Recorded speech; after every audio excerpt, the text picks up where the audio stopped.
Yeah, yo, now we do street look up in this bitch. G, G Mercury, no mockery. Yeah, man. So big up all the people them inside the place. Yeah, yeah, we think I do. We up in the venue, we saying you, I'm in you. That's the combo MC. Yeah, me. All right. You know what time is, man? Come on. It's G to the busy. L to the. Yeah, me. G to the bizzle. LLC Kizzle. Yeah, me. Got it. All right. Yeah, man. So, Tommy Robinson versus Sarah Garvey. Uh, yeah, man. So, well, go on for it. Well, go on for that, man. You pick up man like NLP in the building. Old type Mo the Crow. Old type Is It 1984. Old type Kane Brown. Mike. Gavin. Gavin. Yeah, man. We love them constructive convos, yeah? Big up my G. E Black and the CC crew, yeah? Gavin. G! Yeah, man. So, yeah, one sec. Hey, can you hear some talking in the background? I don't know if you can hear it daily. I don't know if you man can hear that. Hear me now. Hear me? Haha. Yeah, man. Forward. Carbon. We up in the venue, man. So I got a little bit of a drive here, but I need to get some petty on route. You hear me? Yeah, smell me. So, all right. Yeah, so I'll go for the Tommy Robinson versus Sarah God. I'll type Mr. Lee. My G. Cabot. G. Yeah, man. To me, uh, some of the pro and cons of the Sarah versus Tommy debate. Yeah, we need to know what the pros and cons are of that. Yeah, so big up, man like Ayo, Mike, Cabot, Israelite gang in the building. You get me? Yeah. So, did anyone win? Did we learn anything? Did you learn anything? Yeah. Big up, man like Shoe Banks in the building. Oi, oi. Oh shit.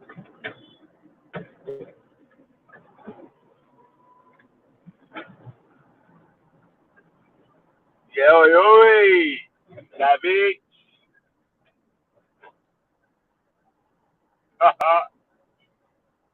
Yeah, man.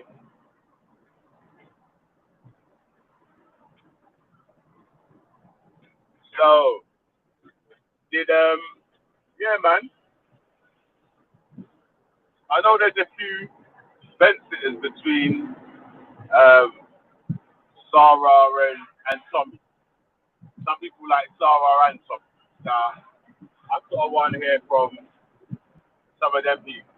You say Tommy was waffling, yeah? I gotta watch it again. I went color from food in the middle of the thing. Okay, mad thing. Yeah, but you know the phone's mobile, right? You can take the phone to the toilet room. Yeah, and you can take the phone to the kitchen. Man, come on. You saying he's anti-black pounder, yeah?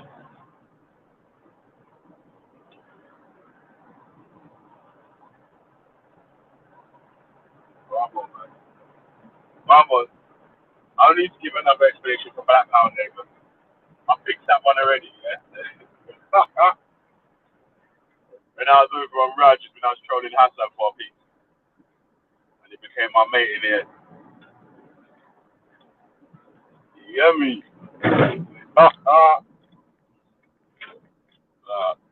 Yeah.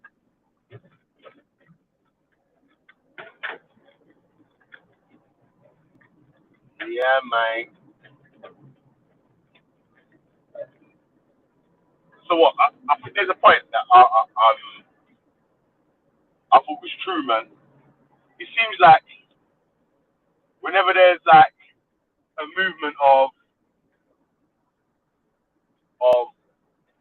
let's say a group of black people trying to gain self-sufficient independence and get things fixed for them, they always get the most fight.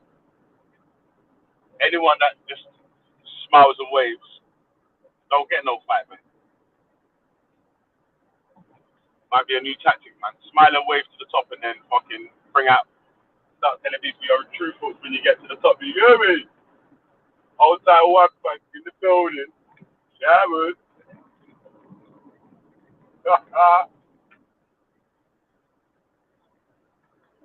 Yeah, man.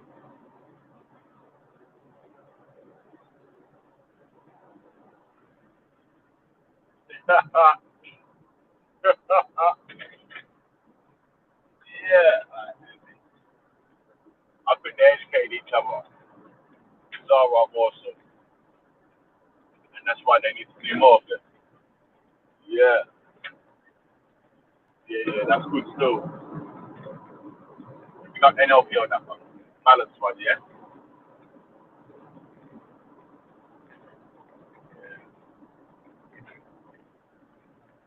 Yo, man, the black pound there make the far right shiver.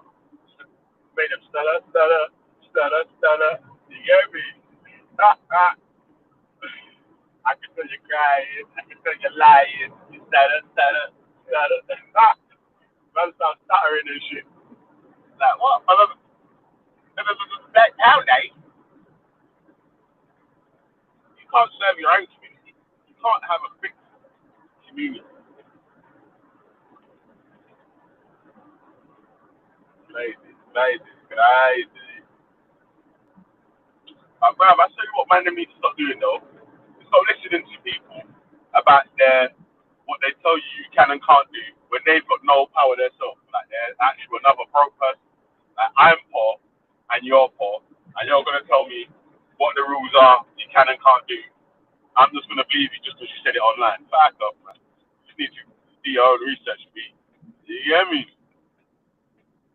Do your own research, man. Do your own research, man. What do you think about the battle between Tommy and Sarah? I thought it was a racism debate. Didn't hear much about racism in the debate, so to be truthful. You know what I mean? Yeah. Didn't hear much about racism in the debate. I could listen back to it still because I heard it at the end. I saw all the gang in there typing up. You know what? Yeah, I've had to make new rules for myself, man. I can't even type on a fucking live stream or nothing no more, man. Because I just want to see what I got, what's happening, penny it, so and so. So I turned the comments off and just watch the thing in it. Yeah, so I don't type to get involved in the he said, she said in the before. Uh, yeah. And you know what? Yeah, differently. If this was the first interview that Sarah gave Tommy, if he done that in this style the first time round, yeah, man, would have been a bit better still. Would have been a bit better still. So,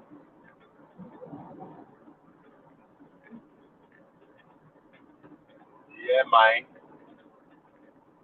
Was I feeling it? Yeah or nah? Yeah, but I don't know, man. You get me? It's like both making some good points. But so what happens is it happens over here as well, innit? It goes into American stats, so and so stats, this country, that country, blah blah blah. I thought they were debating about the UK racism thing. The UK's racism is much more finesse than the American thing. America's too blatant.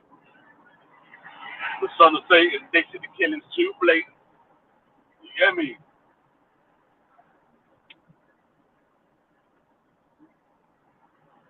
Son of Satan, your fam, destiny lays in my hand, get lays in my waist. Come on. Whose ball was that? Whose ball was that? Let me know whose ball that was, man. I want to see the next bit after, man. You definitely get it. In my London, New York. That was my London, New York accent. Yeah. Picked up by like all the bing in the building. By the bum, by the bing. You hear me? So fucking. What's you man saying though, man? When you gonna come on? You gonna jump on? Chat. Chat with the down. Yeah.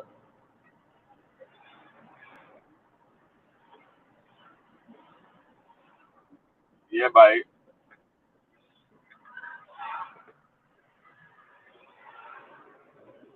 Yeah. Yeah, big up my punk, man. You know how we do rad people up, man. Oh, listen, yeah. I've heard very opinions on you, but I disagree with you. Yeah. But yeah, it's what it is, man. Trying to have that open platform where we can have discussions that are uncomfortable.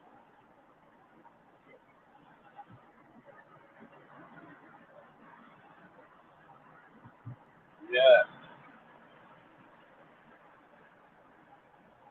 Yeah, speaking of anti-Dawa, yeah, who saw so-called film Ali Dawa and Hatun? That was a bad thing, huh? Did you look at it?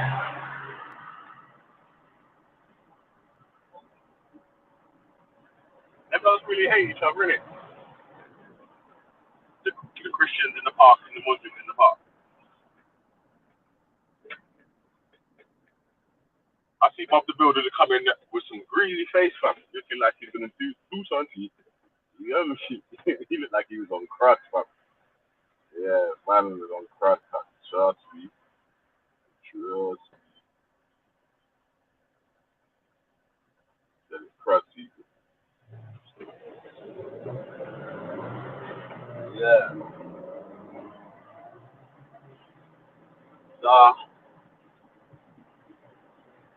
we have to hold on for a second, though, yeah. This guy in this station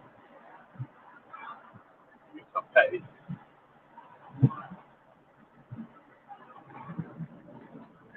Can't really be on the phone with the petty. Yeah, man. They get me. Yeah, alright, man.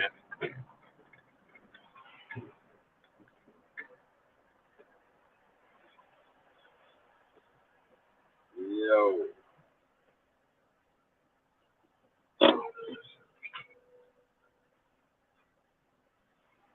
Yeah, man. So we got the people them in the chat, man. The link in the chat. So, yeah, jump in and let us know, man. Give us an update. What was, what points were made? Who was right?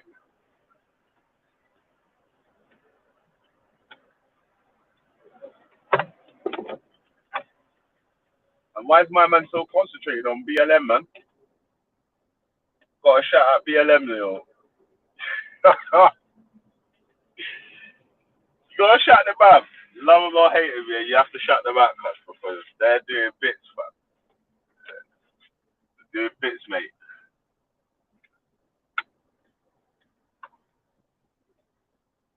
You know what I mean?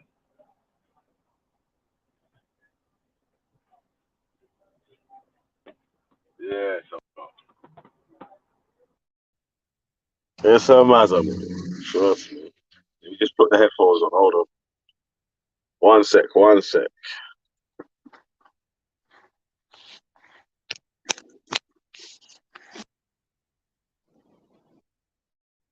Okay, yo. All right, I think that's better still. Yeah, so I got Hey, listen, I'm gonna be filling up some petrol. Yeah.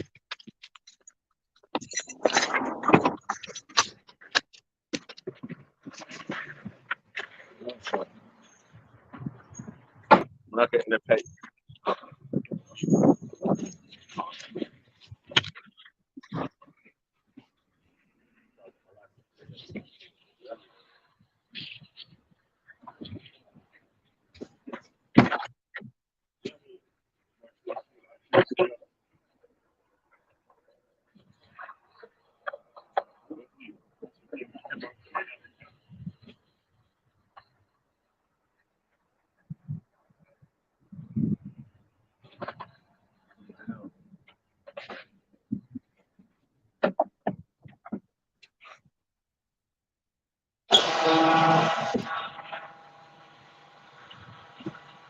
Yeah.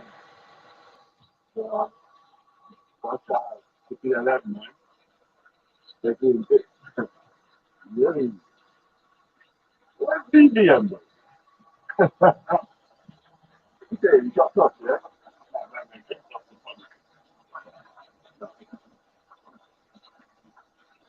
Right.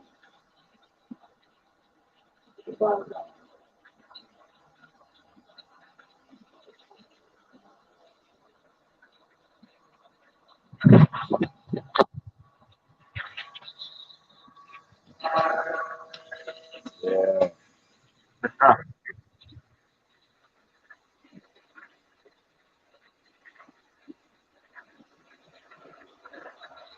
Yeah, man. Obviously, when it's I've got actual headphones.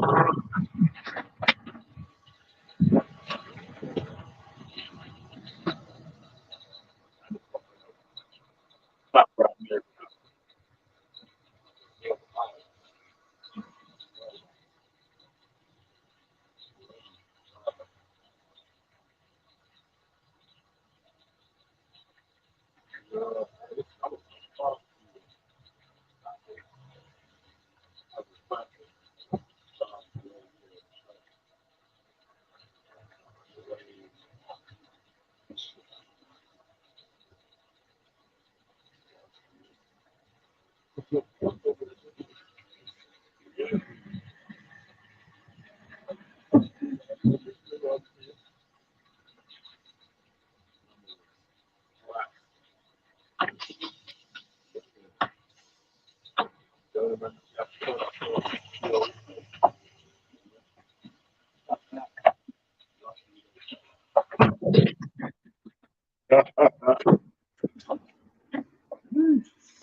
Got the exercise.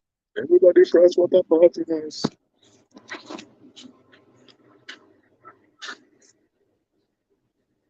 Can't hear me now.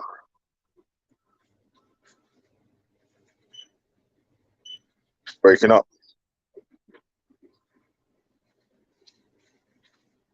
Breaking up mad. Can you hear me now? Let me know. Can you hear me?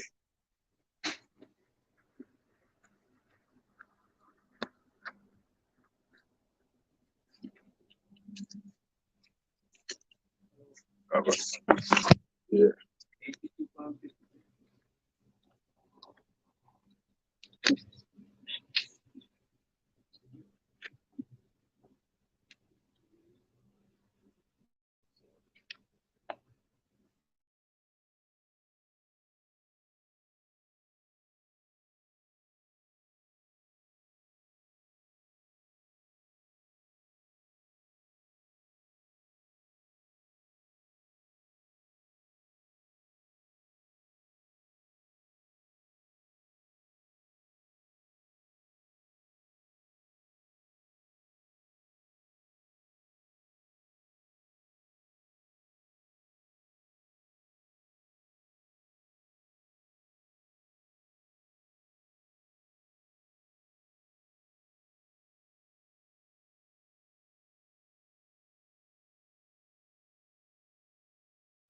Alright, yeah, my bad. I had to guy in the petrol station, you know what I mean? Yeah, so big up all the new people that's just passed through. Old tight Sepp in the Sunny, big up yourself. Jeez, old tight Jacko Radio. Yeah, man. I had to go on mute for a sec, man. Big up man like Mo the Pro in the building. What you telling me? Alright. Man like Mo the Crow, you know. What's up, man? Yeah, bro. Alright, give me 1 sec here. I just need to put it back on the Yo, do you hear me? on the bandage. Yeah. Yo.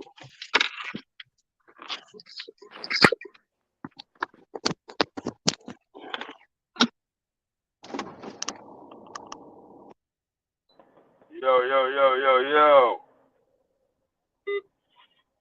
You saying I sound like I'm back outside now, yeah? Oh shit, Mo dropped off. Alright, man. So I see you back in the building anyway, man. You know, Mr. G Blood. G Blood. Yeah, man. So yeah, the barbecue was mad. I'll upload a little quick video of a quick scene from the barbecue still. I'm not in it though still, man. But yeah. Yeah, me. Everybody first want a party night. Put up on get there exercise. Yeah, me. Jeez. Alright, man. So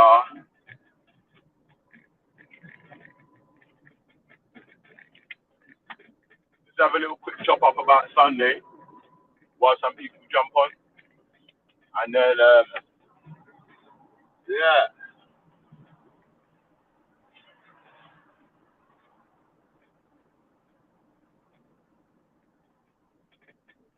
I'm on. Yeah, Mo the Crow. Jump back on, bro. Mo the Crow. That's the sick name, though. Ah! Yeah, man. Yeah, the white rum, man. The white rum had me, man.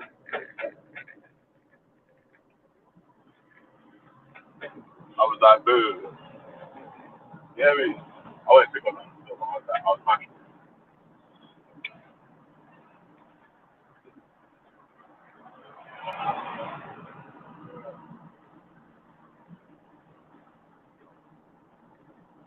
Yeah, me. Yeah, man.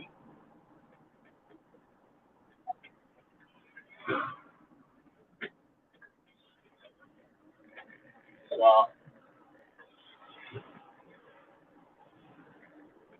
yeah, shout out to people that in the building, man. Yeah. Just waiting for some more guys to jump up in the panel. We can have it. Yeah, me.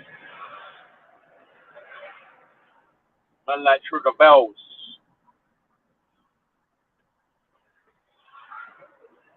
Yeah. Oh, you know what, yeah? I got bare scrap, bro. Trust me. I got bare scrap. Yeah, I got one fucking green box, boy. I don't know how much kilos it weighs, boy, but it is fucking heavy. Yeah, I can just about lift it. So, yeah, man. Next week, gonna scrap that NB.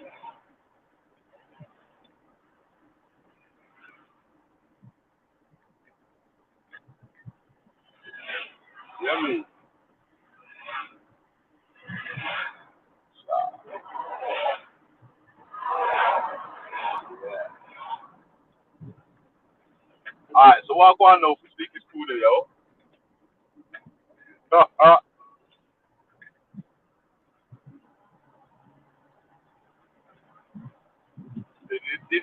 Dawa slipped the seat away when she was about to sit down, yeah? Is that what happened? I'm actually sure what happened properly still. But people were saying that Ali Dawa pushed her over. I was like, I don't know about that still. I don't think he'll do that still. I heard him tell Shoko to come outside and go one on one. I was like, blood, blood.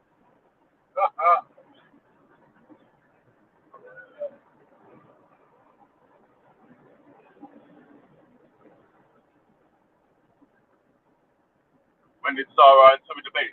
Yesterday on Sarah's channel. It was yesterday on Sarah's channel still.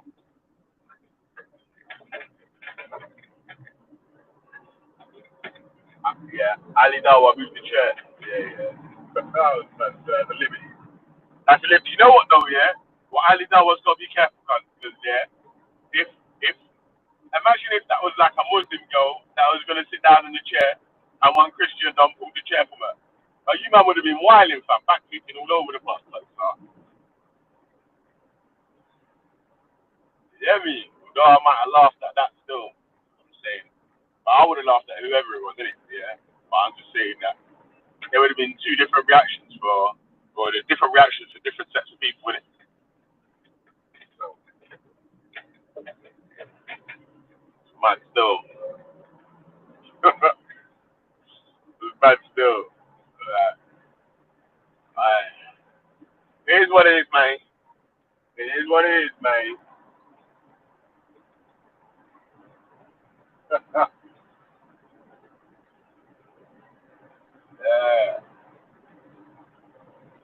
We say no, man. Who watched the fucking the Sarah and Tommy debate, man? Did anyone in the chat watch it?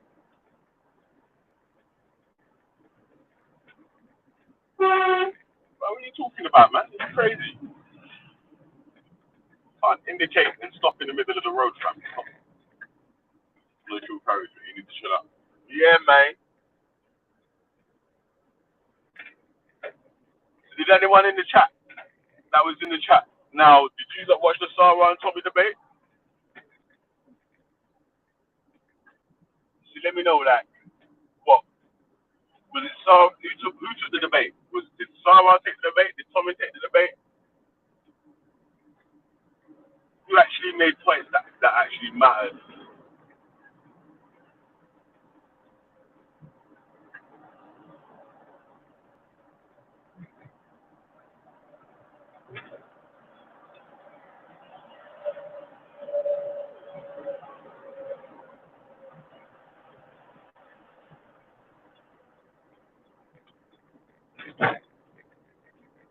Which was,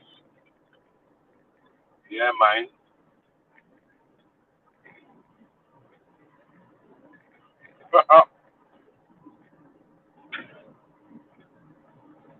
One, two. Yeah, cool shot, man. Let me know, bro. You got James up in the debate, man.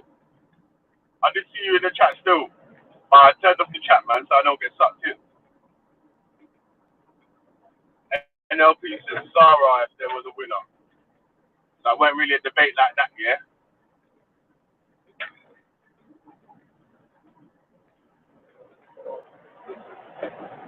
Yes, definitely watch it, yeah. Let me know who won though, man.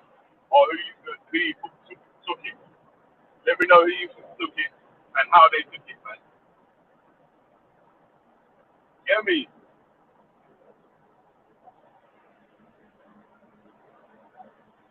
Yeah, get me.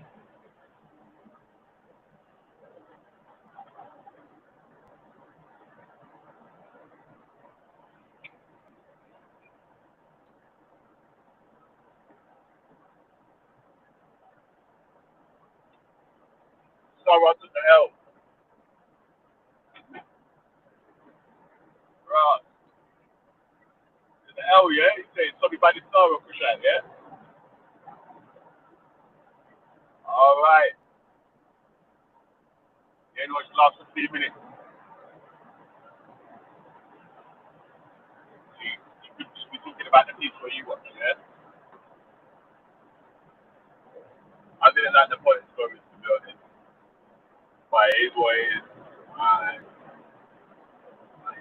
now, yeah. True, yeah. You got yourself anyway, man.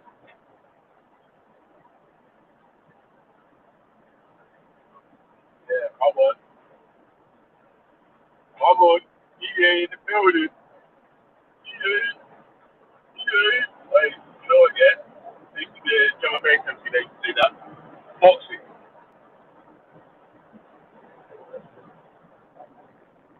MC. Boxing. That was,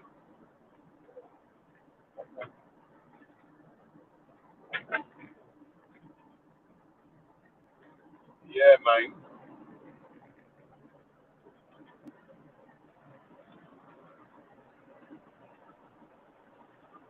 So, because if you know, what, it was only part one though, yes? There's still part two to go, yeah?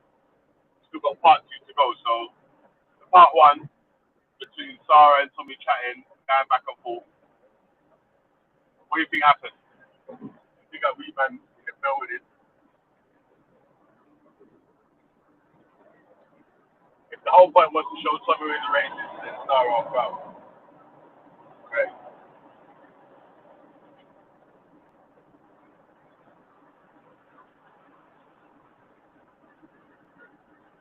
Where is everyone? Yeah, I don't know, man. They're my eyes. You hear me? They said they're my eyes. I'm in the part two next week. Okay. I'll be next Sunday, yeah?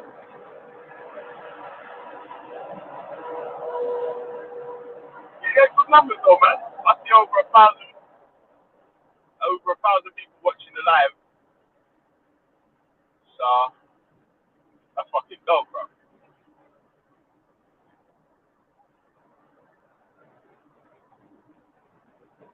So I got used like a mop to wash the floor. That was Will. What do I think? But I did watch it still, and I did say at the start too. I don't think there was much talk about racism in it. I just mainly heard Tom Robinson moaning about BLM and Sarah trying to explain to him why most black people actually support the phrase BLM in it. Because they're a black person and their life actually matters. Yeah.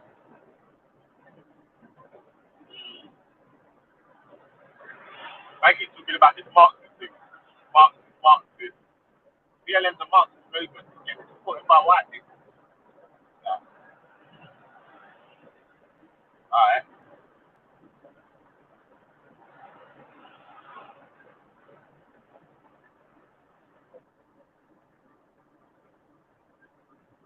Yeah, you can argue the source, yeah? But the people them in the crowd start asking the questions. I believe so as well. You know, when as an opponent on the stage, there might not be certain questions. You might not be able to get into this.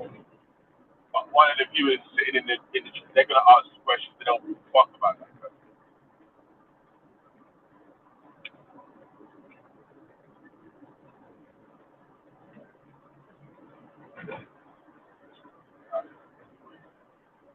Yeah, man. You say pass you the source, yeah?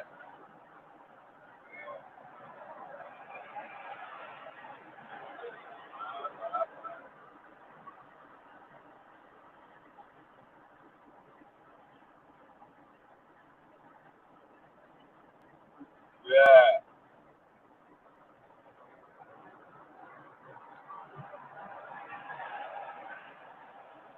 So yeah, that was another point that was made, yeah. Another point made in the debate that I didn't agree with, yeah. That it's the fault of BLM or Black Lives Matter of why racial tensions are reaching being exasperated at this time. Is that the correct word? Yeah, inflated.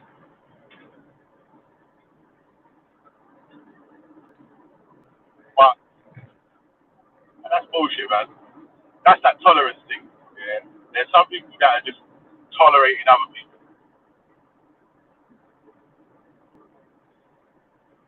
and they didn't say shit before. And now they feel like they got something they can talk shit about.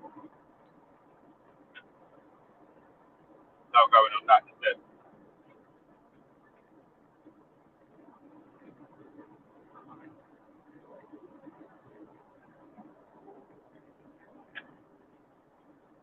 You know what I mean?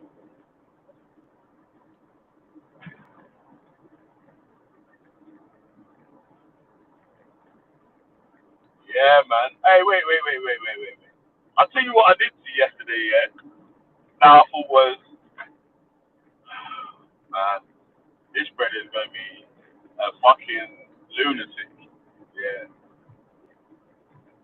It's that fucking Princess of Wonder. Princess of Wonder, he is fucking up still. Trust. His thing's mad. Yeah. Yeah. You know what's crazy, yeah? Like, with some people, they see all the mistakes on one side and don't see the mistakes on the other side. Some people see all the mistakes on the other side and don't see the mistakes on any of the sides. So it's like, it's crazy how people leverage their blame. Like, the Princess Amunda, he's taking the blame on himself and he's saying, "Ah, it's just people that's fucking up and blah blah blah blah blah." But he's not. I don't think he's looking at any of the external circumstances that have led to the people that being in the position as well.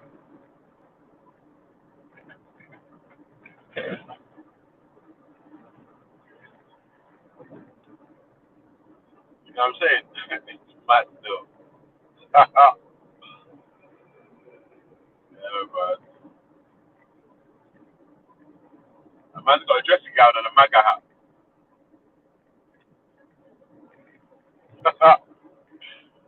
Why have you got a MAGA hat? I don't get that. I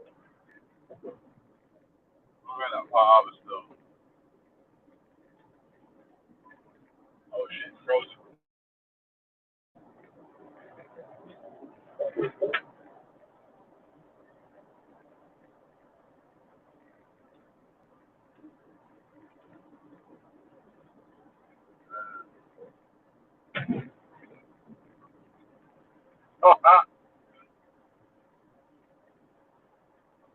Yeah, man. Yeah, you see. Yeah, big up. You watched that same one, yeah? Big up yourself. You watched the All Lives Matter video, yeah? All Lives Matter.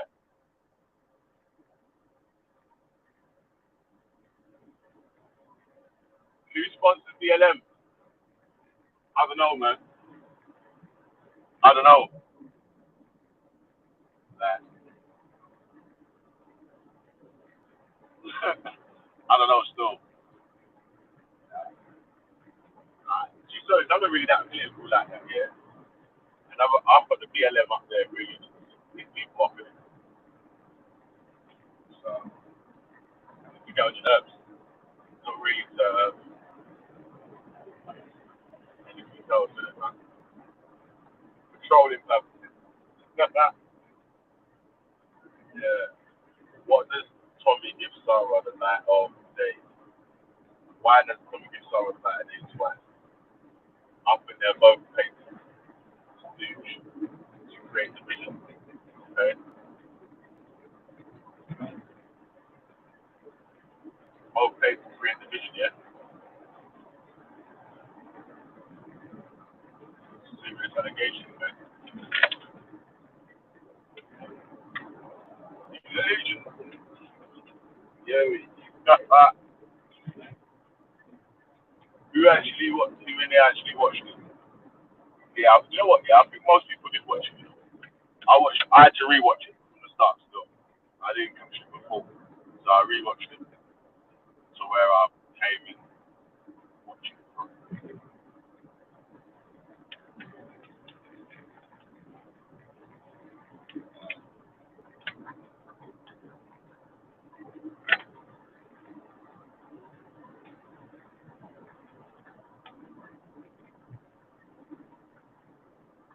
Yeah,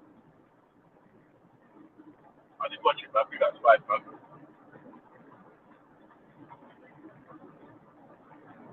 Come on, my G,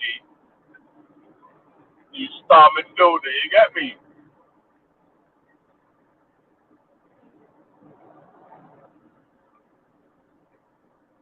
Not 90%. Tommy's dead too. So I need to brush up on his information though. Serious points missed like when Tommy came with the deaths in police custody stats. My verdict, I think it was better than the first one. Can't say that. Yeah. Much better than the first one.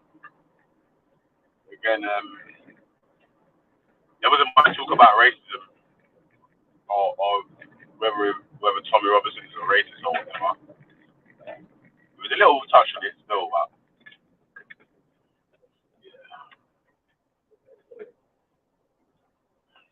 yeah. Hmm. I don't know, man. And like Big Bro said that Tommy called Sarah for this interview. So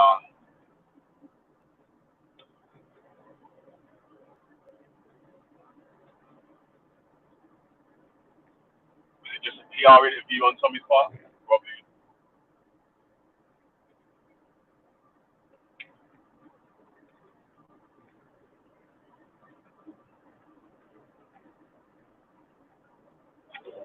Yeah.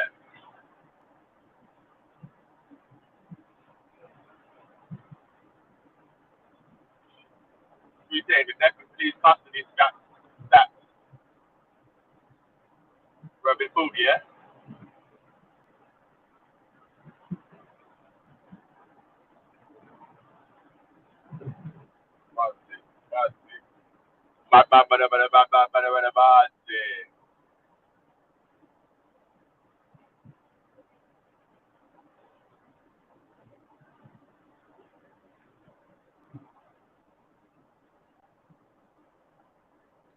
Why my best up?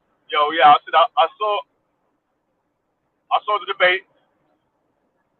Um, I didn't think it was I thought it was a debate about racism still, but I didn't hear much about racism. Yeah, yeah, man, I don't think my man done that bad. I think Sarah done that bad, man. And obviously, like Tommy Robinson was kept talking about Black Lives Matter. His thing was just trying to shit off Black Lives Matter.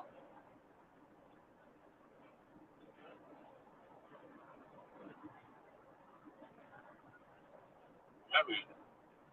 But yeah, man, you got when you're talking to them guys, yeah, you got to be on point with your stats because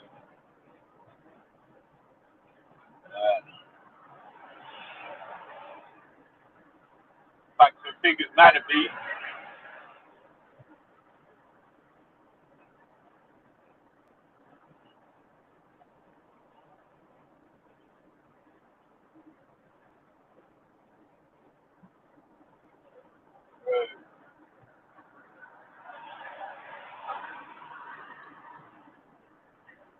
We are 3%. Our definitely custody will be a baby number, like one or two. If we are 3%, our definitely custody will be a baby number, like one or two. Yeah, the definitely custody is high, you know. At least we got the free violence rate on the roads. Uh, if you look it up, yeah, no one's ever been able to prosecute. the police for assault. Well, hardly anyone's been able to prosecute the police for assault. You know what I'm saying? Like, I remember the one time you see it in the news was when there was a protest and they crushed the guy. He weren't in the protest, and they, and, you know what I'm saying? It's like he got stumped out by a crowd or something like that. And he was definitely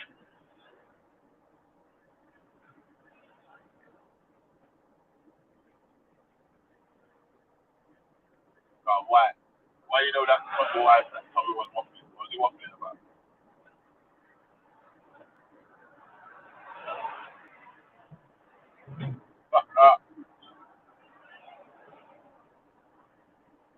Giving that waffle, yeah.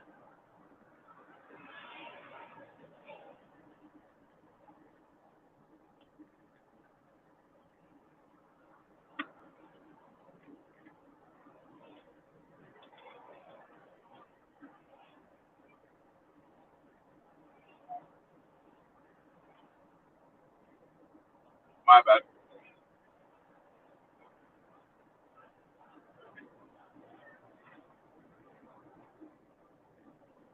People them still are slaves, yeah. Summer holidays now, innit? Kids off and shit. So, yeah, man is taking a lane and that.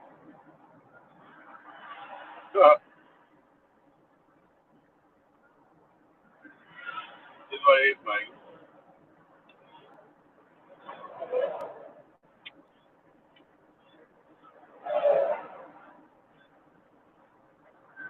Yeah.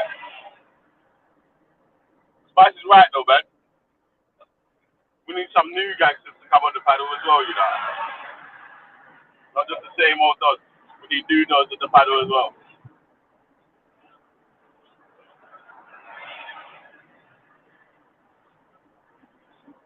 I want to hear people's points on this Sarah Thomas thing, man.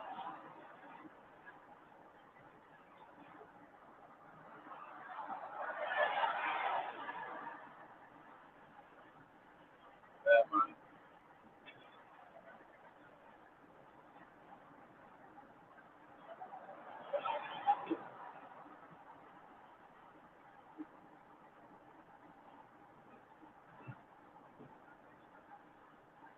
Yeah.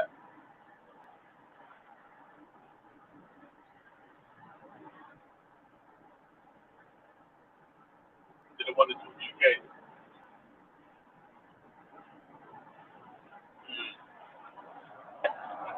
What you saying, Kane, man? Hey, Kane, you jump on for me, bro. Let me give myself, let man know about the debate and thing. And thing.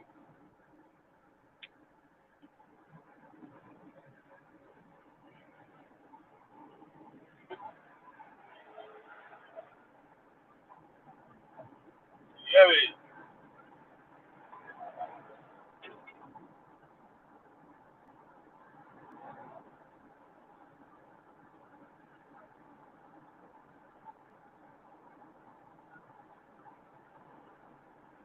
So,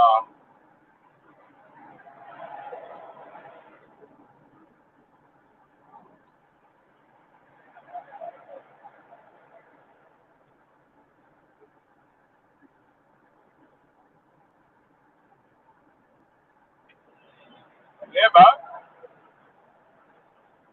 So,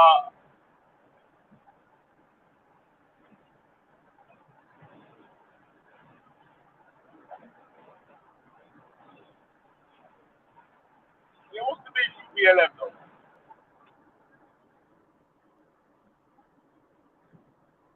So, what is it about BLM that a lot of people on the right are against?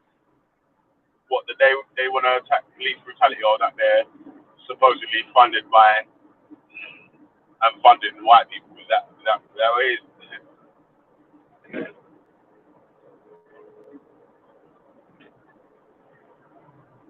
I don't know about that still.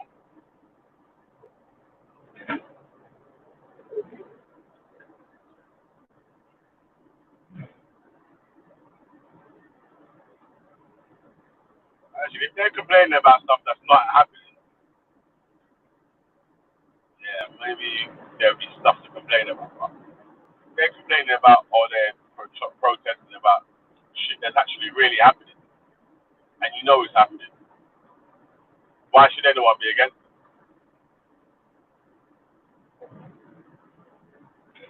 Even if they're protesting for people that you don't rate. Like, if I don't rate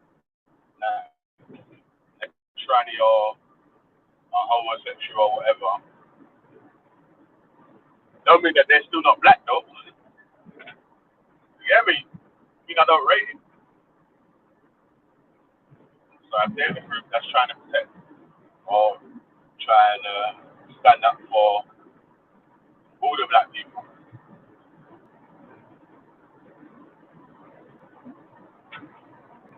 should I be against them? Probably not.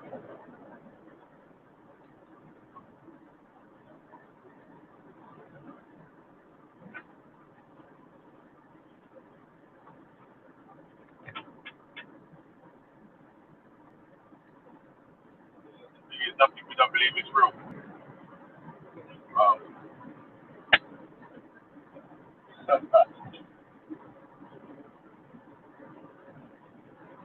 yeah,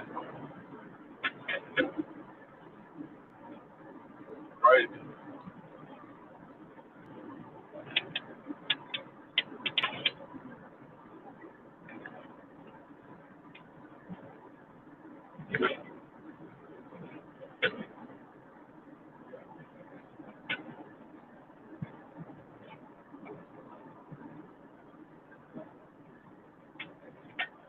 Bad thing.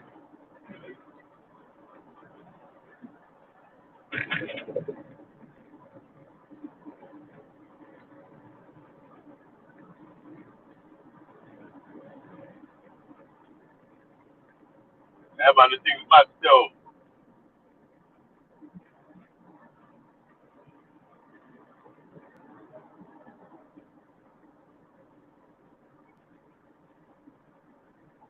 Alright, it is what it is, man.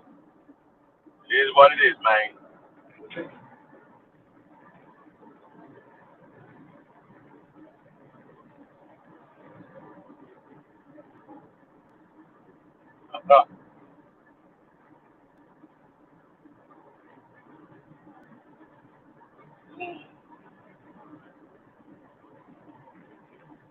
But still,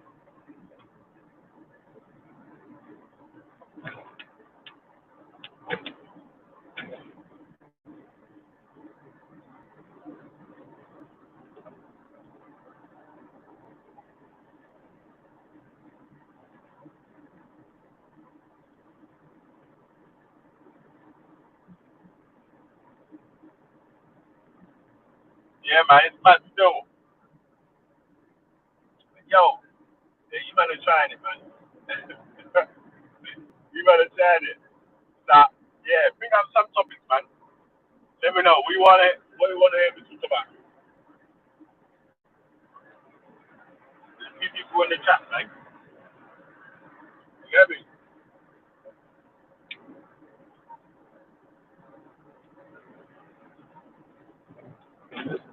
You listening to my waffle, you know? Bad thing.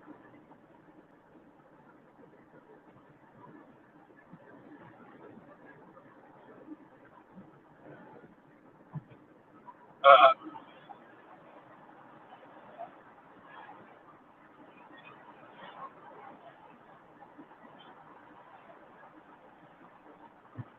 wait, around USA. Like, you know what's funny, yeah? When people say stuff about, oh, it's a plan to derail the USA, it's a plan to fuck up the USA. Yeah. Do you know how much countries the USA is ruined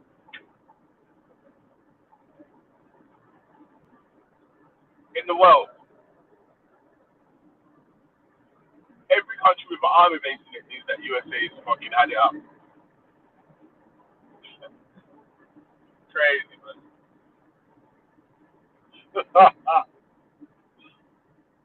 Yo,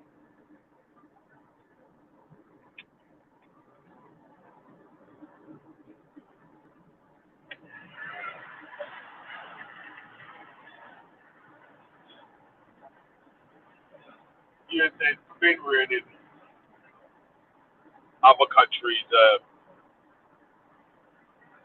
economies and whatever. Thanks to country. You get me? That's when they tested out their new technique. They only went there with a mill. They fucked up banks in country and it's been fucked since then.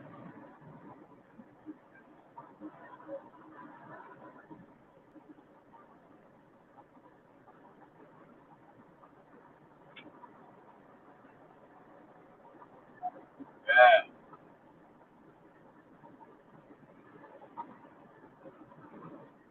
And America's fucked anyway, man. It's crazy. Yo, America needs fixing up, man. It's fucked up over there, man. Trust me.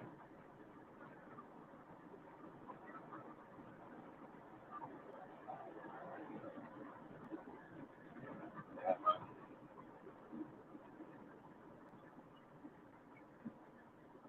Yeah.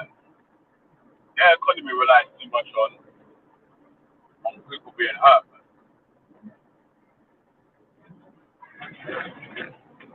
Yeah, that's really what's breaking up families and all that in America. You get me?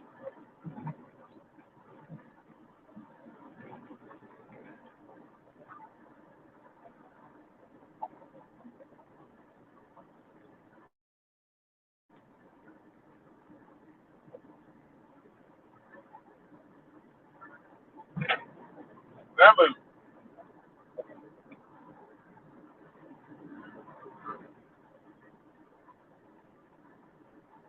that's what's really fucking up America. Yeah, multinational companies, multinational bankers, I don't give a shit about people. I don't care about people, bro. Stuff. Yeah, everyone's hiding, bro. I don't know where they at. Oh, where they at, B? Remember, I've got like another 45, 50 minutes till I get to this next place.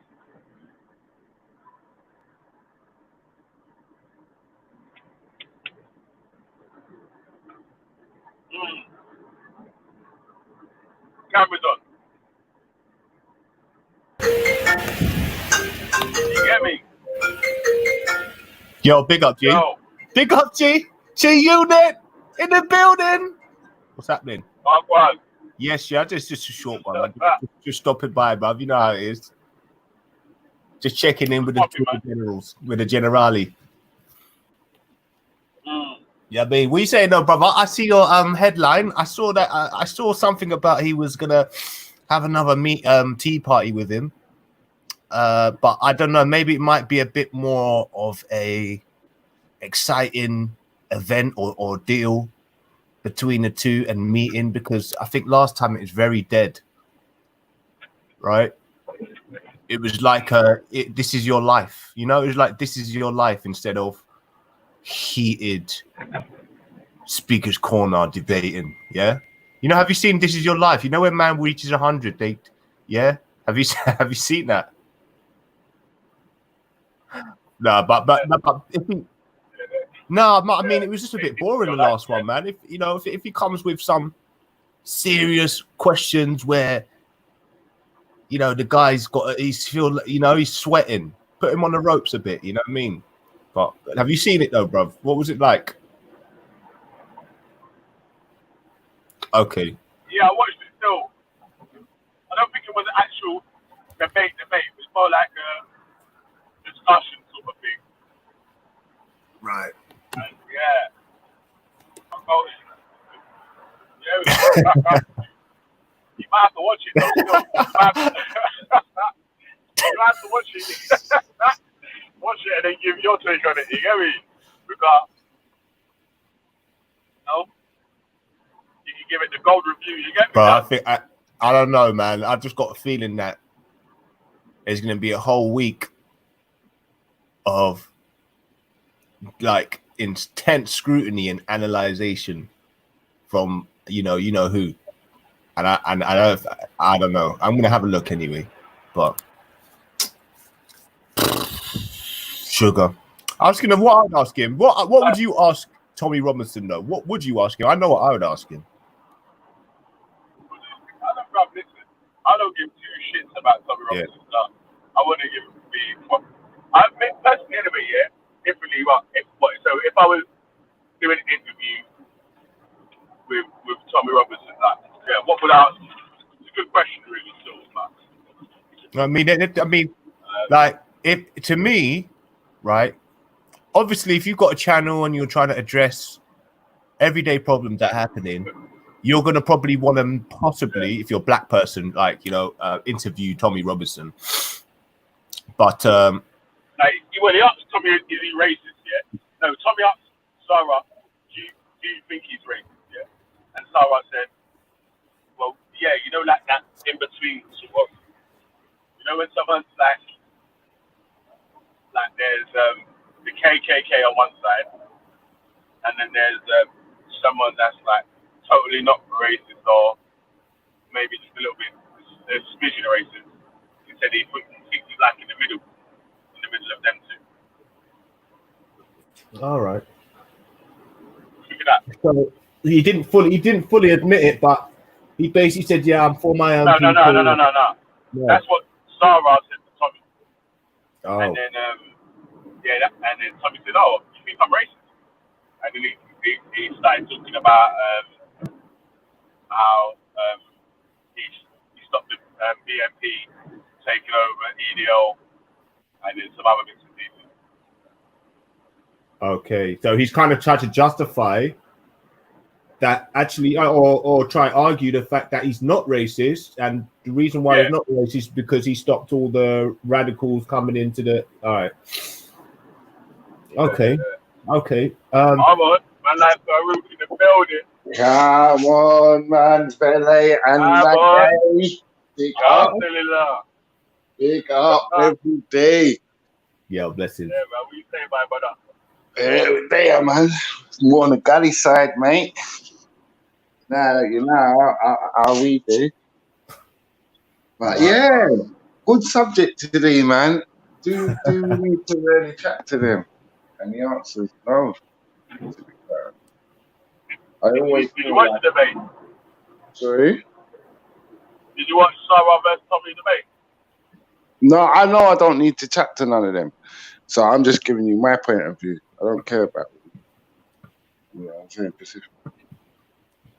Yeah, I'm just saying from my point of view how I see it. You know what I mean? And I think we don't really need to chat to them. Do you know what I'm saying? Like, if a racist jumps on your panel, I'm out of, because they got lack of education, and you know what I'm saying? They're just basically sad and dumb. The only words they got that they hold on to daily is fucking go home. So, for me to get any fruitful discussion from go home, I don't go home, man. I don't think there's no fruitful discussion coming from it. All right, Freddie. How's a person from another or whose parents from another country, how are they supposed to feel British if someone, a British person will tell them, if you don't like it, then go home. Sort of thing like that. I thought I was used to. The idea is never too big to break, isn't it? But the idea is not to make people comfortable at all. Because if you make them feel comfortable, offer the wealth. You'd offer them the wealth and the fruits of the country. You never get offered them. All we get is jobs to work. But I'm trying to show you. So you just have to follow the money, and that's it. Now that's the thing, yeah. A lot of people who are black have got quite a vested interest in here, especially come from Windrush, where I'd say a lot of people, because Caribbeans, Nigerians, they love to work, they like things. So I reckon that a lot of people have actually bought stuff and have got a vested interest. So people telling them to get out is like, yeah, but I own my house. You're telling me to get out and you're still on benefits. That's a good point. I'm serious, bruv. It's just retarded sometimes when I hear somebody's, especially if you're coming from the roadside. You got to have a mutual interest. You should be understanding and relating to that person, but you're telling them to get out and wait. If they were to get out, actually, you probably get less of a benefit relief package. You're only saying get out because we're not on the rise. If we was on the rise, we wouldn't be saying get out. You don't like it. Personally, Fred, yeah, I personally think that they tell us to get out because we are on the rise. Yeah, now I'm saying we're not on the rise properly. Like we're not.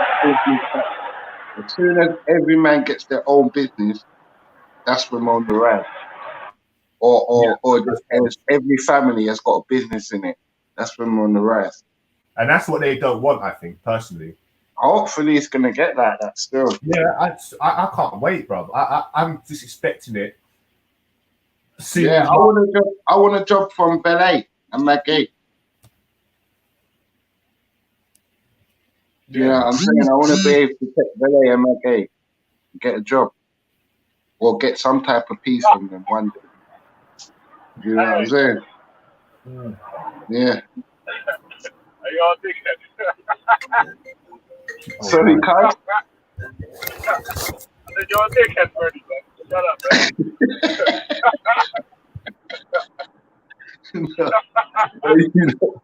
you know, I'm only fucking, because you got all your little troops trying to mess about with me, innit? Call me Farouk. And, get your dogs off of me. Get your dogs off of me. Yeah? Brother Farouk in that, man. Bro, you men are too funny. Like, you don't know. I'm going to try and get the last laugh, sucker.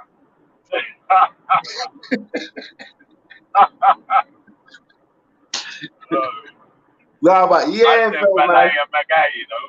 As man saying Balay and Magai.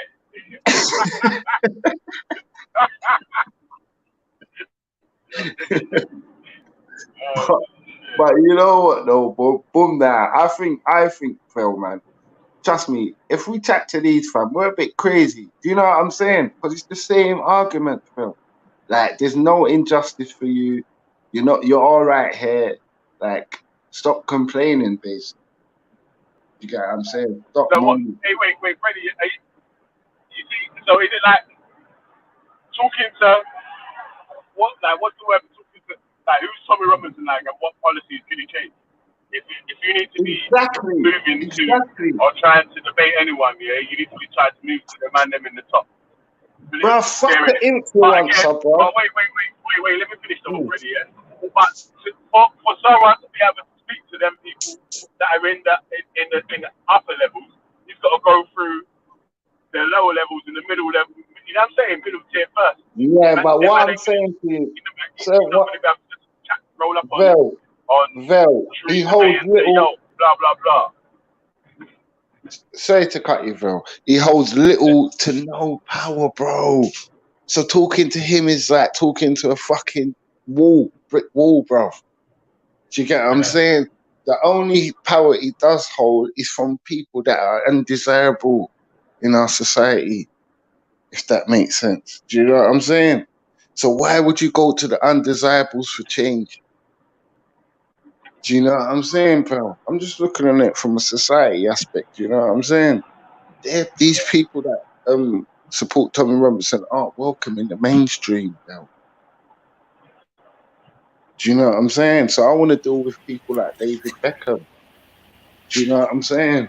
I want someone with common sense to talk to. You see the black people. One sec, bro. You can't run up on my man, though. Why he's gonna be like, bro, who are you, cuz? Yeah, but He's gonna bend you up and do that, man. No. I'm saying to you, if David Beckham started saying white people and black people there was a problem with black society in Britain, the whole thing would change overnight. Like if a prominent Guy Ritchie or they you know the one from Transformer, David Statham, and I want to talk to them, man. because they've got much more influence than a pussy like Tommy Robinson. Do you get what I'm trying to show you? Like, I want to talk to real people about real issues, and them not probably would recognize what we're saying more than what this cunt's saying, because obviously his wife signed to Jay-Z and he's friends with Snoop Dogg and all this good shit. So if we could get people like that to come out and really talk the reals, the things would be better. You get me? Tommy Robinson's a fucking faggot. Well, one Who the thing fuck that is he? they did wrong. Sorry, But Fred. bro, Fred. for man to get to them levels though, wait, hold on a second, yeah. But before man gets to them levels, to be able to chat to this one, that one, and the other, like, man can't just run up on this, just start DMing them man on Facebook and Instagram and shit, because they're not really going to pay attention to what you're saying. Who, the small fry? Or are you talking about the Yeah, larger? no, yeah. The people that No, family, you see, when real white people come out and say that there's a problem, the thing's going to change. Until the real white people come out, that's what I'm saying. Tommy Robinson's a make-believe white man. He's not real. He's a dickhead. That's what I'm saying. But what I'm saying, when the real white people come out, like the real ones, like what everyone, all the white kids have got on their wall, when they come out and say it's wrong, like if footballers was to come out and say racism's wrong, half of it will cut down. You get what I'm saying? But there's not enough white boys coming out and saying it's wrong. Only the one youth the other day that when they flew the fucking thing over Bradford City Centre, he had to say, no, I'm not talking about the match. I'm talking about the thing what you flew over the fucking stadium. If we can get more white people to talk like that, everything will be better. Fuck pussies. Do you know what I'm saying? Sorry for the bad language so early in the morning. But I was brought up better than that. But this guy gets on my nerves. I hate talking about him, man. I don't want to hear that. Like, yeah, but what he's done, he's managed to turn white people against Jews. he came with some stupid rhetoric that he did probably didn't even invent. It was just one of them sort of Nazi far right guys that have spoke about Jews, and now there's like a little sort of, you know what I mean, thing going around about the Jews are causing like white people to come to the country. When that rhetoric started and Tommy Robinson had anything to do with that, that's when they shut him down, bro. Because he somehow, some of his following were talking about the Jews. And that is when I was like, oh my fucking God, what's this guy gone and done? And I don't think he realized what he was doing. But what he thought people would be, you know, getting annoyed with like the foreigners and, you know, they're focusing on, but everybody's looking at the source of problems now. And then it all goes back pretty much to the Jews, the wealthy ones, isn't it? So now they've tried to be a bit too smart. And wait, his followers aren't as dumb as he thinks, because he was pointing at the Muslim. But what they've done is they said, you know what? It's fucking, if without the Muslim here, without the Jews brought all of these foreigners into the country. So they're pissed off at the Jews. So that was causing madness. That's when they shut him down completely. Have you noticed he completely different direction pretty much from the way he was in the beginning? He's had to chop, change, slip and slide, duck and dive, because he knows what he was doing was he was getting stick from the Caribbean community, and that's like the worst. There's no point. Forget about it. And from the Jewish community. And obviously they hold power and politics. And don't forget, there wasn't many black people talking about these filthy Jews, get rid of them. They were just saying, look, they stole our identity, innit? They're liars. They're part of the slave trade. Notable members, Jewish names, part of the slave trade, transatlantic as well. Not even some little. It was a proper big thing. They were in on it. So they were just talking about things that were happening against them. But these right-wing paupers, Billy and Tommy at home, bruv, they were saying chop their heads off, get rid of them. And that was off the back of them bringing multiculturals into their city. Forget about putting them in slavery and stealing their identity. So they've seen, all right, so we've got these blacks here. They're not even talking about kill us. They're just talking about equality. So now they've understood where the power and where the threat is. It's not from the fucking black people. it's from that little small contingent of white people.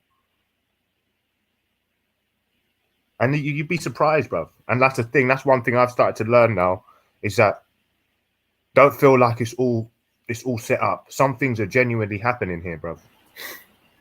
How come everyone always ends up going back to blame the Jews? Like, Who? Oh the yeah, Jews. yeah, yeah. Why Yeah. is the Jews always to blame for it? God bless them, man. God bless them. I think it's ignorance is to blame. It's not even no personal race to blame. It's That's what I ignorance. say. God bless them If too, black bro. people stop getting ignorant and thinking that everybody likes us and they care about, man, we'll be all right. You get what I'm saying? You know what I'm saying? So what do you think? What can black people do though? What's the thing that black Black people people can can do separate ASAP. themselves? Black people can separate tonight. If they do that, they'll be better off. And that's facts. Yeah, I'm just feeling it in my heart now. There's no other way forward, bro. Yeah, but You know what like I'm you saying? said, you can't Just don't do like it in a dickhead way. not every Don't black do it person in a. in England, or in America can leave today or No, tomorrow. I'm not Yeah? saying So leave. obviously I'm never before saying they leave.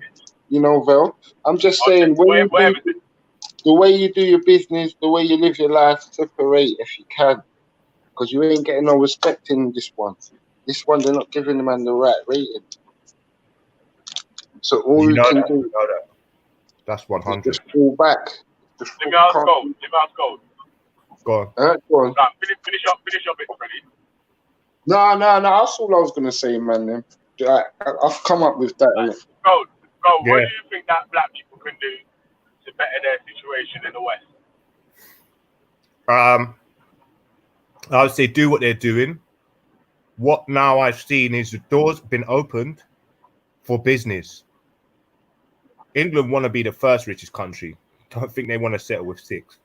So when it comes to representing the UK, being a black person, I think it'd be beneficial for them because the music industry is opening up for Britain, and the Olympic Games ain't going to stop anytime soon, and neither's football. So in them 3 positions, the UK is benefiting greatly off of black people. So I think it would be detrimental for white people to try and sort of what's it called? Not eugenics. Where they try to I'm push just you out. gold. They should keep them I'm there. saying, what can black people listen? Gold. I'm Yeah. asking you, yeah, about white people because a lot of time it starts going into white people this and the other. Yeah, I'm saying that white people are always going to be there. Yeah? So, what can black people do to better their situation in the West? Okay, so this is what I'd say. Personally, I don't think black people need reparations. I think they deserve it, but I don't think they need it. I think that they should just personally now, I think because I think that they when you go to when you go to a deal, you make a deal, you got to make sure your hands doesn't go too far in. Yeah, I think the hand now, the white hand has come to the table and is shakeable. So I still think black people should do business here. I don't think they should just up and leave and, get out of the No, system. that's what I'm saying. I'm saying, forget about up and leave because you've got a house to look after. Everyone's got fucking things here and things in their name. So I'm not saying do that. I'm saying separate if the business if you can. Okay, yeah. Separate the lifestyle and then things that will help you to love each other more. And one thing as well that black people need, I think, for peace of mind, because at the moment I think it's more fear. It's unknowing that black people are dealing with. So I feel like if we had things like radiography machines, so we can see what's in our thing. What do you think we should do? What do you think we should do, Vel? I think, bruv, we need medical. No, Vel. Yeah. God, yeah. I was just gonna finish just saying this. I We need think medical. we should try and become the masters of some industries and just corner a market that we can just take to wherever we want to go to, innit? And then there might be people that want to stay here, people that can go to other places and do the same thing, innit? Just corner. Bro, we've mastered I don't know what industry. market. We've mastered Corner, industry. yeah, Bro. master an industry. No, Be masters we have. of that industry. No, we have, bro. Yeah, Let's but get it, dominate. yeah. He means dominate though. Dominate because we don't Yeah. dominate. Dominate No, the industry. we dominate many Where industries, you bro, but we control just 90% don't. of what I'm Yeah, saying. Listen, you need to control them. That's listen to what basically I'm what saying. you need to say. This is what I'm saying, bro. Mm. Yeah, that's what I'm trying to say. You need to have at least like a 90% control of the distribution, the handling, and the selling. I don't know, yeah, the marketing, all that, of whatever industry it is you're gonna be It's getting there. taking It's on. getting there. Yeah, It's but getting look there. at this. Look at the And then problem. just be able to, and wait. Once you're able to do that, because it's not obviously it's not a short. It's not like tomorrow you can own factories and so on. I'm not saying that. You know what I'm saying? That. Yeah. So, Man, we're it's just, something but that you is know still. what? Guess what we're just doing now, Phil? That's why I don't even go so hard on black people, because we're just learning ownership of that shit now. You get what I'm saying? Like, look how long it took me to cotton on to ownership and owning your own business, owning your own. Mm. Do you get what I'm trying to show you? We're quite young in the financial aspects of the world. Do you know what I'm saying? So yeah. So you're talking about your own supply chain, yeah, Vel? So we're talking about plane, not having to go through customs, your own plane, your own. I mean, No, not that, bruv. I'm talking about. Obviously, you're gonna have to go through customs or customs and whatever the legal route is of whatever it is, yeah. But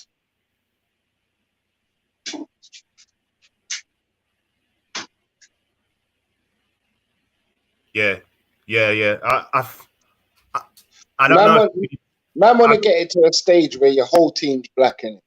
Like, if you can do it like where you're running a business and the whole team's black, solicitor, lawyer, this, that, the other. Do you get what I'm saying? All the legal framework, everybody's black. You can't really lose. You get what I'm saying? Yeah, but don't forget, there's a law here called equal opportunities. You know. No, most definitely. Of course, there's equal opportunity.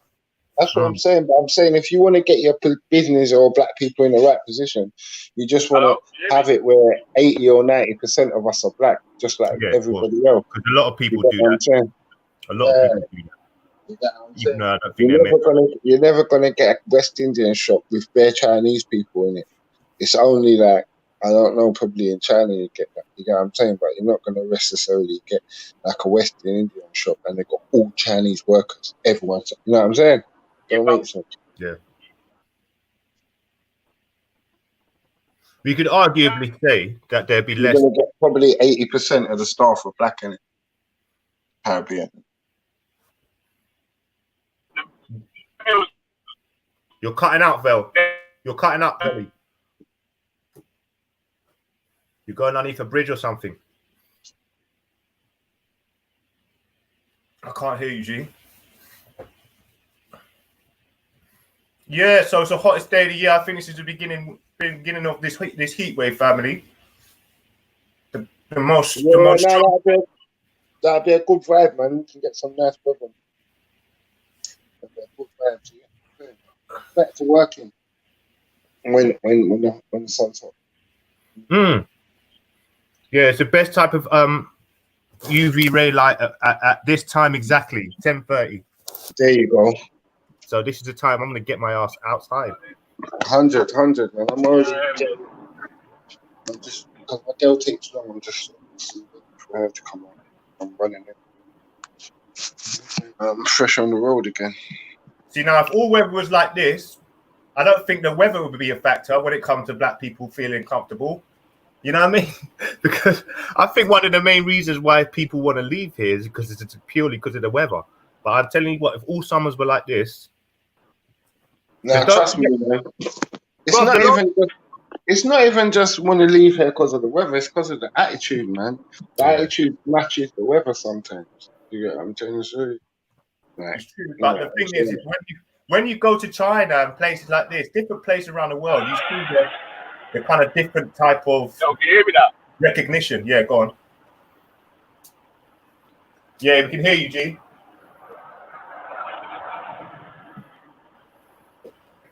Yo, Yo, Bell, we can hear you, bro. yeah, I was saying about the Chinese and Indian restaurant. Nah, you're in and out again, bro. You're in and out again. Nah, again, yeah. Yeah, Yeah, I yeah. fucking know it, man. Carry on. Nah, I was just saying, Vel, that trust me, man, we don't have to separate in a dumb way, you know, because man got love and respect for white people. You get me? I'm not a dickhead, innit? I know I've been fed by white people, innit, because I'm in their country. So I'm not going to be cutting off my nose to spite my face. You know that. You know you've got network here, Right. innit? You've got contacts. Yeah, why would I do that? That don't make no sense. I'm just saying separate in a way where you know you're 80% black to help your own. And everything you do is trying to help your own people. And there ain't nothing wrong with that. You get me? That's kind of cool. You know what I'm saying? In my opinion. You know, some people might call me racist, whatever. I don't give a fuck. Do you know what would be nice though? Was actually for us to know about the statistics on how much black people, how much money they have, how much property they own, just to understand, innit? Just to see how necessary it is to do joint enterprise. You know what I mean? Because I feel like it doesn't matter if white black people were leading finance. There's still going to be people that ain't got money. So I just feel like little pockets of businesses starting up seems like the most honest thing now. And it can You be see that separation? If man separate, you're gonna find them people that ain't got much and you're gonna help. Anytime they've got much, they're gonna help you. That's the first. Fucking is what it is. You get what I'm trying to show you. If they don't help you, you can find them accountability. You can hold them accountable because they're always in there. It's just basic. You know what I'm saying? If we group up and get together like how we need to, you know what I'm saying, and make shit happen for us, it should be alright. Where we're too spread out, you know what I'm saying? We're not concentrated in one area like everybody else. That's not helping us as well. Yeah, cool. And you know when if once you get like some sort of bank that IC3's talking about, black people could then start to think about investing money in other places. You know what I mean? Because that's when there'll be real wealth. Because that's what they're doing with our money now, putting our money, a little bit, whatever it is, inside a bank, and that bank is making money from it. We're not seeing nothing from it. I love IC3's banking idea, man. Oh, he's a G, you know. If you can't get apps and all that together, you can't get internet on the phone. Leave it alone. I'm saying if you're a fit young man now, you've got people like IC3's on his, his elder brother, and he's basing on taking on the world basically about reparations, and you've got people that ain't doing shit. Nice, there's people that's doing things still. We're organising for August the 1st, isn't it? To appear in Brixton. You know what I'm trying to show you. Oh yeah, what's this August the 1st thing? From Camberwell to Brixton, isn't it? So you can't say there's nobody doing nothing. There's people on it. Oh no, I'm not saying. I'm saying there's some people. Most reparations. No, everybody. There's going to be over 1,000 people talking about it on Friday. Oh, is it? Is this the reparation thing? Yeah. Yeah, on the 1st of August, there's going to be a bag of people. Oh my! To Brixton, isn't it? And then you can talk about it as well. ADOS, yeah. Sorry. That's going to be a madness. ADOS. Yeah, everybody's going to be there, man. It's just good shit. But from that, I'm just saying, I'm saying unless we can get techno stuff right now, because obviously IC3 needs an IC3 plus one. You know what I'm trying to show you, and that plus one can help him get his vision into real life. Until then, it's long because we need a black business with transparency, and there ain't much of them at the moment. Because the CEO, it's not working for the people, working for himself or herself. So obviously, until we get a black business working for the people and by the people, it's a bit long to think we're gonna have a black bank. Yeah. I think it's a very, very good idea. So, when I hear you, but it's long at the moment. You get what I'm saying? He's trying to, Yeah. trying to run before you walk, sort of type of thing. Yeah, he needs a But plus one. don't forget though, Fred, yeah? If man was to get reparations, you're talking a couple grand, good couple grand, that's like Right now, in my lifetime, I want to talk about tangible things we're going to do. You know, like real things like that can happen. Because obviously, I'm a real person. Innit? I don't talk about the fairy. Because I can beam into Scotty right now, and he can beam me up if I really want. And we can talk about how. Fred, yeah? No, but listen, fam. Listen, one sec, fam. I'm just saying that me and you can go back and forth on how Scotty's going to beam me up for another hour, innit? But I'm saying it's not reality. Yeah, Do you get what I'm trying to tell you? I I can only talk about what's going on now. I'm going to have a shower and jump in my car and go about my business. I'm not going to get beamed up there. Do you get what I'm trying to tell you? Oh, shit. And he's talking about beaming, innit? And there ain't no beam fucking thing available. That's all I'm saying. So I'm not even. And what if they would say to you, so what if you found out in a week you got a letter through the door and it was just saying, look, you if you can prove that you were from here, from there, and they're taking steps, and you know, because don't forget, bro, everybody's been reparated apart from black people. It couldn't have taken them that long to be able to. Yeah, we can't watch other people, you know. That's what's killing us as well. We need to fall back, man, and just get on our thing. You get me? Because everybody, we know what everyone else is. Just need to get on our thing. The quicker we get on our team, the better for us. You know what I'm saying? That's another thing we need to say as well. You know what I'm saying? I want to hear some white people come on, apart from Jupiter and Wendy. Oh, yeah, you know that. Yeah, because as I said, you can pretend to be anyone online. I could pretend to be 007, innit? You get me? I could have come out and say I got a license to kill. So I'm telling you that white people can come on now and again, like if there's any listening, they can say black people are okay. And some of the things that they're saying are true. Do you get what I'm saying? Apart from all the negative ones that come on. Do you get what I'm saying? That negative Yankee brother and the next other brothers. You get what I'm saying? And the sisters, the white European sisters, Wendy and Pupita. You get me? Apart from them white people, because it must be other white people listening, innit? So I'm making an appeal to anybody that's got any heart to come on and say that black people are okay now and again. Do you get what I'm trying to show you? And you've lived around us and nothing ain't really happened to you. And you think that some injustices are happening, maybe. That's just a challenge. It's a fear. Trust me, Bob, it's a fear. It's the fear. It's just a little challenge I'm putting out there, that's all. You know, so it's like as easy as me seeing a complete disrespect and inequality between the way certain people come on and just attack religions. So more times, if I'm there, I'm just going to tell them, look, just respect the thing, innit? So I feel like you're right. There should be more people possibly talking up or coming out, at least trying to, you know what I mean? Remember, even if you come on and you say your name's Bugs Bunny, but you say you're a white rabbit, and you've noticed how things are going on in England, you think it is we have got some points. You don't have to say we agree with everything. You get me? Look at the mentality, though, bro. Huh? Look at the mentality. They call you a traitor, bro.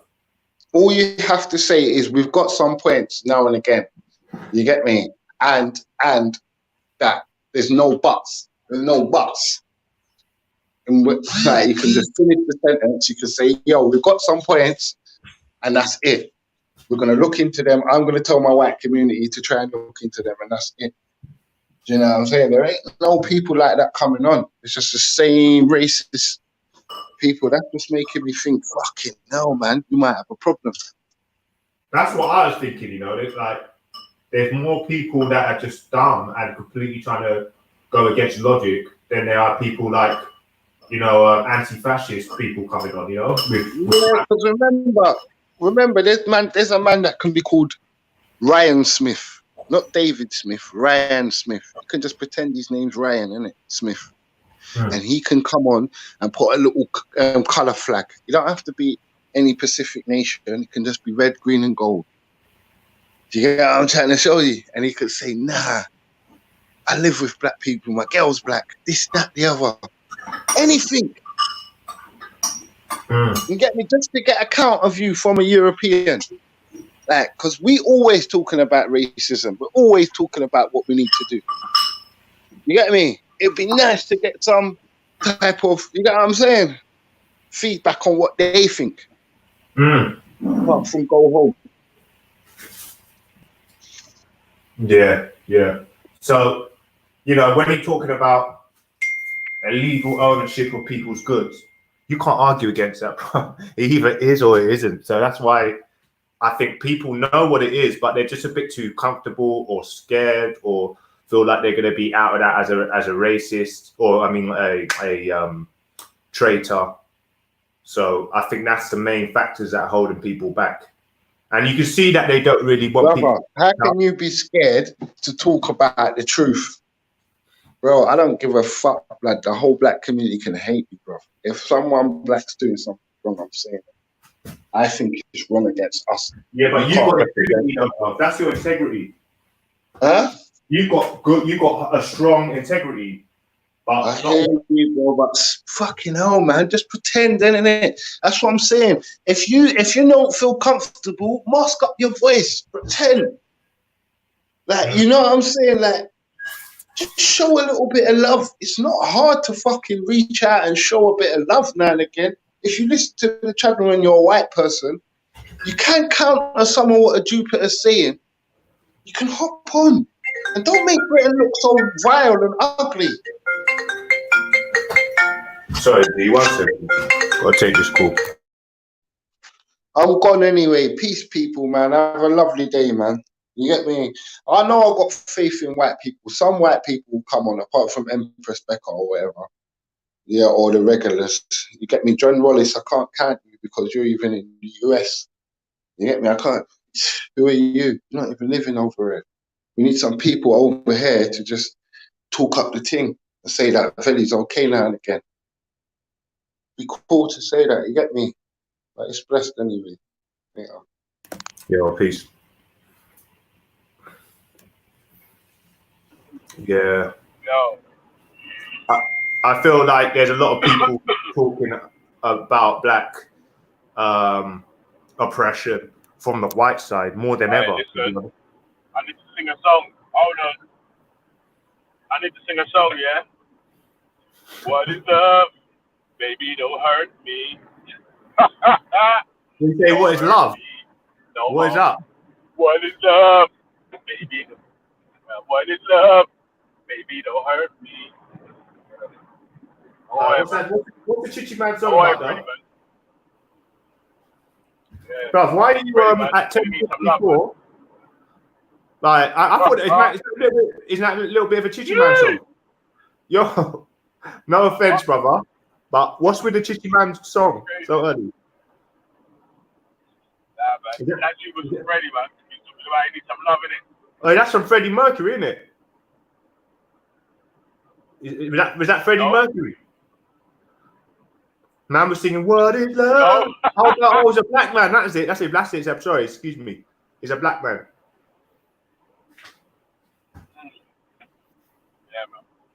Yeah, man. But you know what, right? You know when you talk about breaking away and creating your own sort of economic enterprise, you got to look at it like this. Wall Street. What happened to Wall Street? They didn't like Wall Street, bro.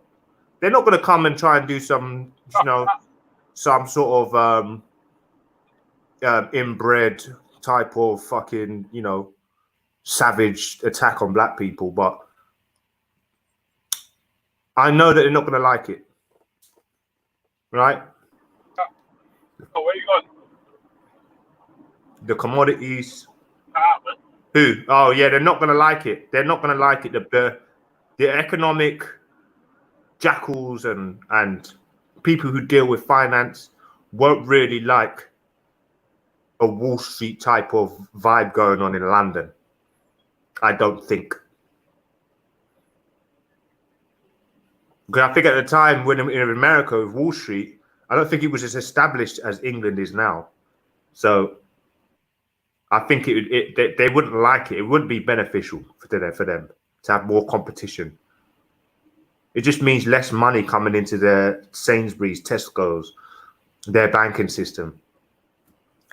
You know, and don't forget, they're gonna like Wall Street had their own stock market. They're dealing with pricing up their own goods and stuff like that. They were trying to play around with the prices of stuff for what was valuable to them. So they were just they're messing up the whole thing. So I think it's not something that you should be looking at and think, oh my God, this is a hurdle.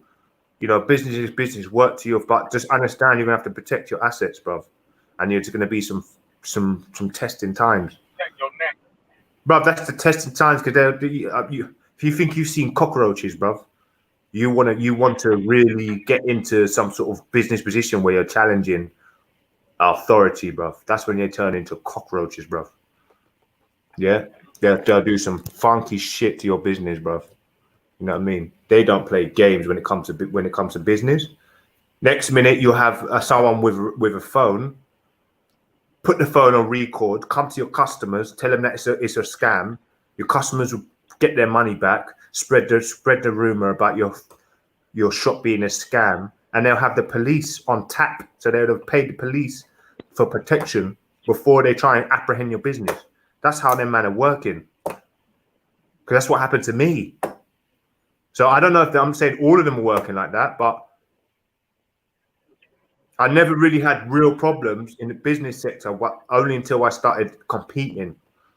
That was when I found like it was just fuckeries, brother. Honestly, the amount of time I think I had little nerd type of Ben Stiller looking dudes trying to fuck my business up, and I was like, "Rad, are you serious?" The guy, like Ben Stiller looking, bro. Hey, one second, yeah, my phone's ringing. And the guy come and try and fuck my business up.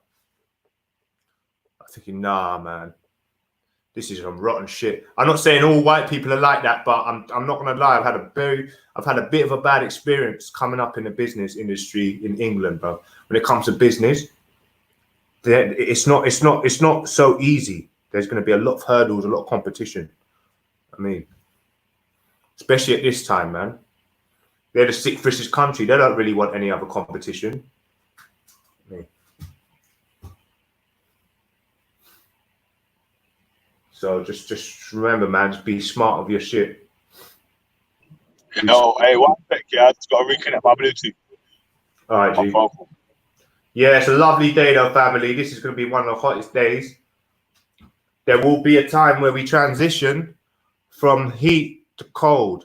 And 9 times out of 10, from when you go from hot to cold, you're going to get a cold. You're going to get something come up. Yeah? So you got to know now, this is a time you get your UV ray, have your mushrooms, have your fucking sunflower seeds, have your, you know, just make sure your body's immune system is strong. You know what I mean? Your pumpkin seeds, have all of these things. And then when the cold comes, if you do catch a cold, it will be temporary. It won't affect you as much. So this is the time, family. Get your food right in right now, innit? Because the temperature's going to change. Big up yourself, Khan. Yeah, man. Yeah. Soon as the biological thing turn up, I see you jump on, boys. Yeah. No, I ain't even heard anything yet. Okay. Now I was just mentioning. I think this is a good thing to bring up, Con.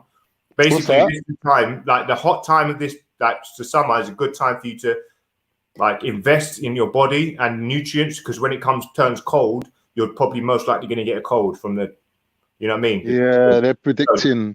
So this is a good time to get your mushrooms, your kale, all the things that are going to build up the vitamin D in your body. Yeah, I don't know how they get the vitamin D into the mushrooms, but it's clever. Yeah, mushrooms. Yeah, ain't just any old mushrooms though. It's got to be the vitamin D ones, isn't it? It's special. I don't know how they've done it. They've got a substance with them, Khan. That's for I think it's vitamin D. Yeah. So I was told to take them. I was told to have them, and I was just told to take them. You know, the one where they didn't really get it right was the is it Flora with the added plant steroids and stanols and whatever. Yeah, what about that? Reduces your cholesterol, but the thing is, they can only put it into flora, which is actually fucking fat anyway. So like you're eating something that contains fat, but also is designed to reduce cholesterol. So that's the only way they could do it though. So like if you need that shit they put in there, which is actually supposed to be good for you, you have to like eat like a little tiny little scraping on your toast. Do you know what I mean? But most people that got high cholesterol are known for like whacking on loads of fucking butter on everything. So I'm telling you, bro, I've got to stay away from butter, man. I love clover butter, man, on everything. Yeah. Literally all my food, everything, bro. Bruv, you know what? I don't want to switch the subject. Keep on saying what you're saying, but I tell you what, this is hot, bro. It's baking out there. If you want to burn, I'm outside. If you want to roast alive, go outside, bro. Yeah. Yeah, bless up, family. Sorry, can you hear me, Biggage? I don't even know. Yeah, we can hear you. All right, then. Yeah, big up. G block settings. What's happening, Nines? Hold on, Snipes. Nice. Can you hear me? Who? Oh, can you hear Snipes, Biggage? Oh, you have to share screen. Oh, okay. All right, big up, Crafty Con. Yeah, man.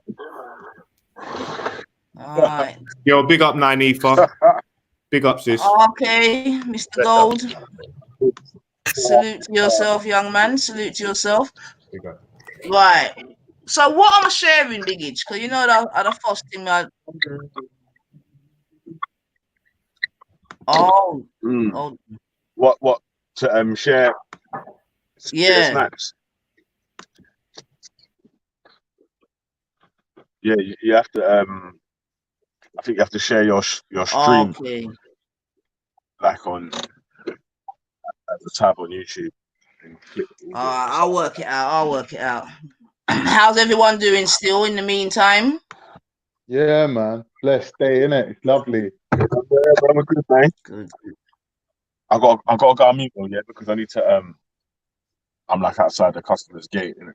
Don't worry, man. We'll hold it down for you. Yeah, thank you. So what's been the conclusion thus far then regarding the thing? The light work for Sarah, because that was just light work. Like yourself, I've just jumped on this second, so I haven't really had anything to say about it. But I haven't even seen the debate, so I'm looking to hear your point of view, to be honest. Okay, you're funny, Con. No, I swear, I'm not being no problem. But for myself, you know what I mean? It was light work. I can't even lie. I was quite disappointed with Mr. Robinson. You know what I mean? I thought he had a little bit more than that. But all the points that he kind of raised is just the sort of nonsense that we hear on G Block all day, every day, really. So, you know what I mean? So I think I don't even think it was a debate, or I don't even think it was about racism. Was it more like a roasting? No, you know what it is? Like, he just made it was all about BLM. Oh, is it? Yeah, it was all about BLM. No surprise. Do you know what I'm saying? BLM. So till we had to ask him why he's so passionate about BLM. Oh, I am passionate. You know, so I was disappointed in it. Like, you know what I mean? I thought he was gonna come with something, and he just, you know what I wanted to ask you, and even the people in the chats here, because one of the things that he was saying, and it was a question that I have asked this morning on my thing, but is there a rise in racial tensions out there? No. Is it something? Can you feel or see it, calm wherever you are in? No, man. I'm driving through the ends every day. I'm seeing black people smiling at me. I'm smiling at them. You know what I mean? It's all good, man. Everyone's happy. Everything's at the forefront, out in the open. Do you get me? Like, you know, that's what it should be, isn't it? Well, I'm just asking the question because one of the things that he's definitely saying, and we've heard it on the block already, by these little fucking cretins, that one is pushing back race relations many years, and that more importantly is increasing racial tensions out there. Do you understand? So I want to know if that's the case. I think people saying that they've got a very limited understanding of the black community, because you think about black community is probably one of the most, if not the most diverse communities out there. So if you're saying you love black people, you got to love all of them. You get me? From the right-wing ones to the pro-black ones to the left-wing ones. You get me? Like it's just across the board. You can't discriminate it out, like, because then you're being divisive, innit? You're saying, oh, I like black people, but I don't like the pro-black ones because they're anti-white. Like you hear like a few white people saying that, which within itself is ridiculous to say that, but you do hear them saying that, and I'm like, wait a minute, like then you're coming along and being divisive, then, innit? You're the divisive one. You're telling them, oh, if you want to be black, you got to be like this, and you can't vote for so and so. And you know who was that idiot that said, oh, in America, I think he said, like, if you don't vote Democrat, then are you even black? And it was a white man saying it. I was like, huh? That is just fucking unfathomable. You couldn't say that to anyone else and get away with it. Just a joke, man. Truly. But, you know, like with the Sarah thing and Tommy Robinson, like, to me, it's not really a surprise. Like, Tommy Robinson, to me, is so dumb. Like, he really has to pick his fights carefully, and it all has to be constructed and pre-scripted, and, like, he has to be trained up for it, and he's just a puppet, really. Do you know what I mean? So someone like Sarah, he should have roasted him the first time, in my opinion. You get me? So what are they saying now? That how is this setting back race relations? Are they saying that there's going to be repercussions? Do you know what I mean? What are they going to do? Punish one half of the black community for the actions of the other? That is ridiculous to even state that. Well, even in the chats, Mr. What's his name? Analyze Dunya is saying, yes, Nynaeva, it's making race relations worse. So maybe he can expand on that. But he can't even make a video, innit? Because they shut him down. He's done that here. Yeah, but I feel like it's a question that. Huh? Take my Bumble Clark video. He had a video up with me, man. I swear they took his whole channel down, let alone your video. Bro, he was doctoring my what I was saying, as a man who's not even talking about how I'm really that intellectual, and he's putting up my fucking what I'm saying. He's cutting out what I'm saying. Like, who am I? I'm nobody in this bitch. So, yeah. Personally, bro, this whole thing about the blacks being, there being a particular black group that is anti-white. Even I found myself saying it when I was talking and having an argument with certain black brothers and sisters. Well, it was more of a debate, really. And I was arguing with one. And I said, you know what? RGB is anti, but because I've heard so many fucking people say it, I said it myself. But when he said, look, does that mean that RBG means anti-white? And I actually, wait, it doesn't actually mean that. Yeah, that's a side issue. But let me say something.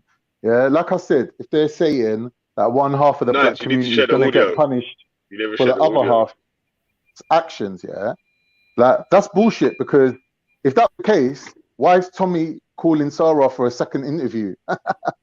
That just proves that the more militant the left-wing black people are, the more the right-wing black people are going to get their asses licked by people like Tommy. Yeah, but this is what it goes. It's just divide and rule, isn't it? It's just the problem is, though, it's not even divide and rule. Do you know what it is? It's good cop, bad cop. That's what it is. The problem is that you've got people in the black community now saying that there is a problem in the black community. So if the black people are saying that there's a problem in a black community and we've got to sort of try and rectify the killings between blacks and blacks, don't you think that's the standard? That's the standard. No, that's the standard settings for black people to balance out their whole community. Because with black people, unlike other people, like they give due credit to everyone within their community, and everyone gets a voice in it. So there ain't no what's it called? Takfir. Like there's no kicking anyone out. So everyone's got a view in it. So everyone's view is valid. Yeah, unlike with Muslims, for example, if you start going off on the mad shit, they'll just kick you out. I've got to jump off real quick here, but I'll be back in a second. Yeah, man. Yeah. So do you get what I mean? More of an all-inclusive theory sort of vibe thing.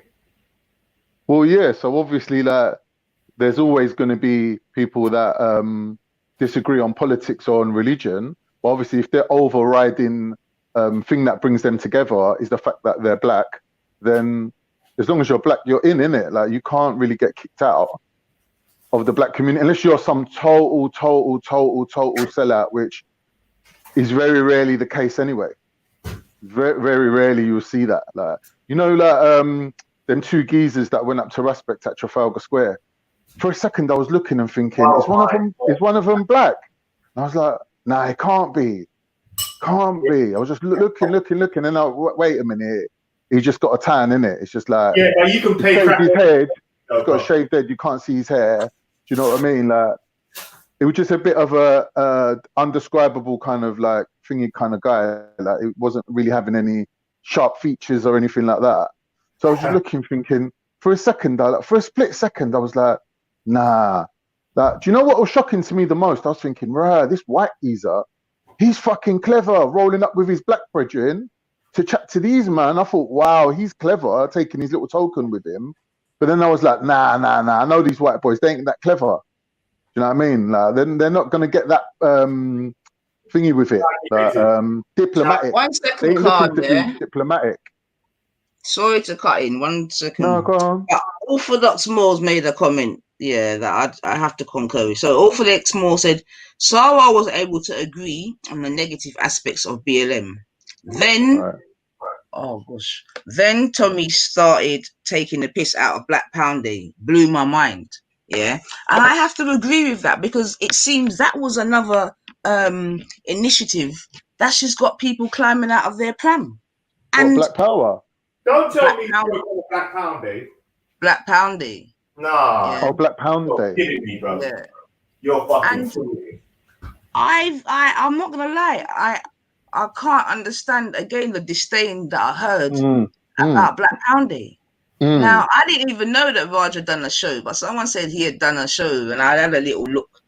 I think it's on the day that it was called something about I agree with Sir Faz or something like that, and they put. I think Biggie actually went on the show actually, so you know, and it's just easy. Then I'm hearing people trying to tell us how to do our thing and how we should do it, how we should advert. Shocking. And this, Shocking. and what I'm saying on my show this morning is this, yeah, family, is like, this is the conclusion that for some people, not all, but for those whereby now the grass has been cut, you understand me, and we can see what it is, yeah.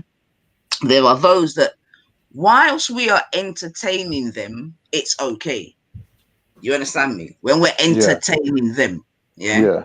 But when we're entertaining ourselves, it's a whole big problem. Yeah. And this is time after time after time. It's crazy. Yeah. Because if any other people were doing what, no one would even bat an eyelid, because like Rod said, it's a daily thing. It's just normal. Yeah. And he took pride in even saying that. He thinks I don't catch them, but we catch them thing, then no problem. Yeah. How can persons have a problem with spending? It's crazy. It's crazy. And then apparently now, because Biggage has explained it, we understand now. But this had been explained to these persons so this is what I'm saying. They think they're slick. Yeah, but you're not slicker than me. You know what I mean? Now Bigger has explained it. Now it makes sense. Yeah. So I don't know if he used a different type of English. Understand me? But now Bigger explained it. It's okay. You know what I mean? You understand me? But remember, many persons they were able even to watch the live advert. So you can't get the message from the live advert, but you can get the message from Biggage. You gotta stop it, man. But yeah, it's interesting. I'm not gonna lie. This grass cutting is mad. I'm loving it. He needs to stop talking on fucking black issues, bro. He needs to stop it now, bro. He's heading for. Who, Raj? No, Tommy Robinson's heading for a beating. If he keeps on speaking about black pounds and black issues, bro, someone dead in where he fucking stands, bro. He needs to stop speaking on black issues. Like, this is becoming like people are feel like they can speak on black issues. Like to that with that sort of disrespect, bro. He needs to someone needs to make a public fucking thingy out of this guy, bro. We keep talking about Black Pound Day and all the rest of it, when man's been suffering 35 don't years. forget that thing. Sorry to bang him So out. people are saying that there's like bankers, the bankers and that are behind these people. Calm down, man. There's no need to work yourself up, Bab. Yeah, everything's calm out here, man. Did you watch Simmer Down yesterday, a King of Gold? Did I watch what? I'll put the link in the back chat. Simmer Down, man. 2 days of absolute niceness, yeah, and positivity and beauty, yeah. Don't overcome today. There's no need for it. All right. Fair enough. Everything's all right, man. What we have to understand is that the more worked up certain people become, that means we're winning. You understand what I'm saying to you? So we just need to chill, yeah? And everyone just needs to stay focused, yeah? So man like you, King of Gold, you just stay focused, get yourself better, get yourself in good physical and mental and spiritual health, and we keep moving, yeah? You understand me? Because right now the war is, as well as anything else, it's the war of the mind. You understand me? It's the war of the mind, yeah? And we have to just stay focused and look to see what I want. You understand me? Yeah, because right now BLM is the football, okay? But obviously it's politically correct to be able to kick BLM, yeah, because BLM is an organization or whatever, however people want to call it. Yeah, it doesn't matter how much we say that we're not part of BLM. Yeah, it doesn't matter, because people are going to place us in BLM because you can kick BLM. You know what I'm saying to you? Everyone has come out and said we are not BLM, but they want to put us in the BLM box. That's why right now, yeah, because they're gonna put us in that box anyway. So big up BLM. But BLM is triggering the F out of people. It's mad. It's crazy. Yeah. But like I've asked, if there are, I want to know if there are racial tensions out there, because that's what's being proposed. You know what I'm saying to you? And if there isn't, then I'm proposing that it's these actual persons themselves that are trying to, you know what I mean? I can't really answer that, because like where I'm situated, obviously, like I'm not coming across those redneck kind of like bold racists. Like I'm not gonna come across them on my daily. You get me? So I can't really answer that. Like people who live a little bit more far out. Asking in the chat still, Khan. Sorry to cut you, but that's also because obviously within the chats, I'm hoping it's quite a varied, you know what I mean, sort of demographics, as it were. And the only person that's answered me so far is Analyze Dunya. I've asked him to give me an example or whatever, and I've not seen anything forthcoming yet. I bet your racist will come on the panel, and the blacks on the panel will talk to the racists. I don't mind racists coming on the panel, as long as they're not like American racists, like so religious. Like, what the fuck is the point? Yeah, you're right. Of that? It's long. I can't speak to them fucking why so religious type of energies. But if you've got so many people that have been around for a while and they know the deal, I don't mind speaking to Jukes, because she's... Wait, one second, a King of Gold. So DJ Hate Soul, who cares if you support BLM? Why keep harping on about it? Have you looked at the title of the show, DJ Hate Soul? Do you know what's going on at the moment? Like, and then we got Conrad Court. I bet you a racist will come on the panel and the blacks on the panel will talk to the racists. Pathetic. Okay, Conrad, instead of us talking to the racists, why don't you come on the panel, bub, so we can talk to you? How about that? But debating racists and Kiki and doing business with them is different, mate. That's what you need. You need two opposing thoughts to be able to make sense out of a problem. You obviously care, DJ Hate Soul. But just jump on in it. Don't do all the chattings in the chat. Just jump on and say what you got to say, man. Because it's very easy to talk in the chat, you know. Yeah, come and voice your opinion, man. Say it with your chest. Admittedly, though. Now look at this. Now hold a minute. Now look at this comment, and this is what I'm saying. Racists are your enemy. Stop talking to your enemy. Yeah. Now you see. That's an interesting comment, but you see, if you think of all the great black leaders, would you tell them that? Would you tell them that?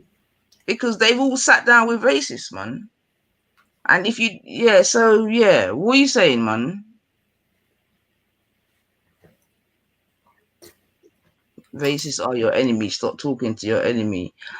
I mean, I hear you still, man, because if you watch what goes on G Block, certain races, you know, we just try not, you know, it's mad, but even that's mad still. Jupiter's new name, Ursula Corona Octopus. My girl, I don't jump to your orders. You see what I'm saying, DJ Hate Soul? That's just pointless, man. My girl, I don't jump to your orders. All right, bub. Sit in the chats and talk what you want to talk, man. Seriously. You're not even worth my attention at the moment. Yeah, ready. Let Dave Smith on, please. I actually like this brother. I don't mind him.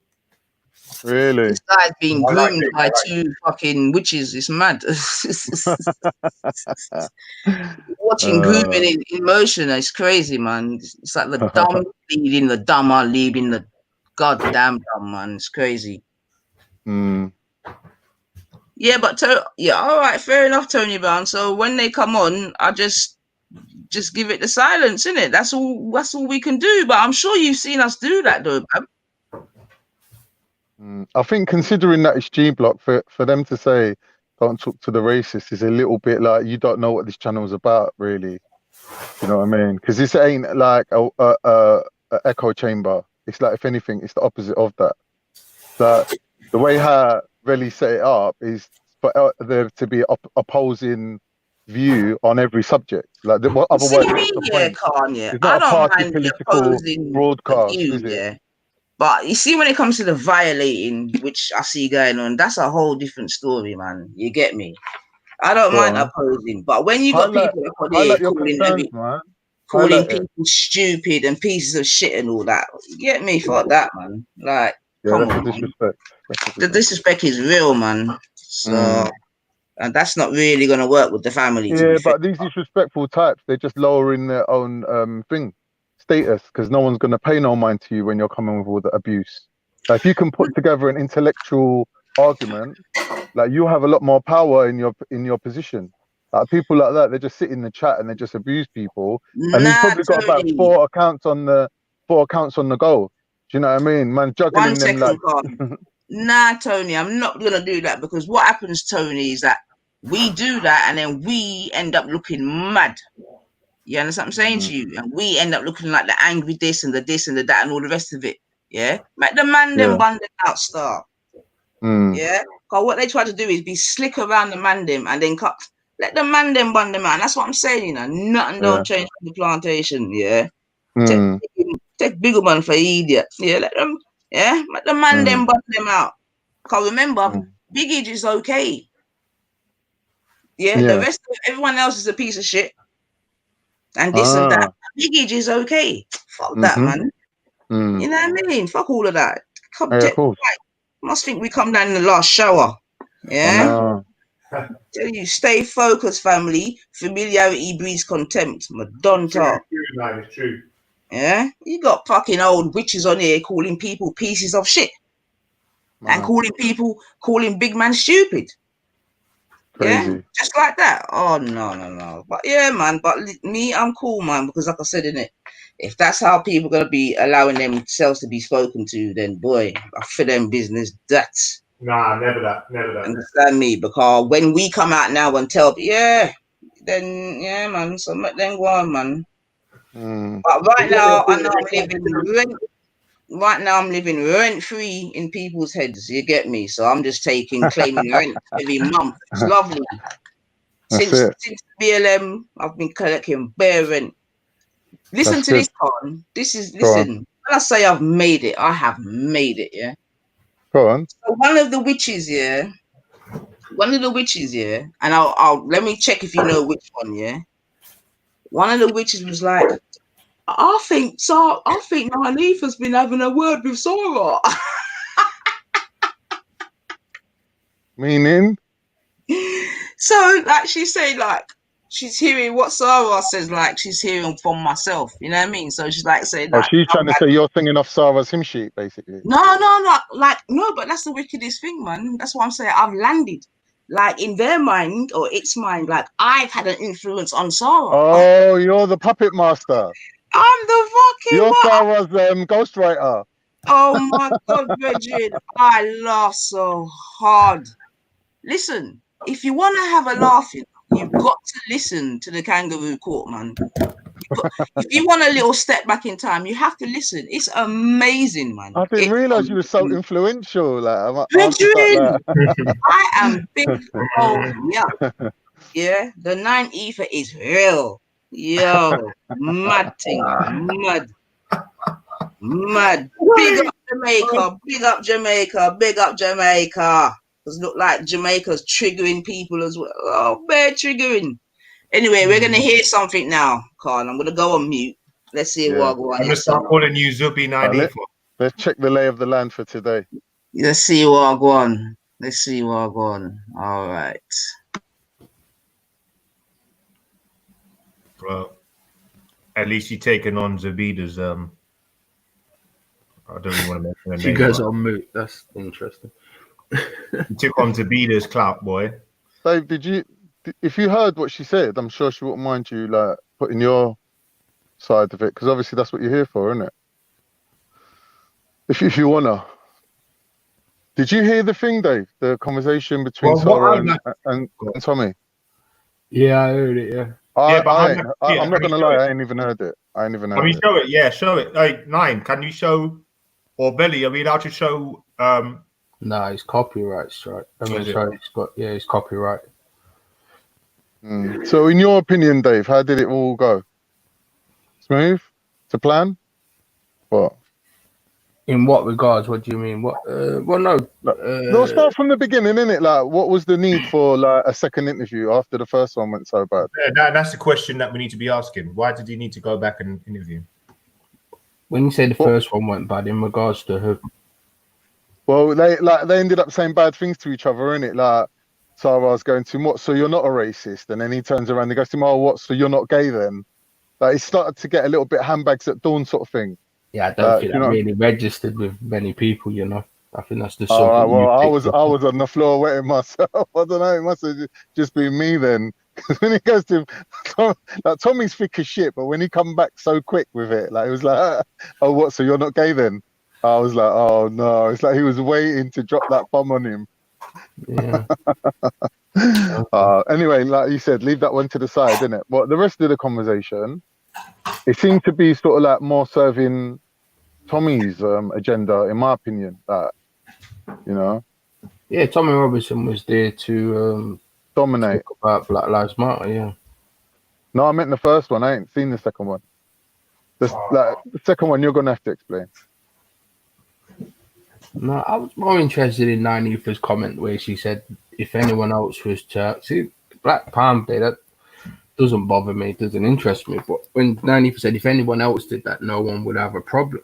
And that's not true, because see, what you got to understand is white people have had programming for quite a lot of years now. Don't be racist. Don't feed into supremacy. Be inclusive. There's been a lot of anti-racist programming gone on for quite a few years. So when white people see a movement that is separatist, they look at it and go, hold on, we're being told one thing, but we're seeing another thing on the other side. This ain't what we've been taught for all these years. That's why people have this reaction to it. Yeah, but listen, Dave. That makes sense. Dave, yo. When they said don't be racist, they didn't say don't get together and build business. They just said don't be racist. King Gold, if someone came out and said, let's have a white Palm Day, they would be lambasted by the mainstream media and politicians. Nobody. Why do you need a white? Wait. Okay. No, we're not talking about the need. We're talking about the psychology behind it. I'm not talking about a need. Listen. Do you know anything about Asians, Dave? Do I know anything about Asians? Yeah. Do you know how they spend their money? Yeah, but do you know where they spend their money primarily? You're making a different point to the point I'm making. No, I'm not making a different point. I'm asking you a question. Why people have a reaction to these things. Listen to me, man. Do you know where they spend their money primarily? That's a different point. Okay. Do you know anything about Turkish people? Yeah, but that's a different point. If you know where they spend their money primarily, do you know where they spend their money primarily? Turkish people would drive for miles and miles. Do you know anything about Chinese people? You're making a different point. Just about do you know where they spend their money primarily? If Asians came out tomorrow, do you know anything about Jewish people? Yo, stop doing what you're doing. Do Yeah, you know where they spend their money privately? you're making a different point. No, I'm not making a You different are. point. The You are. point is very, You are very making a clear different point. in which No, is it's being not. made.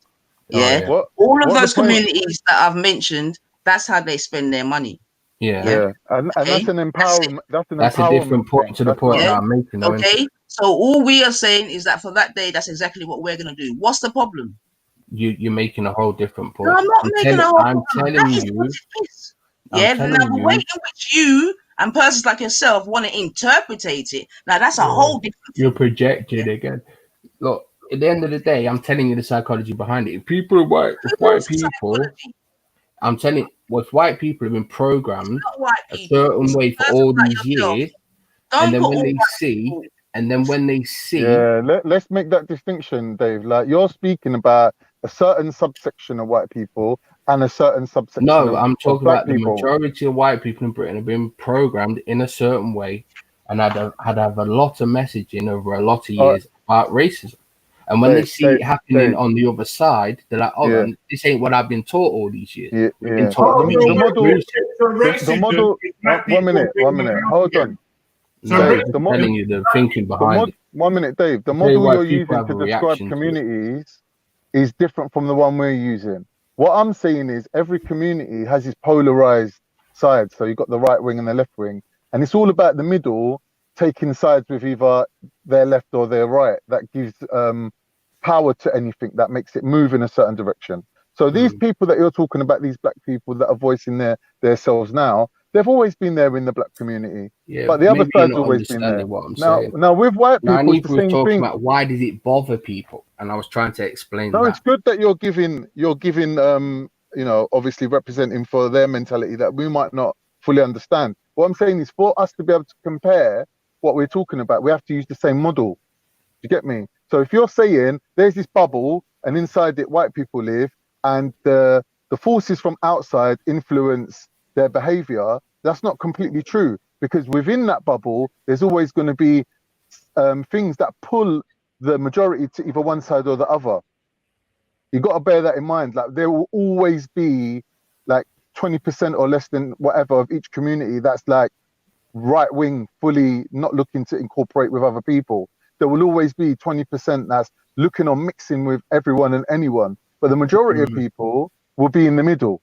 You get what I mean? Like if you bear in mind that model applies to all communities, yeah, then you see where two communities, like if you imagine two bubbles, touch each other or join each other. You get me? Or where they push each other apart. It's like they're bipolar. Do you get me? It's like one side's positive, one side's negative. It's like they're just maneuvering around each other. Can I address this? Yeah, but my initial point still stands. And you But still I know why do people No, have I'm not trying to bring down your point though. Your point does stand. So make your point and make your point again then, because you were talking about the psychology. So go on, Bob. What I'm saying to you is that white people in this country for quite a few years have had a lot of anti-racist programming. So when they see things on the other side that is not inclusive, because white people have been taught to be inclusive, they do have a reaction to it. Because it's like, oh, we've been told to not do these things. So when they see these things done on the other side, they have a reaction to it. That's what I'm saying. I'm not going into the business of it. White people have been told not to do joint enterprise or not to go and do their own thing. So you building up financially is you not being inclusive, because you're still giving your tax money over. Yeah, you're still providing taxes. So I don't know if that's even an argument really to make. Yeah, it's a bit of a weird thing what you're saying, Dave, because it's like it's reality. Number one, you're saying white people are influenced by external things. So that guy comes back to my people need to wake up.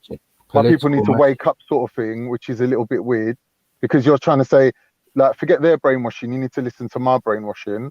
That's number one. Number two, if you're told to not be racist, it's for your own good, because being racist ain't a good thing, Dave, is it?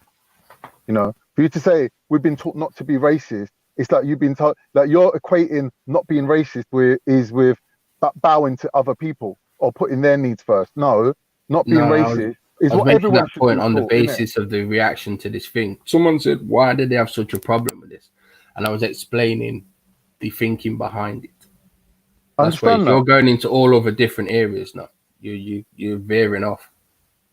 No, we're not. We're speaking exactly on the So point let that me you're ask you a making, question. Let me because ask you're saying, Khan. Wait. So make the point again, then. I'm not. Come on, I've done it twice now. What is but going on? let me ask You a question. said, well, if that's what it is, I don't really see that there's anything for me to answer to. To be fair, if that's what it is, mm, But you did make the point that no one else would have a problem if any other group came out and said the Pacific Pound Day. Do you think that would be the case with white people? the point be, you see, the thing is, every day is wait, Khan, White Pound Day. Yeah, but Khan, when you wait. promote it, it's a different thing, isn't it? That's where they react. Look, I don't have a problem with Black Pound Day. I don't care. Can I ask you, But it's based on the what you're saying, promotion of Dave? it. Can I That's ask you a when people have question? the problem. Have you ever seen an advertisement for Rolls Royce? You don't see it, do you? Because No, Rolls Royce they don't sells need to. them. Yeah, exactly. They don't need to One advertise. second. Same way, like you lot don't need a White Pound Day, One Yeah, so but you're second. no not one. going to get it promoted. Calm. Let No, me no. just But she said they wouldn't be a problem if they let me was. just introduce this No, to they you. wouldn't, because, and that's why. Let me just quickly get this They out here. would from white people. They'd have That's a bigger why. reaction than they have with That is this. why I asked you my first questions, because all it is that we on that particular day, or whatever you want to call it, we were just doing what people do every day, all day, anyway. Do you understand? I don't see why it became a problem, and I still don't understand why it's a problem. Me spending my money. Why it's a problem. Sorry. Wait, I've let me already just explained why. one second. No, but that's your what it is though. That's how you want to perceive it. Do you understand what I'm saying to you? That's how you want to be, because most other persons I'm just explaining to you how people think and how they've but been it's not programmed through people so though. many That's years. what I'm saying. It is. Are you gonna let me speak? It's not people in it. It's a certain set of people, and that's the difference. Yeah. If it was something that I thought all white people felt, I would hear what you're saying, but that's not what it is. Obviously, it's a certain set of people, and seemingly it's the same set of people that are, have a problem with BLM, that have a problem with Jamaica, that have a problem with, being told that we helped to build up the place after the war, and all the rest of it. It's just one big path. To be fair. No, I don't think you're actually in touch with what's going on. But okay. Right, well, give me some. One minute. This is the problem of our generation, though. This is the problem with our times now. Everyone's surrounding themselves with like-minded people, and they've been empowered into thinking that they've got this strong position. That is just an illusion. Don't let me shout. You two, don't let me shout. Yeah, just give me a minute. Can I go after you though? Give me a minute. Yeah. I've been waiting patiently. Yeah. So Dave is saying that I don't understand. Yeah. So make me understand, because I listened to Tommy yesterday. He couldn't make me understand. You understand me? I've listened to other persons that, you get me. I can't understand from them. So you make me understand, bro. Yeah, white people have had an anti-racist programming for a lot of years, and they've been told to not segregate, and they're told to be inclusive. So when they see things like this, they see it and go, "Hold on, we've been told for years to not do these kind of things." So they have a reaction to it, right or wrong. I'm not saying it's right or wrong, but that's how people think. People see it and go, "Hold on, sort of things though? Do what sort of things? Exclusively promoting race. White people have been taught for years to not promote race. All right. Okay, so wait. So you get from us encouraging each other to spend amongst ourselves, yeah? You see that as what? White people see it as promoting race. Promoting race. Yeah. And white people have been programmed for years not to do it. That's why they have a reaction to it. I'm not saying whether it's right or wrong. But does that wait, but listen to what you're saying. Does that make sense to you, what you're actually saying? Yeah. Because if a white business came out today and said, we are doing a white pound day, that shop would be shut down and would be on the mainstream news. White people look at it and go, hold on a minute here, we're all meant to be together and inclusive and all these things. When they see these things, they have a reaction to it because they're like, hold on, this ain't what I've been told for years. Okay, so what I would say is that only uneducated, I can't even think of other words to use, white people would think like that. Because, and again, that's why I started off by asking about the other communities, yeah? Because if you know anything about those communities, that's what they do, normal. But they don't promote it, do they? They don't need to promote it because it's already normal. So then there wouldn't be a reaction to it, would there? Wait. As Raj took so much pride in saying, yeah? So now if you, Dave, or anyone else of your ilk cannot appreciate why now we in 2020 are in a place where we are encouraging ourselves to do the same thing, then you are not my concern, to be honest. Yeah, you're projecting onto me because I don't have any issue with. I don't have any issue. I don't have an issue with Black Panda or any of this stuff. It doesn't concern. That's not true though. But I'm telling you the thing. Well, there you go. Tommy's got an issue with it. Yeah, would you agree with that? Yo, Tommy, can I ask? Because Tommy brought it up yesterday, innit? So it's obviously an issue. Now I've heard yourself speak about. He believes that it's adding to segregation. I've heard yourself speak about it with the kangaroo court. So it is obviously an issue. Well, you understand what I'm saying? And I comment on it. You coming on here saying it's not an issue. It's a straight lie. It's not an issue for me in the slightest. You are reviewing shows and going on shows talking about it. So how can it not be an issue? It's not an issue for me at all. My issue then don't is... come up and start talking about it then. If it's not an issue for you, don't talk about it then. I will talk about anything I want, but it doesn't have to mean something to me, does it? Yeah, this is what I'm saying, family. When we're entertaining, it's the confusion. It's the confusion. Okay. When we entertain ourselves, it becomes a problem. You can talk to this man. Like, I'm finished, man. There's nothing else to be said. No, the problem is we're being told integration on one hand. We're being told integration on one hand, and then we're seeing something being done else on the other hand. We're being lied to. We're being conned. Let's address it. Let's address that. Yo. I need to ask the question. Can't what? I need to ask. You can't control them. Rather than like having a back and forth and tit for tat. I mean, might as well just like try and make sense out of a little bit of nonsense. I don't say it's all nonsense, but when you say black people talking about Black Pound Day, if I'm going to give you this scenario, obviously you said that you don't mind it, but if white people were, for example, having problems with a specific problem, would you? Everybody can agree that black people are facing problems by having low finances. Yeah. All sorts of problems come with that. So we now understand now that is an issue. So now if there was an issue like with white people, I'm just using an example. I'm not trying to do any slide digs, but for example, white people get burnt a lot by the sun. So if they had a invest in cream day or invest in what's it called, sun protection, sunblock day, which is just something that's affecting the white community, do you think black people be standing up saying, oh wait, we're part of this Britannia and it's all inclusive? Yeah. Wait, they're talking about saving their skin. See, that's what I'm... let me answer that. Same thing, bro. Let me answer. Yeah, it's not, because you made a fantastic point there, because we're actually talking about the bigger picture and the mainstream media and the establishment, what they're actually pushing.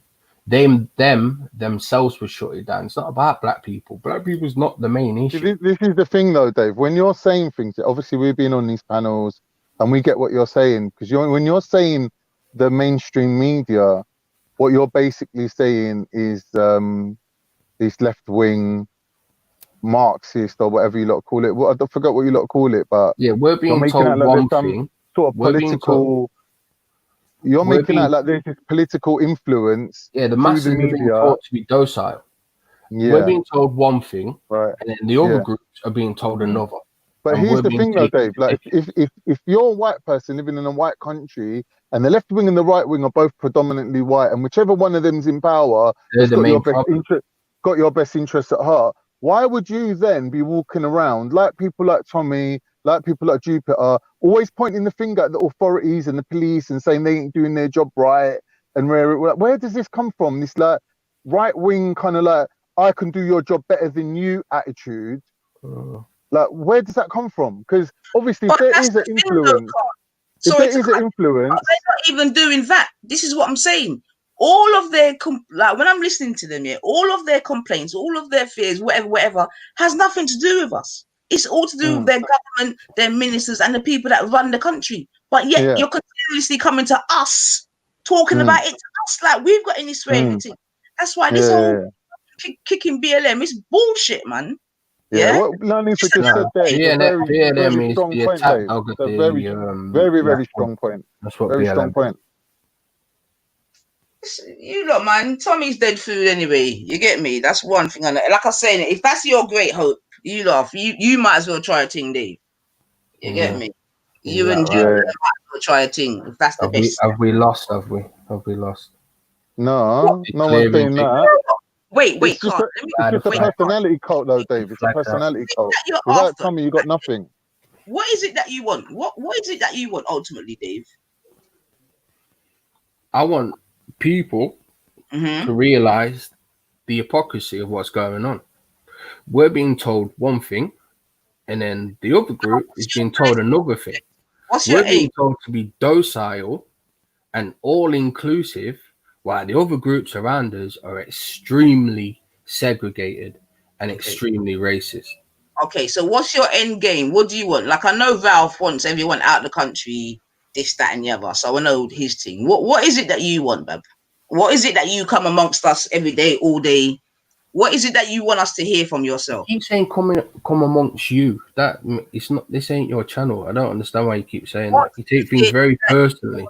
To hear, Dave. Say that again.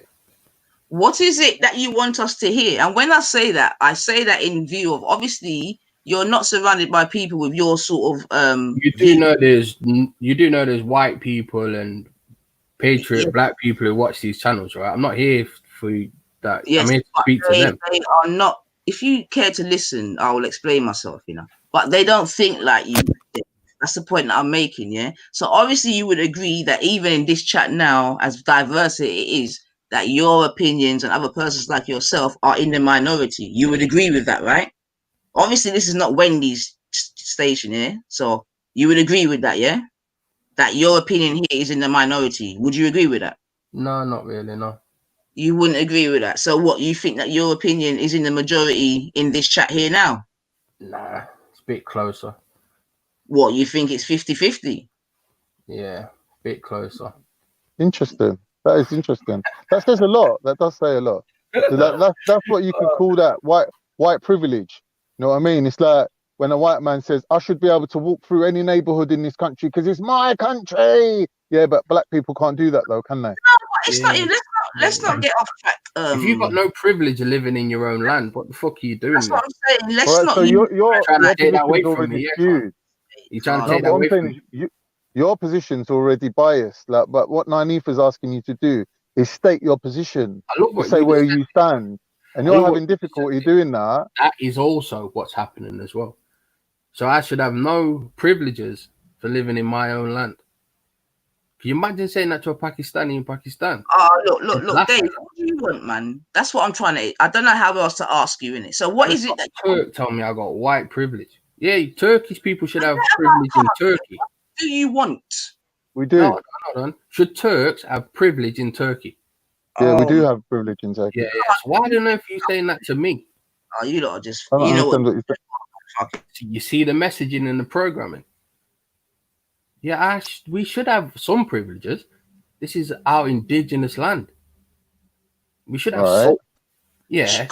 Shut up a minute, please. No, see the programming. So, Dave, what is it that you want? What's your end goal? Like, if you had all the power in the world in England, what would England be tomorrow? British society. That's what I want. A what? A cohesive British society, and the people that are anti-Britain to leave. That's what I want. That's it. Yes, that is it. A cohesive British society. Yes. That's it. Yeah. And the people that are anti-British to leave. and people that are anti-British to leave. And what do you call anti-British? Because apparently I'm anti-white and anti-Western. So what do you call anti-British? Well, for example, if someone was plotting a terrorist attack in Britain, I believe they should be deported, right? Okay, well, I'm sure most someone who burns the Union flag, I think they should be deported as well. What if it's a white person? Well, they should go to jail. Oh, so one rule for one and one rule for the other. Again, Khan, yes, 100%. There should be some privileges, at least, for living inside your own land. Yes, just like Turkish. So here's the thing: that your level of privilege is decided by. Yeah, you've just said that.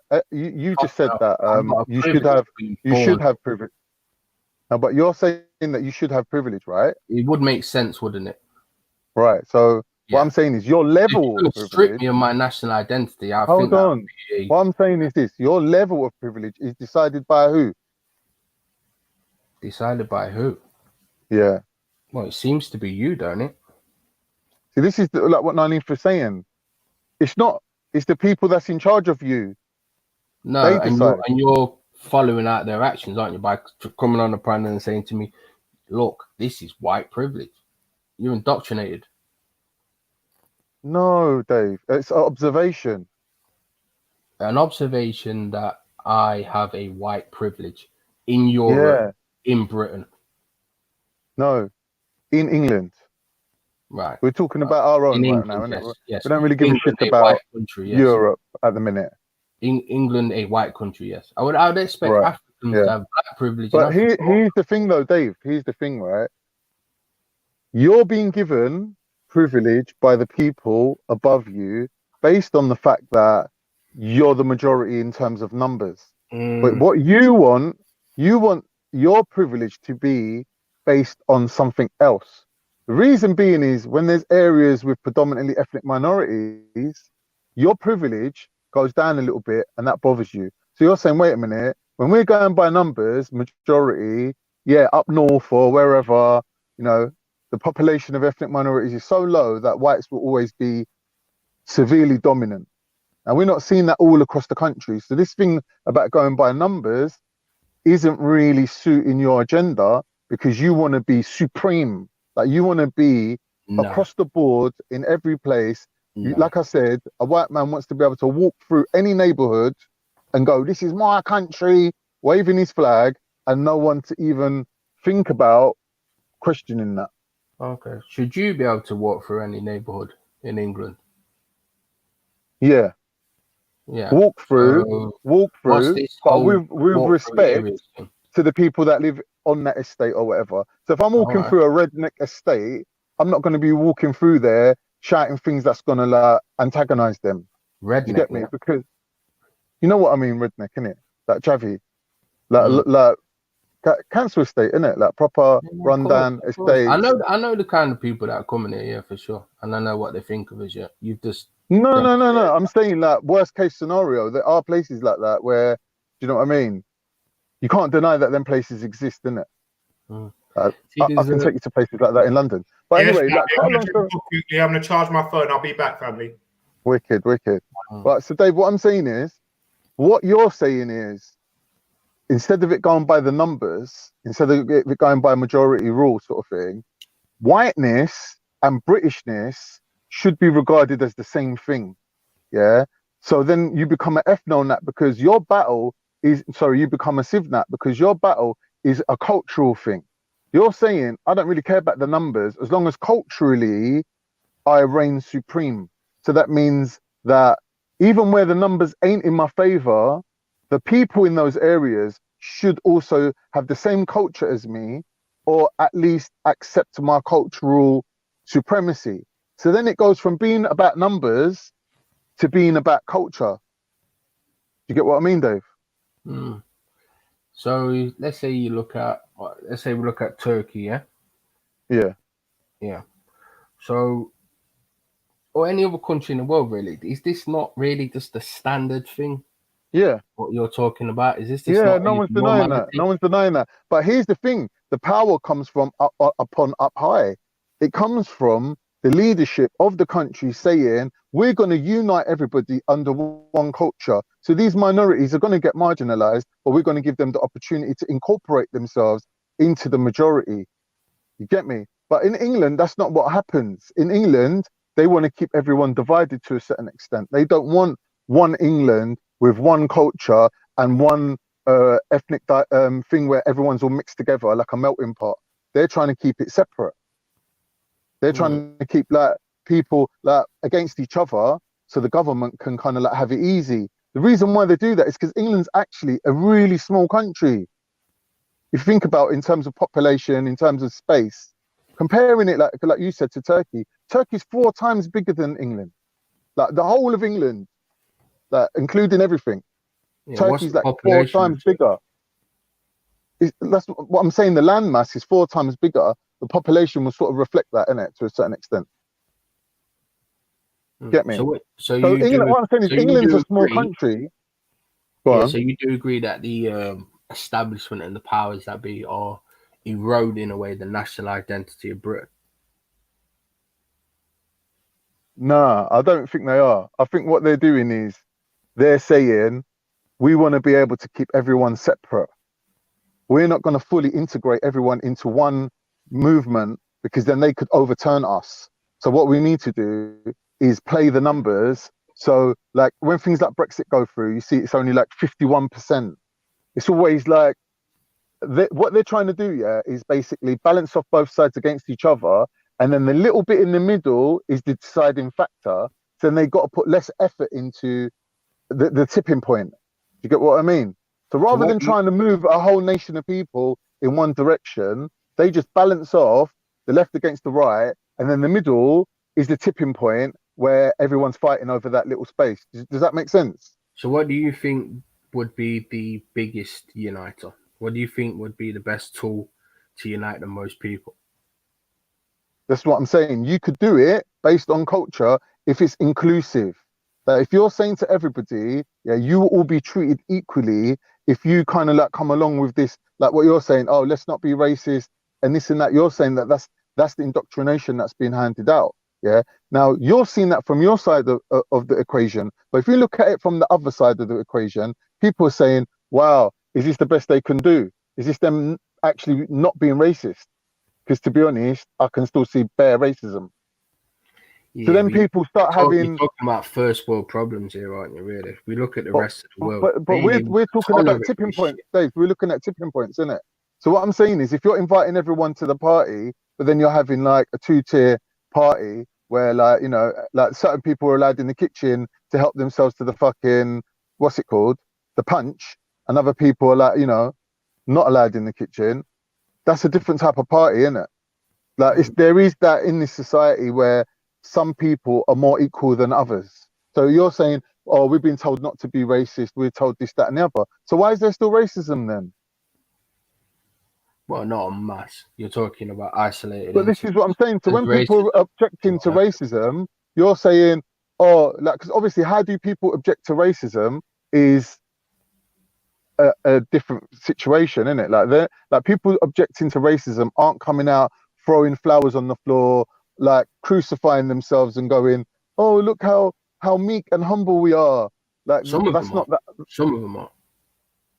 Well, who's doing that? Have you seen these people that are marching with the Black Lives Matter movement? I'm not talking about that. That's fucked up. I don't know what that's about. I'm talking about people within these communities, yeah, that are fighting against racism will obviously fight fire with fire, innit? Like there's an antagonistic force coming against them, so they're going to get antagonized and there's going to be a conflict, which obviously they're hoping will end in a resolution. But what I'm saying is, yeah, if they're seeing the racism, all right, and they're complaining about it, and you're saying, nah, there ain't a problem, there ain't no such thing as racism, yeah, then you've gone from someone who's actually been indoctrinated to not be racist and racism being a bad thing, but then you're still racist.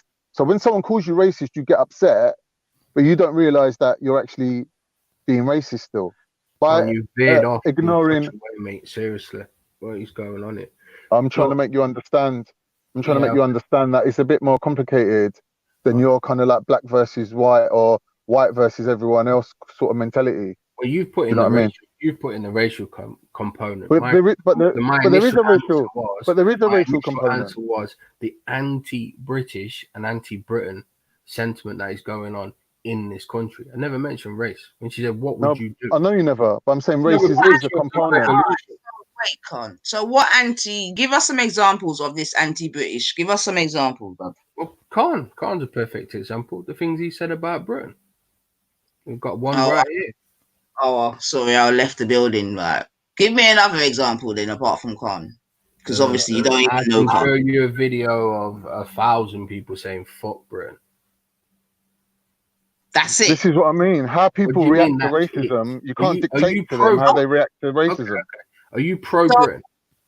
What do you mean pro-Britain first? Are you pro-Britain?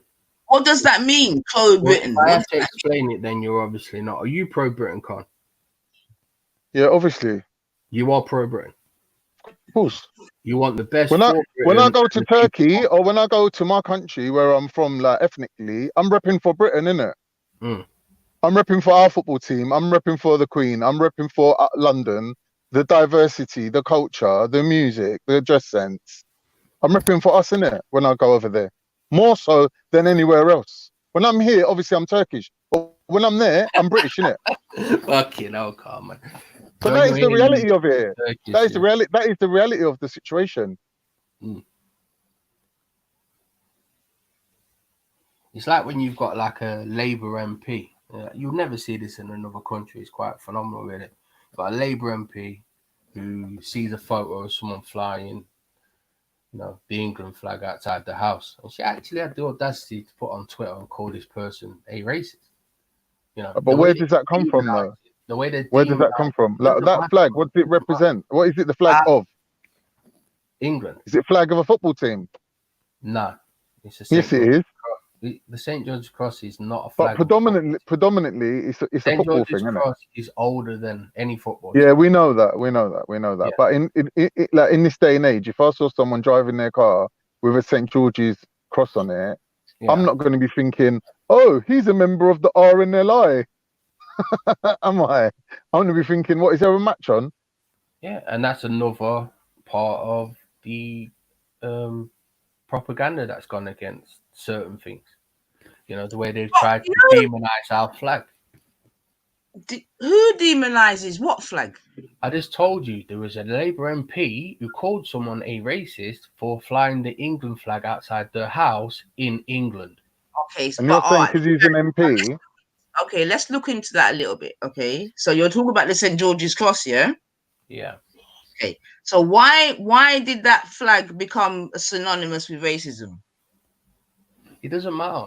The flag is bigger than the flag is bigger than any of them. So you don't want to discuss why it may have become synonymous with racism? No, that doesn't matter. Okay, so what you're gonna say is that flag is racist? No, I'm not. Listen, stop thinking that you fucking know me, yeah, and trying to preempt shit. No, I'm I asking you a very simple question, yeah.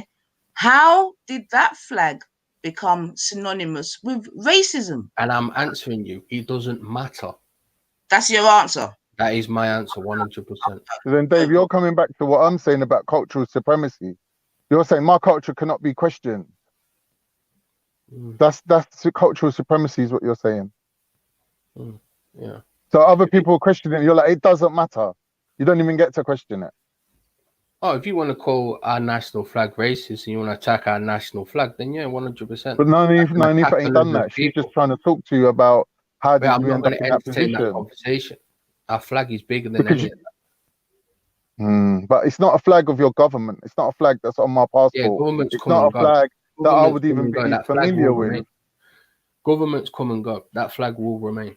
Not so what are you going to do? Like separate yourselves off from everyone and have it back to being England? No, we're going to have a patriotic revolution. That's what we're going to have. All right. So the flag will still need to represent other regions, innit? Like Northern Ireland or whatever's involved. Yeah, 100%. Like if you're giving up Northern Ireland, then yeah, you can. Yeah, but I'm saying if you're giving up Northern Ireland, then you can have the St. George's Cross as your flag. But you're not doing that. So you can't have your cake and eat it. So this comes back to supremacy again. England's England, Northern Ireland's Northern Ireland. What are you talking about? And the Union flag is all encompassing. It covers us all. I'm not talking about the Union flag. We're talking about the St. George's Cross. Yes, the England flag, yeah. Right. So if you want to have an England flag that represents England as a country, you need to have a government that represents England and only England, and the territory attached to that government needs to reflect that. So you can't have a territory where, you know, there's other parts like Scotland or wherever, or Wales or whatever you want to add in. It's bigger than England, isn't it? Con, why do you think that so many, let's talk about the white middle class. Why do you think so many of them are the way they are, with the anti-British? I think it's healthy. I think it's healthy that in Britain people can criticize their country without being put in fucking prison. In other countries, you got that, and it makes them less diverse. It makes them dynamic in dealing with problems. Or weaker. Not really, because like it's like if me and you are walking up the road together, and you're like, "Oh shit, we're walking on the sunny side of the road. Let's cross over to the shade." At least one of us thought of it first, didn't it? Do you get me? So if a problem's highlighted from within, that puts you at a good position. And if it's not dealt with, there's reasons why it's not dealt with, and usually it's financial. So you think it's healthy for the let's talk about the mainstream media, for the mainstream media to encourage a cancerous environment of anti-Britishness? Do you think no? That's see, this is what Nanifa asked you when she said, "What would you call anti-Britishness?" It's like, are you saying anything against the current status quo is anti-Britishness? So if there's any immigrants coming in now, let's say, that tips the balance away from British power, would you regard that as being anti-British, Dave?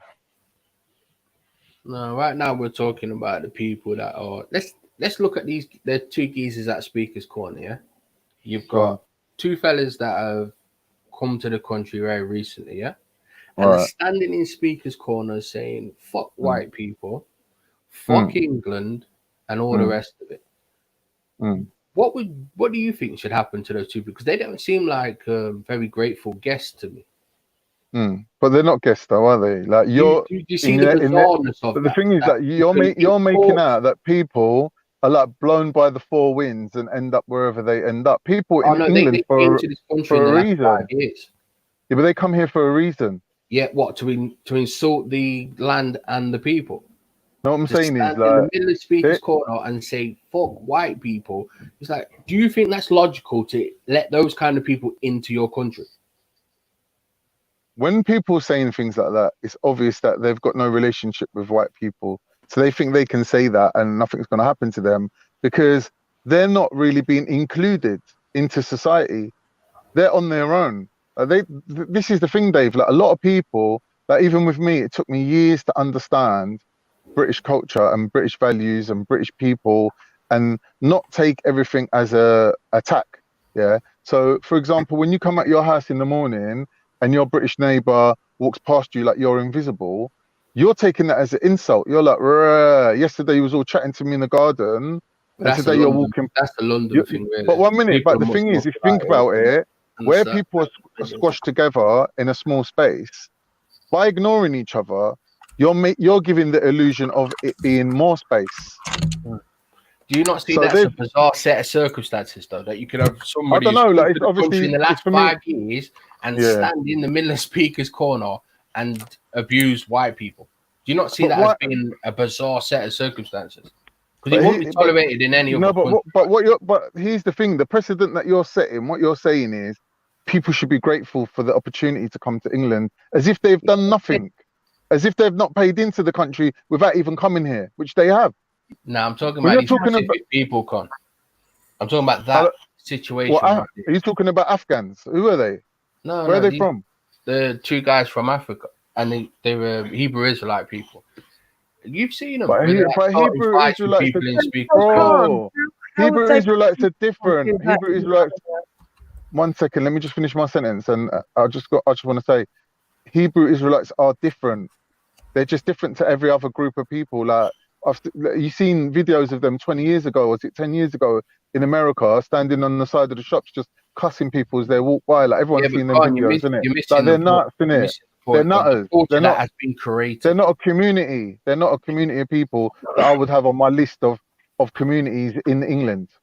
That Yeah. they're just one or two internet So nutters. you would A agree. culture has been created that accepts that now. It's made it normal. It's made it acceptable for that to happen. There is a culture that has been created that makes that acceptable and normal, and it's happening.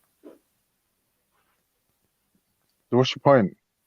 The point is exactly that.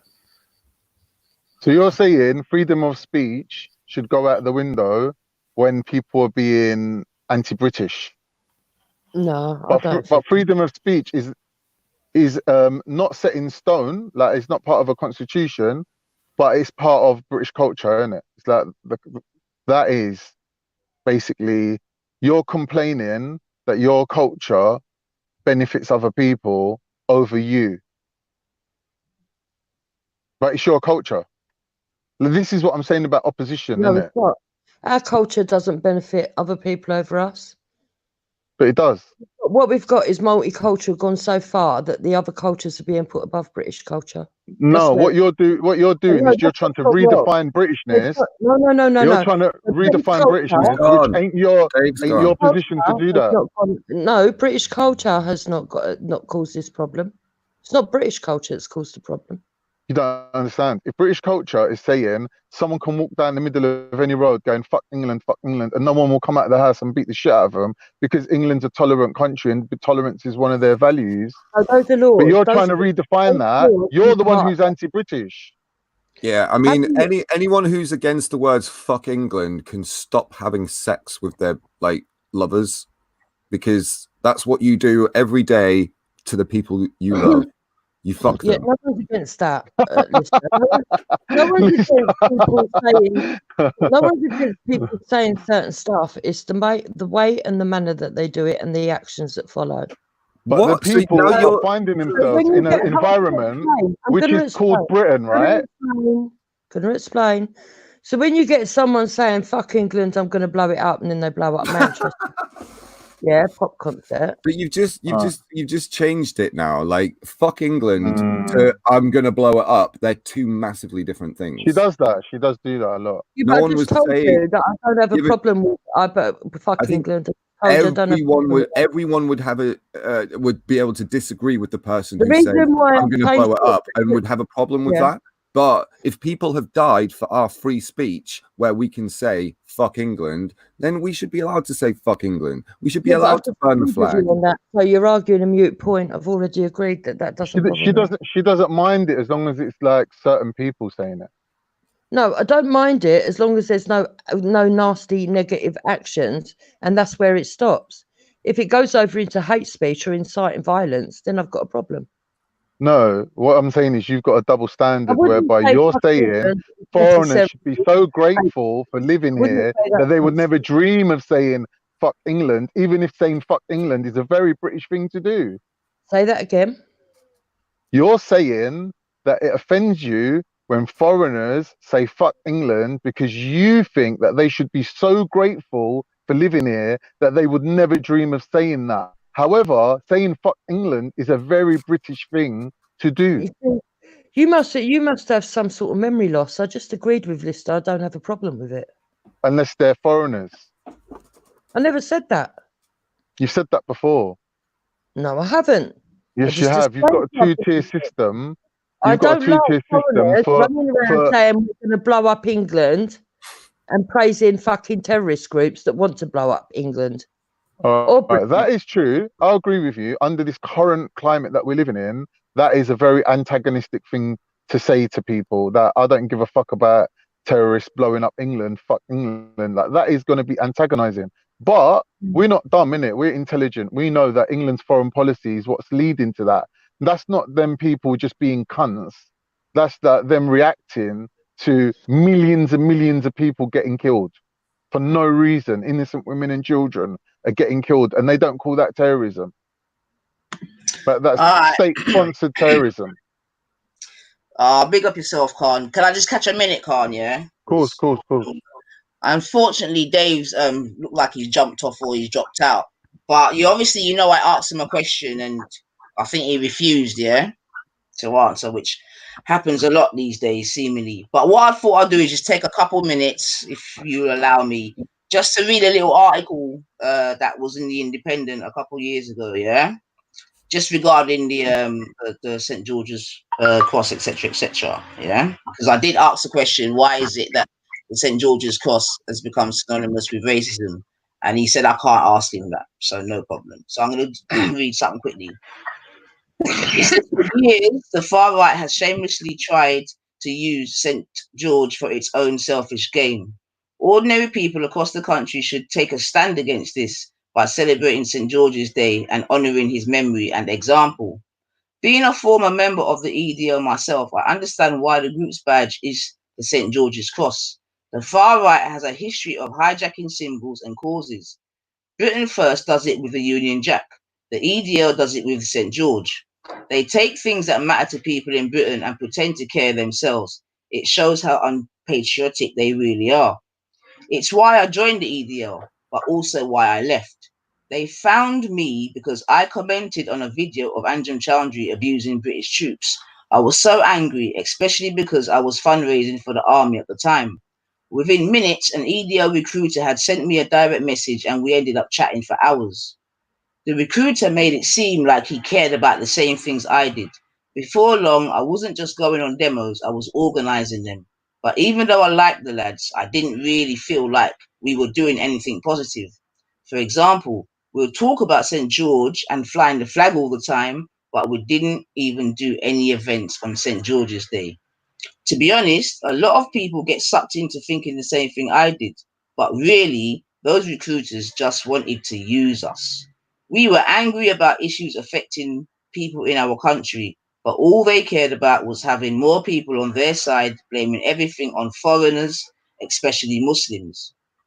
I know now that it was all wrong. Like a lot of people who left EDL, I always had a bit of doubt. There were a few things that made me question what I was doing, and when I met an ex-jihadi called Manwar Ali, I came across Manwar when I heard a rumor that he was going to convert an old church in Ipswich into a super mosque. I challenged him and found out that I was wrong. He was actually building a community center for everyone to use. Over a few months, we became good friends, and I also realized that I was wrong about Muslims. It's not the ordinary people like Manwar, it's the extremists who are bad. Lots of Muslims want to make a positive contribution to our country, and it's not the same with the far right. They don't speak for all of us. Police and government understand far right groups more today, so they can deal with it better and make the members less of a threat than they used to be. That's a good thing. Support for the far right seems to be falling. Britain First leader in jail. National action has been prescribed, and EDL rallies get 5% of the turnout that they used to. All of these extremist groups are trying to turn people against each other, but they're failing. I could read on. We all need to keep up the fight and shouldn't be scared to show that what it means to be proud English person, and that it starts with St. George. Yeah. So basically, you can see from that they the far right, they just hijack the flag. Yeah. And This that's is the why I thing. was The trying to far get. right don't get enough support from the powers that be for them to actually be a viable political movement. So what will happen is, even if they gain ground, conservatives will just adopt their policies and put them out of business. Well, Yeah, yeah, I mean So that's and a that's what's completely happened. different point. Yeah, I just read that in order to get across why I was asking the question that why it became synonymous with racism. Yeah, and why now certain white normal British people don't want to fly it because you know what I mean, because they took it over. Yeah, so that's all it is, bub. All right, I'm back on mute, man. yeah, I hear that. That was a good thing to read out. Actually, it did hit the point. She read there really. That was a guy called Ivan Humble who wrote that as well. A lot of Oh, it used to apply to black nationalism and black racists as well. Yes, it was fascist. Sorry, usually I say the author. That was Ivan Humble, and that was taken from the Independent, 23rd of April 2018. Thank you. Good So article. anyway, like while we got Jupiter and Fascist Beware on the panel, New let's name, ask them Cam, new name. oh, sorry, have you changed it? I ain't Psychopath. got my glasses on. All right, psychopath. But anyway, No, Nifa asked a really good question. Like, I would like to put that question to both of you. Like, do you feel that there's like a strain on race relations currently due to this like Black Lives Matter and all that that's been going on? Do you feel that it's been of detriment, basically? There's aware definitely a continuing of the polarization of society through this fake culture war. So yeah, I think as much as it seems like there might be people uniting behind this, I do think that a lot of people are being switched off at the same time, and it's just moving people like to their own little boxes on either side. And yeah, I'm not really sure. Yeah. Jupiter? Oh yeah, it's causing a hell of a lot of problems, not just in the white community, in the black community, all the communities. Cool. There So, are in your opinion, Jupiter, are you of the same opinion as Tommy was? Because I haven't seen the video with him and Sarah. Just asking, are you on the same page as him regarding this thing now? In what way? Like I'm saying, I didn't see the video in it, so I don't know what Tommy was saying about it. So I'm thinking, if you and him are of the same opinion, then maybe you can elaborate why this Black Lives Matter thing, from your opinion, is a bad thing, or divisive, or what. I don't agree with Black Lives Matter before Tommy did. I came and warned people on every single panel not to go to the march. What about if they want to do their own march, like these lot did at Trafalgar? So Black Lives Matter cancelled, and these lot done their own thing. Like, don't you think that's a great move to separate themselves from Black Lives Matter? Yeah, I definitely think they should separate themselves. If they did an anti-racism march, nobody would have a problem with it. It's not Why can't they do something for black people? The black people say that they represent. It's about what Black Lives Matter represents, and they're backing up. So what do Black Lives Matter represent? Communism, Marxism. Do they not represent a change in the system that represents not just black people, but people of all kinds, all colours, and most representation of the working class? No, they don't represent the working class. Are you joking? Well, so who do represent them if it's not the working class? Middle class white people that are pushing black people to believe that they're going to middle class white people representing the working class. Did you say? They're not representing us. The middle class can never represent the working class ever. Jupiter, I must have misunderstood what you said. Jupiter, do you think I'm middle class or do you think I'm working class? I think you've got a middle class mindset, so you were probably brought up middle class. How have I got a middle class mindset? Being working class is not to do with financial status; it's to do with a mindset, and you know that as much. It's to do with lots of things, and there's nothing about me that's middle class apart from the fact that I've lost my accent that I was born with due to the fact that because I'm working class, my parents had to move from town to town to get work. Everything it doesn't matter whether you've struggled. If you reek middle class mindset, mate. Hey, Lister. What's the checklist? One second. Morning, everyone except one. I think, Lister, you forget though, there is we always assume it's a sort of triumvirate of classes, but in reality, there can be more. Like, you can have working class, and you can have like genuine bottom dwelling tramps that are sub working class, and you would appear to them because there is no category to sort of place you in, then you appear to them to be middle class. Do you know what I mean? Like to somebody that's James, no one said that working class was the bottom rung of the ladder. No, but I'm saying that there is an assumption at times that when Lister sort of tries to appeal to the fact that he is not working class, that it's almost like there's no other category for you to fit in. You're not like one of us. But usually he's talking to Tommy supporters or, just general degenerates. When you mean when he says he's not middle class? Yeah, like when he says he's not middle class to a degenerate, they only assume that it means he has to be like them. But it's like, no, he can be working class and not as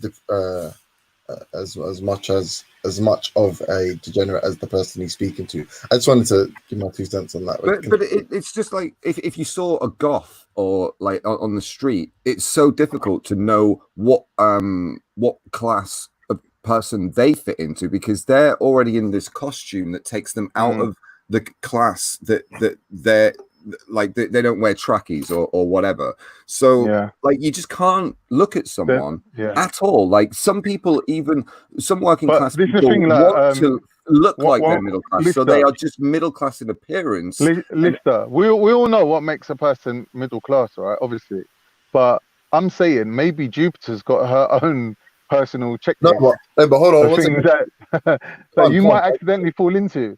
Can I so just let's say, ask her what is it about Lister? Hold on. The Jupiter, Bob, you're interrupting me. Yeah, sorry. Go on. Yeah, go on. Sorry, thank you. I do realize I am. I apologize for that. I'd also just say as well that I feel like it's a misconception.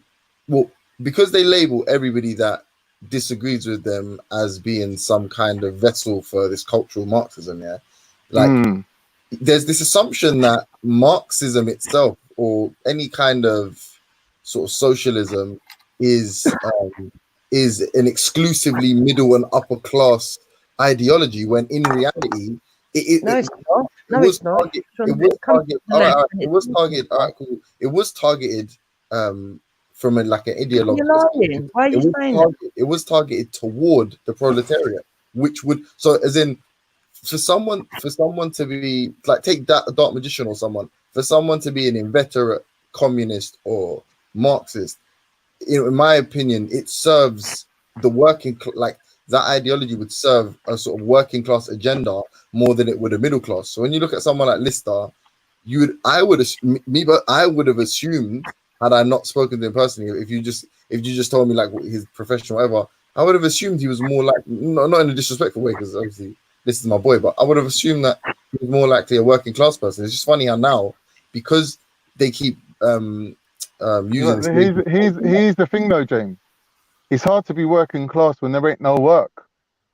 So do you know what I mean? Back in the day, like when there were like coal mines and things like that going on, and industry was going on, working class were clear cut in it. You could see who's working class, and their values would reflect that. So, like Lister said, he's had to move from place to place to find work.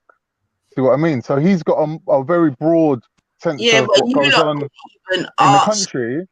What makes someone working class? Yeah, someone was accused of being working class without any facts or evidence. So I think you need to reverse a bit and ascertain why it is thought that someone is, or why he is middle class. Because even when he is not, he's been told that he is.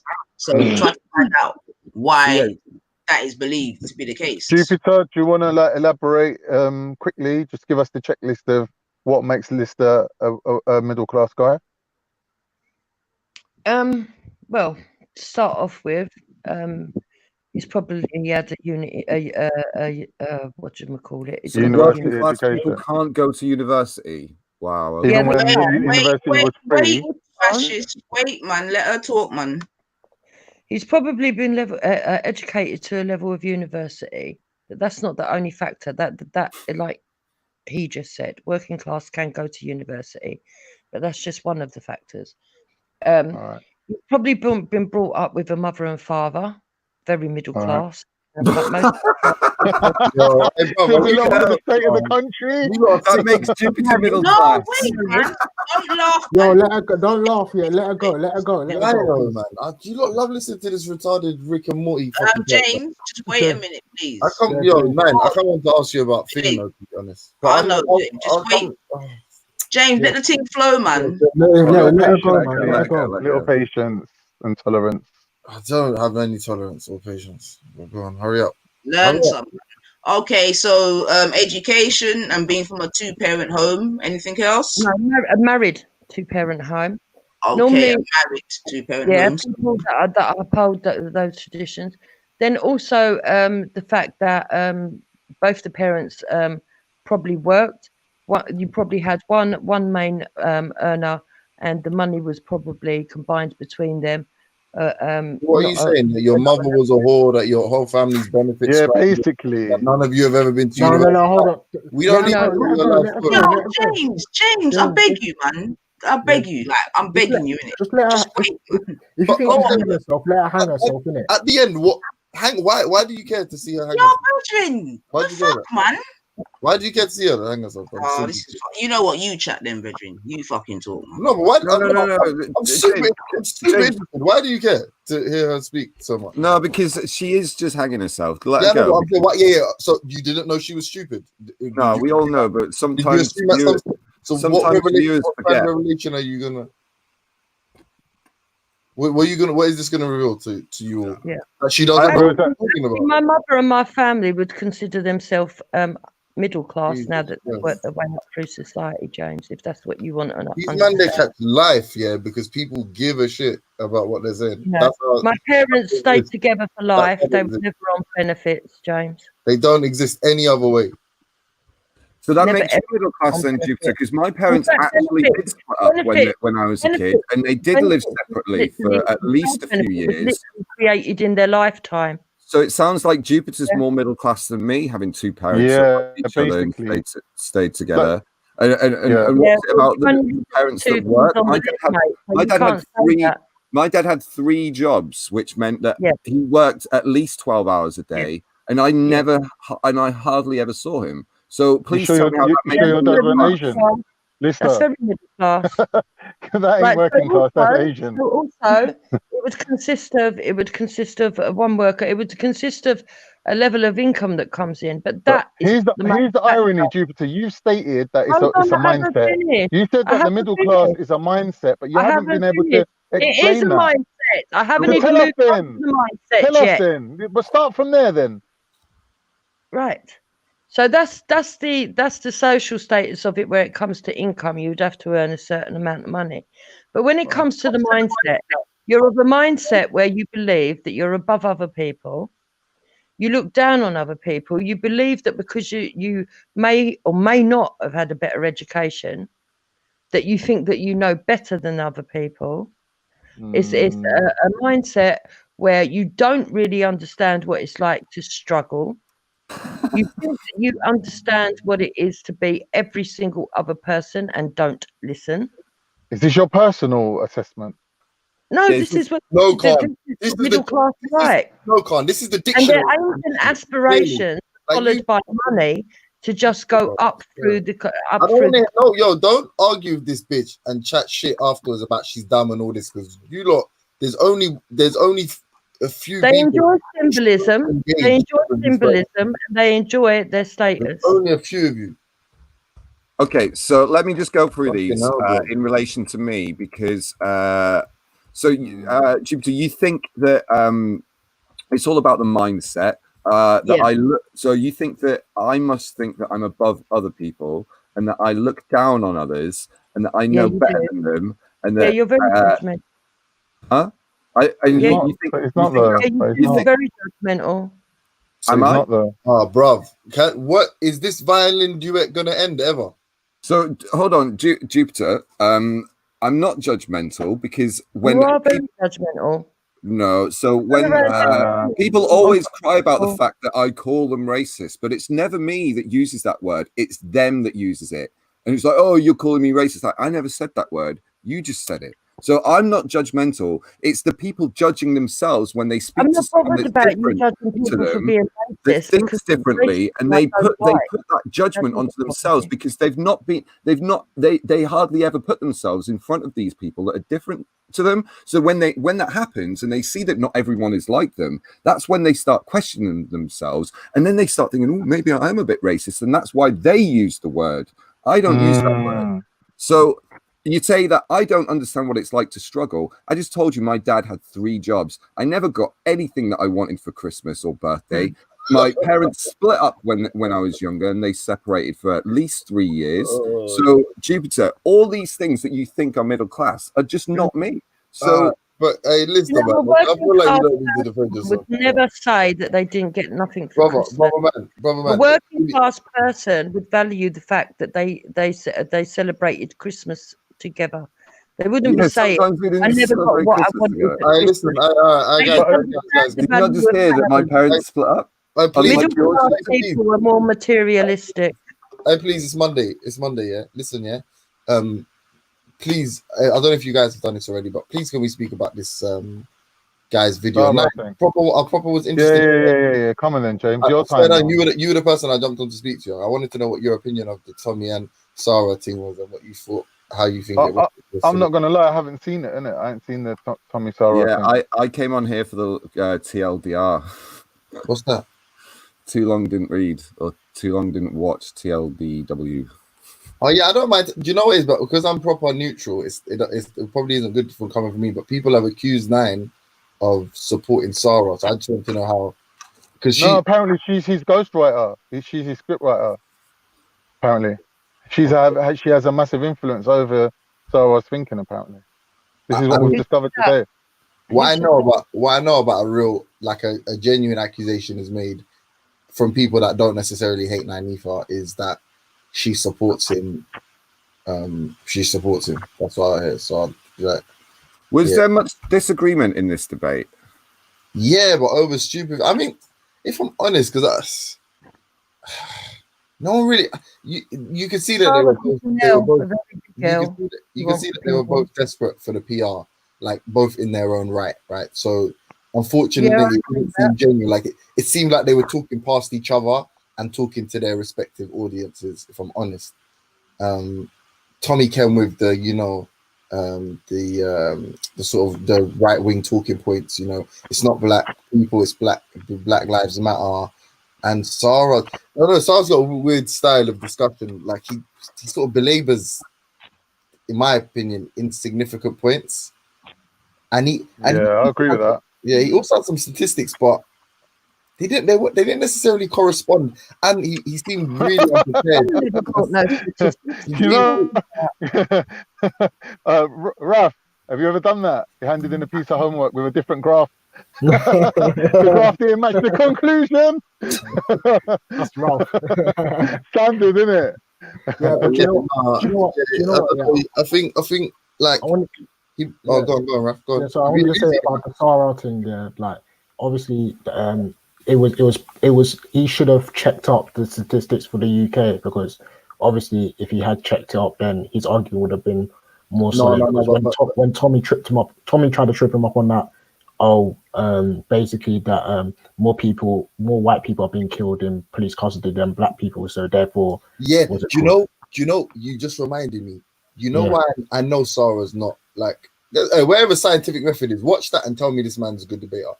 But I know he's such a just really irritating me because he was attempting to what's the word I'm looking for? Get the black grandstand.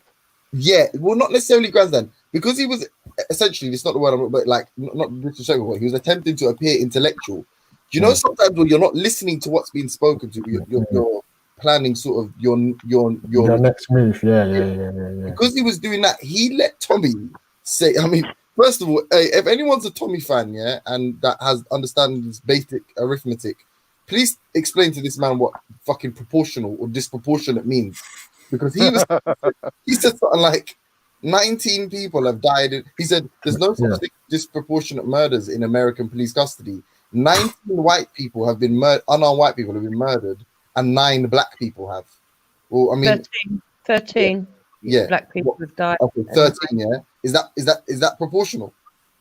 No, obviously not. Do you know what I mean? Like, someone needs to tell him what 13% of 19 is, right? Yeah, he needs to do his percentages, man. Exactly, right? But Sarah heard him say that. I bet he knows how many grams go into an ounce, though. I bet he knows that. and how many it takes for him to lose feeling in his feet. But Sarah asked him. So he said that to Sarah. Sarah didn't even address it. He wasn't even listening. Because in his mind, he's dismissing everything Tommy's saying as right-wing FNAT rhetoric. But he doesn't realize that in actuality, for the earnest. Can any of you tell me a valid point that Sarah did make? A valid point. For the earnest viewer, that's listening to what man is saying, you can see that they're talking past each other. You can see that Sarah didn't isn't prepared to address. Like, as in, if you're genuinely neutral, like you're a white man or a black man, and you're like, I don't like Tommy and I don't like Sarah, but you would have left there feeling like you didn't know who was speaking the truth, if that makes sense. Yeah, But yeah, a waste of basically a waste of popcorn. that's a good. Now But that one round back basically, against someone, Tesco. basically, one of them makes a point, the other one doesn't address that point. He just comes up with some other point that is irrelevant to it. and says you're not listening. And says you're not listening to me. And Sarah kept saying, I mean, one good fair point he made, but it's wasted on somebody like Tommy. Was like, basically like, how am I to know if you're racist or not? If I ask you if you're racist and you do not confirm you're racist, or I've never spoken to a white person, he kept saying that's confirmed they are an actual racist. It was like, all I can do is judge you by your actions. But then Tommy, which was a fair counter, was like, all right, so point to me what I Didn't said. he speak to Braden, and Braden said he was a white supremacist? Yeah, but I mean, you do get the odd case. One sec. Go on, James. Just had it at the boil there. I guess so. Yeah, I'm not saying what Sarah said was right or wrong. I'm just saying that's what he said to my man. What was Tommy's counter to that? Tommy's counter was okay. So what in the video did I say that was racist?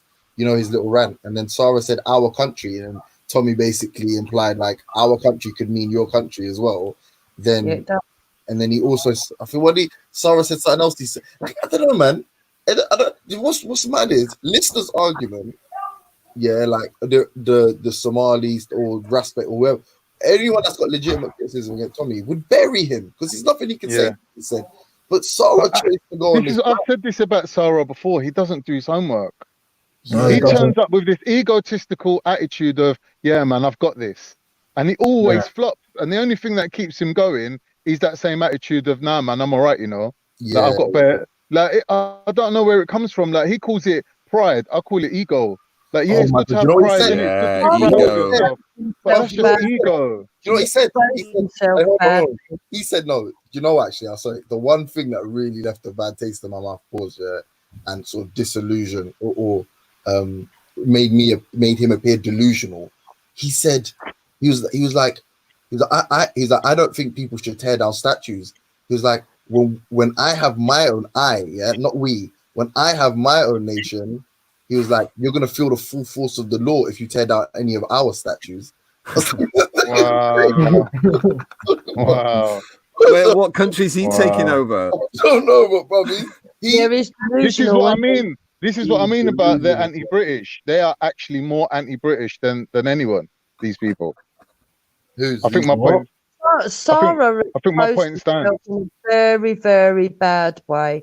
He's made it quite clear that he's trying to jump on the back of America because all he did was talk about America. He didn't really talk about Britain, and he's exposed himself because a lot of what he said is not what he said 6 months ago. And there's too many. Wait a minute. Wait. Was it Sarah that said he's going to have his own country, or Tommy? Yeah, Sarah said. Oh. Well, that is more likely. It's more likely that he will have his own country compared to Tommy. No. Whether or not, because I remember he said that on Reels panel a long time ago. He was like, I can't talk too much. You get me? Like trying to do a Liberia thing or something. Yeah. No, it was on Jedi show when you said that. You said Clan, isn't it? That's what Clan is. Everybody's Clan. Yeah, everybody's Clan. But the way he said it was like, I don't know how to describe it. Like it's really happening. No. It was a literal response. It was a sort of literal proof or evidence to his to him being in support of Tommy's perspective on tearing down statues. It's not real evidence because number one, you don't have it's just opinion. So you can't prove to me that you're not on tearing down statues. You don't have your own country. But number two, the fact that it's so real to you when in other discussions make it seem as if it's this is what we're working towards, and that you're going to be the leader. You, why? Like, it's the ego again. It's the ego. I don't mind if you're part of a conglomerate or something. Yeah.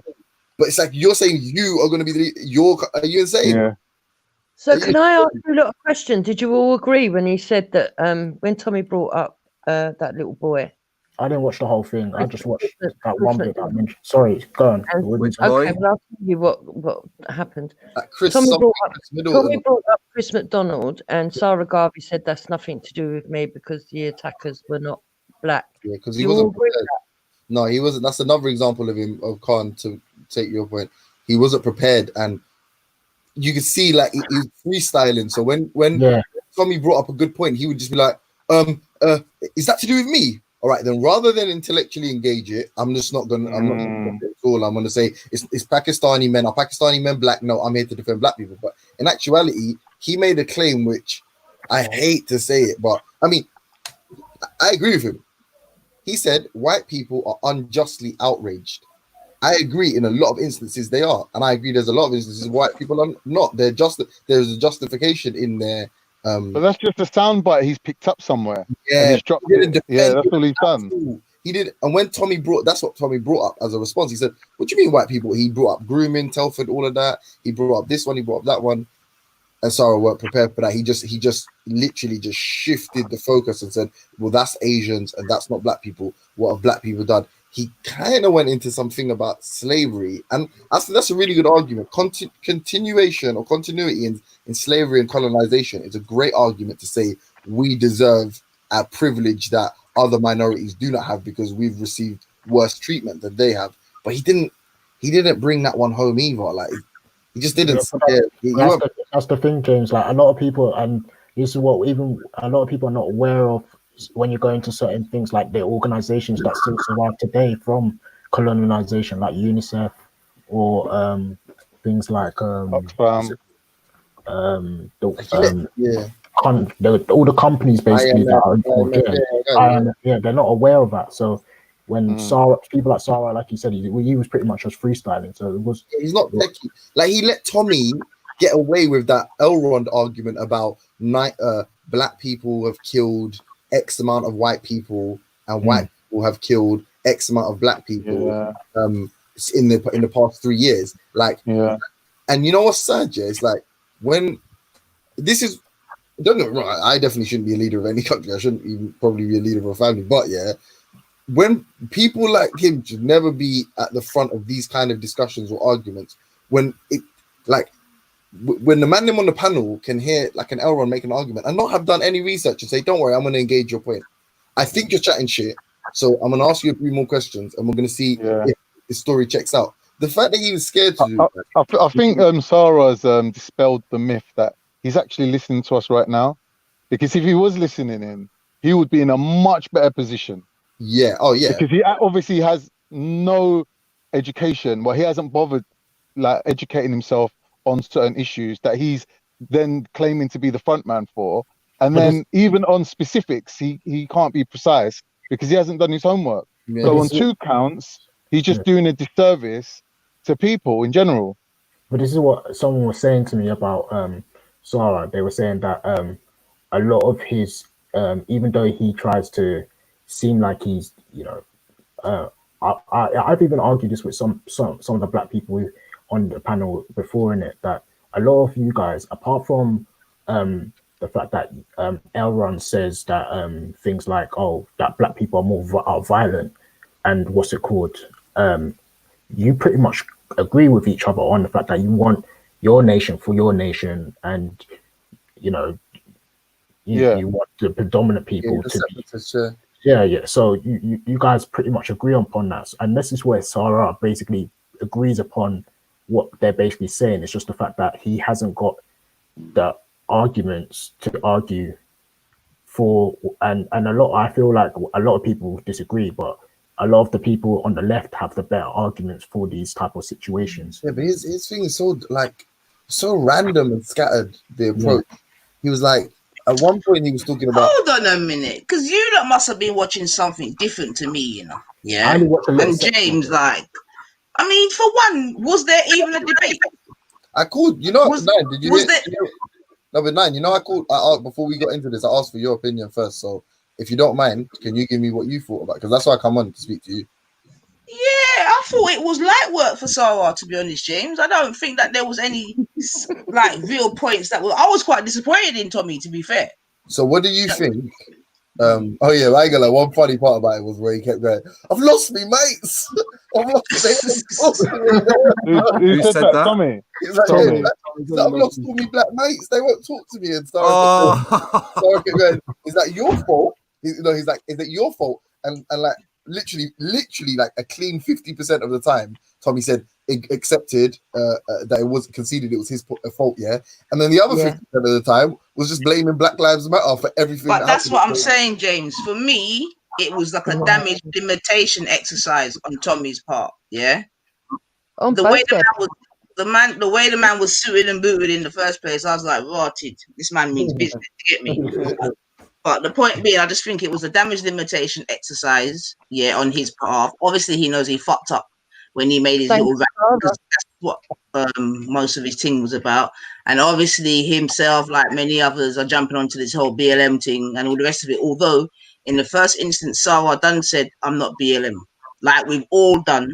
But what you'll see happens that they just keep raging on about BLM. So for me, BLM is just like the new. No, but that, no. But BLM was what he was raging about when he done his speech. That's the whole point. He has to say that because in actual, like, and to be honest, that is one point I'd have to. Who has to say what? Because you're saying the man is racist for his speech, not the fact that he called all Somalis backwards barbarians, not the enemy combatants, not the fact that he used the P word. You're saying the reason he's racist is because of that speech where he's talking to the FLA and whatever.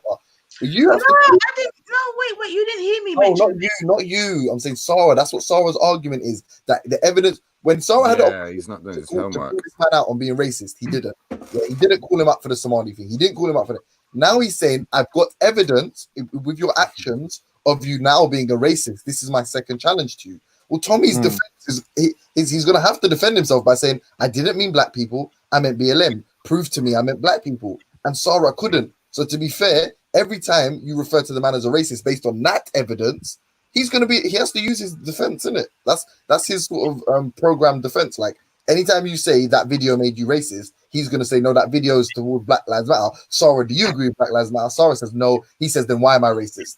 Like, and they kept doing that rigmarole. Like, they kept going around. Not only that, the only reason that Tommy made that actual speech was because of Black Lives Matter protest. I mean, no, we all know that he made it because he's a racist toe rag, but you have to prove it. And to prove it, Sarah didn't do a good job, I think. Like because if at one point he just pulled up the handbrake and said, "Well, fuck off, mate. You're on video sniffing cocaine, calling people the P word," or you said this about Mo Farah. You know what I mean? If he just did that at some stage and said, "These are the actions that imply to me that you're a racist," Tommy would have been. But they probably what would you call it when you prepare what you're gonna say before? They prepared the question. This is controlled opposition to me. Yeah, like I don't think.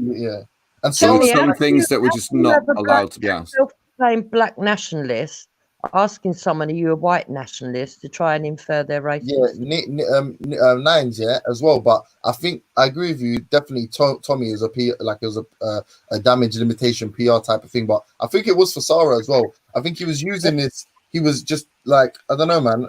He was like dog whistling a lot of the time with the things he was saying. Like, you know, like, you see us black people, like we can't see racism from we can't get racist confirmation. We get it from their actions. Okay, so this guy's been part of the BMP, the EDL, all of this stuff, and you didn't know he was racist the first time you spoke to him. You was all bare inquisitive and that the first time you spoke to him and agreeing on Islam. You vote Brexit and you don't know what someone who holds generally speaking, someone who holds certain positions on religions, certain positions on Brexit, and that you don't know what that implies with regards to actions or anyone that Yeah, I think that big up Sarah anyway, because like I said, for me, it just exposes what I want in it. Tommy's transparent. He just says the same thing that we hear on G Block every day. So you know what I mean? It was dead food to me, man. Right now he's just dead food, and if that's the best that the right's got, then it's all good. Can I ask you a question honestly? Yeah, my man brought up statistics. My man Tommy brought up a few statistics and figures and that. This is me being honest. Like, I just want to know your opinion. I'm not saying Sarah's wrong or right, but he brought some things. Did you feel like Sarah adequately responded to the criticisms he brought, or he tried to make it seem that black people were not persecuted by police in the UK or America? Do you think Sarah brought enough evidence to combat that?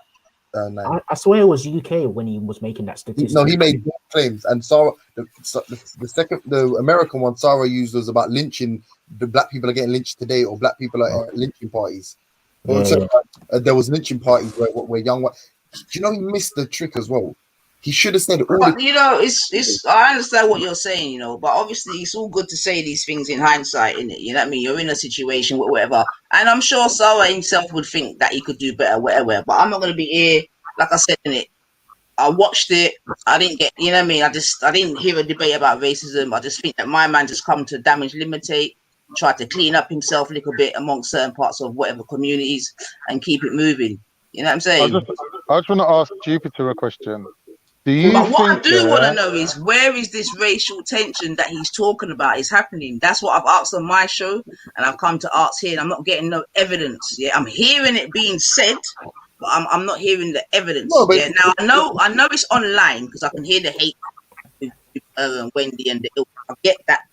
I want to know if that's happening in the wider community. Now I heard Tommy himself. I heard You Tommy make very himself big say it, contribution to the hate. but I didn't hear him back it up in it. I just heard chatting. Of course, it's not enough.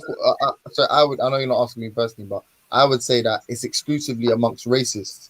So Right. racist people, the more outspoken black people become, the only people that the only feathers it ruffles are racist. Like the only people that really have a problem with a Black Pound Day. That's how I'm trolling. It's racist. Yeah, that's the conclusion I've had to come to. I know plenty of black people that are not racist who are really upset about what's going on. What is that? What is that? Upset about what? Is that what she asked, bro? What do you mean? She said, They're "Is it the racial they're tension? upset that Black Lives Matter are trying to say that they're standing for them and they don't agree with Black Lives Matter. I know plenty of them that don't agree with it. Jupiter, But I'm black, yeah. I'm black. I don't agree with Black Lives Matter. They don't stress me out, bro. You sound like a broken record. I don't know. Whether I sound like a broken record or not, I'm one voice. Everyone's already said that. What's it called? I'm only one voice. Are black people Jupiter, do you feel that Sarah used you to get close to Tommy? So, because he had you in his video, and I think, like, you know, you can speak on whether you think Sarah's changed positions now. It's definitely the other way around, Con. She definitely used Sarah to get Sarah's definitely adjusted his position, and I think he owes it to all his followers to explain why. Because if he's got good reasons, people might shift over. When you say his followers, do you mean the white ones or the black ones? Hold on a minute. All of a sudden, you like seriously, I have to like I was listening to you and your friend Wendy talk, yeah. And you're talking you didn't want to hear nothing about the Black Pound, yeah. Then you want to tell us how to run it. And I'm hearing the same thing now. Like now you want to be telling Sarah how to run his thing. Stop it, man. Allow it. I beg you, man. You say that. Me? And what I'm saying is, this is what I'm going to say, family. And then I'm going to go on mute. I'm going to say this and I'm going to go on mute. Yeah? Why you keep For ones like Jupiter and her ilk, yeah, what it is, and I completely agree with what you said, James, yeah. When we are entertained, I can't speak. Mate. I'm trying my best, you know. I didn't choose to be born white. Trying my You do best. know that, man. Yeah, I didn't choose to be born white. I'm trying my best. Yeah, I'm trying my best, biggage. Okay. So what I was gonna say is, yeah, when we're entertaining them, quote unquote, it's okay. You know what I'm saying, Shu? It's all right. We're all right to entertain them. Once we start entertaining ourselves, quote unquote, then it becomes a massive problem. And this is what I'm witnessing. And I think it's mad. Did you make comments on what you thought I think it's mad. Yeah, and I think it's even madder from someone like yourself. I have to be honest, who is integrate. Like, I don't know, man. It's what did you like? This woman will not let me talk. Like, yeah, because every time I go to answer a question, you start squawking. Oh, do you know what? Right? I'll finish talking, man. Let her run the thing, man. That was not fair. I got to bounce, guys. I'll see you guys later. Big up Lister, man. Yeah. But that's not fair. That was she was talking and then you jumped in. So that's not fair. No, can't ask me a question. I went to answer. Hold on. Hey, Ultra. Why should she answer? Ultra. That doesn't imply it's good. This fucking hippopotamus would argue about anything. That doesn't imply it was good. The fact that we're saying there's a consensus amongst everybody that it was essentially an attempt at PR for both. So you agree that Nynefer argues with anything? Is 90 for a hippopotamus? Is that what you're saying? You called her a hippopotamus. You're not talking about me, mate. Obviously, I'm talking about you. How could you? You're not talking about me, mate. Okay, let me rephrase it. Then maybe you'll know the fat racist idiot on the panel. Yeah. Ain't no racist. Clearer? And I'm curvy. Is that clearer? Is that now you know about you? Yeah. I'm curvy, babes. What are you talking about? imagine this dumb idiot. Imagine now you know I'm talking about you when I when I describe you. You're not talking about me. I'm curvy. And I'm far from race. So You're so dumb. Anyway, though, what were you saying, James? Yeah, Ultra. The only thing everybody can agree upon is that it was just it was a PR. It was an attempt at sort of redemption for both of them. If I'm fair, I didn't watch all of it, but it was just that last little bit that I saw in it where when Tommy made that statement, and I swear that was UK statistics. I was like, Sarah, come on, man! Like we've schooled Jupiter herself on this panel on those statistics there about percentages. We've never schooled Jupiter. Jupiter's never been to school. Oh, we've schooled. No, she's never been to any type of school. She hasn't been to university, but yeah. Whoever taught English didn't even teach her how to. I don't believe in university. I think the university is a shit now. She said, I don't believe in it. Like, who needs a degree in fucking? Who needs a degree in? I don't know. What can be the shittiest thing? I don't know. Yeah, I know. But who needs a good degree? We have schooled Jupiter on this question of what's it called? You've never schooled anybody. You've had a discussion. I don't come here for lectures, mate. I come here to discuss. Okay, we discussed. No problem. People don't understand discussing. They think everything's a debate for points. We discussed the topic, and we showed the evidence of how Black people are being disproportionately killed in police custody than white people in the UK. We're talking. It's funny because it really doesn't take a fucking mathematician to work that out, but yeah. So because the fact that statistics out there, that was poor from Sarah's side for not knowing that, and being able to use that, and this is what comes down to a lot of the people involved in this movement of Black Lives Matter. He's so fun. He's so dumb. Sorry, go on, bro. Yeah, I was just saying it's just emotional, but yeah, go on.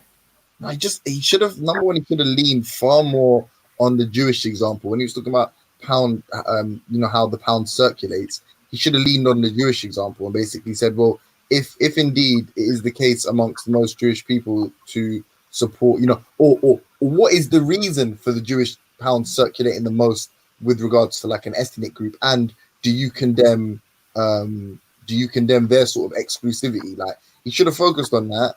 He kept leaning on this. I'm mispronouncing it as well. Socio-economic. He kept leaning on this principle without fully explaining to Tommy. I'm not saying he should have, but I'm saying if you're going to use these terms and you're going to use it talking to a moron, you should probably explain it at least so the audience can see that he's just being what's the normal word? Kind of, but like intransigent or stubborn. That's it. Like, you're just being stubborn. You know what I mean? Like, you should make it appear at the very least. If you're speaking to an idiot who's probably not going to necessarily concede any points to you, then if you're going to speak to the audience, you should speak to the audience in a way that sort of poses a question that he cannot answer. But he felt like he was responding to everything you're saying. And do you know what? Actually, now I'm being honest, and I like Sarah more than I like Tommy. It seemed like Tommy had more answers to questions than Sarah had to Tommy. Of course. Like I wouldn't put it like it was kind of like the debate between Vinny and Raspect. Yeah, it sounded a lot of their conversation. No, not Vinny. You mean what's his name, man? The one with the fucking deerstalker hat. To Tommy's talking points. James Goddard, you mean? Was it James? No. James Goddard. No. Even though he won it on false premise. Raspect beat him up. Like that guy. That guy's a real idiot. Like, he was an idiot. That guy's talking points were very similar. Yeah, but even like Raspect definitely won that. Although, don't get me wrong, he could have done better himself, but yeah, he could have done better. But I'm just saying the talking points were very, very similar. Like, if you could only just change the person he's reading out, like the thing that they were talking about, and you just see that Tommy Robinson and James Goddard were saying the same thing pretty much. But No, they weren't, not at all. oh yeah, it was. James Goddard failed when he had that debate with Respect cleaned the floor with him. And Yeah. I hate to say that. James would know that. I hate to say that. But that was the point that But he did wipe the floor with him. Same stuff that was being said there was being said in the Sarah talk. And no, it wasn't the same at all. It wasn't the same. What was different then? I mean, well, Tommy James Goddard come across as practically begging Respect. What did he say that was different? That's what. Why? Well, there wasn't a lot. James Goddard didn't really say anything. No, Tommy is a level. Tommy is a like. I'll be like. He's definitely a level above James. Like James Goddard is that wasn't my literal moron. No, but he's talking points on moronic. Like he's like Tommy's a bit more savvy. Like he knows, Yeah, I know that. But you're talking about how delivery now. I'm talking about what exactly was being said. What the information that was coming out of these mouths. No, but obviously I don't remember the Respect debate, but I just remember that James Goddard. Let me try to think of something. He was talking about knife crime. That was his main thing. Hey, did you? Hey, man, no. Man, shouted at OFB. Said OFB. Hey, man. Who said that? Tommy said. He didn't paint him in a positive way. You know, Heady one of them, lot them Tottenham, yeah. That's obviously they're clicking it, yeah. Man said, you know about the rap group OFB? He said, OFB have called me a racist, yeah. He's like, they say that I hate black people. He said, OFB are responsible for killing 4 black people. Yeah, but in a way, that's a fair point, though, James, because he couldn't actually killed anyone. No. Oh, mate, I was dying, bro. I was actually dying. I was like, wow, that man got the deeper shout out. Raf, you said there was nothing different. Well, Tommy was talking from a British perspective. He was talking about everybody in the community. Even though he was coming in on Black Lives Matter. Is that what you guys do when he wants to? Whereas James connected to black people killing black people? You know what it is? You know. Sorry. Yeah, no, I was just saying, innit? Yeah, go on, Jay. What are you saying? No, nothing. But yeah, no, that was how can I forget? I watched it last night, but Bigger sent it to me. Yeah, I watched it last night for our kids, so I didn't really think of.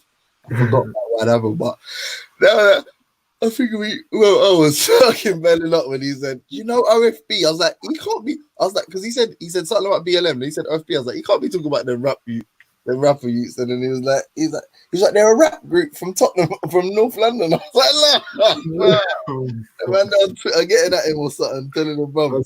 Yeah, but again, you've got to pick him up for going and doing his homework and finding out who they are, what they represent, and what they've done. Violence, yeah, we know black on black violence. Yeah, Sarah had. Not because it's black on black violence, Raf, because quite simply he went and done his homework. It's black on black violence. That's what you're trying to say. That's what James is saying. That Sarah didn't go and do his homework on anything, let alone the big subjects. Tommy understand, but the argument that I'm trying to say is that it's the same arguments that you guys bring when you come on here. Black on black violence. That's what you're trying to say. And it was obviously you're saying that Sarah didn't do a good job against it. But black on black violence is the point, Raf. The point they tried to make with that, the point that they tried to make is not that black people are more violent. You're missing the point.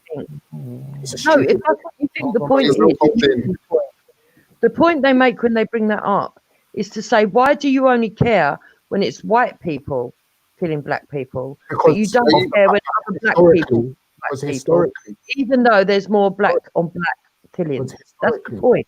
Jupiter, because historically, what's it called? We have a thing called the transatlantic slave trade. No, that's not. Don't get. Listen, that's what I'm saying about arguments. So, if a black person kills a black person, is it more or less likely to be racially motivated? You ask me. I'm asking anyone that's fucking. If it's a black person killing a black person, it's less likely to be racially motivated. So if the argument is racism and the evidence for racism is the death of black people, then where would the major criticism lie? With white people that killed them or other black people that were killing them? Okay, no, I get that, James, and I'll give you that point. If it was it's strictly racism, That's a stupid point. you're right. But if you're talking about, hold on, let me answer. If you're saying strictly on racism, I'll give you that point. But if you're talking about black lives overall mattering, then it's not. Because but if the man, hold on, if the man said he doesn't support BLM, if that's what he said at the beginning. But James, please, right? If you're talking about somebody dying at the hands of black racism because they're black and dying any other way, surely all deaths are equal. Oh, here we go. This is what I'm trying to say. Yeah. This is This is why I'm going to be fair to Sarah now. If Sarah said I do not support Black Lives Matter, and you're bringing that, I mean, he didn't. Don't get me wrong. He didn't dismiss the argument in a manner I saw fit. But if that is a challenge leveled at him, which is, but look at these black rap groups and look at these black music and all of that. It's like, but what are you discussing necessarily? If you're still discussing Black Lives Matter, then that's an argument you should take up with them. If you're discussing whether or not there is racism in the UK, that's irrelevant. That's inconsequential information for someone to say, oh, but these people are killing these people. Yeah, but if they're of the same race and it's not racism, or the motivation behind it is not racist, then that isn't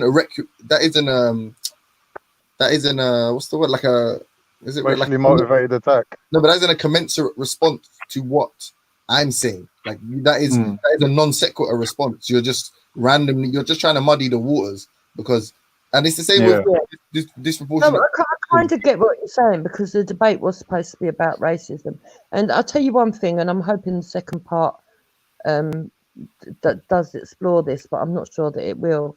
I didn't hear any of them talking about solutions, and it's pissing me off that every debate we have now, we never get anyone say any kind of solution. But neither of them are intelligent enough to have, like, I don't know. You know what I mean? You're gonna be waiting a rather time if you think. So James, one second, Carl. How would you have gone about it, James? Because clearly you're definitely not satisfied, or even what's the word?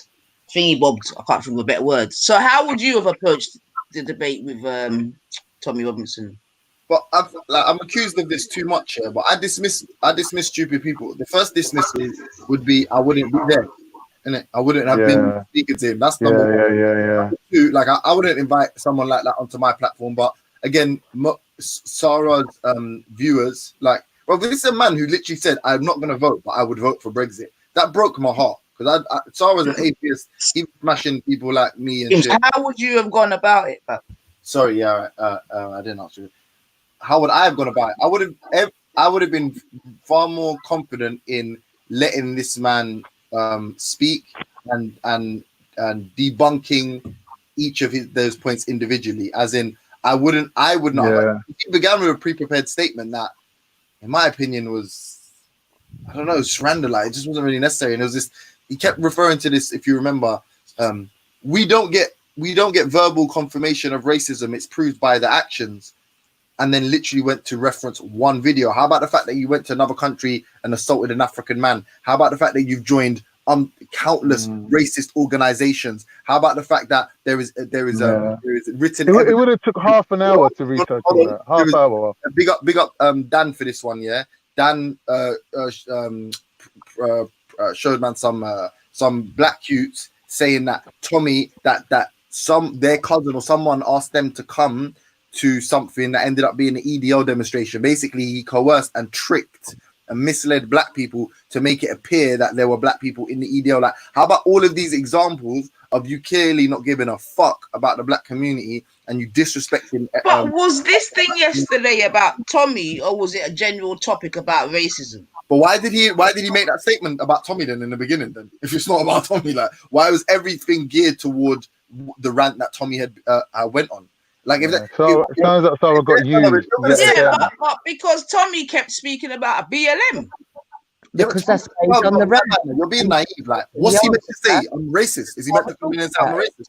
No, don't say I'm being naive, Bab. That's the first thing. And all I did was ask you how you would have gone about it. Yeah. So so I've heard what you said. You would have no problem. That's all I'm asking. How you would have gone about it. I'm asking you now. What do you think he was going to say when someone said that video made you look racist? Do you think he was going to go, yeah, that was definitely targeted towards black people? Do you think that's what he would have said? No, that's not what I think he would have said. When he said our country, do you think when now he's in front of Sarah, do you think he's going to concede to Sarah that when he said our, he meant white? Say that again, James. Sorry. You see, when he said our, he said like they're doing this to our country, yeah. Okay, right. Do you think when Sarah asked him, "What do you mean by our country?" he's going to go white people? So Well, okay then. So, but the thing is, other denominations, he would have said, Is "My your country." name Nanifa? Is your name Nanifa? and No, that's it's why I'm saying how you would have gone about it. You know what I'm saying to you? That's all I'm asking, innit? Because you know what I mean. You could have gone and you get me interrogate. It doesn't even matter, but all I was asking is how you. It's a bit difficult to say now that it's done, isn't it? Because That's obviously we can all sit here and come up with in model answers hindsight. for This is what I'm everything, and saying. yeah, No, and but that's easy to do. But really, the difference would be in your methodology, like approaching something like this. Do a little bit of homework, half an hour little research. You get me? Side notes, not even like proper like printed that paper. I would have just made a little side note on my notepad. Can I say one thing? He Case brought closed, man. evidence about the FBI, and this is like I don't know if you, but when Khan's right. It's all half baked, man. It's half baked. But hold on, Khan is right. Hindsight is 2020. But I know that if someone tells me something that may or may not be true, I will address it. I'm not. Why? Listen, if you prove, I always say this: if you prove to me that black people are innately predisposed to violence, black people are innately less intelligent. If you can prove it to me statistically or with all of the criteria I agree to, let's say, and I agree is valid, yeah, then why would I have an issue? It would be a fact. You would have just proved the fact to me. So whenever these people ask it, people like Sarah and that those statistics intimidated him. You know why? Because he hadn't had a chance to look at them beforehand. Yeah. He kept cutting Tommy off because he doesn't want him to explain them because it may appear that Tommy has evidence supporting his claims and Sarah has no evidence. That's why he didn't want to, right? Even there was a point where Tommy said, "Let me get my laptop," and Sarah was a bit reluctant to. He was like, "Oh, okay, all right," because he doesn't know what my man's going to come with. The reality is, if you know that it's a flawed argument, then you should engage this man on every one of his stupid points. You should be, all right, go on, explain that to me. He literally said to Sarah at 9, yeah, he said, there's no such thing as disproportionate murder of unarmed civilians in police custody. He said in 2018 or 17 or something, 19 white people were killed, right? And 9 black people were killed. Then he tried to mitigate the 9 black people. But any fucking body that has half a brain would know that 9 is not 13% of 19. So then he what's the word? He contradicted his literal. The next sentence contradicted the previous sentence literally, and Sarah didn't address that. You know why? Because he was thinking, what can I say to obfuscate his last little what do you call it statement? And that's that was true. So it's not about knowing his questions and answers. It's about I would have engaged every one of those points. Because why not? Because if Tommy come and showed me a reason why black people shouldn't be upset and outraged, and it was true, then guess what? We wouldn't be outraged. But the fact that are outraged. So, thingy, James. Tara does not speak at Speaker's Corner anymore. He's never going to again. He doesn't come on panels and speak to anyone. He's obviously not involved in black politics or anything to do with the black community at all. From his best mate, Mr. Riggs is telling us he's working in a very good job and he's very busy doing other things. So in your opinion, should he have taken that interview? But yeah, because he doesn't represent the black community. Like, why not? Why? And that's what he's there to do, though, isn't it? And he's supposed to be. Hold on. Anyone can say what they want, innit? Like if Raf tomorrow, I mean, obviously Raf's my dog, you get me, so I'll back him differently to my man. But if Raf tomorrow, if he wants to represent the black community in a debate, Raf. Oh, Raf. Yeah, I'm not gonna tell him he can't do that. In the same way that someone asks me, does Raf represent your views? I'll say no. All right. Look, I'll say this, yeah. When it comes to the Sarah situation, obviously clearly he hasn't done his research on it. I wouldn't say that because he doesn't clearly represent the. I wouldn't say he doesn't No, represent. Ruff, I'm not saying that. I'm saying he's out of touch. Yeah. Well, I mean, I with think that was very evident. He someone- might be in touch with if it some was- of the stuff that's going on in America, but definitely not Britain. I mean, if it was someone He like did Stop it, man, about out of touch. Stop that, man. How you Why? can tell the man he's out of touch in his own What country? do you mean? know who out of touch with what, Con? Out of touch with the current subjects that's being raised, not out of touch with his community, but with the arguments that's being presented. Like, you know, we speak about every day on G Block. It's an everyday thing, isn't it? Do you know what I mean? And What do you mean out of touch? What do you mean out of touch? I don't understand what you mean. This is what I'm saying. Like That's he's the whole gone point. there. He's gone there, not aware of the questions that's going to get put to him. Like, you know Well, who you're he going to probably meet. thought, It's wait, not a random stranger off the street. You know he who they're probably- bringing. You know what the geezer's all about. You should be able to like do a 5-minute research into what this geezer's going to ask you or put to you. Like, it will take 2 minutes. Did you think But that Tommy obviously- was going to be going there bawling about BLM? Yeah, I didn't. I did. You okay, bub? No, but he said it, bro. Nine. Yeah, but Nanifa, come on, I Auntie. meant you you shouldn't have said you're being naive, yeah, but I'm being Yeah, honest with you now. you know that was gonna You be. know that's what he was gonna say, but come on, what's the alternative? He's gonna come and say, I said that about black people. No. I said I thought there was gonna. You know what? Let me mute up in it because I thought there was gonna be a debate about racism. What was it entitled? Well, let me check my thing. I don't even know, to be honest. Let me check what it was called. I mean, before I keep chatting. But oh yeah, sorry. While you're doing that, Nine, Ultra Funky, big up Ultra with the donation because he's the boss. Said James asked Khan who he thinks thinks rep the black community. It says the No, racism debate. I'm not saying that. Any black person, you look at your window and pick the first black person that's walking past. that's what I'm he can saying. rep his community. No one's There saying he was can't no rep his racism community. debate. It was just damage limitation. But I hear you, James. Yeah. No one ain't saying he can't rep for his community. I'm just saying if you're going to step up onto the stage, try at least and do it justice. Otherwise, you're disservicing your community by doing a cat-handed job. But this is why I'm not going to lie. No. Easy, Benjamin. Because who's saying that it's cack-handed?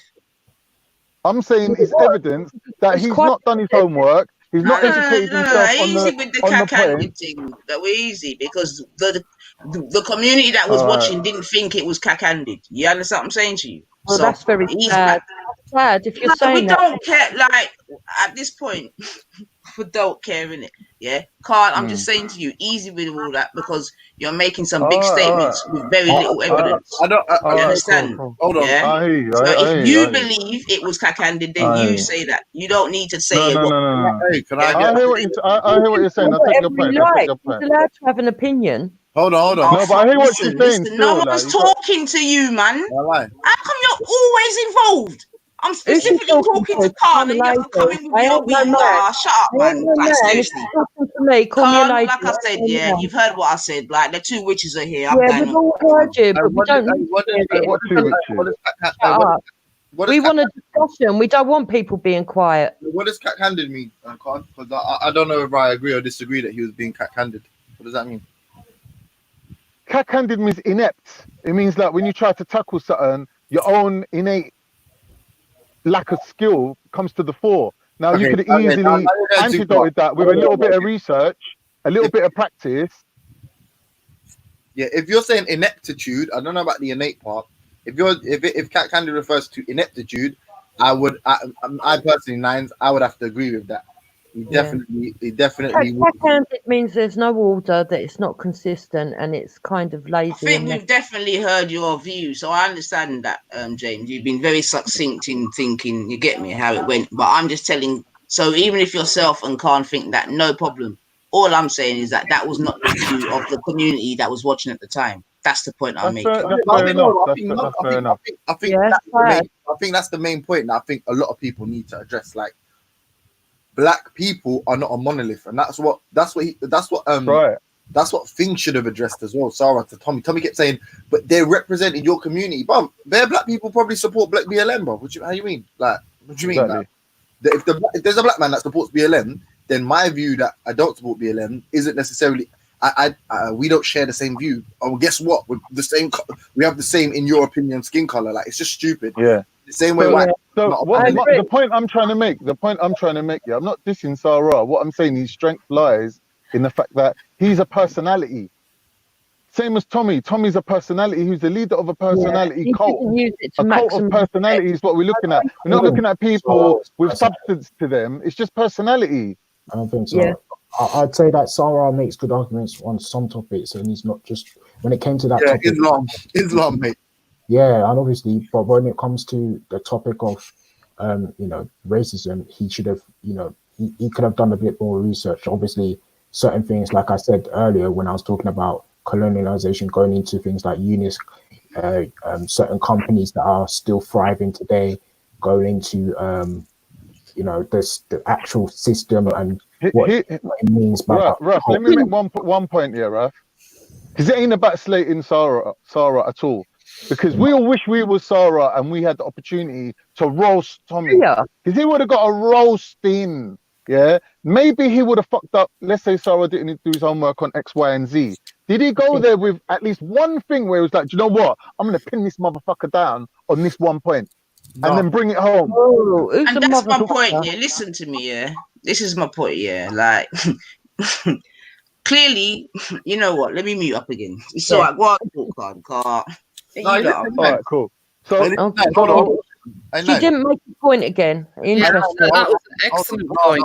Shut up. Excellent point there. Hey, shut up. 9, yeah? I hear what you're saying. Like, we have to back it for the man of them. Can't be emotional. You know what I'm saying, about that. Like, obviously, but like, all I'm saying is that what I'm hearing here, this is not. I wouldn't say was the consensus of us watching yesterday. That's all I'm saying, man. No, of course you're entitled to your opinion, no problem. You get me? The thing was slick. Do you know what it's like though? It's like when someone misses a penalty at the World Cup. You had all year to train, man. One second. 9, yeah. I know. I'm not saying. What I'm saying is in. We know that Tommy's arguments were hollow arguments, yeah, and we know that Sarah's his default position is the correct one in that we don't necessarily support the movement, but there is a necessity to the sentiment behind that underpins the movement is necessary to promote this message. Yeah, we all agree. Like, I don't think anyone that's black doesn't agree with that. So when you say like the community, I get what you mean, like with regards to the sentiment behind Black Lives Matter. I fully agree with you. However, we're looking at it in isolation or independently of any sort of who's right and who's wrong, and we're saying who debated their point. If Sarah had a message, wait, let James finish what he's saying. Anyway, you're all missing.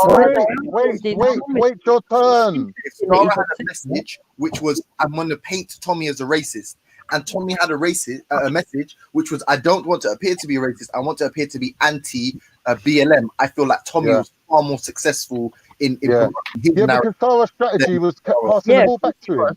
He just kept passing the ball back to him, bro. Man's taking a shot at you like you're in goal, and you're just passing the ball back to him to take another shot at you. Where's your shot? Yeah. Look, I think you're all missing that in one day, BLM managed to wake up Middle England, who know nothing about these sort of politics, and people were, looking at their TVs and thinking, what the hell is going on with our war memorial? No, as usual, Wendy, everything you say is unsubstantiated. You're missing the point. Do you really think that people, Mr. and Mrs. Average, care about Sarah Garvey? Don't address nothing. Don't address nothing. Is that what you think? Nothing. Exactly, James. Would you let her speak? Silence is violence, remember? Let her speak. Yeah, let them. What you managed to do was wake up Middle England, doesn't care about colour or anything, and all of a sudden they were looking at their TV screen. They were seeing a black woman burn the Union flag.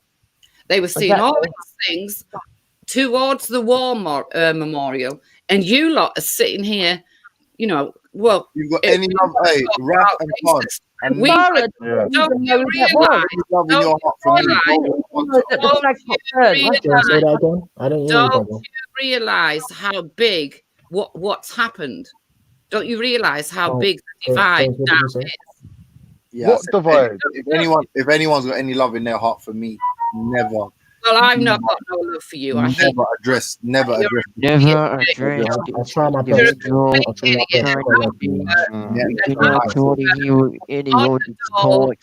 Fucking idiot. And you will never understand. Shahid, what's happening, bro?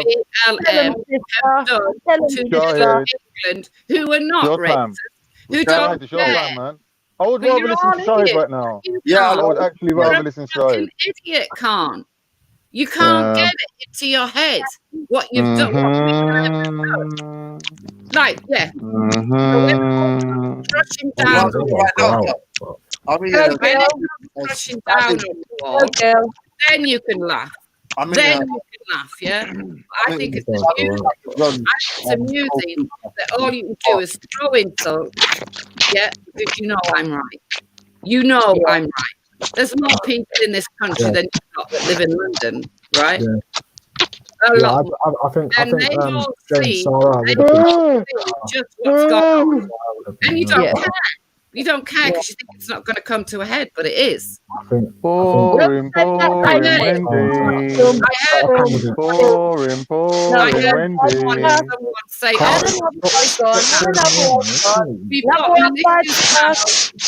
got militias now. You know, have you seen them? We've got militias now. Have we got militias now? Yeah. So you don't think that him saying, "Oh, we've got militias now, people with guns and everything," that's not going to divide people even more? Do you think that? Can you stick to the subject at hand? Let's hear about the Tommy debate. Tommy debate. Talk about the Tommy debate. Are you all that fucking stupid? You can't talk about the Tommy debate, otherwise no one's going to reply to any of your madness. Big fat pig. No one's going to reply to you. No one cares about you. Bob, you got a face that looks like bag puss. Literally bag puss. Look, I'd rather have my face than your fucking What are you chatting about? What are you chatting about? Like I said, your cheeks come like saddlebags. When you've lost, you don't get it. You don't get it. You live in London. You think London is the place to be, and what you don't realise is that you've at least Tommy Robinson take a break. Understands the other people. He knows that in England has Let me hear James. That's smoking stuff. I would love to answer your question. You haven't stopped. All right. 1 second. Because they're idiots. Try and breathe, Wendy. 1 second. I love it. Listen, Tommy Robinson knows that Middle England has been woken up, has been woken up to what is going on, and you lot can't see it. You're that all right, man. All right, cool, man. Shut up, James Jones, or I'll change my picture to your fucking picture. Yeah, go do it. Go now. Do it, Wendy, because it's well ugly. Yeah, jump off and jump back on. I don't need to jump off. I can do it while I'm on here. All right, do it then. All right, back first. Hey, listen, Raf, yeah. It's better than having a picture of a fucking teddy bear. Fucking nonsense. Oh my god, man. Raf, yeah. I would like to hear. You do know that that's an undercover sign of paedophilia, can't you? I would like. Oh my god, bro. I'm serious. It's like the red shoes and the other signs. You bitches honestly think if we wanted to get you off the panel, we couldn't. If you want to stay on the panel and talk, just shut up for a minute. Whose panel is it? Your panel, is it, James? Yeah, I'm a boss around here, and I can get you. James. I can get you kicked off it. Would you like to find out? James, would you like to find out if I can? What is your annual income, James? Would you like? Okay. Exactly. All right. You want? So you want me to try to get you off the panel? Yeah, that's what you want. Yeah. What's your annual income? Just say yes, and I'll get you off the panel. What is your Why annual would you income? ask me James? questions like that anyway? No, she likes contributing on the panel, but if you think you can get her off, go and Yeah, do it. don't try and fucking blackmail me, You're James. not contributing at all, Jupiter. You see, yeah. I came up with a point about Middle That's not England. being. That You was lot not. all decided to No, make you went off on a tangent and a rant At about least Tommy England, Robinson and is he aware wasn't of even. Middle England. Sarah Garvey is not. He wants to make his own fucking country, for Christ's sake. He reminds me of Reggie Cray. Reggie Why are Cray. you not turning on Farah now? A minute ago, he was the golden boy. Jupiter was licking ice cream out of his bum crack. Not with me. Now all of a sudden, No, she's never really liked him. She's I've never liked really Garvey. Sorry, I've never been a fan. No. It's only people like me that are centralists that like people on from different avenues. You're a But centralist. we're centre right and further right than me, and she doesn't. She's never liked him. She's always said he's had an agenda, and she's proven to be true. So, but explain that, Jupiter. Why did you say that though? because Substantiate that a bit. because I believe that people can progress, right? And I believe that they can change their views. But Sarah hasn't Right. explained why he's changed his views. For example, one of his interviews, No, he made. start from the beginning. First, start off with the actual changes that you've noticed. Yeah, I'm gonna. That's what I'm gonna start doing. Sorry. I listen. Sorry. Can I just apologize? Yeah, you're right. There's no. I. It's not my channel. I can't get anyone off the panel. I apologize, Wendy. I can't kick you off the panel because it's not my panel. I don't care, James. You can do Sorry, what you Belle. like. I'm bigger. I apologize because yeah, I shouldn't have assumed that puts you in a fucked up situation. So sorry about that. I'm going to instead excuse myself. So big up those on the panel and fuck you two bitches. Bye bye. Do you hear that, Nine Ether? He's calling you a bitch again. No, he's calling you. So, Yo, Jupiter, why are Don't do you that. like sucking on me so much? Like, why are you vampires? Is this like the day when you had that live stream and you were talking to me and I wasn't even there? Just stop. This bitch is just a flipping energy vampire, man. You just need to shut your mouth, man. Oh, you're making vampires suck out your thing, man. Really? What I think Sarah Garvey's only concerned with black people he knows and the people that are around him. I don't give two fucks what you think. You're just too. Hang on, isn't this a debate? Yeah. Is- Shut up, man. No one don't care. See you later, man. Take care. You want to be racist, do you? want to be over them and Who's the racist? no one don't even want to chat about man's family because of Wendy, poison. Both of you are going to be racist, really, mate.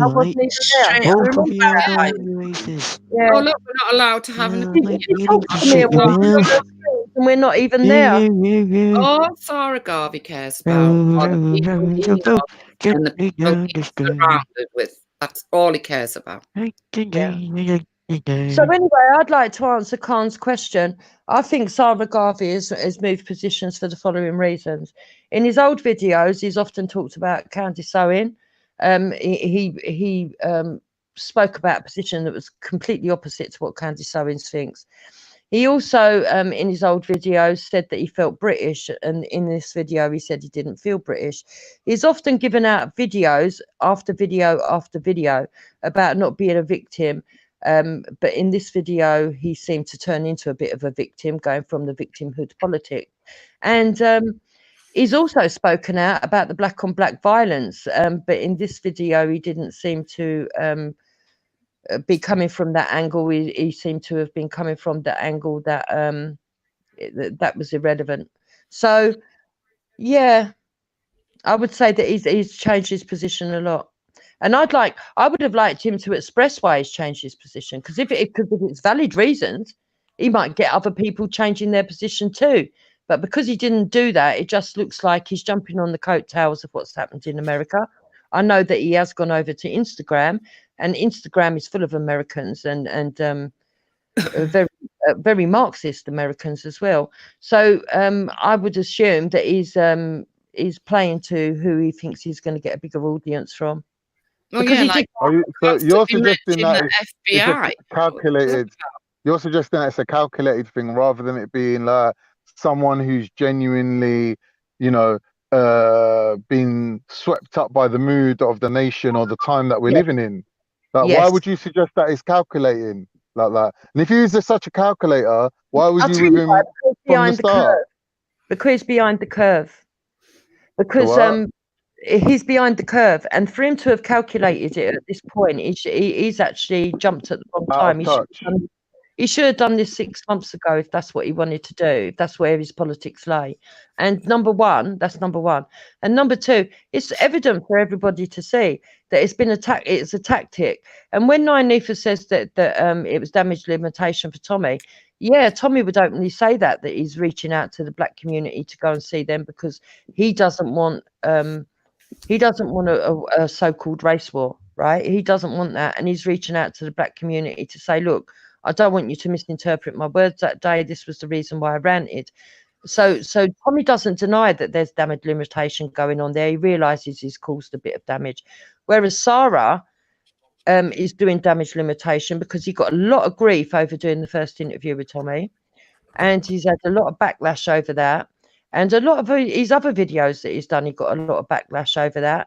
And so he's also doing his own damage limitation. He's trying to say to the rest of the black community, look at me, I'm really standing with you. But he's done it 6 months too late, and he's done it from an American perspective.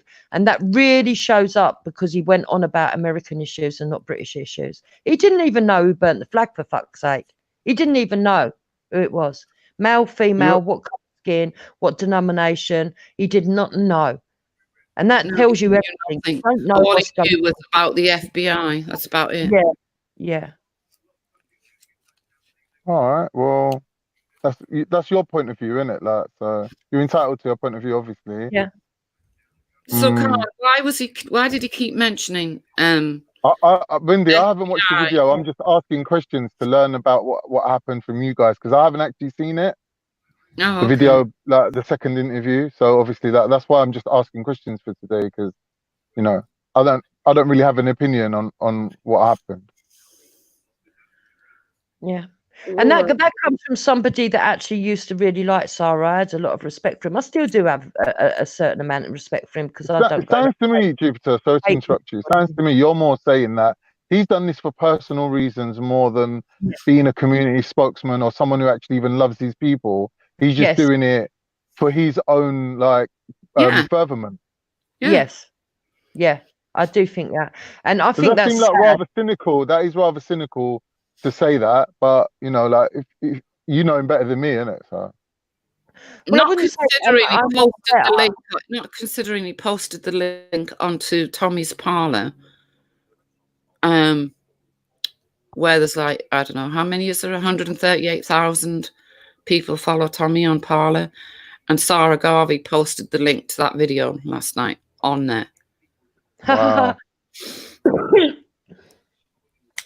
Yeah, and if that wasn't, and look at it this way, Khan, right? That debate, if he posted it onto Parler, number one, you can look at that as being a cynical move to get views. But secondly, you could also look at it as a way of trying to incite hatred because, and this is what else pissed me off with Sarah. Yeah.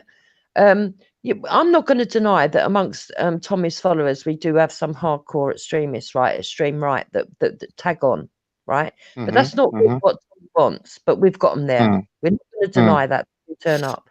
But Sarah's got racists who follow him too. And Islamophobes. Well, yeah, to a certain degree. So if he's going to put a link onto Tommy's thing and he's criticizing Tommy for having racists like that do turn up within who follow him, right? He knows that racists are going to be seeing that link. Yeah, is he not inciting? Is he not sort of like inciting then? Because I see that as incitement and provocation. It could be argued that way. It's tenuous, but it could be argued. And the other thing that Sarah tried to do, right? Several times he tried to kept asking Tommy, "Are you racist? Are you racist? Are you racist?" And then he came with this premise that a racist doesn't say that they're racist. But then why bother so many times? Okay, but Tommy didn't reply like in the first video where he goes to him, "Are you racist?" and he goes to him, "Well, are you gay?" Tommy didn't do that now. No. Yeah, in the last He video didn't. that did happen. Yeah. Yeah. Ah. All right. So Tommy learnt his lesson from the first video, innit? Because that could have been seen a bit of like degradation or like, you know, I putting don't them. think Tommy was out to learn lessons. I think he took it upon himself to try and get the word across about that thing called BLM. And all Sarah wanted to talk about Zara. Sorry. All he wanted to talk It's shut probably up. more fitting. It's Yeah. more befitting of the man. All he wanted to talk about was the FBI. The FBI Well, this, the FBI that. Look at it this way, Khan, right? I have more respect for somebody, even if I don't agree with their position, but if they can express their position well. He doesn't, because now we don't know what he stands for. Nobody knows, in effect. So there's like an ambiguity hanging over his head. When he kept saying that Tommy's Black Lives Matter was the rant was the cause of all the violence, which it isn't, and the racial division in this country, which it is not. It's not Tommy's fault, right?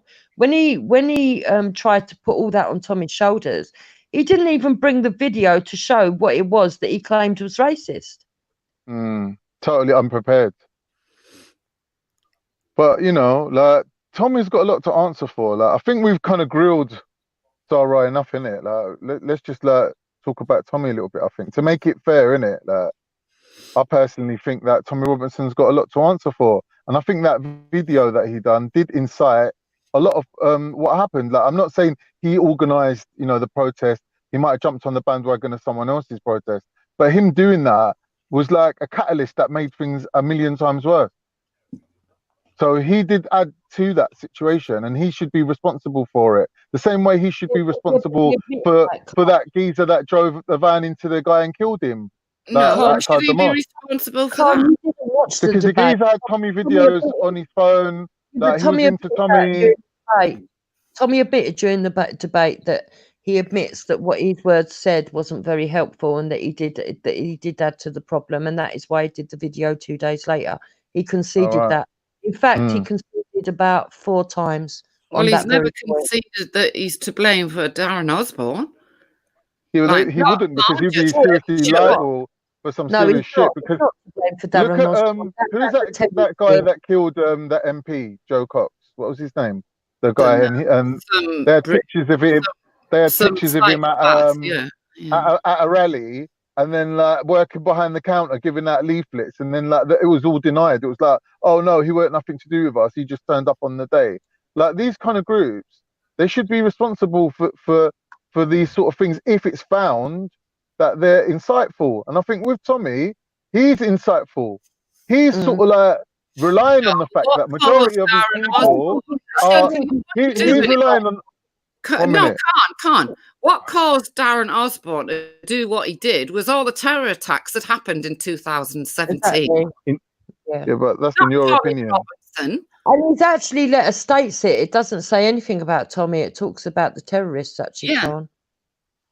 And no, but there was evidence that that was BBC propaganda. You know when they do tenuous links, just like they tenuous. Look. Do you remember the guy that was giving Tommy's wife death threats online, and Tommy went up to meet him, and it turned out to be an autistic kid and all that? And people tried to say that because Ali Darwa knew him, it was a tenuous link to Ali Darwa. It's the same sort of tenuous link, if you understand what I mean. But what I'm just trying to say is that let's not make Tommy out to be like a choir boy. Do you know what I mean? I never do.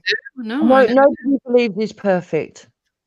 But the good thing is that he did concede where he's done wrong and try to explain. If we're gonna sort of be critical of Tommy, it's not gonna be because of this debate, innit? Because obviously he just came there to say his bit, and he said his bit, and that was it. Like, you know what I mean? So case closed.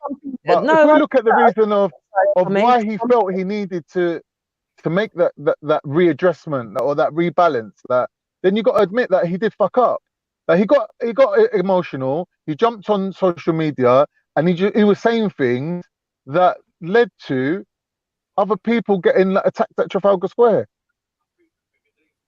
Yeah, but I disagree with that because the DFLA would have gone down there whether Tommy told them to or not, because they're a different movement. He's I not. know, but by Tommy putting himself at the front and being the spokesman for the whole day, yeah, then he's got to kind of like draw a bit of fire onto himself when it all goes wrong as well.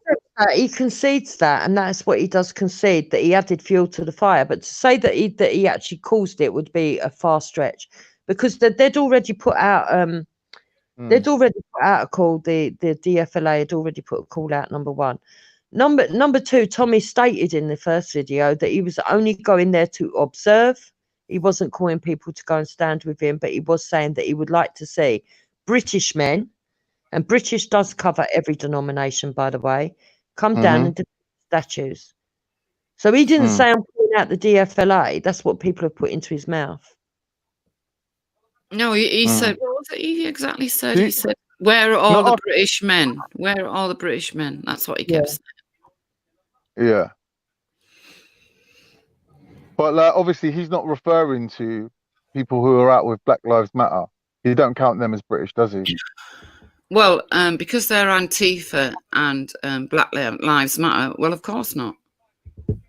Because they're out to see, maybe that'll be something that the rest of us might have difficulty understanding that. They're not here to help.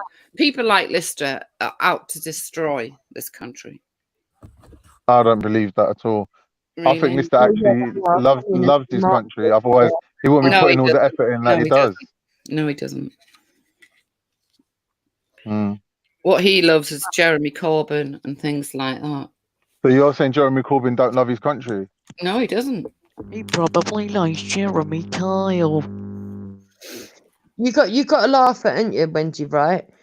Do you remember, right, when I used to, because I used to really respect Sarah, right, and I used to understand where he was coming from, even if I didn't agree with him, and I used to debate with the others on this a lot.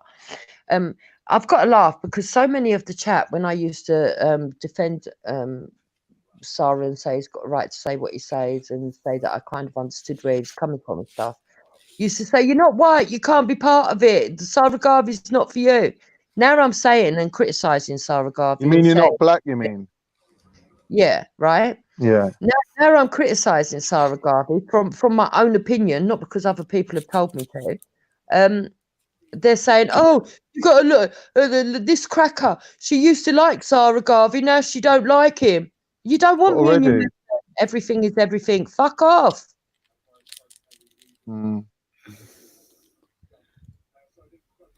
I think Sarah did what he did last night for his own ends. He doesn't care about general population. He proved that. What's that got to do with us then? What's that got to do with us then? And when I get my own country, I mean, please, you know, when I get my own country, if you take down statues, you will feel the full force of the law. What, his law? Obviously his law, yeah.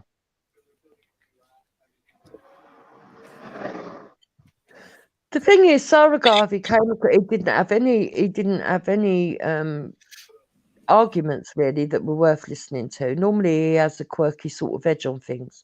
He didn't have that. He didn't explain to Tommy what his real position is. He didn't explain why his position has changed. And Tommy had all the points. I'm not going to lie. I did a review, right? Because Sarah said Sarah was going around telling people that he peppered Tommy. No, so I was expecting Sarah to be like really on it, on fire. Yeah, I was really expecting that. And when I but counting in Nanifa's words, she's saying that it was light work for him. So I'm looking forward to looking forward to watching it myself. But it wasn't light work for him, right? Because he could have said a lot more than he did. So it wasn't light work for him. He took the work lightly. Sounds like he took the work lightly. Yeah, he underestimated Tommy Robinson. It's as simple as that. He underestimated him. I don't think you can't underestimate Tommy. It's not like he's going to overperform. Do you know how many times Tommy has been interviewed and asked the same questions? Yeah. So for Tommy, it wasn't anything different to any of the others that he's had to sit, be grilled about. And Tommy is going to come with numbers and everything else. And Yep. if you let him, if he'd let Tommy would have just rambled on for the whole interview. Because once he Yeah. starts, he doesn't shut up. Obviously, like cokeheads can do that, innit? That's what they're known I for. don't know, Khan. I've never took coke, so I wouldn't know about that. Don't But know you've never about seen someone like fucking talking and talking and talking to their jaw You starts take- hanging. Is that why you talk a lot? Because you said you once took coke. I never said that. Yeah, you did. Just I think, can hear No, I never once said wait a that. minute. Never mind that. Right. Just think. You might have forgotten, but Just you did. think if Sarah wasn't so self-absorbed, he could have brought up a lot of things, right, to be discussed. But he didn't, because all he was interested in is his own building his own country where he's going to be the king and put laws out on people. How silly did that sound? Wow. That is silly. Yeah, It's not really the time to mention it. Yeah, it's Why like would you mention it at that time? At what? Gogglebox? No, it's like a god complex. You know those people Oh. Yeah. Yeah, that's what you have to remember. I mean, I'm not like Jupiter. I mean, Jupiter does like Tommy. I will pick out Tommy's faults, and I have done in the past. So, I was a bit surprised that Sarah Garvey did not have Wendy, do you know when I started disliking or started to think that Sarah's changing and I can't go along with what he's saying? I'm very traditional, right? And so when he was saying stuff that was kind of traditional, I was like, yeah, all right. I don't agree with everything you're saying, but you're coming from a traditional sort of value system.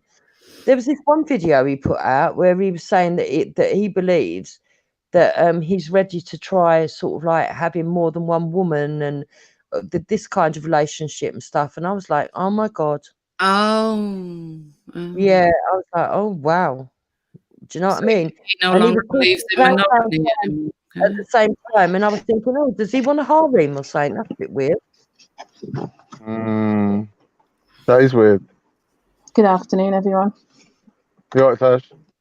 Welcome to the Jupiter, panel. Wendy, can you hear me? Hi there, Karen. Yeah. Thank you. Okay. Good So afternoon. I just want to go because, to be honest with you, afternoon, Shahid. I haven't watched this debate, and I'm not going to because obviously I'm not in support of either of the two men. But I just wanted to ask the question that Naifa was asking earlier on about race relations and that being an issue now since this Black Lives Matter movement has taken place. Can you just explore and explain to me more about your position and what you think about that?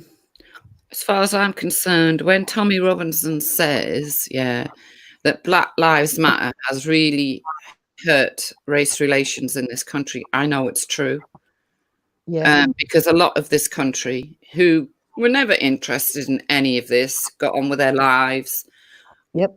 Were sitting watching TV and saw them there, not so much Churchill as their war memorial being attacked, the flag being burned. Some of them have never seen that sort of thing before happen in this country. And now there's a big divide, a big, massive divide. And that's why he says things like, when he mentioned, well, you haven't watched it, so you wouldn't know. No. But Tommy mentioned the Reading attack, right? And how it scared him because Black Lives Matter had been marching there that day. Now, Sarah Garvey didn't understand why it scared Tommy. I did straight away because Tommy understands that white people that have never been interested in this, don't want to go down there, don't want to get interested in it, and now aware of it. And he doesn't want this big race war happening. When you say interested in it, what do you see the Black Lives Matter movement as? Let's not forget the organization per se. Black Lives Matter, those three words, what does that symbolize? I just look at it as the organization that just wants to harm rather than help. They just want to harm. Yeah. They come across as violent, they come across as mouthy, they come across as cobble, they come across as everything negative that you wouldn't want in a movement. Unreasonable demands, unrealistic, So Yeah. the protests that have taken place in the UK, the Mm. majority of protests have come across as unreasonable, violent. That's what you're saying. No, we're not. No one said Okay, that. what The ones are in you Reading, saying there's been a few in Reading, right? 1 or 2 in Reading, and they were totally peaceful. Right. But the ones in London, for some reason, haven't been. Now, are you telling me that if it was just your ordinary black man and say there'd been 1,000... The ones in London. Wait a minute. Listen. Okay. If the ordinary black people, ordinary black people, it took the day off and gone on a march, right, about their own rights and everything else. Are you telling me the first thing they'd aimed for was that war memorial? Or would they Which have... war memorial? The one in London. The cenotaph. That gets attacked whenever there's a protest. No, can't stop it, right? Because that's getting off the thing. Are you telling me that ordinary black people would have aimed for that war memorial? No, they wouldn't. Are you saying that Are you saying that black people So this is attacked that about war protecting memorial? statues. You think this is No, about... are you saying that it was black people that done it? What? Are you saying it was definitely a black woman that burnt the Union flag, yeah. Are you saying that it was a black woman that wrote Churchill is racist? No, I'm not. So that could have been anyone, right? But individually speaking. What's your point? It was part of The point is- No, it wasn't. No, it You're not wasn't. listening, Khan. You're not listening. The fact is, right, that if you had 1,000 black people who weren't connected to Black Lives Matter marching in the streets of London, are you trying to tell me that their first thing would have been, oh, right, let's go to the cenotaph, let's burn the flag? But that's not what happened. That's not what Yes, happened. it did. What about that guy? No, it wasn't. Yes, it did. What about Can that you guy believe that this was shit? urinating on the That's statue not that what had nothing to do happened. with Black Lives Matter? What about the guy that was urinating on the statue that had nothing Yeah, well, to do with Black actually, Lives if Matter? you take a good look at that, again, if you take a good look at that, And hold on, yeah, and let's be no, clear, you the brought it up, majority so I'm of going to answer protesters it. are white. You brought it up, so I'm going to The answer it. majority of The part of the protesters are statue, white. Let's just it be was clear on that as a well. memorial to that policeman. And if you take a good look at that picture, he's not actually doing it on the memorial. He's Oh, next shut to up! He's Fuck's next- sake! You must be What are joking. you on Wendy, about? You shouldn't have Are done you going to must say be that joking. none of the urine went on it, so it doesn't Hold count? He's on, got his dick hold on. out in front of the kids' I'll name. know when she's finished. You see, you don't give people a chance. He shouldn't have done it. It was wrong. But you can't control everyone. You're missing my point. So No, but you're not using the same standard for people writing graffiti. But you're using that. No, it don't make sense what you're saying. It's not fair. It's Are not you being fair. Wendy's on that 1,000 black men and women Wendy, and children you are saying without BLM it's hypocrisy. marched through through London and thought, oh right, we're going to aim for the war memorial. You're being a sensationalist, No, as usual. No, Yes, you are. Let them reply, Wendy. Let them reply. So go on, Carl, because I want to speak. She's sensationalizing it. She's making it that the person that tagged up the bloody Churchill statue was the leader of the movement. But the guy who done the urination, well, you can't control everyone. Right, come on, man. You're taking us for idiots out here. Are we going to have a serious conversation or what, man? Well, we're trying to. Wendy, give over. Don't listen, Khan. That's your problem. Wendy, You you should be having tea. You should be having tea and crumpets right now, man. What are you chatting about? So, Khan, it's not a good look to have a man taking a piss by the statue, right? But for him to be pissing on the statue, he would have had to have been facing it. Number one, he was being shielded by the statue. Number two, urinating on the street. A lot of people haven't spoken about that, but he was actually at the time kettled in, with no chance of going to the toilet anywhere What are you else. on about? I've heard the caping, but now you're literally covering the man while he's urinating. Himself and had a picture of himself pissing himself like that Give bloke over, in man. the bikini. What are you on about? It's just nonsense. You're just taking us for idiots. It's just an insult.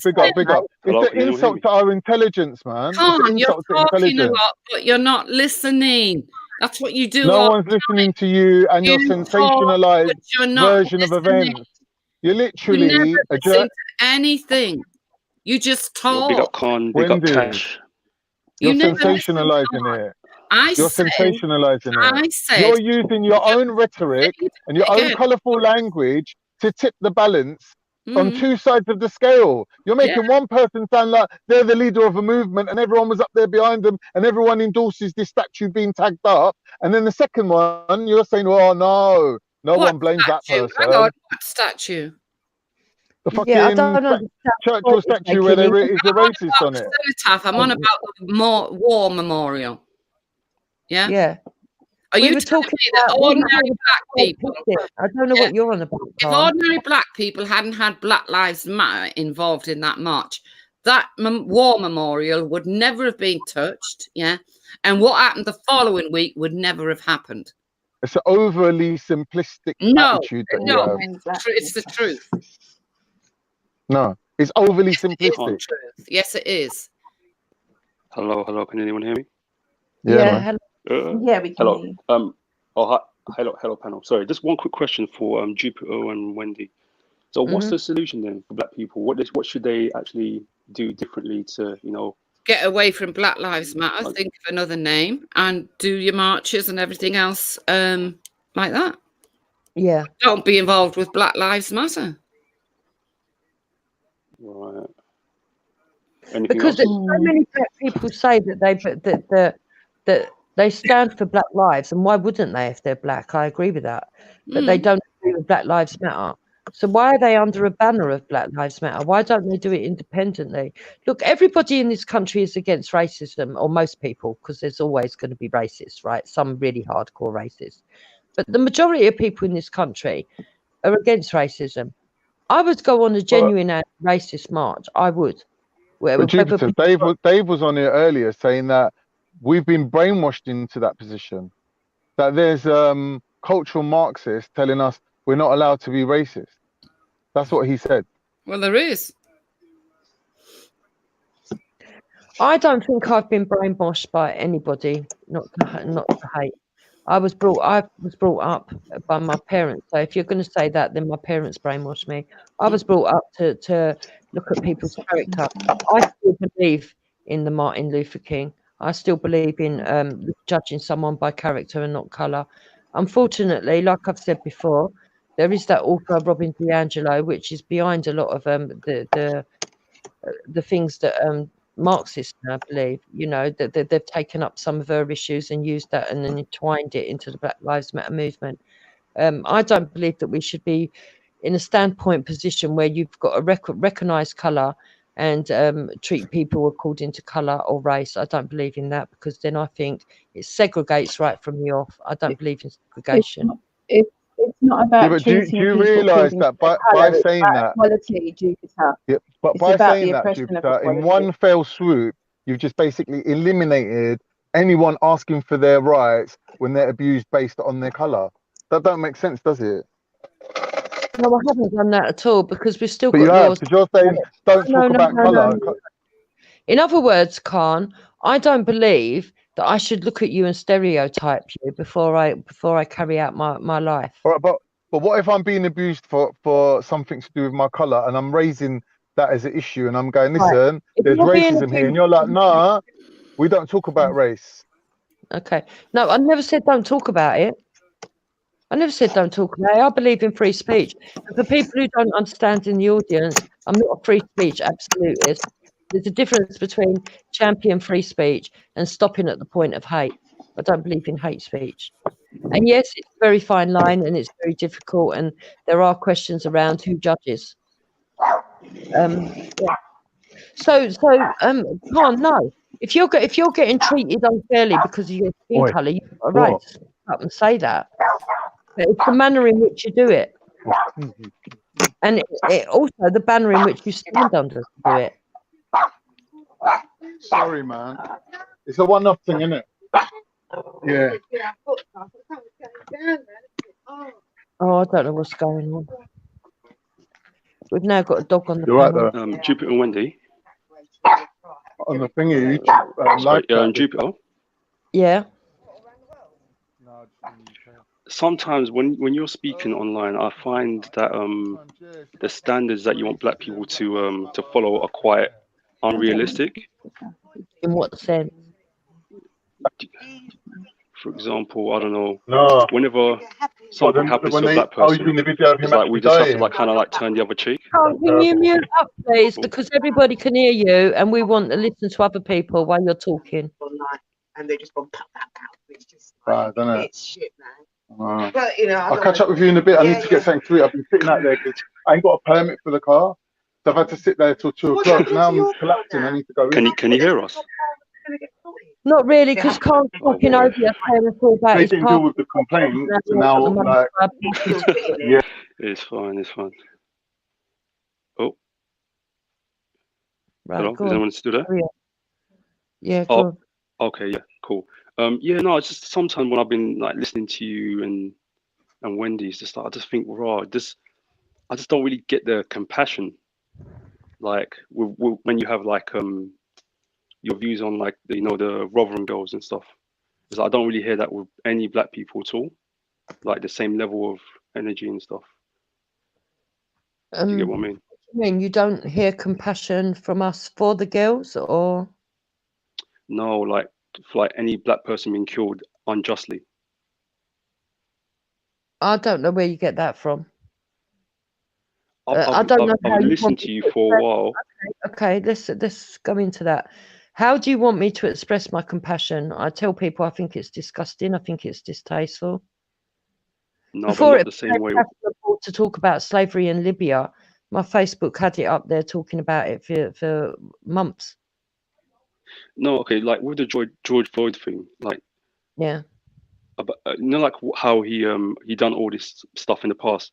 Like I think he had some pregnant woman up on a wall or something, but he went to Yeah. prison for that. But then it's like I don't know if Wendy or you were saying it, but you keep on bringing that up instead of like how he got killed and how wrong that was and how it always happens in America. Our point, my Even though we're in point Britain. is this with George Floyd. I'll tell you what my view is on George Floyd. I think it's disgusting that he died. Okay. I think the police officer definitely murdered him and should go down for murder charges. But I think it's debatable on why he got murdered. I think that you can't go to racism straight away directly. And the reason being is it needs to be investigated because they knew each other beforehand. So even though I suspect it might be racism, I can't guarantee that it is.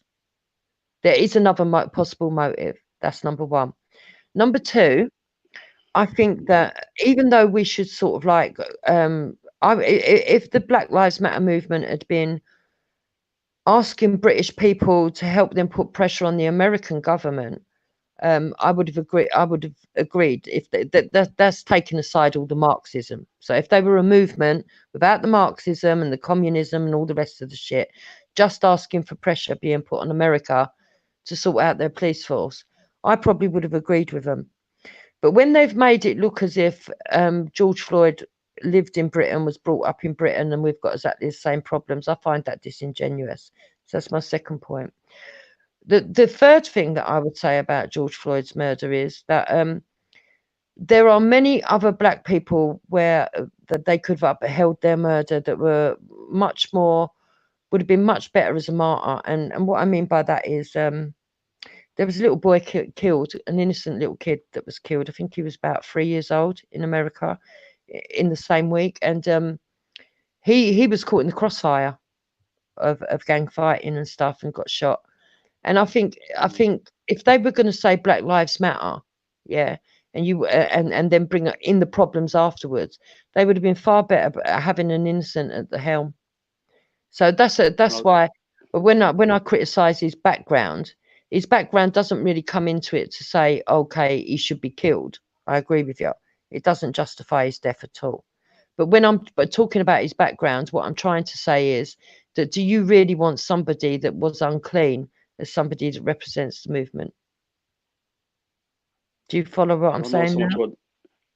Kind of. I don't really know the whole lead of the movement thing. It's more like whenever a black person, like with that baby thing that you said in Chicago, whoever would have, killed that kid would have probably been caught very quickly and been put in prison. Blah, blah, blah. But whenever it's like a police officer who's white or a regular white person, it always takes a while.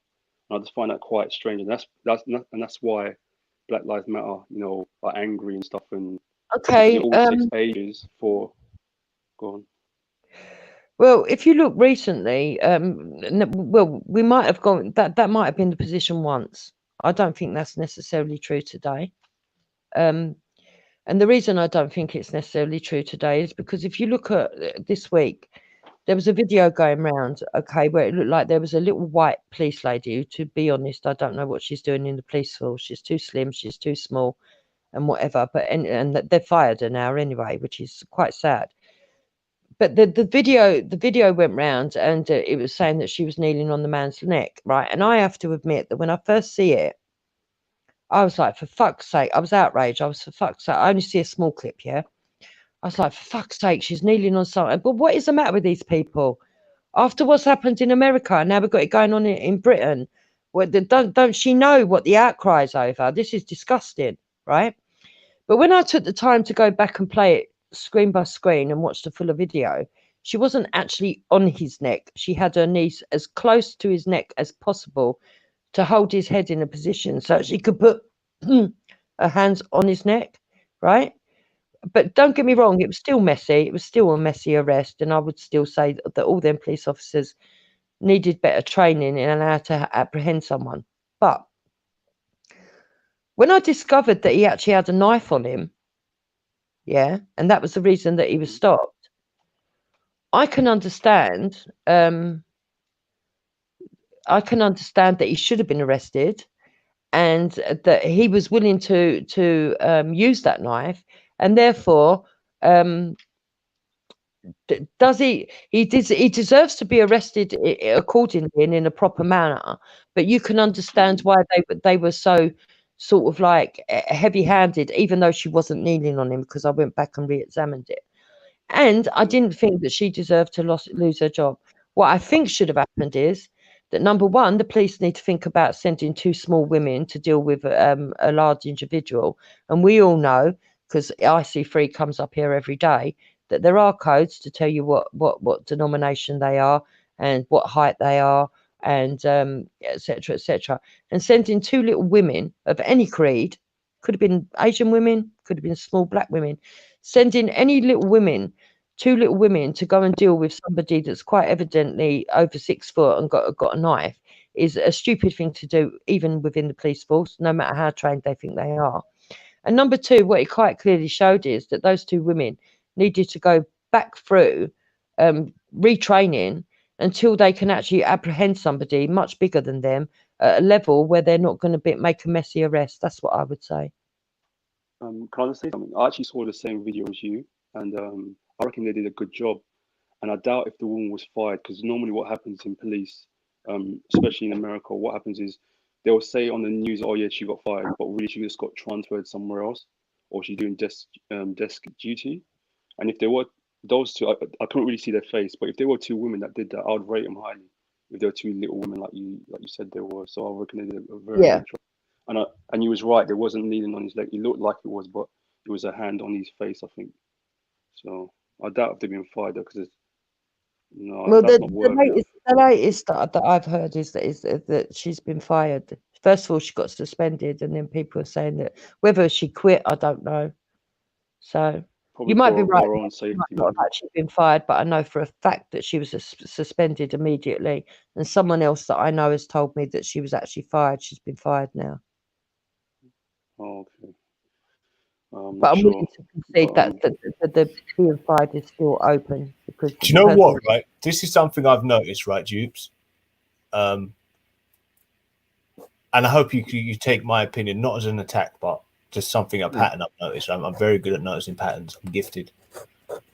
But I noticed when Sarah was perceived to be being sort of attacked and questioned over how he interviewed Tommy Robinson.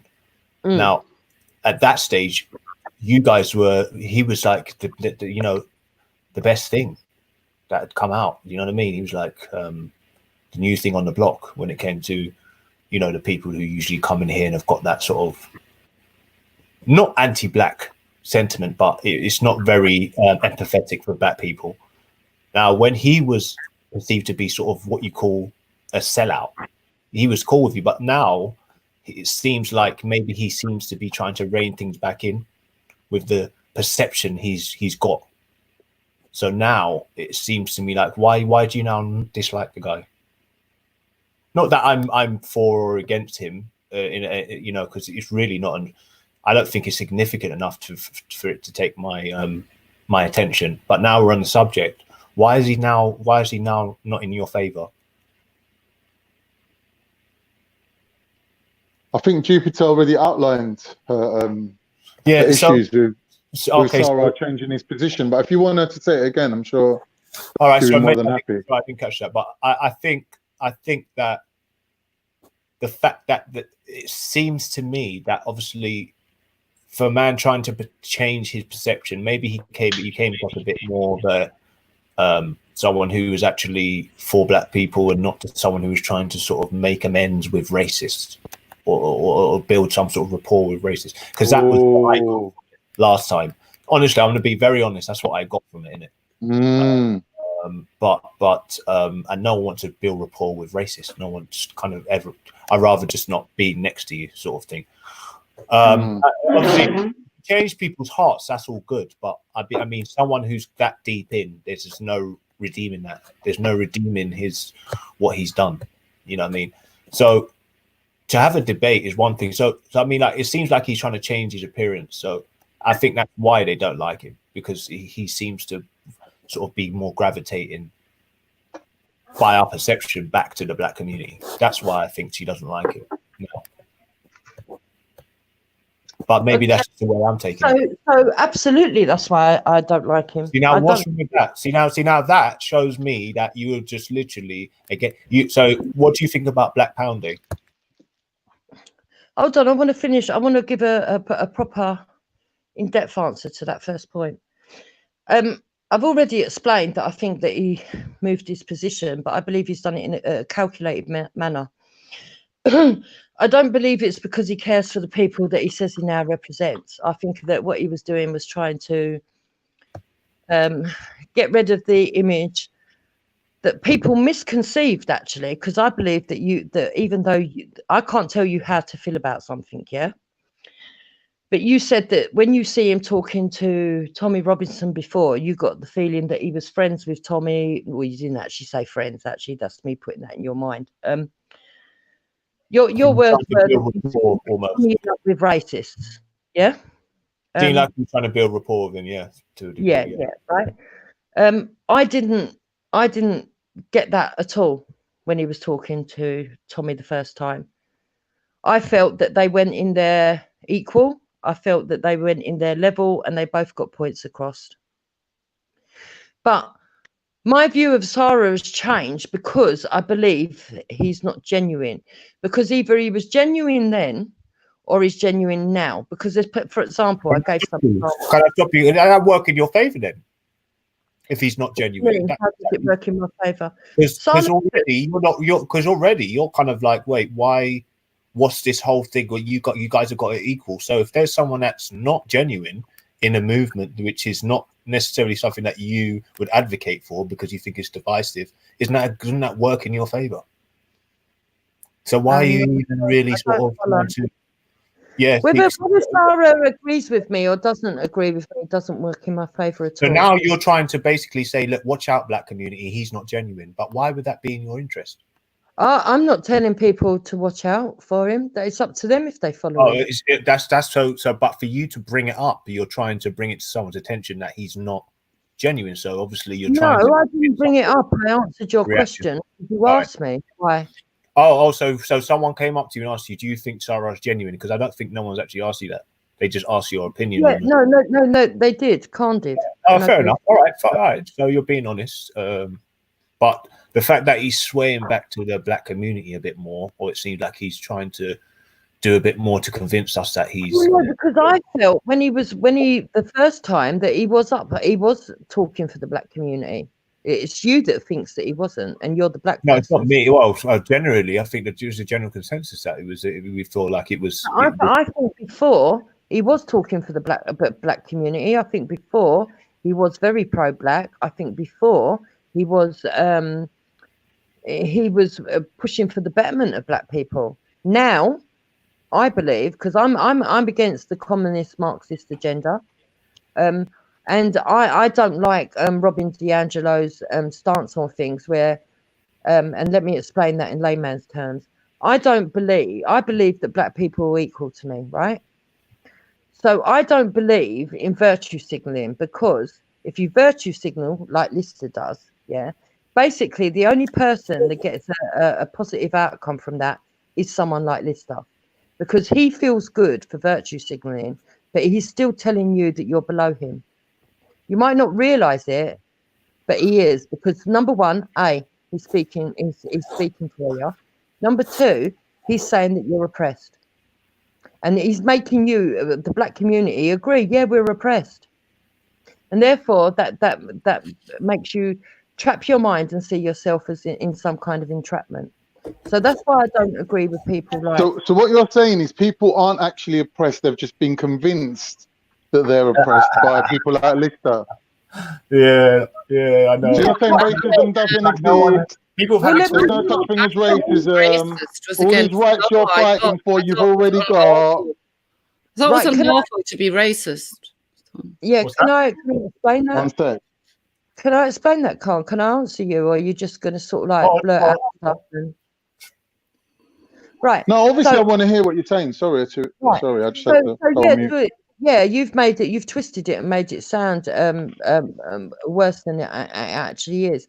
But yeah, I do feel that there's been rights gained in this country. I do feel that there's now laws in place for equality. I do feel there's avenues to go to get redress. That is not to negate all racism. Don't get it confused. I'm not saying there's no racism. I'm not saying that racial incidents don't happen. I'm not saying that. But what I am saying is that from a standing point, everybody does have equal opportunities and everybody has an equal say. That's what I'm saying. Obviously, there's people that don't agree with you on that. Yeah, of course there is going to be. So coming back to So who King are you? So who are you to tell them then whether or not they're being racially marginalised? Listen, I'm everybody. not telling anybody anything. This is where you're mistaken. We're not children, Jupiter. We're not kids. We've all had experiences, and we've all kind of come on with the same. Yeah, of course, I agree with that. Yeah. I think you can actually lose your job for being racist to someone in the workplace. I think a teacher should, for sure. Well, you can. Well, People have lost their jobs for being racist in the workplace. So. Yeah, I was just thinking, what do you think about Black Pound Day, though, Jupes? Do you think it's a good idea? Or? What do I think of Black Pound Day? I think that the way it was first expressed to me by some individuals on these channels, it came across as very divisive. Let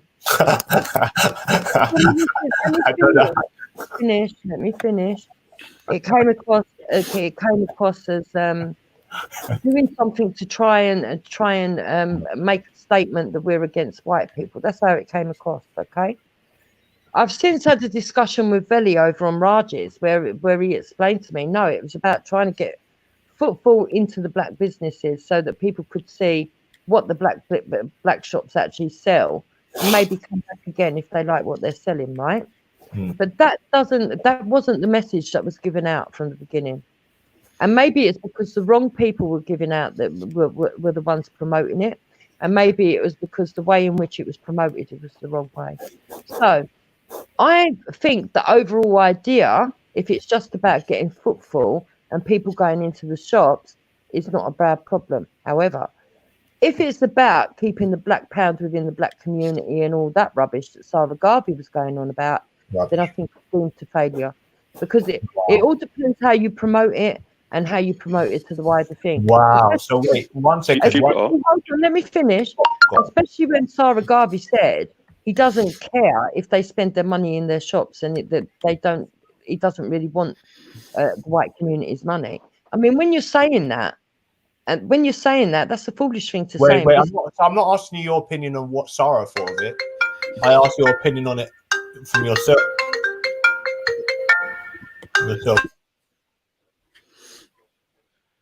So I just wanted to quickly say, I think Sarah Garvey is getting that more from the Jews, because there's a thing that I heard online where the Jews, the money floats around in the Jewish community 14 times before he leaves. So I think he's taking an example from that, and he's trying to get black people to do it too, I think.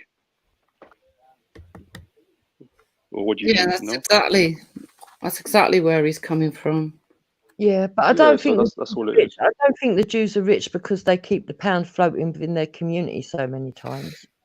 No, it is true because they do help each other out a lot. Yeah, but I don't know. I To don't be think to that's be fair, to say Jews are rich, like, come on, let's be fair. They're not all rich, are they? No. Do you know what I mean? Like, to say that, it's a piss take, isn't it? Like, they're people the same but as they got the everyone best. else, isn't it? Like, some are rich and some ain't. What do you mean the Jews are? When people say the Jews are rich, the Jews this, the Jews that, like, I don't go for that, bro. The Jews are rich. Like, who's saying the Jews are rich? I've seen some poor Jews, man.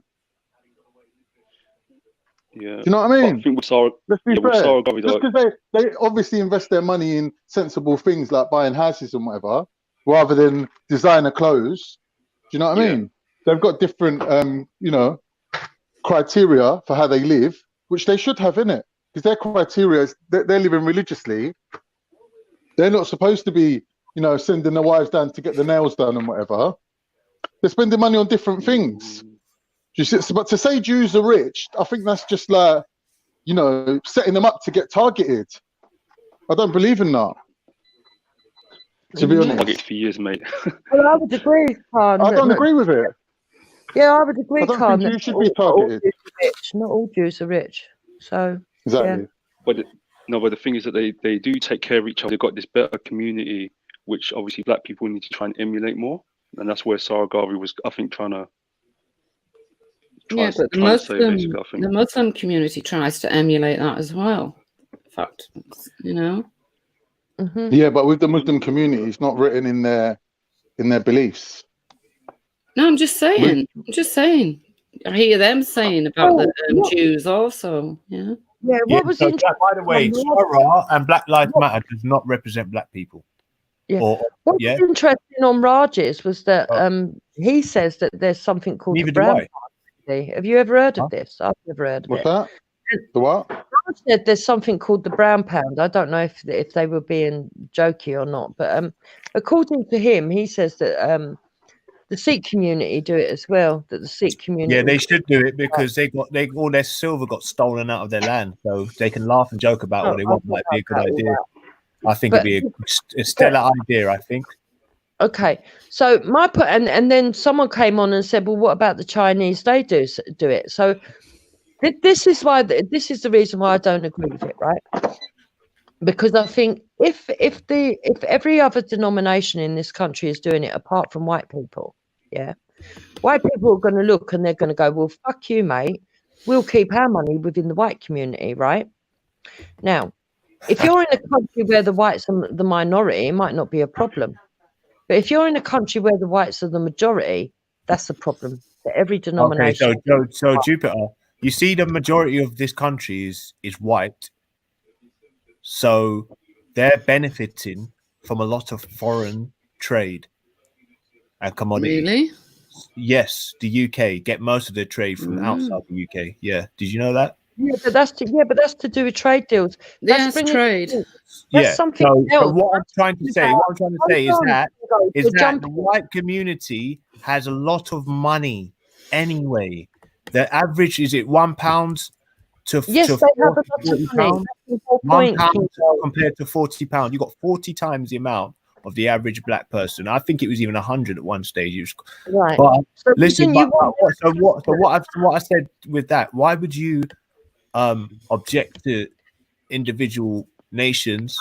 So wouldn't you want them as customers? But nobody. Listen. I guarantee you that this is where it falls down. This is what I'm saying. You just asked understanding. me a question. You just asked me a question. No, Yeah? I got asked the question. You did. I You was just trying said. to explain my answer, and you cut in. Go on. Actually, Go on. right. So when the white community is the predominant race, and now King Gold's coming forward and saying, "Oh yeah, white people are so much more richer," right? Surely you would want to keep them as customer base.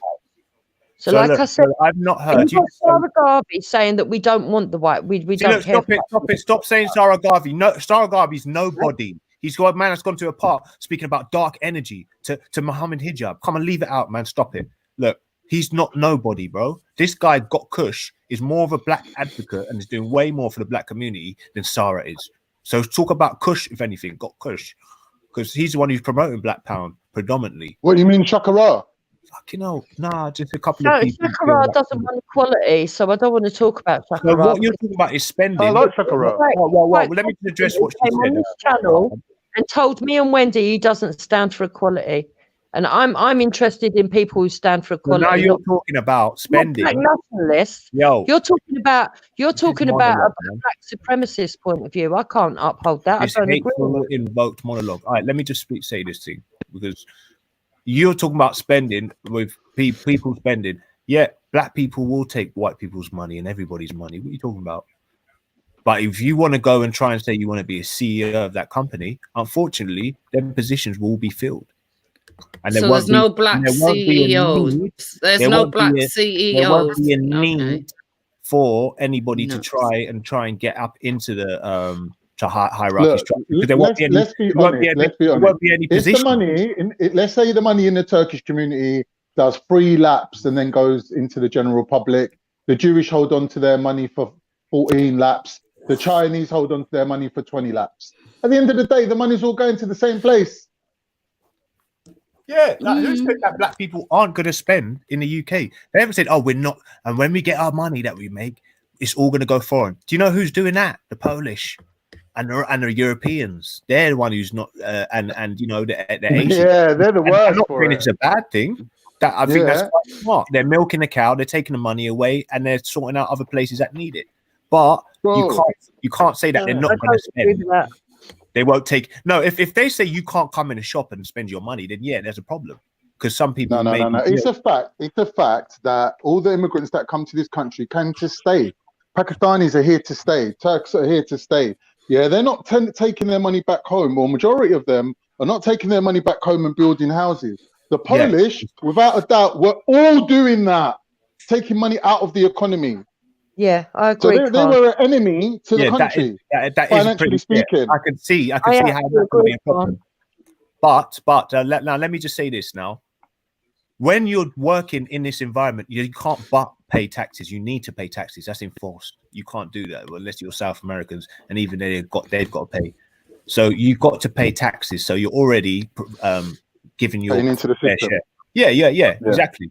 That's right. So at the end of the day, whatever they do with their profits on top of that is up to them. And they're not going to close the door like the Chinese did with the Africans when the kind of virus was at large, saying you can't spend in here for whatever reason. They're not going to be like, when's black people really ever denied any type of service or information? That's why the Europe is the way it is, because of the Moors, really. I'm not digressing. But let's be honest, you're trying to make out that, by black people coming together, they're gonna sort of alienate and try and cause some sort of GDP crash or some sort of recession. No. It's not going to. It's actually going to bring more business too. So someone like Donald Trump would love to saying. I'm saying sounds very good. Start separatism. White people will start separatism. They will agree, and being the majority in this country, they will benefit. So will white people spend? What you're going to do is create an own goal. Yeah, but will they spend? They already are. Will they still spend with black people? I'm not trying to stop. White people already. If you want to go ahead and do that, go ahead and do it. I'm not trying to stop. White people already spend in white people's shops. Yeah, exclusively. White people already spend in exclusively. Maybe even predominantly. They spend in white people's shops exclusively. Good afternoon, everyone. I'd say predominantly. There's a good example of that. Exclusively, is it? Whereas black power. There's a good example of it where there was an African lady that had a calf out in the countryside, and nobody wanted to go to her calf because there was a black lady there. So the black lady hired white staff, and as per usual, they all flocked there. And the minute where the was black this lady at then, turned up, Turo? Where was this at, Turo? It was in the metro. Where was it? It was in England, for crying out loud, not America. Whereabouts in England? So I can look it In up. England. in the Whereabouts in countryside. England, so I can look it up? That Yeah, happened. but Type Turek, in, that's not a type in, financial I am. decision. That's racist. That's racism, basically. Do you know the There was story a card? What Garvey I'm and talking Brighton. about? I Go think on, he's go talking on. about Brighton. No, tell us, Do you know? innit? Yeah, it's a story, but Was it in it's something Brighton? like I am black, I won't eat you or something like that. The story was. Yeah, but Oh which no, it's town? not the same. Which Maybe. town? Give me the town. Where? It was like a cottage, sort of like one of them old town villages sort of places. I can't remember exactly where it is at this moment in time, but I No, it's definitely not the know it same was in lady. England. There was an African American woman But you can't remember the in important bits Brighton. like the town Meant or to be the anything. same No, It strange. was England. In England, Sorry, Wendy. There's just too much racism for us to keep a track of. What do you want? I haven't heard any racism yet. I haven't heard any. Yeah, so it's we have to be honest. Like a lot of white people prefer to eat and buy from white people, and there's nothing wrong with that. Are you mad, Rock?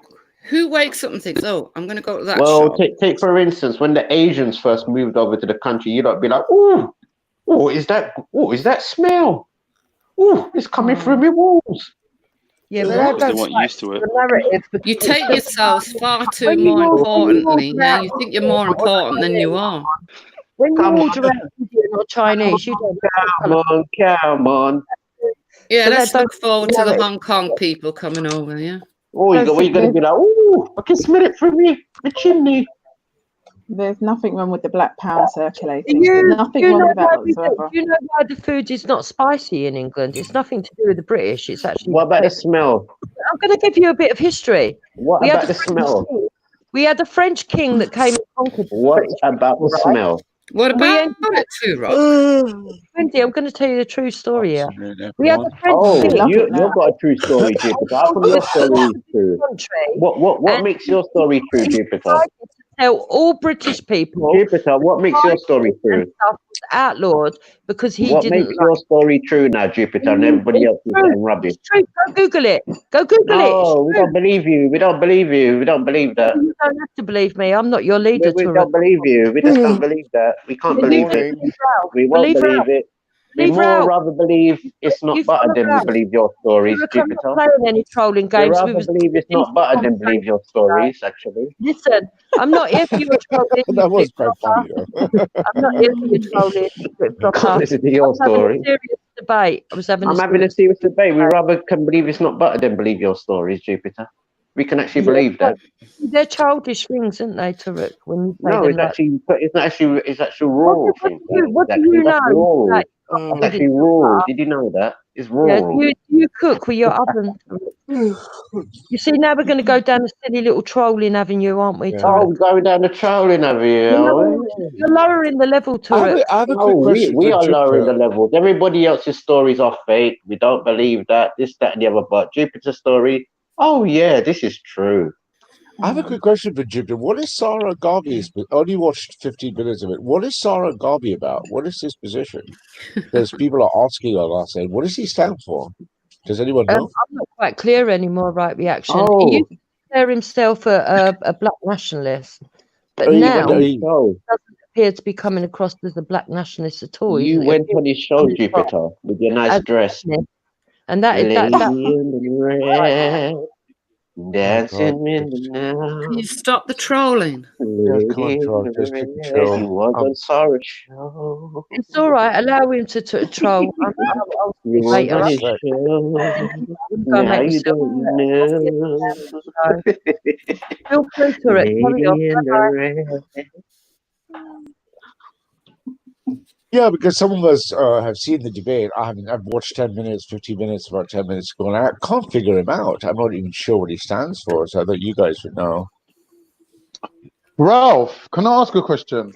Yeah, do you know, mate? Does anyone know what Sarah stands for? To be honest, I think he's all over the place. Like, he's a bit Is he that ambiguous. Well, not just with his politics. I think everything about the man's ambiguous. Do you know what I mean? Not casting any aspersions, but you know what I'm saying? You know what I'm talking about. But anyway.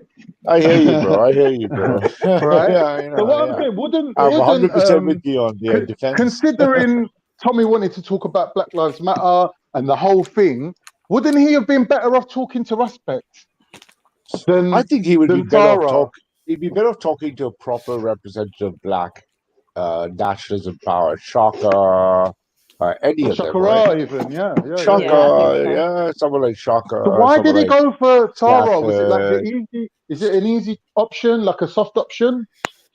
I don't know. For We're trying to Tommy? figure it out. We're all Sarah's got a looking. bigger platform. Yeah, we're trying to look at the Sorry. interview and trying to figure out what to do with it. We're just trying to work out, well, what is. I mean, no one can figure out what the Sarah guy is. They asked me, so I thought I'd pop along. I watched 10 minutes of the interview, and I was a bit like, well, it's not very impressive. They said they're both like dancing around each other. They weren't. I was like, I'm like, they weren't like saying anything concrete. And I don't know. Is Sarah friends with like people like Shaka and all the black and all Oh, those black so you people? told me. So you mean to tell me you forget already? You got a They remember Sarah and Tommy was on the same sides in the park, Speaker's Corner. You don't forget. I've never They met know. Shaka. The I outlook on before my Muslims time. is the reason. The outlook on Muslims. You Like know I would have that. liked Tommy Robinson should interview Nine Ether or Shaka. That would be much more fucking useful. Now you don't forget. Huh? You don't forgot that they remember when Tommy came down to the park and Sarah and Callum and all of this, the Scholar Gang. Don't you not remember? And Sarah and Tommy. Don't you remember? I didn't know any of these people at the time, so I Tarek, didn't you're know on who Tommy fire was. today. And did you know Ralph, Gypto, you know, Ralph, Gypto, you the know him, outlook. don't you? Ralph, hello. Who's It's the Sarah? outlook on Muslims. That's the reason. And you know that. We know that. So let's move on. What Sarah is a Muslim? No. No, I think the allegation, Ralph, allegation is that character. helping for Tommy to help Sarah, he's sort of killing two birds with one stone, because he's picked himself a soft option in Sarah who's not going to question him on racism. In the second hand, he's promoting someone who's anti-Islamic or an Islamophobe, which is, you know, a bonus for someone like Tommy. Yeah. Oh, I didn't know that. Okay. Yeah. Does it make sense now? Oh, Is it making sense now? That makes a lot more sense. What, you now. really All think righty. that Tommy would sit and listen to Raspec's ramblings? Do you really think that? No, I don't Well, think after Raspberry- James, I don't whatever think his name is, Raspberry- got dealt with, I think Tommy learned his lesson from that. Might be a bit No, scared. Tommy doesn't actually like James, whatever he's called. I know. But I as know. for Raspec, Tommy wouldn't give him the time of day. So I don't think Raspberry. Tommy's but I scared mean, of people that respect. Tommy's scared of respect. don't be Who'd be scared of him? stupid. Of course I he don't is. think he's scared of Well, he Raspberry. brings But the statistics. Of course he is. I think he should have to. I think someone like Shaka or I someone think would Raspberry be. would be a bit too emotional to debate. Yeah, Raspberry would lose his Tommy Robinson, I think. cool, right? Yeah. Yeah, but I think Shaka maybe or someone. I don't know who else I'd pick from the call, right? Shaka, maybe Shaka, someone like that. Jedi. Jedi'd be a good I one. Jedi'd be a good one. Yeah, Jedi would give him a I lot. don't Wendy, what's going on with you and Jedi? Pushing him to the forefront on everything now. Because he's balanced. I'm sorry, he's balanced. What, He's very balanced. I'm sorry, you don't like it, but he is. What, could you let him on the show? He's let you on a couple of times. Is that why? No. Excuse me, I spend more time watching other videos. Yeah, I don't. No, he's balanced in his views. You got a problem, can't? Yeah. No, of course not. Well then, shut your stupid mouth, yeah. Jedi is the only black man that I've actually apologised to on this panels because I got him wrong in the And how long have you been married to Thing? No, I'm joking. on this panel. I know, I'm joking. That's bad. Does Sarah get along with the black nationalists? Does he get along with Shaka or anyone like that? No. God knows. No, I don't think they're a team at all.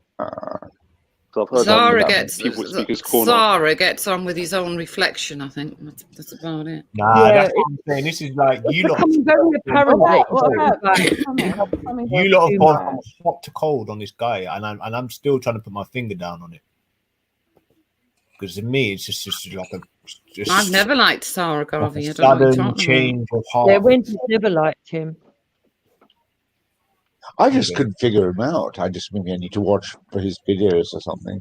Because obviously, our in HQ were going, who's this Sarah guy? And they're trying to figure out, and no one seems to be able to make sense of what he stands for. So I think basically what he stands for, right reaction, is just jumping onto what he thinks is popular to get him some sort of fame within the black community. I think that's what it is. oh, so he's okay, it's one of those. Like Tommy then, really. I think he's more Americanized. Yeah, because his talking points are more like a hell of a lot about America and nothing to do with Britain. Whereas before he was talking about Britain, and the change has come because he's gone onto Instagram. Oh, so he's an Instagram fan. It's okay, I get you. So he's following. Yeah, Okay. so he's playing to Yeah. his base. That's what he's doing. Yeah, because I have to watch the whole thing, but it seemed a bit damp. Was that just me? It didn't seem. It seemed like they were just like they were like kind of dancing around each other. They weren't really saying anything. They were like, "Oh, I don't know." No, actually, I know you think that I'm biased where Tommy's concerned, but actually, the only L that I will give Tommy is when he was talking about the figures for Black parenthood of the single mums, and he gave every other denomination apart from white people, and I think he should have included white people.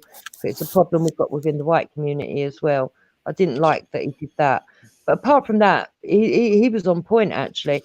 The thing is, he's very erratic, Tommy, since he's been to prison with his nervous tics and stuff like that.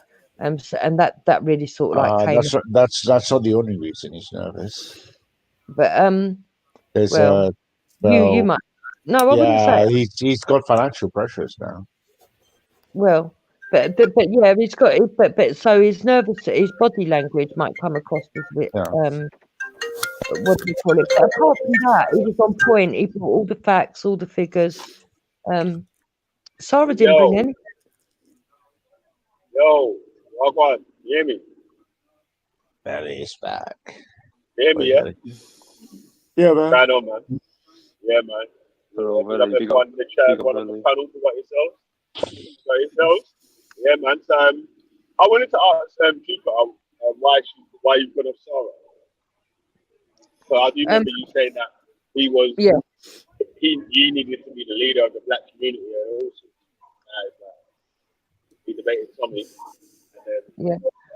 And then, I've explained it twice today, but I can do it again. I've gone. Hold on 1 second. I think Wendy actually was going to. I think Jedi would have given Tommy a hard time. Yeah, exactly. Yeah. I think that would have been a good debate. He would have stressed him. I'm not lost his cool. Jedi doesn't lose his cool. Yeah, he'd have stayed calm. Yeah. Yeah, Raspberry would have. Hold on. Now, I want to know how man's gone from the potential leader of the black community to serving the earth. Sort of thing. Right, because my beliefs are that black people are oppressed in many cases by their own black leaders. Okay, that in the past you've had lots by of their own black leaders. Yes, hold on. What are you talking about? Well, if you wait, let her finish, Tash. Tash, let her finish. She's got some good ones, man. Some proper good ones. Okay. Go on, Jupiter. Right. In the past, you've had leaders that say that they speak. I'll give you an example. David Lammy. He says he speaks for the black community, but actually he really doesn't.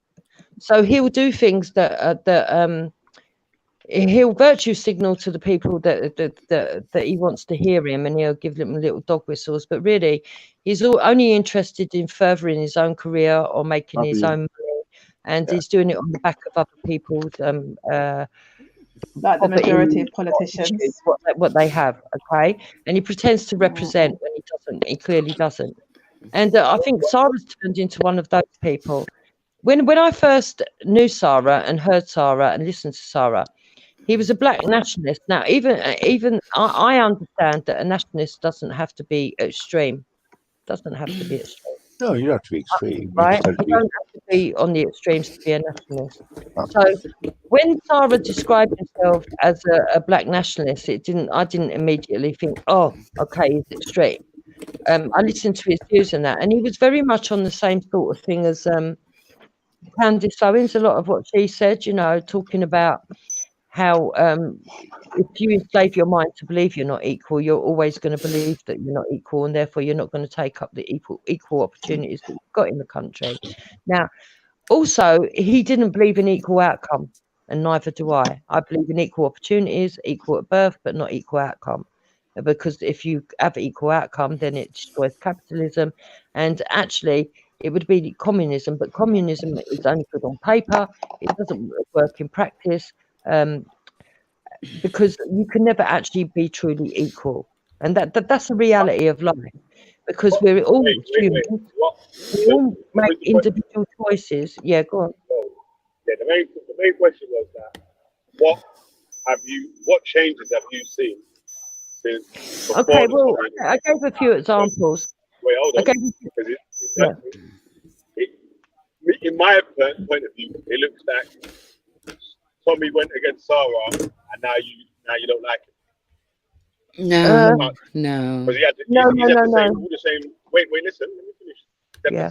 all the same points of views, but he's give then he still had them before he done his interview.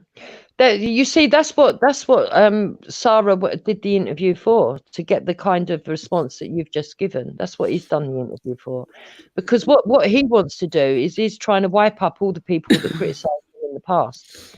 So what he's trying to do is readjust his position to gain favour with the people that criticised him within the black community. So you've just stepped into exactly what he wants you to do. You've done what he wanted you to do. But for me, the reason Wait, hold on. I've not changed my position on Sarah. You've changed your okay, well, fair enough. But there will be people that will, because they'll think, oh, look, he's actually speaking for us now. And that's exactly what he wants to do. Number two, I gave examples. I never said that he was speaking for black people. I said that Sorry? you said. I can't hardly hear you, Billy. Yeah, can you hear me better now? Yeah. Yeah, I said that you was championing Sarah to be leader of the black community.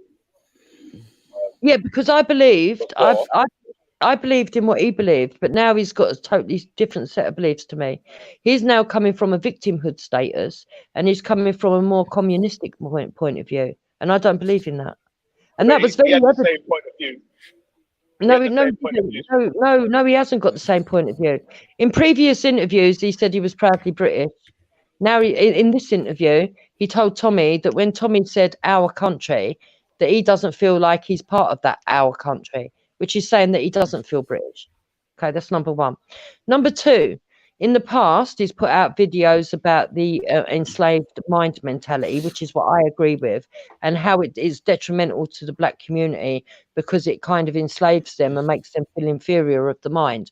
And then in this interview, he's talking about how oppressed black people are and why they're oppressed, etc., etc. So he's going from the victimhood status, which is in complete opposite to what he used to talk. So if you don't understand where he was coming from before, you're not going to understand how this happened. Wait. Because you're saying that he had a totally different point of view before than he has now, and I'm saying that I've listened to Sarah from before then till now. His point of view. The only thing that I saw. Okay, so can you clearly tell me what Sarah listen. The only thing I saw different. Yeah, he said he's a black nationalist. He always said he's a black nationalist. Right, okay. So when he says he's a black nationalist and then he says to Tommy Robinson, I'm a racist, Tommy says no. He says, but you're a white nationalist. What does that mean? Does it mean black nationalists are racist too? Yeah. Aha! What do you mean, aha? Aha, what?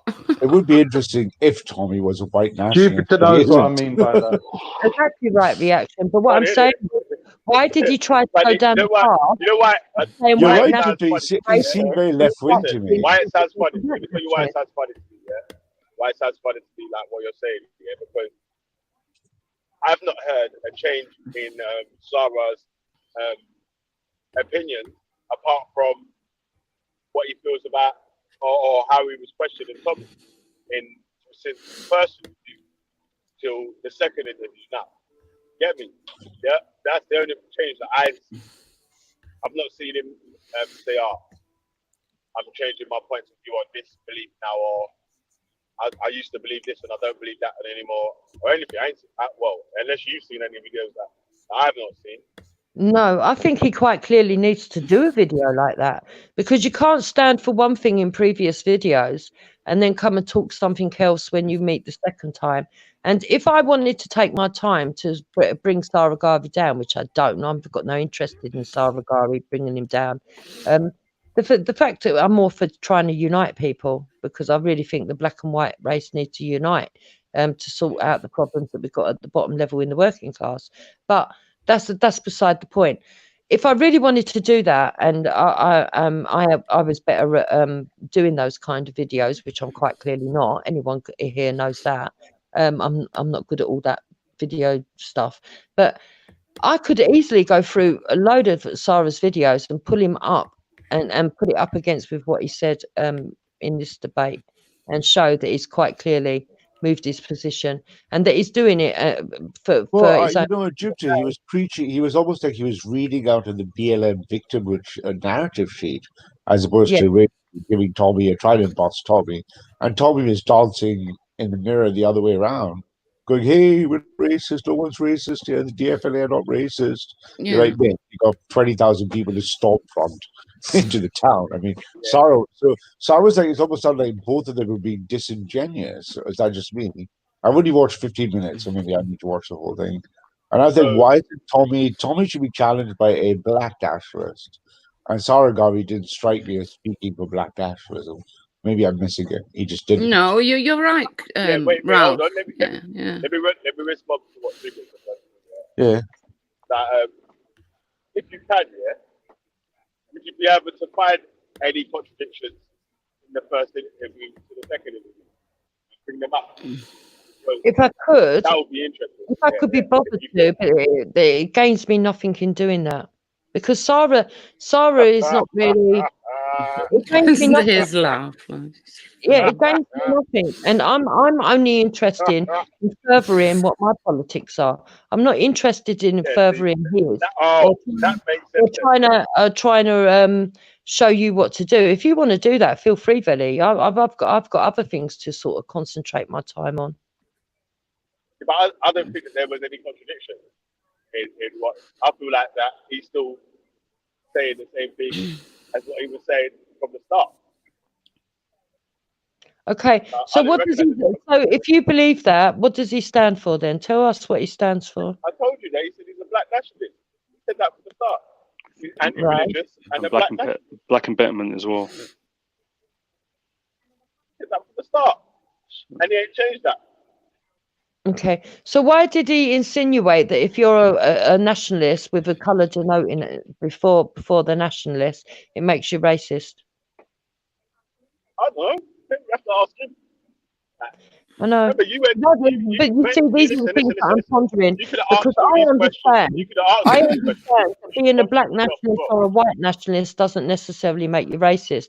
And I wonder why he went down that route. And I wonder why he went down the route of trying to say that makes Tommy racist if he claims he's a white nationalist when he's a black nationalist. Is he trying to give us a message underhand then that he's a racist? Is that what he's doing? That's a very good point. Maybe, maybe he is, maybe he ain't. But there was a time when you was championing Sarah Garvey to be a leader of the black community when he supported Tommy Robinson. Yeah, when he came across as soon as wait, hold on. As soon as I believe. See, this is where I'm traditional. I believe in strong alpha men. I don't believe in weak men. And he came across as weak. Yeah, let me finish though, yeah? So, as soon as he started going against Tommy, it's like, he's not a black leader no more. No, you're not understanding. There's plenty of things that people can say. Never was a black leader. That don't agree with Tommy, but I might like something that they say. For example, Ralph's not a champion of Tommy, but some of the things he says I will agree with him on, and there's plenty of things that I won't, but there are some that I will agree with him on. So for me, and I don't know about Ralph towards me, but me personally, I don't have anything against Ralph. I just don't agree with a lot of his politics. Hey, I gotta love everyone, man. I'm a Christian. I have no choice. No, but it's not. But this is what I'm trying to say though. You're talking about Ralph. You never championed Ralph from the start. Yeah, you said that Sarah was sufficient to be There were a many leader of times the black I youth. defended Wait, Ralph. listen. Hold Listen, on, listen, there were listen. many times I defended Ralph, especially when they tried to paint him as something he wasn't when he first came into the corner. When they tried to Let me say finish that though, yeah? when they tried to say that he was joking with Ashma and that actually he was making a life threat.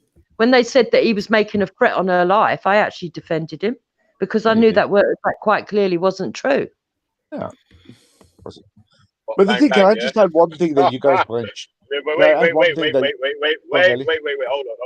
Hold on. Let me finish, yeah? Because you did cut me off in the middle of my question. Hey, Belly, speak up a bit, bro. Your see your Yeah, I'm on a headset, man. I'm on the motorway as well. All right. Yeah. It's a bit low. I'll talk a bit louder though, yeah? Does that sound better, yeah? Can you hear me better? A bit better now. It was very hard before. Yeah, alright, so it's just me, yeah. I don't know if anyone else in the chat or anyone else in the panel. It's just it the only change that I can see between the first interview and the second interview was that Sarah was a little bit more harder than Tommy. I don't even feel like he was as hard as he could have been. Yeah. Okay, I don't know. My personal opinion. Yeah. And even when you know Liam, yeah? You know Liam, that is it Mercian's chauvinist? Oh yeah. You know Liam, yeah? We used to talk on Google Hangouts before, yeah? And we used to debate against each other. And Sarah used to be in some of those debates. Yeah. And we discussed when Sarah did his first interview. And we was like, right, I'm surprised Sarah didn't ask him loads of tough questions and bring loads of racist data or whatever, like he usually does. You get me? So I don't really see where the change. You know, one thing that'll help you maybe give you a thing that'll help you give you a different perspective is where is Tommy right now? So Tommy is feeling the financial heat and pressure because his biggest cash cow was to try to go for Muslims. And now that the government grooming report is not coming out, it's almost like 10, 12 years later, there's no real cash cow over there. So he went chasing the Burnley people for the White Lives Matter plane. He's trying to find something else somewhere. We know this for other reasons from our side. We know he's looking for something, desperate to up his kind of relevance. And the only thing I guess left is if Sarah is anti-Muslim or Muslim hater, that makes complete sense. I didn't know that bit. But if Sarah is a Muslim hater, then that makes complete sense. Yes, because that's something they have in common. Yeah, that's something they have in common. Makes complete sense? So, Because Ralph, thank me later. Tommy's looking for relevance, right now. Tommy's running out of money. And What makes complete sense, Ralph? Explain it to us so the rest of us can.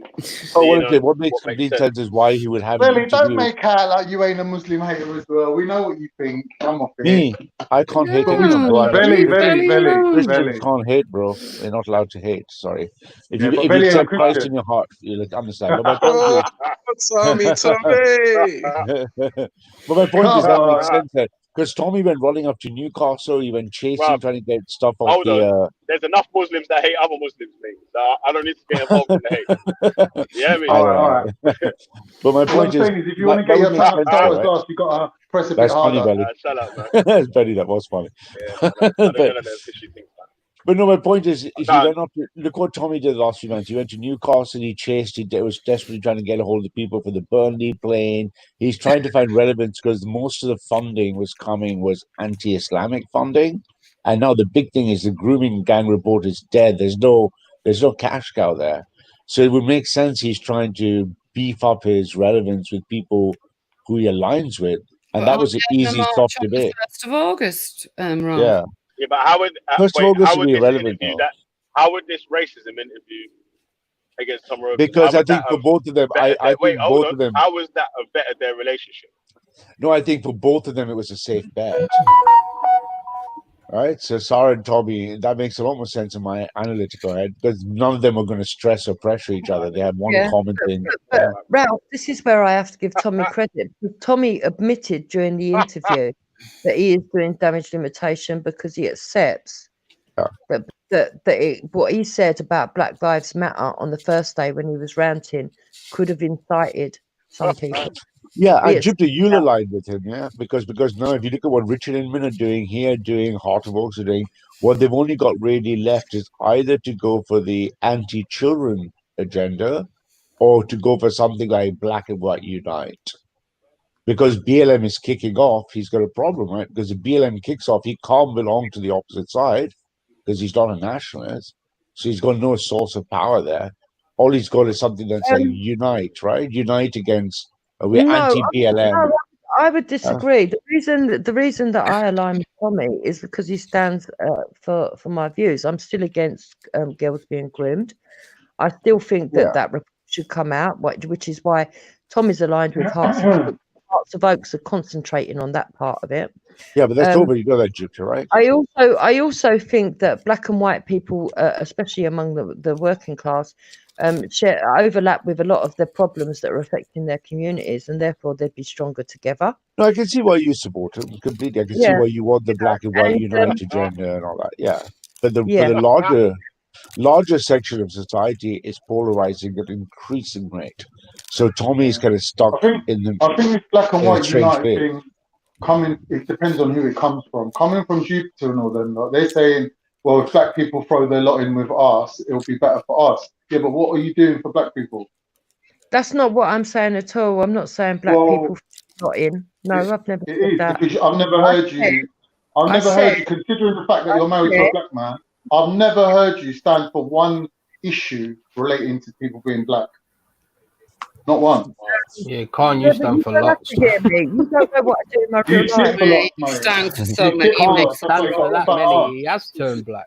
Yeah, you see, I don't want to be a virtue signaler. I don't want it to be about colour. I'm not like you, Khan. I don't think I'm black. That doesn't make sense. You can't say you're for black people and then you're not for anything related to their colour. You're quite clearly a white man who gets off on the virtue signalling. But you can't answer the question, though, can you? I can answer the question. I can answer the question. Yo, but you didn't give a direct question. You gave statements. Please don't call Khan. Are there any black issues that you do? Yeah, he might try to start Well, talking. you know what I mean, but he ain't black, Ralph. He's not black. Quite He's not clearly. black for sure. Hey, Yo, can you hear me? Can you hear me? That's better. Yeah. Yeah. All right. Are there any black issues that you do stand for? Who? Jupiter. Yeah, I'm against racism. I'm also against people that were. How can you be against racism when you say racism doesn't exist and black people are fighting for rights that they already have? Right, racism under the terminology power plus prejudice doesn't exist. I don't believe in that. I don't believe in systemic racism. No, but pockets of racism, yes. Can an individual be racist? Yes. Do I think that to some extent that's a natural order of a human being? Yes, but I think there's a level that when you go it sounds like you're for racism. Jupiter. Cutting in if you don't want the full answer. Because you understand with me, Khan, I can just go and do a video and explain it in full, and people that follow me or follow other people will understand what I'm saying. So if you don't want all the people that follow you ain't going to tell you the truth. Hang on. I think it's very. Telling you the truth. Can't you, Keffa? Hold on. Hold on, son. Go on. All right. Sorry, I didn't realize it was a black person. I didn't realize it was a black person speaking. Yeah, Sorry, go ahead. It's very simple. It's very simple. I think what you need to basically ask Jupiter is: does she believe that black and white people should be equal or are equal? You know what I mean? And then she says, "No, that's not the question she we're said asking." yes already for that. You're trying to hand her a get out. No, but it's as simple as that. If someone believes that, then they are against. No, it's not. They are against racism. No, they're not. Sorry, they're basically for the status quo as it stands. What do you mean? Hello. Sorry. Yeah, just one quick question. You know about the systematic oppression of black people? Don't you think that happened when Stephen Lawrence got killed and how the police tried to cover it up? That's been done. And how they were... I live in the area where that actually all happened, so I know that it wasn't.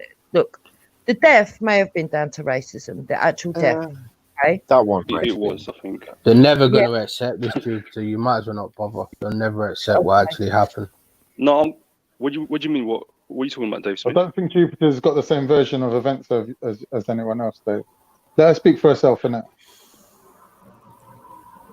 Khan, why don't you learn to listen and stop talking?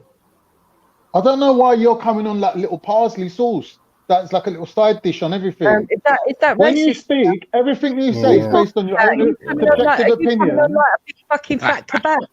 I'd be embarrassed if Khan Are you spoke not on dumb? that. Are you dumb? I'm actually sticking up for you. I'm actually sticking up for you, dumb woman. Every fucking time. I'm sticking up for you, you idiot. I'm saying that I've heard you speak on this before, and everyone actually agreed with you. So I don't know what the fuck Dave's talking about. But if you're Because too you dumb to actually realise underhand what I'm to saying, Wendy. you fucking Don't do that. spastic. Don't do that. Don't Why get sticking up Serpent. for Wendy?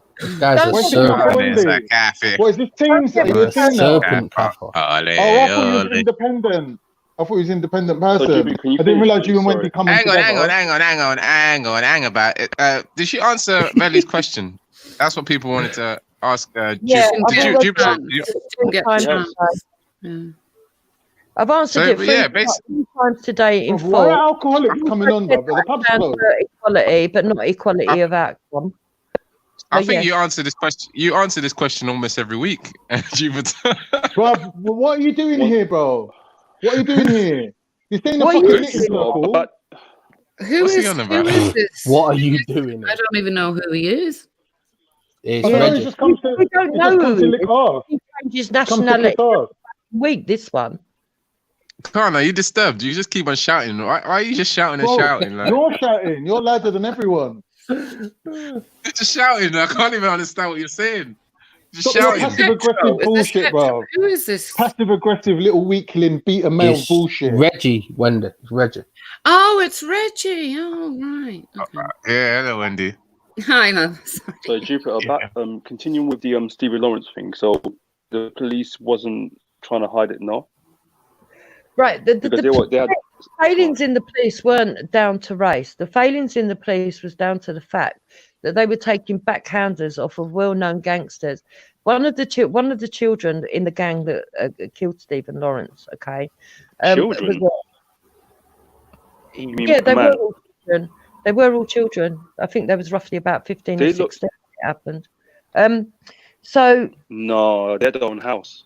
I don't think so. Yeah, I saw the Stephen documentary. no, they didn't. Stephen Lawrence himself was, I think, 18.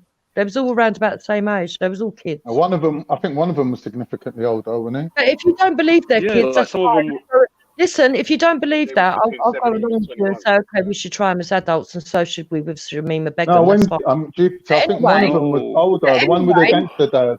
The one who had the that's gangster side dad. He point. was older, wasn't Yeah, he? Khan, are you going to allow me to speak, or would you rather keep talking over? Jesus Christ. Right. So the gangster, one of the group, okay, had a father that was a well-known gangster, and he used his leverage with the police for them to ignore evidence. Now, there was actually evidence that came out of the house that evening, and because they had them under surveillance, and it was all caught on police surveillance. They allowed them to throw rubbish away the next day. When the rubbish was collected, they didn't stop the rubbish collection, and all the stuff went out in black bags the next day. That's what. But you know what I noticed? When the mother, oh sorry, go on, continue. Sorry, I'm really sorry. Go on. I think it's a very good point there, Jupiter. I think the attack could be seen as racist, but the police cover-up was based on sheer corruption. Yeah, corruption. Yeah. Yes. Not institutional racism, institutional corruption. Because they were taking backhanders for 12 years before that. So the criminals knew a lot about the police. So they obviously, so I think that was institutional corruption. Though the attack itself, I think, could be seen as racist. But. And what a lot of people don't know, because I live in that community, there was a lot of pressure put on by the gangsters and people for people to stay silent, and they refused. The local community refused. They were against the killing. So far so that the ones that were frightened that they would get real recrimination were ringing up anonymously, giving the names over. We're leaving notes on the police window screens. were leaving it in public phone Right, boxes, urging other people to speak out if they weren't afraid to talk, that these were the names. It was left all over the community. And the community came together and they all kept saying the names, the names, the names, the names. And One sec, everybody yeah. knew. Jupiter. So, Yeah. sorry, Hey, just Jupiter, real hold on a quick sec, thing. yeah. So why did it take? Hold on a sec, yeah. Hold on a sec, yeah. Let me try and get Sarah on the panel still. She's in the chat right now. Yo, Sarah, try and click the link, cousin. Jump on, man. Obviously, we want to discuss your. You get me? But I think I think Belly. I think we're full, so I'm gonna ask one more question, then I'll jump Nah, off. it's not full. Jupiter. So then, Ain't why did it nothing take full, so boy, long ain't for nothing any full. convictions to happen? Well, it took so long because the evidence, they allowed the evidence to be destroyed, so there was no evidence to connect them to it. And then what they did was they made a really big mistake. Do you remember that girl Rachel Nichol who got killed on Wimbledon Common? Yeah. Right. Well, what they did was they set that killer up and they got the wrong person, right? And they did a very similar thing with these boys. Now, they set up surveillance in their home without permission, and at that time they weren't allowed to do that. I don't know if you know if the law's been changed and they're allowed to do it now, but they set up a camera in the back of their TV. So they caught them using racialized language, and no one's disputing that gang weren't racist. Yeah, no one's disputing that. I'm not even disputing that. I believe that the boy may have been Hey, so killed. can we ask Sarah a question while he's just in the chat? Obviously, he said he can't come on for he's for good reasons, but could we ask him, like, for example, why does he say that he's British one moment, the next moment apparently he's not British? That's what some people are asking. Yeah. Why was he quite confident in his previous videos that he was a British citizen, and now he's I'll jump off and let him jump on. Wait. See you later, panel. Maybe his African nationalism is actually rising. Being a British citizen, doesn't mean that you're a British person, innit? You can be Correct. a citizen of the UK without being a British 100% person. Belly, my man. Yeah, but I mean, like, Belly You can be, though. nationalist. You can be, but you can be, bruv. So what are you saying, Dave? Belly Are you nut. saying that? Are you saying? Wait. Hold on. Are you saying that everyone with a passport is English now? Yeah. No, I'm saying no one. not English. No. I'm saying no, you can't. No, I'm agreeing with you, Belly. You changed the agreeing with you, question. Belly. You said British. Yeah, but I'm agreeing with you. British or English, whatever. Oh, he said he never said he's not British. There you go.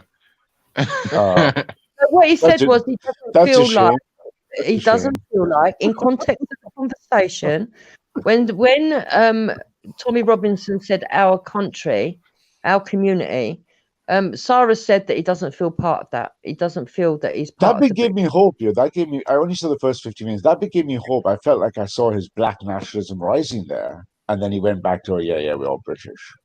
So that was a bit disappointing. But that bit thought, hey, is that a bit of black pride coming in there? But The ambiguity, isn't it? Rearing its ugly head again. And he said something along the lines of Uber's right. He said something along the line of Britain doesn't always represent everyone, as in colour, always. I would like him to explain that. Yeah, but to be fair, if Sarah was to go to Africa, he wouldn't feel African, or he wouldn't feel like any of the countries there either. No, he'd be classed as British. He'd be classed as British. How would he? How would he be classed as? He wouldn't. You're an alien. You're not classed as anything anyway, man. Shut up. If he was to go to like say Nigeria or go to like say Ghana, they would not see him or as a Ghanaian. But if you went to India or China, he'd be seen as black. He'd be seen as a black Ghanaian head shape. But if you went to India or China, he'd be seen as black African. He'd never be seen as British. But he's got a Ghanaian head shape, Reggie. He's all calm and collected. Actually, he did have to apologise for calling certain children autistic. Because he got threatened with eggs and that thrown at him. So when he made that point scoring, which was cheap point scoring, by the way, in the video, that he's never had to apologise for anything. Yes, he has. Yeah, when he called Ali Dawa autistic. Yeah. Listen to what he said. Stop putting words in his mouth, Jupiter. Yeah, man, it's mad how you used to be a fan, man. You used to be my dog. You was in my left titty. You hear me? Yeah.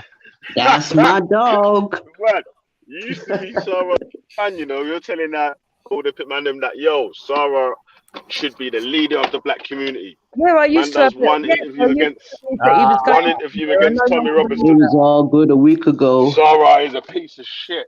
You get me? I've still called him a piece of shit. I've still got respect for him, but that doesn't mean, and I don't hate him either, by the way. I don't hate him. I just feel that he's readjusted his position, and that position no longer. I Jupiter no saying longer too bad mind. Slip and slide, the eye of my eye. You follow the politics, not the person. If the person's politics Yeah, change, then you it's not leave the person person. that I follow, it's what they stand for, what they're saying, what they're about. You follow the Tomorrow, politics. what time?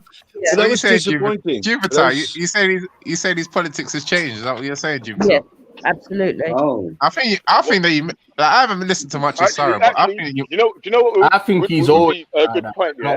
Listen, wait, hold on. Because again, that's what I said, Davey. I don't think that Sarah's politics has changed. Yeah. He's running now. He's always been. But wait. Listen. While Sarah's listening, yeah, why don't you tell him what you feel has changed? yeah. You've explained it already, but you can explain to Sarah now. He's listening. I believe that he's gone from a black nationalist, a strong black nationalist, and somebody that did promote black betterment, to somebody that's now gone on. Even though he states that he doesn't agree with Black Lives Movement, and that was noted, but somebody who's stating victimhood. He's going on about oppression and victimhood status kind of stuff, and I just feel that he's gone more left, basically. Yeah, he did sound a bit Marxist. Where if someone says "ow," I it means agree you're with a Jupiter. racist. I agree with Why Jupiter because has this word Marxist been introduced into the whole Hangouts? because it's Marxism is definitely something I'd attribute to the right wing. Do you know why? Because when it comes to right wing Marx, right wing Marx. Now, I've heard someone reanimated. Oh, that made my day, mate.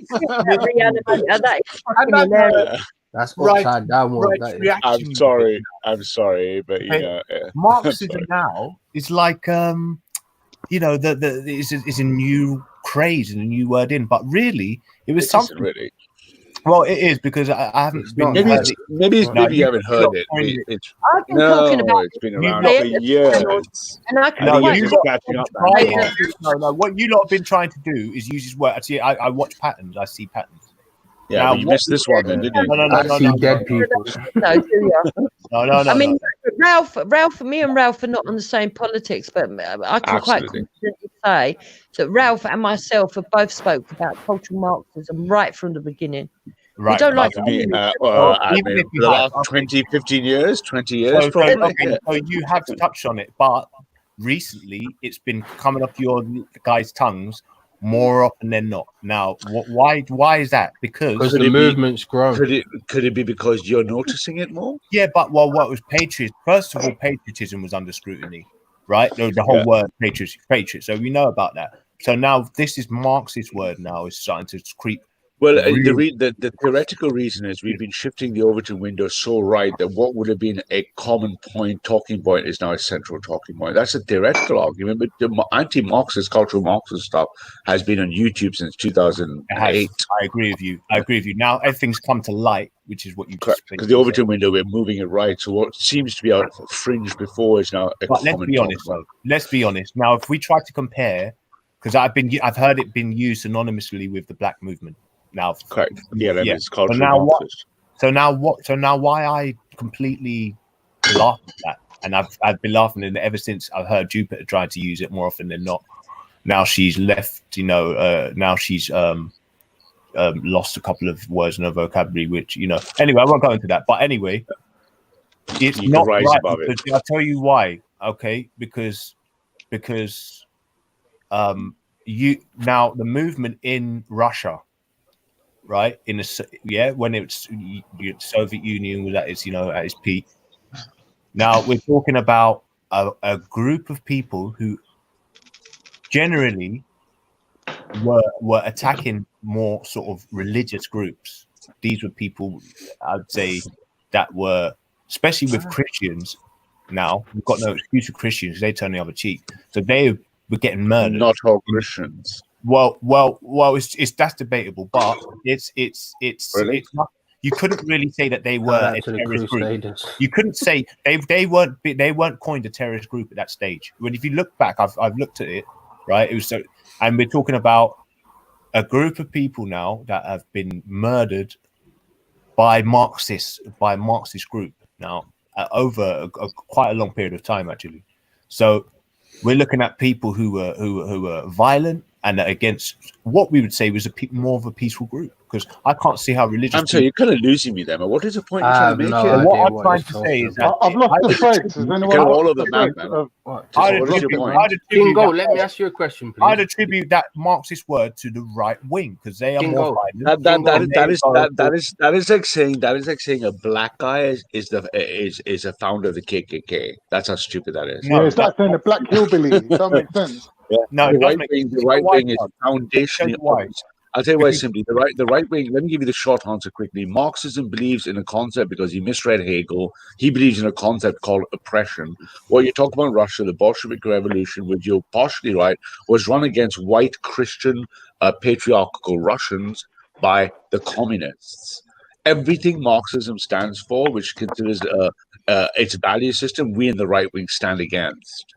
We are diametrically on the opposite mirror side of Marxism. Well, how comes they seem to be giving off the same type of attitude and characteristics which is found with the Marxist movement?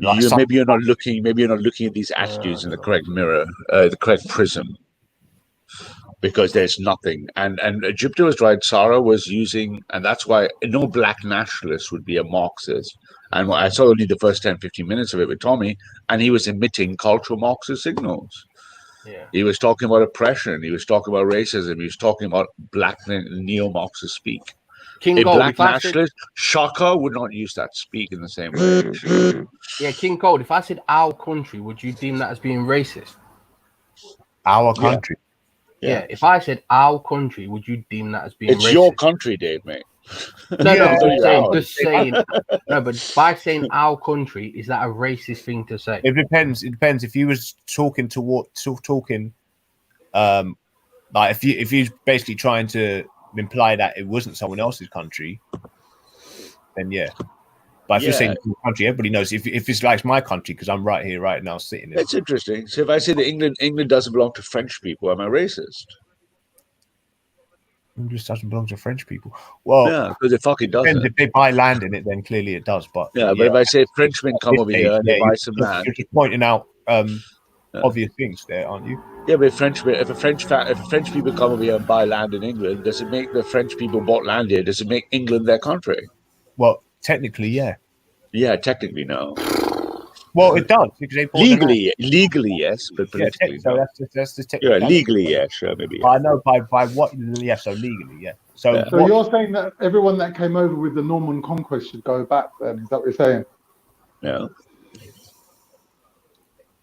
You never see me calling for the deportation of those with Norman ancestry. Can't, bro. Don't forget, right? We won't get to that one, man. I won't be kicking. No, I thought I had you there for a minute. I really thought I had you. I know. So, what do you think about the Bolsheviks? So, what do you think? Don't forget, because some people were nasty, spiteful people because they wanted to. Basically the far left and the left want to harm what is traditional and virtuous and historical about society.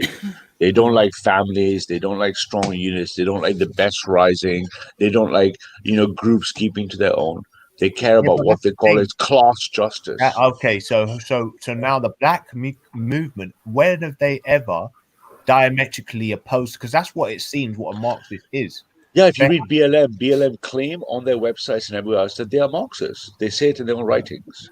What? No, you're like, well, that's BLM. What we're talking about the Black Power movement and Black movement. Well, that's my point. If you're Black Power, that's why I kept saying to the other shows. If you're a Black Power nationalist and you have for Black Pride, I would urge you to use right wing values. If you end up using left wing values, you're being run by a bunch of left wing whites, which is what's happening, right? Yeah, Rolf, is fascism a danger to the British identity? It's fascism. I don't think fascism is good for the British. That's Rich. You asking Ralph, mate. That's how you know it's finished. No, Dave, I don't think fascism is ideal for the British Well, future. Dave is possibly the what one could say the person of the land, and he's asking you, Ralph, if So this the is left that. wing approach, I was according asking about an ideology. I just answered him, didn't I? I don't think. It's like me asking you, oh, is this jerk chicken? Is No. this curry mutton? Ideology is not specific to a landmass. I was talking about an ideology. Yeah, I don't, Dave. I don't think. If you take a fascism in case, if you take the lineage in England, if you go back to the Black Shirts, the BUF, you go back to Mosley and stuff. I don't think that people have this romantic idea in their head that we can go back to Cable Street, 1940s and 1930s, and resurrect it. No, I think what England needs is a restoration of ideals that strong families, discipline, order, sure. But fascism as a political system is never going to go anywhere in England. Yes, I agree. Yeah, I'm not. I'm What not do you mean by? fascist. I just want to ask you a question, guy. I think you're quite a smart guy, Ralph. What do you mean by left wing way would be the best way? The right wing way, right wing would be the best way, but the left wing would not. What would you mean? What's your perception of left wing? So, in traditional classical analysis, left wings want to progress society. The right wing wants to conserve it. So the other words you can use is the left is revolutionary and the right is reactionary. If you notice how power, just give me just a couple of sentences. If you know how power works in the history of politics, the right wing generates power and the left wing shares it. When black people don't have power, you're actually getting power shared by someone else. And if you want black pride and black power and you want to make Africa Wakanda, you need to generate power. So reparations, slavery, these are left-wing ideas. If you want true black pride and power, you should be generating the power, which should be a right-wing ideal.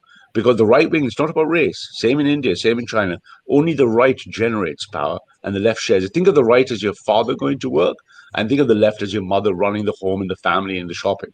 Yeah, so right now black people are stuck and begging for left-wing things. I think it's degrading to black people. So this is what black people are doing. Yeah. Black people are investing in themselves and it's joint enterprise.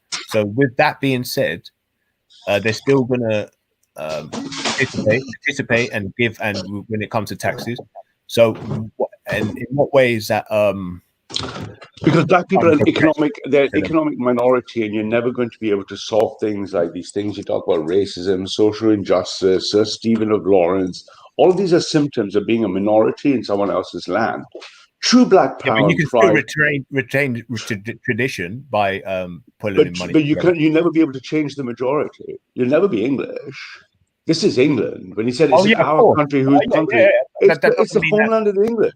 And there's nothing wrong with this morally. So my point is, bear with me, if I was prescribing, it's out of my place to do so, but if I was prescribing and supporting black power, I would say, look, you want the very same thing white civilizations have of your own for your own. And you'll never get it as a minority in the West.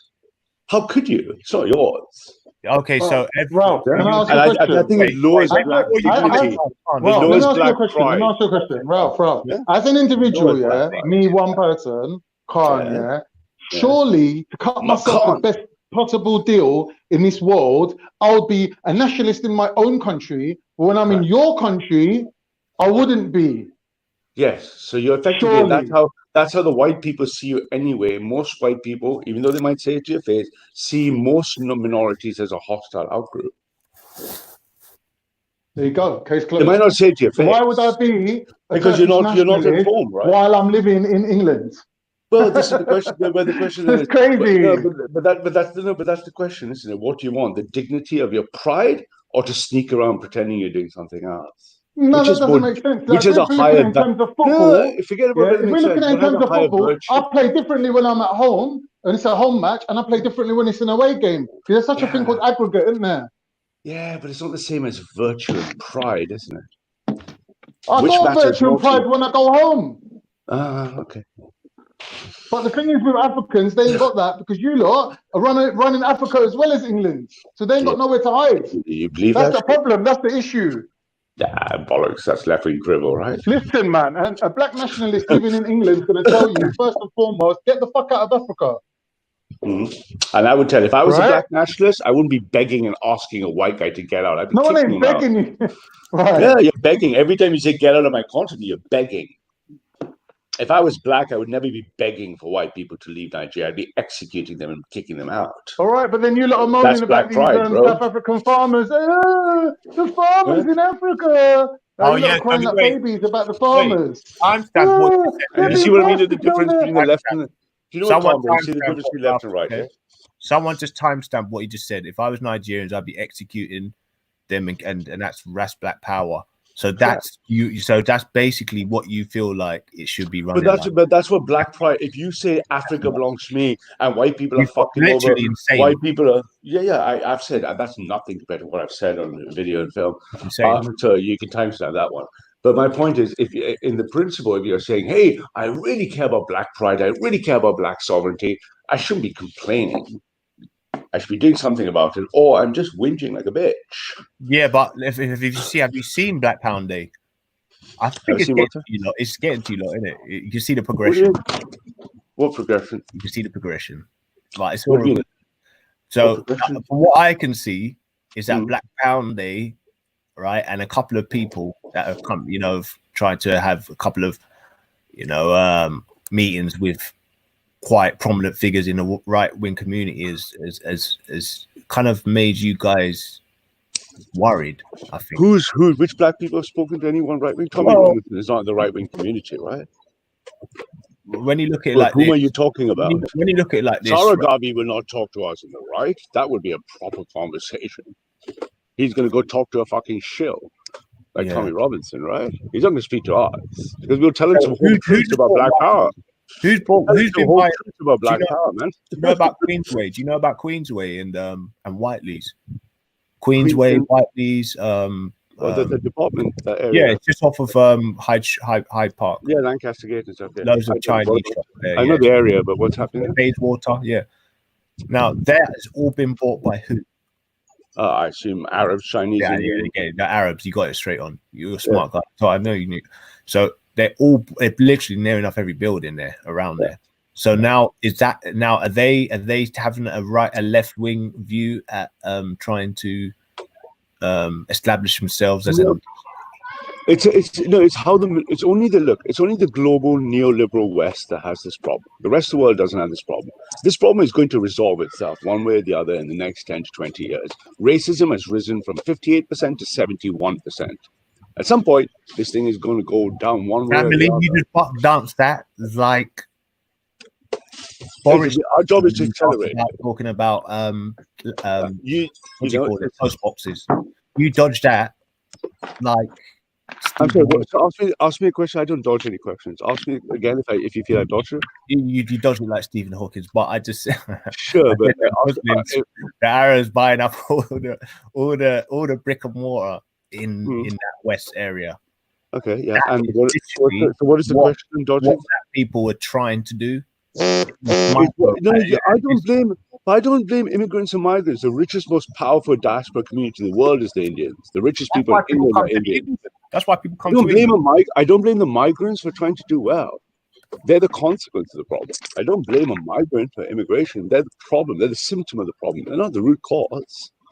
It's the root cause we will fix, and then the phenomena will go away. I don't blame an Indian guy for working 100 hours, opening a corner shop, making a better world for himself. No.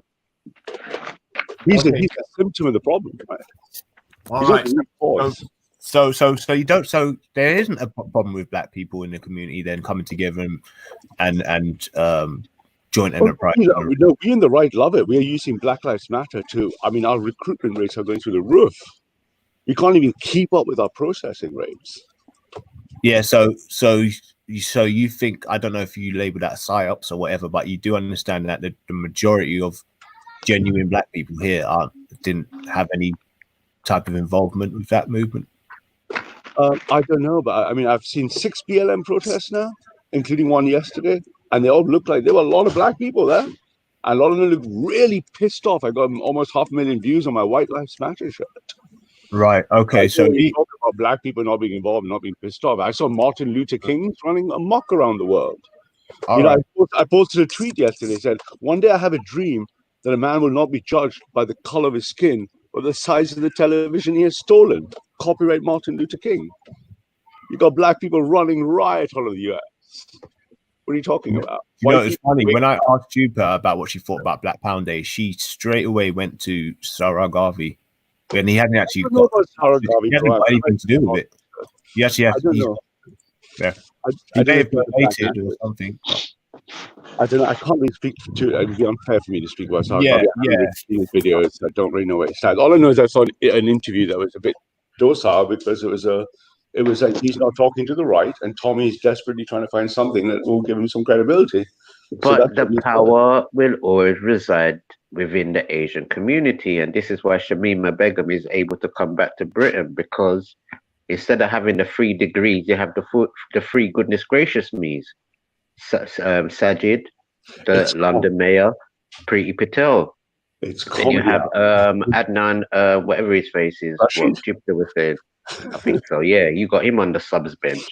So we can see who are the people that's trying to turn the mechanisms of England and try and manipulate the things and try and keep into the background. But we can It's actually true. It's a global homo elite that are controlling the left and the right against the working class. But are the majority of them from Asian backgrounds?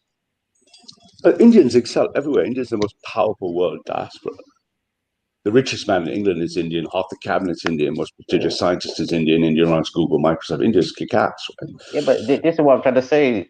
It's not English people in the government no more, is No, it? but that's why we're heading to either war or some drastic shift, because white English people are increasingly angry. Not really, because they've We've got placed 10 you there. million people to watch our fucking White Lives Matter protest up the hill. Not really. They placed you there to basically run the business, and what they've noticed that there's a biasness within the Asian community where they like to help themselves.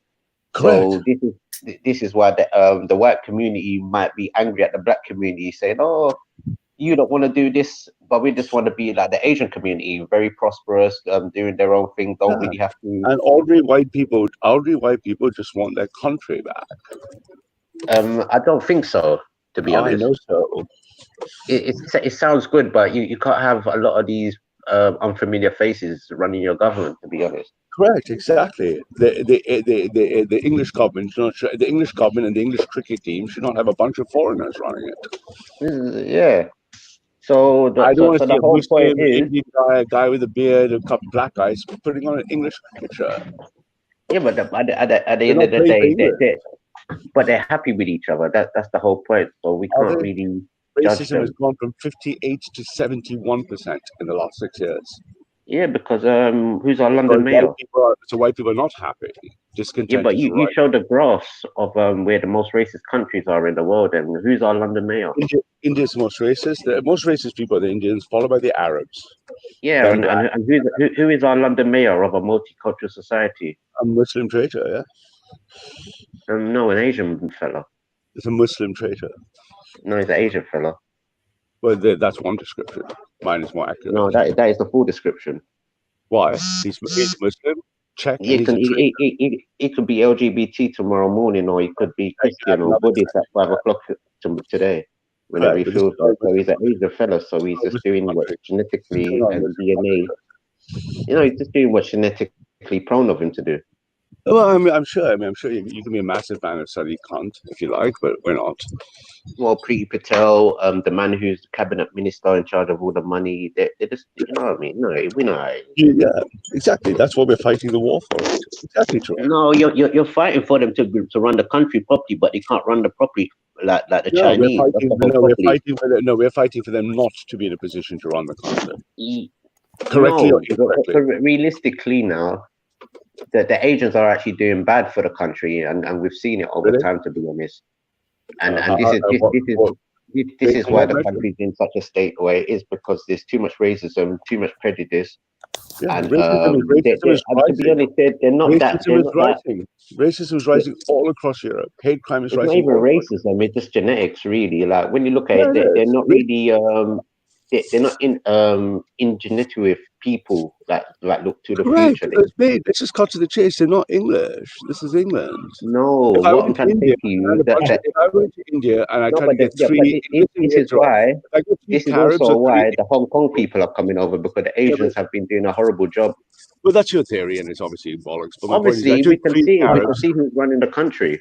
It's Yes, not I West know. Indian people. Yes, I know. But It's your not implication Somalian is people. the implication is illogical. My point is, if I took three Caribs and three English people, and I tried to take them to India and play for the English cricket team, they'd be executed.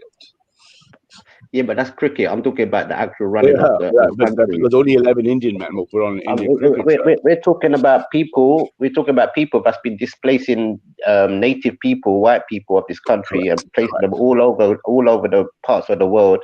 I mean, not all over the world, all over the British Isles, with bias ways of doing conducting business. I would say, in a sense like that. And Yeah, like the Jewish community is very nepotistic. The Indian community is very nepotistic. They look after their own first. I know they're my mates. I know exactly how they work. yeah, but the thing is, like, you can have people that actually could take you into the future. They've literally brought England to a halt. They're like, they've literally That's something hysterical. Bringing England to a halt sounds quite melodramatic. But the point of the matter is, that's the battle we're fighting. Well, let's look at the post office service that is mostly run by Sri Lankans. The post office service is almost dying, right? Because post Yeah, it was a good business, mate. And look who's running the show. It's a rubbish business. It's actually disgraceful. The Royal. The Royal Mail is actually a The disgrace. technology destroyed that. You're talking about the wrong thing. How many letters do you write a week? Whether or not I see the queues outside of these post offices, none of these post offices have elevated up to the modern time. And you see who the people are running the post office. Hey, It's not black people. It's not white people. The majority are Indian. Why don't you open a post office? Hey, wait, hold on a second. I thought you was Indian. Yeah, man. Hail India. West, and there's directors to the place. Do you understand that? Looking to go, there's east and there's west and there's north. And there's south. Okay, cool. All right. Yeah. So that's what it is, and that's where the Tommy Sarah is quite interesting, because it wasn't really a proper battle, because you got someone who maybe is LARPing as a black nationalist, hard to tell.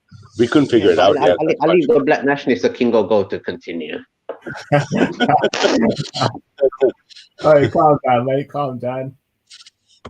I'm very unbiased and balanced when it comes to it, so I wouldn't say I'd put myself in that. Well, I'm pretty much a bit of everything, really. I want everybody to do well, regardless of where they come from. Now, I like everyone to do well too. Sorry. I like everyone to do well. I'm a Christian. I want everyone to do well in their appointed lands. Now, if you could say if it's conducive to someone in their own land, in order for them to come, which is what Khan said a little bit earlier on before you got off, in order for people not to become like a problem where in England, that's just like how you sort of put it in a way you put it like that. Do you reckon it's conducive for these people in their lands? And if not, why is that? And I'll tell you, actually, it is because of obviously the hold that the West have on there. Obviously, it's just obvious. And I find if I assume you're black, any black person who says that, I think is a disgrace to black rights and black power. So you're telling me that? Do you feel like? So I'll give you an example. Ralph. I'm being honest. If like for someone like me, right? If I wanted to go to either Cameroon or Nigeria, I'm not entirely sure whether Cameroon or where my homeland, where my name ties back to, is even safe to go to, because right now the Anglos are getting kind of ousted out by the French Cameroonians. So don't you feel like you care enough about the land, the people, to have the courage to go fight for it? Now, what I'm trying to say is, if now there's problems in these lands, and it is either directly or indirectly got something to do with the UK, and obviously the powers that be now, if they're the ones that are this the truth in the world, and they want to stop all oppression everywhere, which they've so eloquently put in all their manifestos when it comes about foreign policy. Now, when you expect the UK to somehow have some authority in the US about how these countries are run, so that by them making the environment more conducive for people to live and thrive in their own nations, as you put it, wouldn't still actually something that the UK need to do, and they you think you're inferior as a race? So they are actually benefiting. But you sound like you're a racial inferiorist. No, it's not. Right? What it is that you're saying that a lot of people don't have the option to be able to benefit by going back. No, they're selfish. They would rather stay here and live off white people's shit. Now, they'd rather stay in a part of the land where they're more safe and there's more opportunity. So in effect, that's what's going to happen. But you're going to pick your own selfish interest over your people and your country. Now, the selfish and on the other hand, you're going to go, I'm a black nationalist. I'm like, no, you're not. You're black inferiorist. But you'll understand this, Ralph. A selfish government and entity such as the IMF that are holding land and commodities that will go back to certain people's names that actually reside in the UK. That means that it's not them being selfish and want to sit here. It's the government being selfish by holding their property. So it's like holding food away from someone in a certain part of land. So you can only get food here. They only made this a cow to come and milk. There's no. I've had these arguments many times, but this argumentation effectively, if you run this logical argument to its conclusion, you effectively have to admit that white people are superior to you. Well, they've got superior warfare, which is why. Therefore, just accept. It's like accept your position of inferiority and stop complaining about it. No, if on the other hand, stop beating up white people. Stop beating up white people. You're the one. Stop beating up white people for being superior to you. No, but no one's beating us. No one's beating anybody up. You're changing the whole argument. What I'm talking about is you're trying to say that we're here, and so what you expect is people to basically be in a rat race where they can't really get themselves in a decent enough position. Like that's what. So the Asian community now, they're not really liked by the English. Because have you ever seen the Asian community on the streets rallying, going Asian lives matter? Have you ever seen the Asian community rallies going complaining about racism? Have you ever heard the Asian community complaining, "Give me back my coin or diamond"? Have you ever heard the Asian people whinging? No. The one thing that I think the Asians got reparated to a degree, and it's not the same type of hostile environment where they are when it comes to them being able to commute back to their homeland and it be okay. And the reason why that is because the UK still have got their arms in the hands of opposing tribes in Africa. But you know, mate, I keep trying to explain this to you. So there's only two possibilities. Either they're superior to you, and then I say, suck it up. Or you're a hypocrite, go back and fight them. Which is it? Roll over and play dead and accept your inferiority? No. But you're missing the point. Why can't you go back and kick them out? You're missing the point. You should be asking... We should be speaking about why the UK government are not stamping down on. That's making you inferior. Why is Master oppressing me? Why Master beating me? No, but I'm not complaining. I'm not complaining. Mate, I'm not saying you personally. I'm saying why is one complaining? Why Master beating me? Look, Master's beating me. I can't leave the plantation. Master's beating me. Oh, if I went off the plantation, Master would beat me. So either Master is superior to you in beating you, or you get up your ass and you kick Master and take the whip off his hand. But what I don't like to hear is you say, Master, look, Master beating me. Look, IMF. Look, Western intervention. Look, Master beat me. Master beat me. Fight Master or stop whinging. Which is it? No. You accept it, right? You can't make claims. You can't make claims and have an opinion on something and not us have a conversation and a debate about. It's a good conversation. I'm trying to be honest and trying to put my cards on the table here, mate.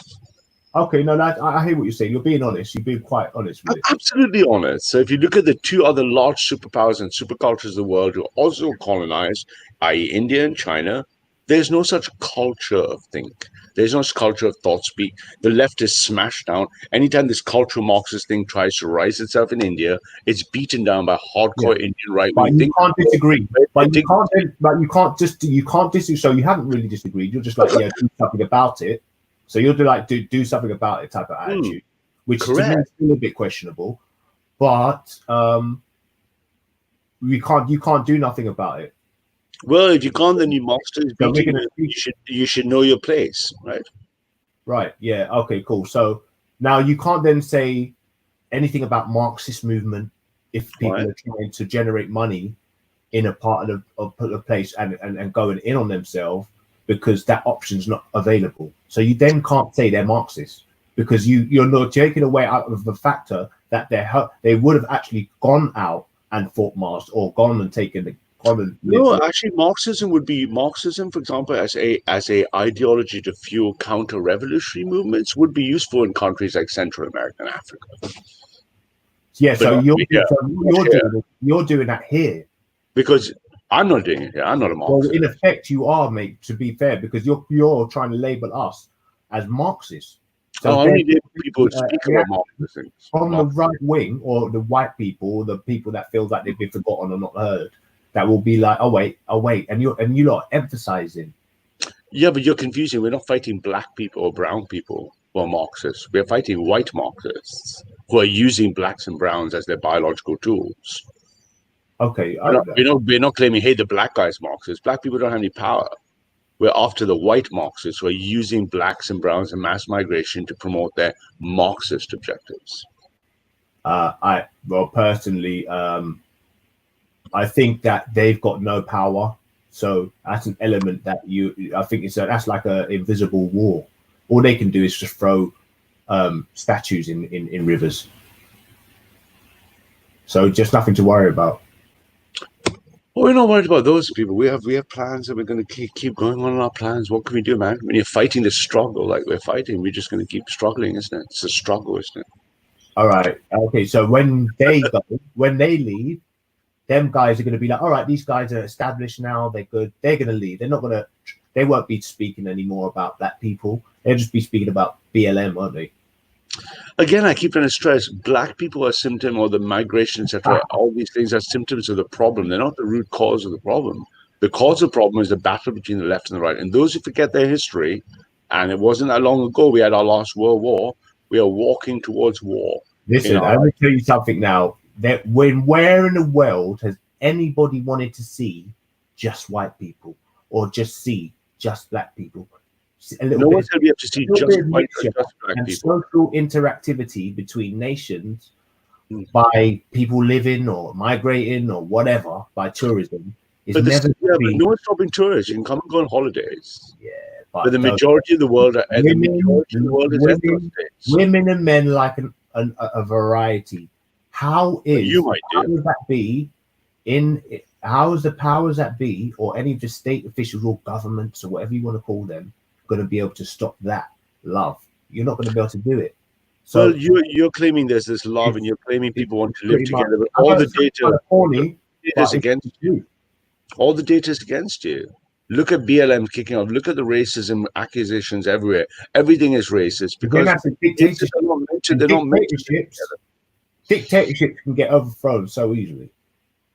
Yes, of course. It's usually internally. So go for it. Be the fascist. Try to.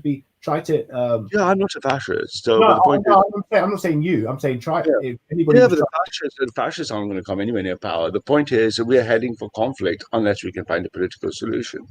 Every metric is rising. I never thought in my lifetime, mate, I'm over 50 years old, that I would ever thought Marine Le Pen, the National Front leader, would be neck and neck in the polls for the presidency of France. What's she going to do as soon as she has presidency? Personally, I don't think it's rising. She's going to start deporting black people, right? Racism is not rising.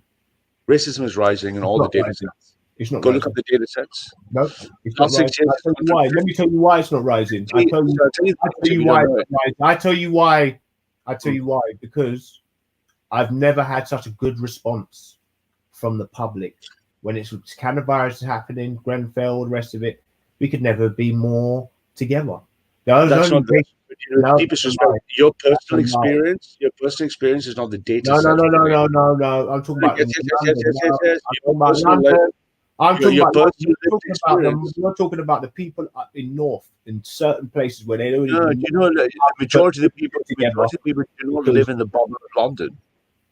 because they're at the lower end and they are majority out there. They haven't really got much. No, they've left because of white flight because they don't want to live with blacks and browns. No, not at all. Mate, I I'll talk tell to you them what, let every me tell day. you I talk something. to them The every only day, places all that day. What are the you talking about? the English have moved to better locations since. You really want to tell yourself that they love you. You're really trying to. Listen, You people. really. I find this a lot by inner city blacks. They really have an lived experience which tells them, "Hey, the world's all multi-culti." It's like they live in this little bubble until no. you take them to England, Yeah, and then well, they it is a realize, bubble. "Fucking And the hell, I'm bubble's black." London. London's a big place. London's a big place. Yeah, And I tell you London. what, and it's going further and further out. I tell you Oh what, yeah, exactly. We're trying to accelerate that. all the shears Yeah, are being touched now. Yeah, absolutely. That's why we want to keep accelerating that. Well, yeah, Buckingham I'm with shears. you. I'm with you. I'm with you. Black people, loads of black people. I'm there, with man. you. We want to accelerate that until the eventual.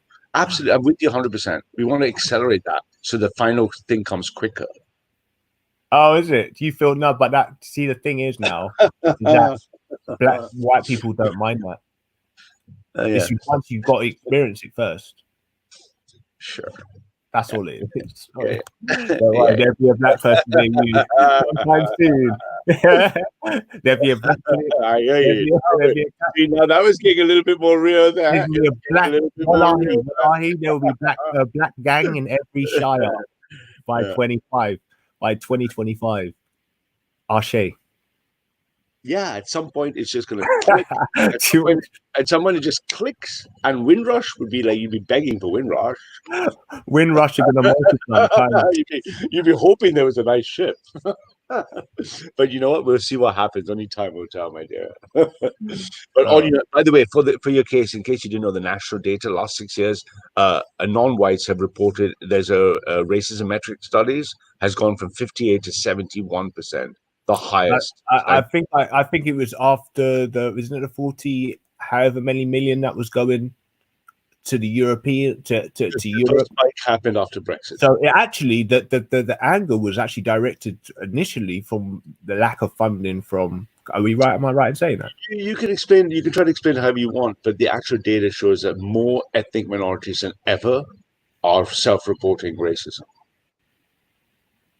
Yeah. So you might live a charmed life. You might live a charmed life. You think everyone loves you. You know? No, I'll be honest. No, Ralph. I'll be honest with you though. Do you reckon an up spike in racism was due to? Remember, obviously, when they said that we were going to leave and Brexit. Do you feel like because I think that was when they were getting more racism, so that was probably most likely steady since then, man. It's been rising steady. Yeah, no. So because no one's resolved the tensions, isn't it? That's the problem. Yeah, so you could say that was imposed by, or instigated by the Conservatives. Yeah, we don't like the Conservatives because they're just Conservatives in name only. Under the Conservatives, let me give you some data. Under the Conservatives, as of the 21st of May's data set, the Conservatives have let in more migrants than any government ever. So now we know that the Conservatives are pretty much not going to have a good ride or be taken serious in power. So everybody's running away from them. Yeah, everybody's running away from them. No, yeah, the problem is going to be is that the Conservatives are feeling the pressure is going to come from the right. Because right now, Brexit has caused a 5 to 6 year window where Britain has not been able to catch up with Europe. There are right-wing governments racing ahead, or right-wing MPs racing ahead everywhere in Europe. So we're going to see that from 2025 to 2030 elections, you're going to see the rise of nationalists entering British Parliament. Right. That's good, because we have to catch up. We're about 5-6 years behind Europe. So the AFD has 97 seats. The Swedish Democrats have 63 seats. Marine Le Pen is heading for the election. The Vox party enters Spain. Every European government now has got nationalists moving in. And Britain has been the last one because of Brexit. So and how do you feel like that? then you see Tommy Robbins, you'd be like, fucking hell, that Tommy guy seemed all right. Yeah. But how did Germany get their GDP so high? Germans went from 0 to 97 seats in 4 years. So they're a most prosperous nation, pretty much, right now. No, I mean in terms of nationalist members of parliament. No, German GDP is now being threatened. It is a bit, yeah. But because now the Germans are reacting at an accelerating rate to all those Merkel's people coming, right? So I can tell you the stories just from 2014, 15, 16, just the change on Cologne's train station. It used to be beautiful in German. Now you got Afghanis, Syrians, all these fuckers running around like parasites around the stations. So all these German people are going like, what the fuck? Who are these people? And the AFD 0 to 97 seats in parliament in 5 years. Britain, 2025, 2030, we're coming. Right? Right. We can't give England away, man. Cannot give England away. Can't give England away. How prominent are the Conservatives and the Liberal Democrats going to be in politics within the next couple of years, by your opinion? Dominic knows that the threat is coming from the right. Dominic knows he was very lucky to have got the white working class northern vote. The only reason he got the majority was that Brexit frustration mixed with everyone hating Corbyn, who fucks up. But he can't count on that next time because those are traditionally white working class Labour voters. Right, and then they're going to go back. Yeah, they're going to go right. So you're saying basically by the involuntary, indirect culling of the nation by all the sort of cuts and has left, and and I think coronavirus had left via the civil service, right? All the cuts to that has left it like. What's happened is obviously with the bankers always overspending religiously every year. That we've had the cuts now, so the whole is where from basically having to clean up all the loose ends. Is that what you're saying? The conservatives use the law here. The law. What the law's done? I tell you, the conservatives The Conservatives used 10 to 12 years of austerity, cutting schools, cutting budgets, cutting services, right? So the squeeze by the Conservatives cutting, because the Conservatives only cared about money, they has hit the working class the most. But Brexit showed that even though every study showed that we go into net negative finances, the people of Britain said, I don't care about my pocket as much as I care about my country. So the same way now what's going to happen is post-corona, in the new age we live in, we are counting again the people going, at the end of the day, yeah, the money, the Conservatives, they were traders, they cut stuff, but the country cannot be given away to foreigners. And that is the single biggest issue of our lifetime.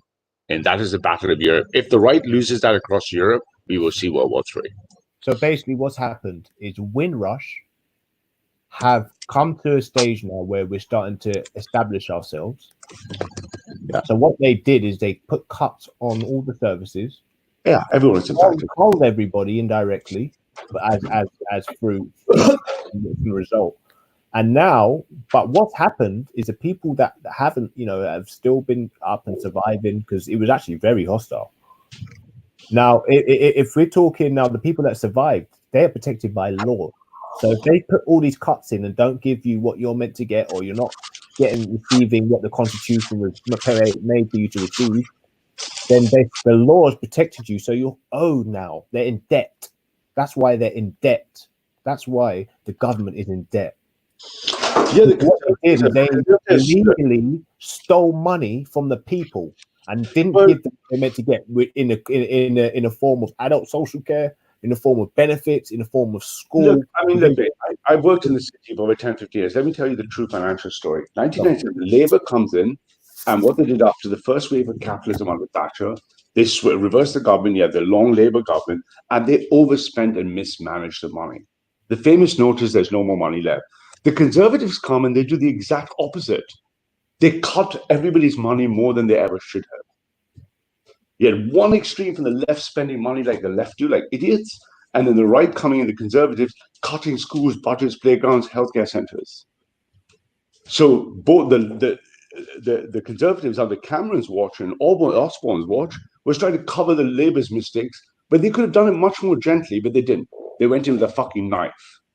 The net result is the poorest parts of society have been impacted the most. No one has a stable job. No one necessarily can defend a career. People are scared about what their prospects have. Most people aren't sure they have a long-term contract. Average time for employment has shrunk to 11 months in one job. Those have just caused social tensions to rise. When social tensions rise in any political group, the first people you blame are the outsiders, right? And that is the pattern right across Europe. Not Eastern Europe, all across Western Europe and the United States. Same economic pattern. And what we're going to see that's going to play itself in the next 5-10 years, right? You go down the road, there are no sure start centers, whatever working class people need for kids and stuff. There are no more play centers or pool rooms and council estates. All that shit's gone, right? The Tories killed all that. Labour gave everyone a new window. Labour just spent money like idiots spend money, right? So you've got this tension rising, and then they're throwing in mass migration to try to fix it. But the problem is people are not money. And more people are queuing 25 languages in a school, can't understand your community breakdown, white flight, tension rising, which is why the right is rising all across Europe. I mean, when I mean rising, they're in parliament. So that's what we're going to see in the next 5-10 years, man. Okay, so now what's going to happen now? We'll go on from there. Everybody gets what they want. Everybody gets kicked out. The deals that were made now have to be vetoed. So now then the West is prospering way less than they were in these other people's countries now. So what's going to happen? There's going to be more demand from the West, and then they're going to have to go to war again, or they have to go and then start having to commute to go to work in these African countries. What's going to happen is first of all, this is a myth that everyone's going to get kicked out. No, large parts of migration will have to be reversed, and large parts of what were political rights will have to be repealed. So not everyone has to leave, but a lot of people have no benefit. So 80% of the benefits of migrants are provided by 30% of the migrants. 40% of the lower migrants in society are just first and second generation drain on the nation. They don't do anything. Poor Bengalis running around here, Somalis, etc., are not high contributing values. They don't do anything for anybody. They're just here. I can assure you that I'd say that there was just as many family members in their family that are generating taxes. Not what the data was. I can guarantee you. Go look at the data yourself. It's all public.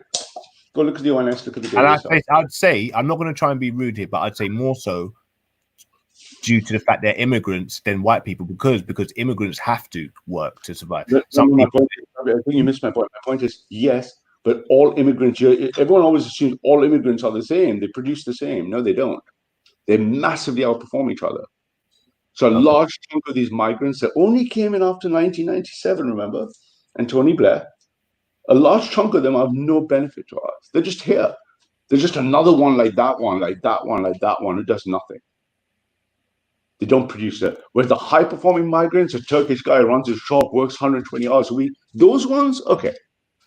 But so they're not. Do you feel like now the English are going to really want to be taking these jobs, and do you reckon they're going to up their wages? They're going to have less to spend on their private lives? What will happen is you'll end up with a high cost. You return to what Europe always was, which is a high cost, high wage economy. Right now, we're low costs and low wages, which is what the global capitalists want.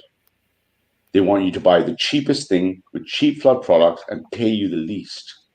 What will happen is, because remember, automation is accelerating. Just think of your Tesco checkout. English and Europe will go back to a high cost and a high wage society by dumping all these third worlders who don't belong here anyway. So they're going to give the pound a lot more power then. Yeah, things will be much more expensive, and you'll actually get a proper wage in your life. But all the shit migrants, for lack of a better word, they don't belong here anyway. So you basically feel like England now really want a way stronger pound. So when they go in foreign places now, if you're from England, you're going to benefit where you may way more because you're getting paid way more. Exports, much stronger exports, because Britain needs that. Stronger exports, stronger purchasing power, yeah? And not like, with no disrespect, I'm a Christian, I love everyone equally. I wander around where I live in Stepney, and I see repeated second, third generation Bengali people who look exactly like the other ones, don't integrate, don't do anything, and they clearly have lived on the dole all their life. What is the point of them being here? Right, so already the UK now... My question is, what is the point of them economically or culturally being here? Yeah, no, but don't forget we're the sixth richest, so now basically they're going to take a blow.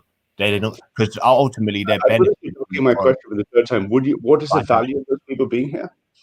Okay, so who do you think are you guys gonna be able to protest to in order to be able to give you that wage and that sort of thing that you're looking for? Because that's not gonna happen. Nationalist government power changes, right? So the only way you change anything is through political power. Okay.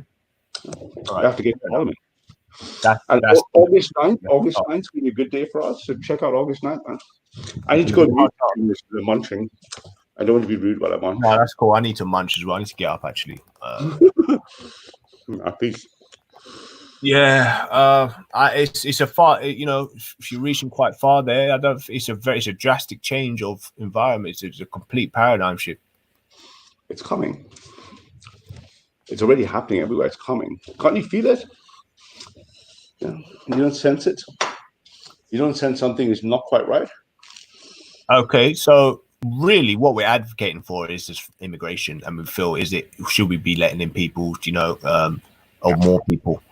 If we're looking at it from the point of view as we reside here, to be fair, I don't really care. I don't really mind if they're white, black, mixed. So to me, it doesn't really matter. No, not to you, but remember, 86% of people are not you. The only time I feel it is when I'm on the phone and I can't understand someone sometimes. And that's it. You got to be honest. That's the only reason. That's the only time you can really say, you know what, fuck this country. They're pissing me off. Or these foreigners. That's the only time, really, foreigners do us anyhow. You look at the broad polls as opposed to individual experiences. As opposed to the government. 80% of the people say that the anti-immigration, the biggest impact, and this is from the working class, left and right, and even non-whites, because the first two things that impact them is health and education. The Smarties were the first people to have internet cafes. Well, I'm going to leave you guys. I'm going to come back. I'm going to do some things. Someone else jump on.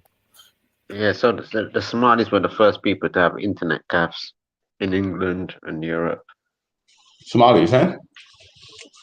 Yeah. Did they invent the internet? Yeah, so they must be clever people then.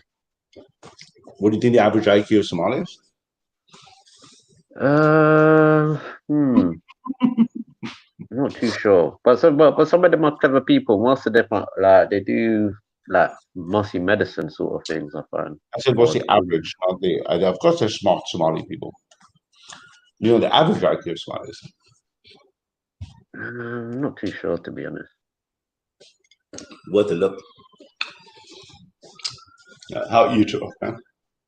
Yeah, I've been good. Just been seeing what's going on in the. I see you and Jupiter in your love affair still? No, never been there. But it's true that Real ran away or something. Like he ran away to Romania or somewhere. No, he's over in Bulgaria, but his mum is there. Yeah. What happened? Why did he run away to Bulgaria?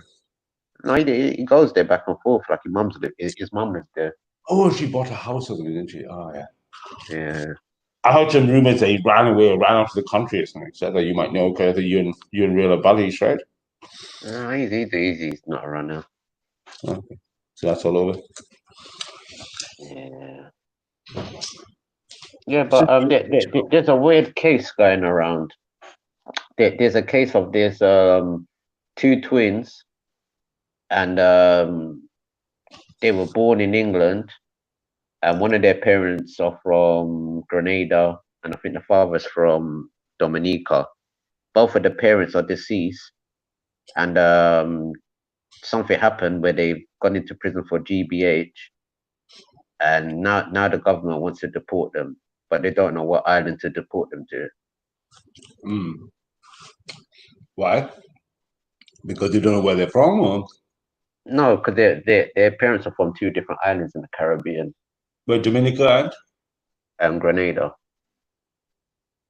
So which ones do they want to go to? Well, I'm trying to say they were all English territory at one time. But what about the actual victims? I mean, the criminals, where do they want to go? Can't they get it depends where the Shamima Belga want to go. Green, mate. Green, yeah. Elephant Castle. she wants to go to Bethnal Green or Bangladesh. She picked the other B. It'll be all right, yeah? Stepney Green would do. Yeah? Shamima of the house Bethnal. Huh? She'd never be seen in Bethnal Green, man. She has to go full letterbox and stay indoors for the rest of her life. Nah, she'd be with Linda McCartney and everybody. She'd probably make ready meals and everything. Ready. Halal ready meals. Well, halal bird's eye. What's a halal bird's eye look like anyway? I don't know what's happening. But that case is going to take a little while, isn't it? Are you coming back, man? You want to back? Are you got a spare room in your house? The ISIS bride? No, but you know, what would you say the odds are? I think it's very hard because it's not a political power thing. It's going to be a Supreme Court thing, isn't it? What, 2-1, 10-1? I would say the odds are it's going to be very closely in the favor of her getting it because the current Supreme Court is quite liberal. True. Because remember they blocked Brexit, they blocked Boris, so they're quite liberal. I think they're like 70% or something of the judges are liberal, so there may be a good chance. But on the other hand, you know, I want to just go on for as long as possible so we can milk it. Kind of. Keep it in the news, keep it going, huh? Hopefully get it down to winter. We say get home for Christmas.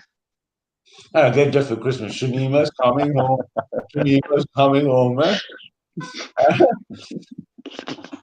I got some great clips from Belly and stuff. Everyone's singing that stuff. I distributed it to our networks. As long as you guys keep championing our cause, not you, Charles. But... So, this is what I wanted to ask you. So do you think Black Lives Matter could actually work more in India or Asia? There are no black people. There's no migration. Yeah, but the black people who are there, they don't see themselves as black. No black people. They are. You might get that, you know, but they don't. We know how 20/20 vision they can see people's color in India. Oh, they see color. But they don't see themselves as black. Yes, it is because they put them in a. So, for example, people take the piss out of Tamilians or Dravidians, but they never think they're Africans. And if an African showed up, they'd all think he's African. The CDs. They wouldn't see just color that way, right? Yeah, but what about the CDs? Hey man, you went really quiet. Like suddenly your volume went almost zero. Oh, what about the CDs? The CDs? What are the CDs? They're like a mix or African Indian people. Well, not very many, man. It's 100 billion Indians. You wander around, you don't see anyone but Indians everywhere. You don't see white people, you don't see black people. Yeah, but they are black Indians and it gets casted. But what I'm saying is when you wander around society, you don't see many because there aren't many. You see the all like African tourists or the African businessmen, but it's quite rare. You just go like, whoa, there's a white person. Whoa, there's a black person, because most of the people you see all the time are just Indians. Yeah, but exactly. But they looked at as Indians, but we know how the Bengalis, the Sri Lankans, the ones of very dark color or fully very melanated, how subjugated they are in those areas. That's a myth. No, it's not. We've seen this and heard this millions of times. I go there all the time. You're telling me of the culture I really understand. No, the rural. There's been cases where there's a rich man, but he's very dark skinned and he's got a light skinned wife and his children are light skinned, and they'll be like, "Oh, your driver is here." Yeah. But what I'm saying is, what happens is the discrimination will happen first at the rural and at the caste level, but it won't happen because class will override it. So if you're very dark and you're successful and you're South Indian, no one's going to look at you that way. Yes, they do. I'm telling you, mate, I know these people. But if you're dark and you're like a rural guy, then they're going to look down on you, and then it's amplified by caste, which runs separately. Yeah, but the thing is now. Color. So but the thing is, you have to keep. Because there was somebody who's of a Dravidian. I forgot if he's Dravidian. He's very rich, and he puts on a charity for all like the poor people and all these things. I forgot what his name is. And even he Good talks afternoon. about how they got honest. Even he talks about how subjugated and racist India is. I think it's maybe the language that problems because it's first of all it's not in English, so those words don't really translate. There's bias, but in India the bias is on many dimensions, right? It's on caste and Sri Lanka. Yeah, but but so it's not just like anyone who's dark is biased. It doesn't quite work like that, right? And remember, India is very large and segregated. So the states you're talking about all in the south. So when you're in the south, everyone is looking like that. Yeah, but what I'm trying to say that they don't look at them like they matter. They look at them as like they're rubbish. I don't know where you get this sort of data from, right? But it's easy because the Sikhs have to. May I ask a question? Like, in regards to hello, in regards to India, is there hi? Okay, hi. Right. So basically, yeah, in regards to India, do they have like a mono-national identity? Not really. The state identity is far more significant. So there's mono national pride, but your state identity, because there's 30 core state languages. So just moving between 2 or 3 states like the US, you're meeting in a different language. So a Bihari is not someone from Maharashtra. Sikhs are not people from Tamil Nadu. So your state language is going to be your source of ethnicity almost in the site. But then they'll all rally together for India playing cricket or anything that is pro-Indian or films and music and stuff. But when it comes to identity, I think your first identity is probably, after your religion, your first identity will be a state identity. Because remember, the largest component of ethnicity is language, right? Right, that's why France, Europe, Spain, even though they're ethnically close, their languages are so different. Yeah, so the language just changes. All the languages change. It will change. Do you think you're trying to trick us, Ralph? Because you already showed us the graphs. I'm not trying to trick you, man. Why would I do that? I'm just telling you what it is. So if you go across 3 state boundaries, the languages, lots of the people will not be able to speak the language of the state that's one away from them. They'll only speak their state language, and then for geographical reasons might understand or be able to negotiate the language between the other states, or they have to go to the national language, which is Hindi. And then all the people in the south, because the Dravidian languages, they won't speak Hindi, because the language is not the Indo-Sanskrit language. So you've got a massive linguistic structure, which is varies, and then because language is the largest component of ethnicity, when you vary across the states, you're going to find that difference is much more. So there'll be jokes about Sikhs, there'll be jokes about people from the south, there'll be jokes about Biharis, there'll be jokes. It's like, but in England, you won't have a joke because someone comes from Essex as opposed to comes from Devon, right? It's not like going from Essex to Devon is a big deal, right? Yeah, because they say these people are darker people. That there's a fair skin lot, but when they keep it very white and white, then it's like the darker ones. They look at them as something lower. They say, oh, these lot of Gales, they're very dark and they're weak, they're sick and this and the other. You have to be light skinned and healthy. Is there like are they like? Can I ask a question? Do you know the population like in India? Are they like uneducated? Because it seems like for me, I always viewed the population like in total. In total, they're like educated, but like if somebody has that type of mindset, like the difference is the distribution by the rural and the urban population. And then India's middle class is soaring, right? India's been holding 8% GDP for almost a decade now, right? It's soaring middle class, and all patterns show middle class has moved towards urban areas. So if you go to the rural, if you go into the villages, then there's a lot of discrimination. Turok seems to think it's just color. The first bigotry is going to be that they are. So what about bleaching? Huh? What about bleaching? Yeah, I think for some women and girls and stuff, but that again is a lower class thing. Men and stuff. Yeah, probably. I don't know. Sorry, I personally don't involved. For their darker skin, everybody they see on Bollywood are very light, fair. Yeah, but Bollywood is a northern industrial. So if you look at South Indian films, they're all dark in the movies. True, that's true. No, if you look at South Indian films, they're all dark. No, I said that's true. That's true. Still. So you see I never watched. Yeah, I never watched a. When I got like an Arabic TV at home, and there's no there's like the Bollywood movies are very popular, but there's always the average Indian that looks like Ralph on TV, but you don't see a person that has the same complexion as a Tamil, like a dark skinned Tamil. Yeah, but all the Tamilian films, all all the South Indian films, because the language, again, I keep trying to stress, language is such a big part of ethnicity, right? So all the South Indian, because Dravidian language.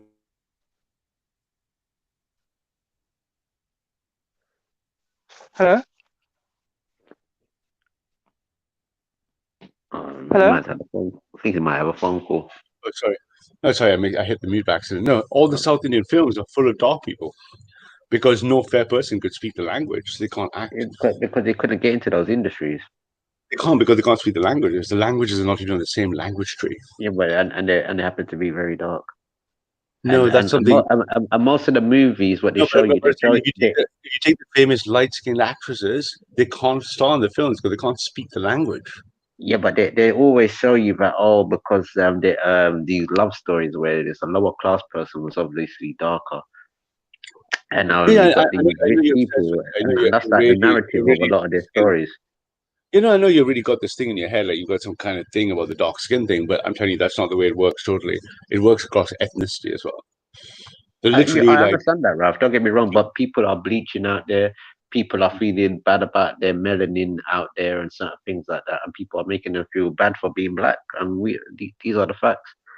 Yeah, no, I know that. I know there's whole bleaching products and all that stuff, and those are idiots who follow that stuff. They get what they deserve, right? If they're gonna bleach their skin or dye their hair and shit, then yeah, if you're an asshole, then you should just because really truly, just like what happened in the Americas, it's like the people of Asia. The same thing with the Chinese people. There's darker skinned Chinese people, but they get put to the background and certain things like that. Yeah, I guess black is not that beautiful after all, eh? Yeah, but this is what I try to show people, and this stems from a lot from the caste systems, what's been implemented for a very long time, and it's still very deep rooted in some of the religion. The caste is nothing to the color. The caste is nothing to the color. Well, somehow it ends up being that way in a weird way. It's nothing to the color, man. It's to do with religion.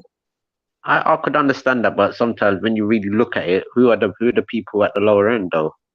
Are they no, but they're not. But what I'm saying is, all the high caste people are dark skinned in the South.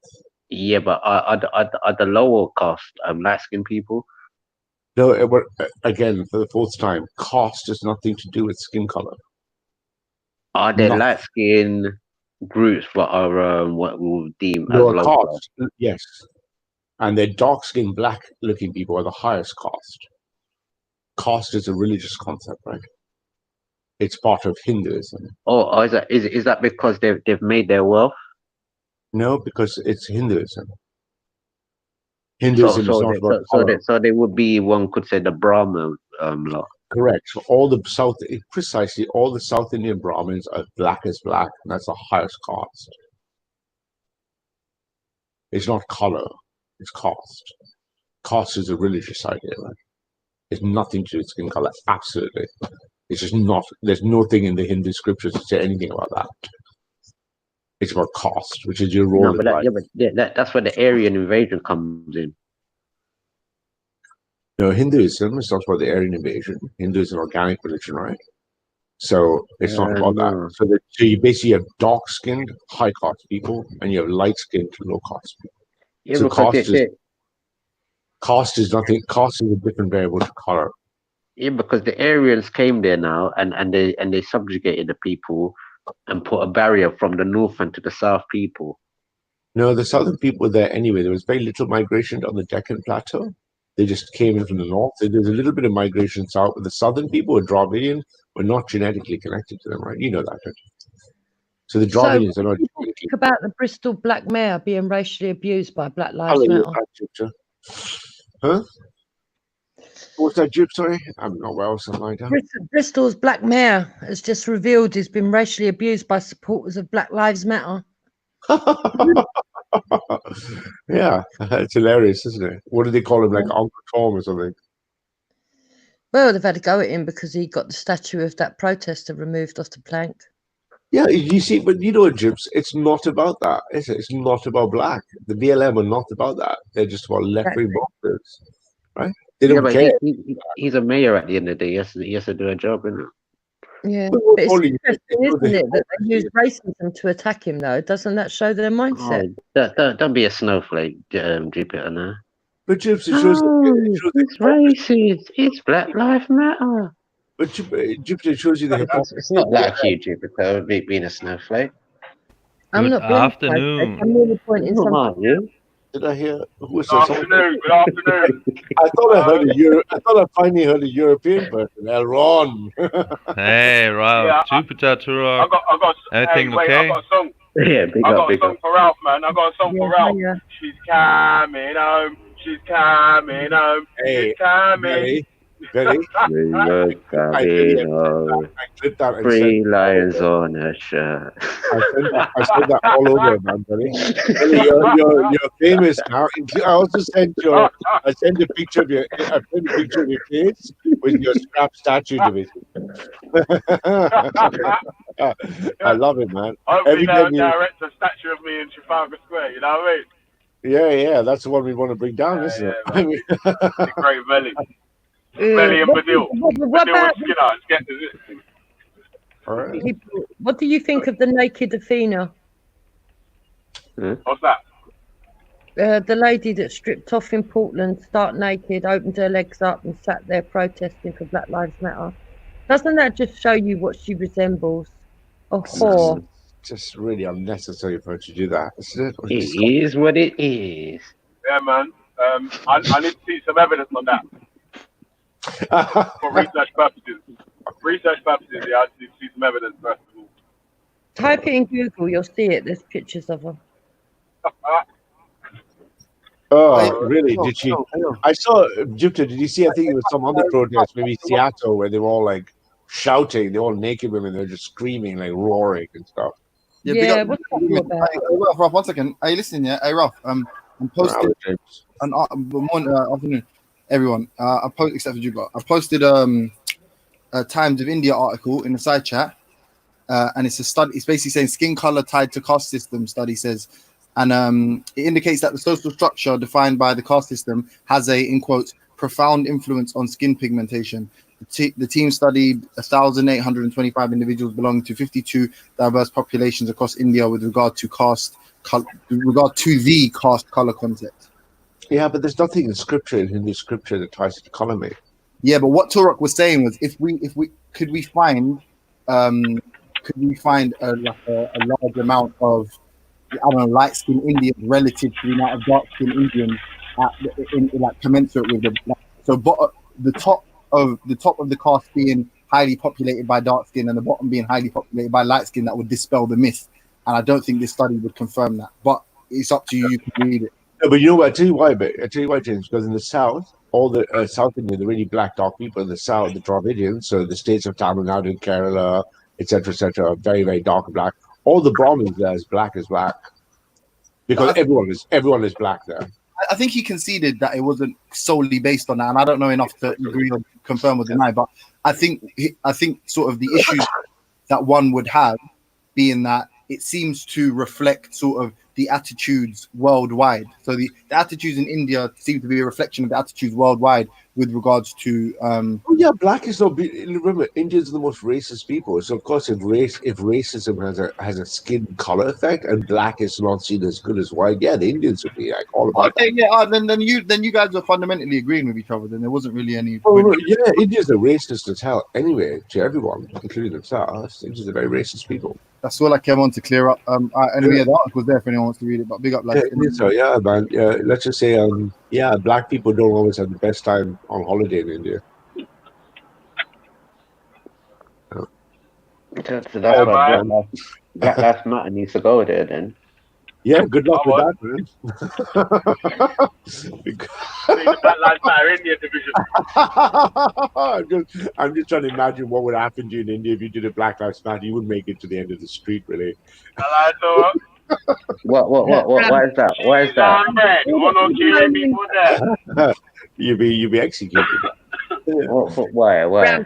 Ralph, all the moaning that Real did about racism in the UK, and he went, and now he's going to move to Bulgaria, and it'll be better. What is his story? Why is Europe's not as racist as the UK.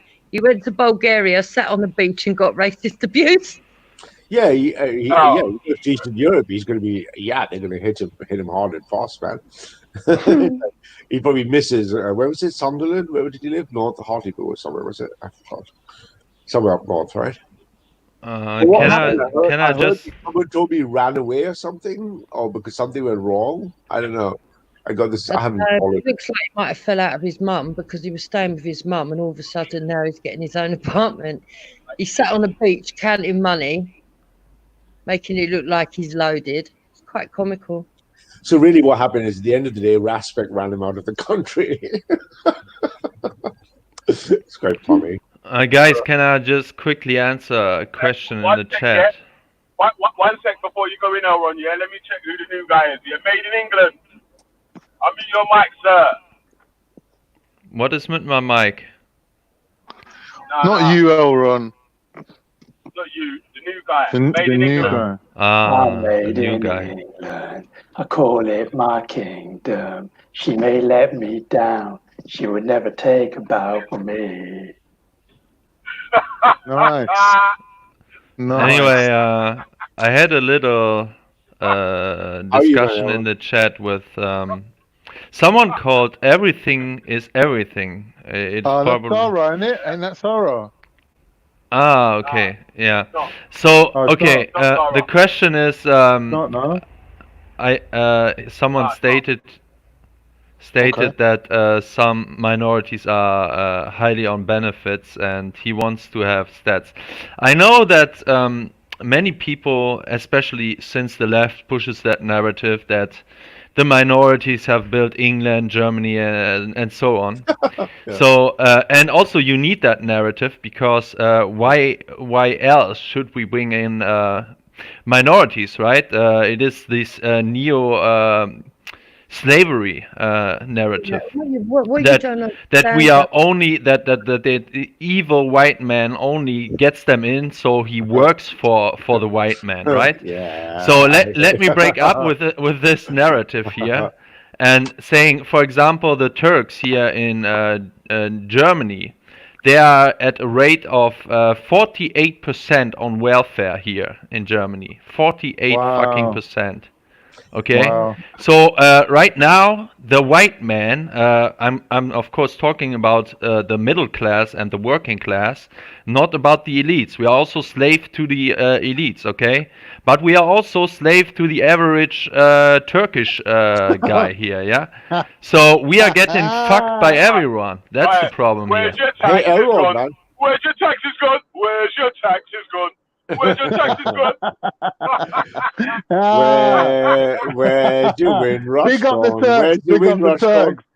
Hey, Errol is funny. Even 2012-13, I went to Friedrichshain, yeah, in Berlin. I was in Friedrichshain, and I suddenly crossed further down south in Friedrichshain, and I must have been to about 10 or 15 blocks with Turkish people, and all of them were just hanging out in the cafes, sitting on the side of the road.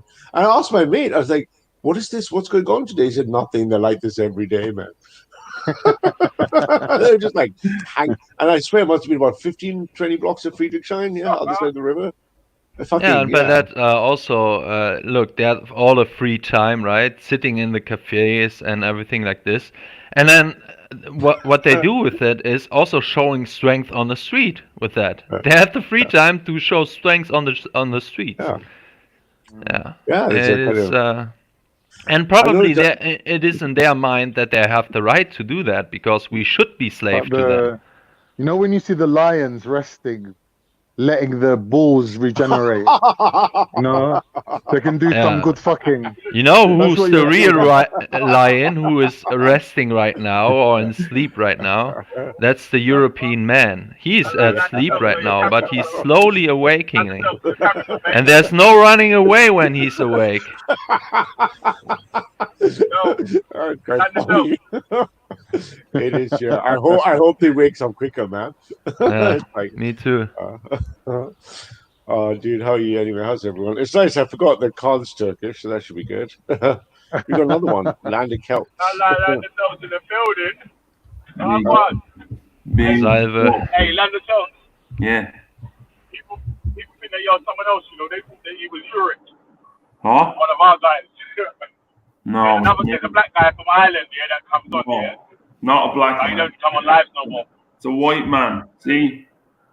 There are no black Irish people. What are you on about? Not black man. Big up, See, And I'm not black. material I'm not created black. by I'm British not an Arab. engineers. Big up I'm for not. that. He's not got the camera on again, is he? Fucking hell, this guy. He loves Oh it. man, this is the No, place they where say put their cameras on now.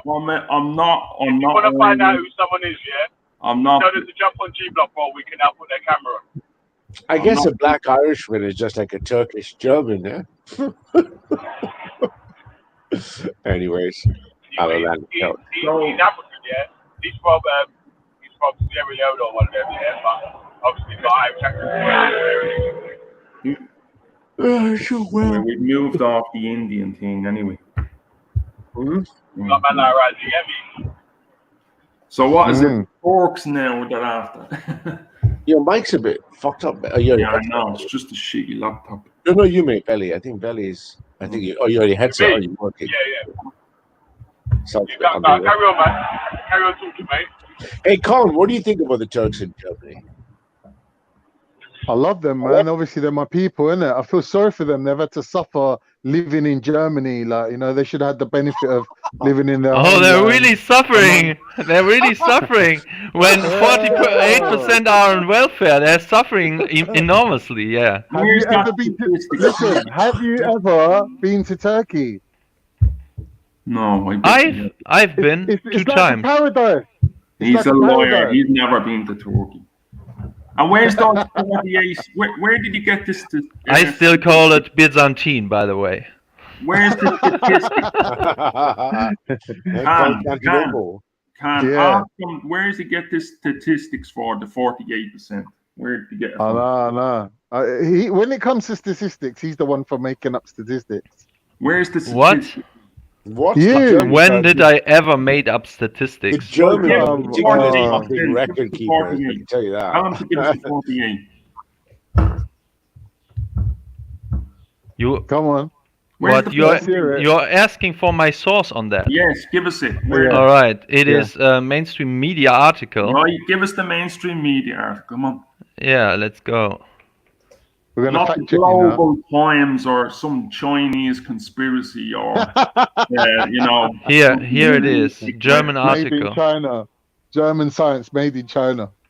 I must say, though, of all the countries. Wait, so a white man here, a land of Celts, is this a vowing that I say that 48%? So he's protecting the outside group. This is just typical, right? Statistics. Where is it? Spiteful mutant theory. Yeah, look it up. Translate the text. Is this some German?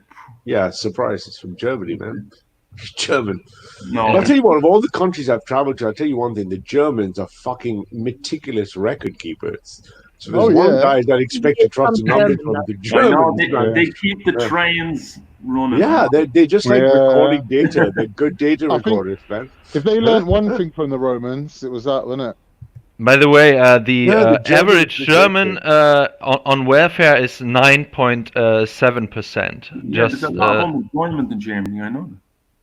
Yeah. So and under that 9.7%, I don't know how many non-Germans are under that. Yeah, and the statistic. wages is shit. That's why Germans usually have to work 2 jobs. The wages is shit. Everyone thinks, oh, there's plenty of there used to be in the 90s a good bit of a lot of work, but the wages has never risen in nearly 30 years. But Germany has a very high standard. Mostly because of but German wage inflation is low, but the quality of living is very high, but so is price inflation. I've lived in Germany. German standard of living is very high. Prices are low, wage inflation. That's why they imported all the Turks. No, they just have the Turks. The They Turks never left. built Germany. That's The why Turks they built did. Germany, yeah. If you Yeah, go that's to right. Berlin, it looks many of the buildings and the designs. If you go to Istanbul or Izmir, you'll see the resemblance of many parts of Berlin. That's Which right. part of Berlin are you talking about? A lot of the industrialists, a lot of the millionaires, they're all Turkish. Like they own big firms. They make loads of products that we even buy in England. That's the mad thing about it. Like, when do you ever go into a corner what? shop and see German sausage, but you see Turkish sausage that's made in Germany? Almost sausage. All right. That's a big invention. And they do have And they built their new car. Did you see the car? The new car that they The built. car, yeah, the car. I've seen it. The car. Like There's an two of them. SUV. There's the SUV and a Yeah. saloon. Yeah, they're really good, man. Really I'm good sorry, cars. I was thinking of buying them and bringing them over here. You're living in dream world, man. Yeah, I'm The only reason why Turkey is so powerful is because we Germans, we paid for it all. Yeah. They are sending their money back from Germany into Turkey. Well, that's your stupid, isn't it? Yeah, that's your mistake. That's your mistake. You have all these Yeah, it German is. folks It that is. are highly educated and they can build their own cars, build their own drones, build their own missiles, Yeah, build their own it's all tanks. the German benefit money. They're claiming benefits in Germany and they're investing it in the technological industries. Yeah, They're building drones with your money. And Khan, you asked me when you see these statistics, right? There's 48%, and by the way, it's even more amongst the Turkish women. But I have no problem with that because I Right, want 'cause women shouldn't be woman working, innit? woman to live at home. But compared to Of the course, of European course. woman, this Mhm. number is even more insane. I think only 1/3 of the Turkish women are working. So yeah, Mashallah. this is the Hey, way but this is the way it should be. But under this current system, it is exploiting the Yeah, but Elron, German. the problem is it's just increasing the replication rate of them, isn't it? They're just breeding Yeah. quicker. Right? Yes, Yeah. exactly. Yeah, we are Breeding paying machine. for them to breed. breed. Yeah, it is insanity. I told you. It is When the insanity. lion has to rest his balls 24 hours, they can ejaculate. Oh, The lion ejaculates once every 24 hours. Yeah, But Khan, look, Germans see those statistics, right? Especially, this is one of the only things we have left.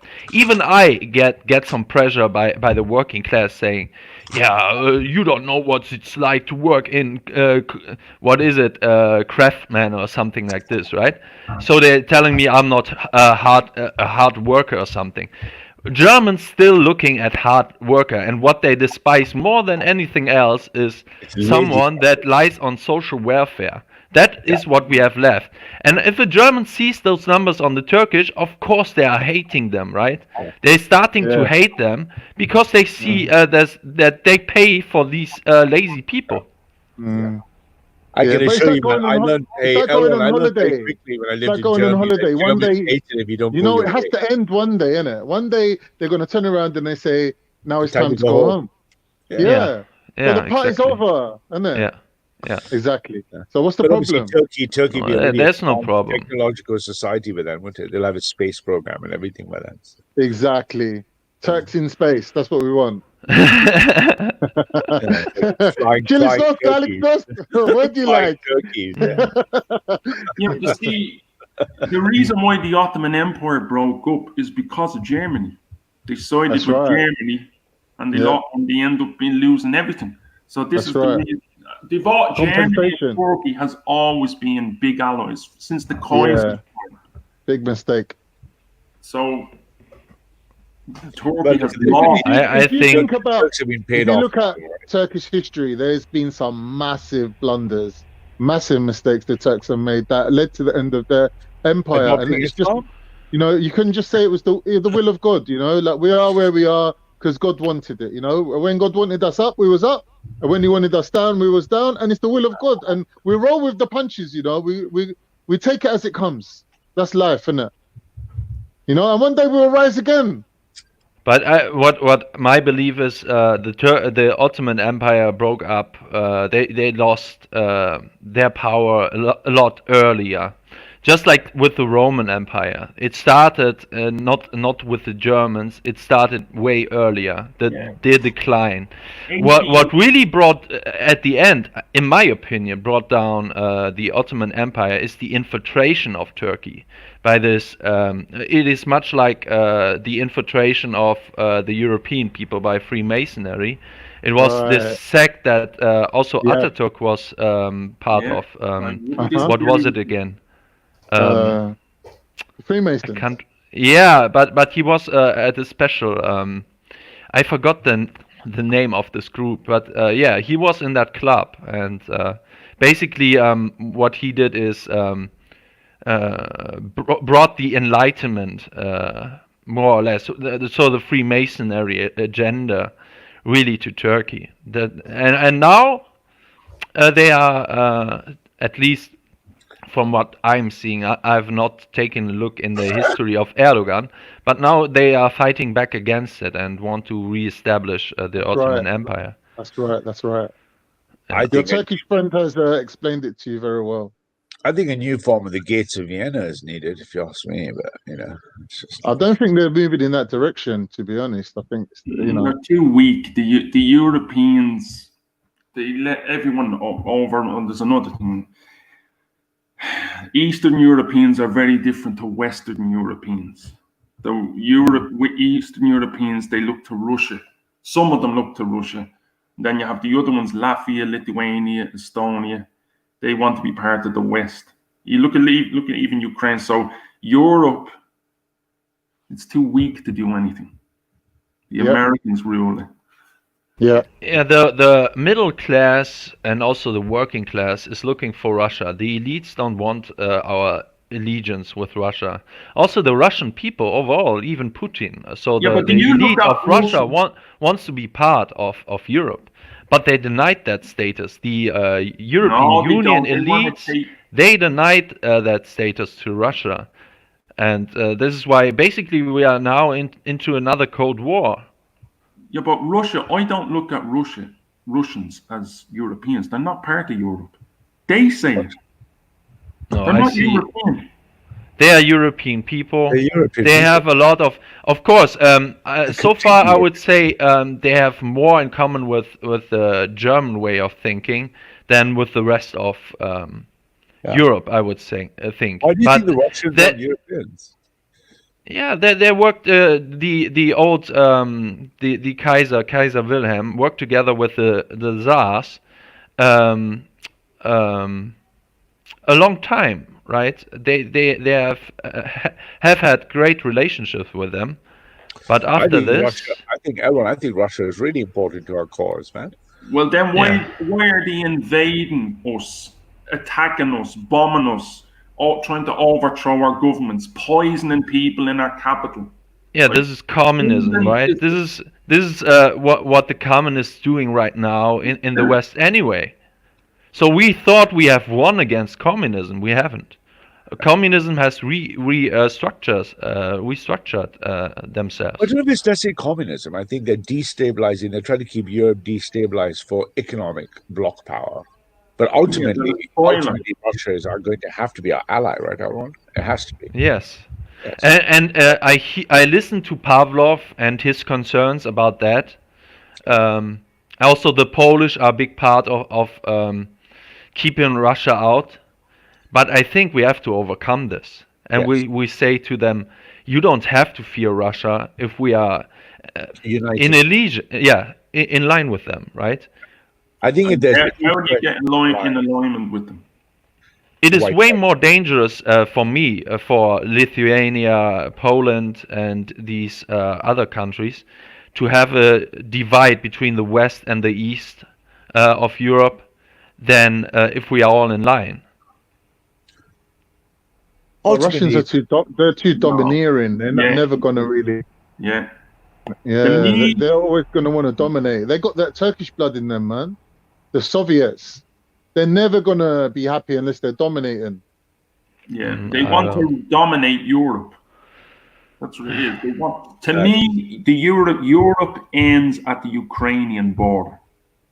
That's where Europe ends. And this is a very old type of thinking. It's more like a neocon type of American thinking. Like a neocon ascribed to the Russians, right? Yeah, I think it's going to be the common threat to Russia and Europe, Western and Eastern, that will eventually bond Russia, right? Yeah, have you noticed there are a lot more Russians in the movement, a lot more Eastern Europeans? Yeah, as well in Germany, there are so many. Okay, I think there are mostly Russian Germans that moved back from Russia and these other states that was under control of the Soviet Union, but they are patriotic as hell to Germany. Yeah. They still they know more about German traditions than the Western Germans. Yeah. They are Really? still knowing What are all they? the Who are these? songs and everything like this. I was amazed. Who are these The people? Who have, the diaspora Germans that have come back to Germany. From the Prussia, like Kaliningrad and all these. Yes. Yeah. wow, that's what you need, Elron. That's what you wanted, didn't it? Must Yeah, be of happy course, now. of course. Hey. And it was a very sinister agenda from the German elites that to say they are almost mocking the Germans who came back to Germany and make it really hard for them. And You're never going to see the allegiance that you want to see with the Russians, to be honest. oh, It's never gonna Putin is happen. begging for this. Yeah, absolutely. He was speaking to the Germans in German at the German Bundestag. I think it was in 2000 or something, or Wait a minute. 2003. You're saying Putin speaks German? It's going to come Yes, by Putin Eastern speaks European German. Yes. states, right? But it's going to come by the Eastern European states who are anti-EU, but in the EU, like Hungary, etc., who are much more spiritually connected to the Russian side, but in Yeah. the EU Yeah, but economically. they don't like Russia. Even Well, though Poland doesn't like Russia, Hungary doesn't. Eastern European countries, although they're very different to Western European, they don't like Russia. They fear Russia. No, but they Much fear more Western than the West. liberalism. They fear Western liberalism more. No. Oh, they will come to that awareness. Yes, it is not so much on their mind right now, even though it is coming to their minds more and more when they see this transgender movement. You must see the demonstrations of these rainbow flag troopers and how the Polish people react to that. But the Polish have to come to the conclusion that this filth comes from the West. And this is more dangerous to them than this old enemy Russia. The old bogey bear of the Russians. No, it doesn't come from the West. It comes from a small little ethnic group that resides in the West. Yeah, but they are in power in the West. So it comes from and another thing would be the Polish people. What they hate cultural Marxism. And what I would say on the same level, they also hate Islam, okay? And this is another thing in the future. If any country, like let's say France or something, would be close or even taken over by the Muslims, they see that as a national threat to them. So we could even have, in the future, the Polish people decide, so there's so many Muslims already in this one nation, let's say France or Germany or the UK, that we go to fucking war with them to protect us. On behalf, yeah. Yes. Yeah. And let's also be very honest and frank. Eastern Europeans, I've traveled a lot in Eastern Europe, Russians, they hate non-whites as well. So there's also there's a white solidarity. That's unspoken, right? Yeah, but they've only been lucky because they haven't had mass non-white migration. But they see what's happening in France, compounded by Islam. It's an essential ally. I hate Russia bashing and stuff. I don't think we should be bashing Russians or Eastern Europeans at all. Right? Yeah, they have suffered the most under communism of all countries. Essential part of defense. So, but they're not feeling the pain yet, right? They don't feel it yet. So because they're mainly safe, right? I went to church in Hungary. The churches were full, man. They're standing at the pews. Yeah. Wow. But if you go to churches in England, they're empty. Yeah. Yeah, they are turning in many German churches into mosques. This is what I was speaking with Khan about this. What was it? The Sophia Church in the Hagia Sophia. The Hagia Sophia. Yeah. Yes. And I was pointing out the hypocrisy of. I was amazed that there was so much outrage even amongst normies and everything like this. It is great. Don't get me wrong that people are furious about that, but look, we have it in our own countries, and that should be even more concerning. It is normal for the Turkish people, in my opinion, to eventually go in the direction of completely making that old church into a mosque. It is natural. But we should be more concerned about letting that happen into our own in our own countries. But you know what? Another thing is, if you look at the data as well, it's, a lot of it's generational, right? We're seeing the tail end of this postmodern millennial generation. But if you look, obviously, everyone think of Barclay and everyone else, right? All the people in Yeah. Generation Alpha and So all, many great Zoomers. Yeah. yeah, we have the best, we have the most right wing generation ever that we're breeding, who will never ever do this again. So the worst case, it's we've got to kind of let the millennials get old, right? And then Yeah. it will be sorted out, right? It doesn't matter how many churches, whatever happens for now. Eventually, they're going to have to be purged, right? So just You see also the trend of now normal school kids are filming the lessons in universities and so on to show what they're going through, what brainwash type of re-education camps our schools have become. Hey, This is you know what great. happened to Harry? Did you hear what When you happened to say Harry? schools, what? Sorry, go on. Go You ahead. heard what happened to Harry, Aaron? No. Two black kids in his school his college found out and said, "Oh, we're really scared he might go out and kill black people." So you can tell that between like the Harry and between the grooming ones that we're doing underneath, it's just a matter of time before it, we just roll it in, because you're never going to get those people to ever go back, right? You're never going to get Barclay or anyone to go back, right? No, And of as long course as he not. brings his generation with him, we'll sort it. 5, 10 years, 15, it'll be well sorted, right? Because by then the millennials will be getting old.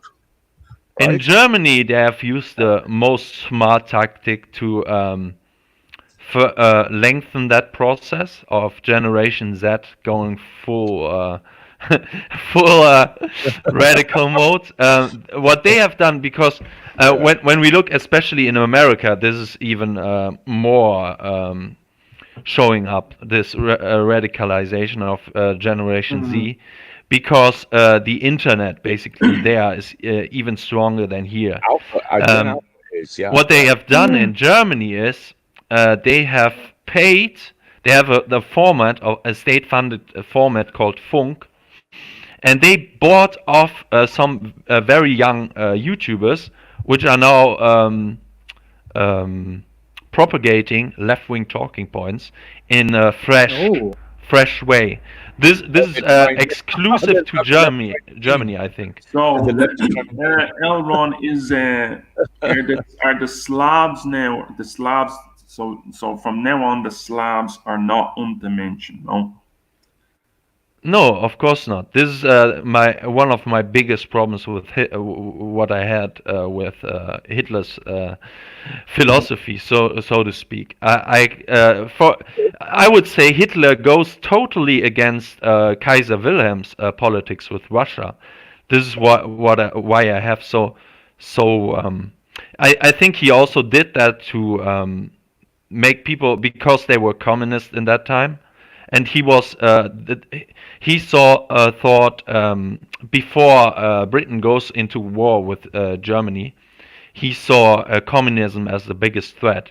Later, then, when Britain declared war on Germany, he have changed the rhetoric. He said that then he began to speak about more of the globalists that we have to face now too. But before, he want to make an allegiance between the West, basically, against communism, and pointing out how dangerous it is. So I don't know how much of a factor was that the Russians were communists, or if he really thought that the Slavic race basically was inferior. If this would be the point, I totally disagree with that. Elron, if he thought they were inferior, was it based on their history, like on things that they've been through? Like, why would he think they were inferior? I can't tell you. There were a lot of it is due to the fact that Hitler, and if you look at all the writings they were building their works on, they had, remember, this is pre-genetics. They had these really crazy theories on phrenology, all these weird things, because Darwin had written Origin of Species, and there was a boom in racial writing and racialist writing. If you read all the early racialist writings, most of them absurd once you understand DNA.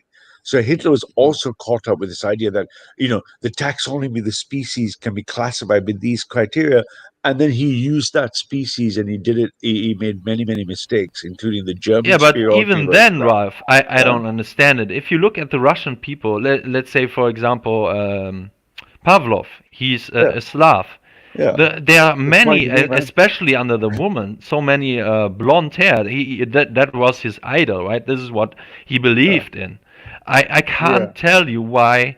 And there were even people that were more anti-Slavic, Slavic race, racist against Slav people than Hitler. There was But some. no, but literally, he literally believed in things like bone structures or phenotypical Yes, expressions of It was superiority.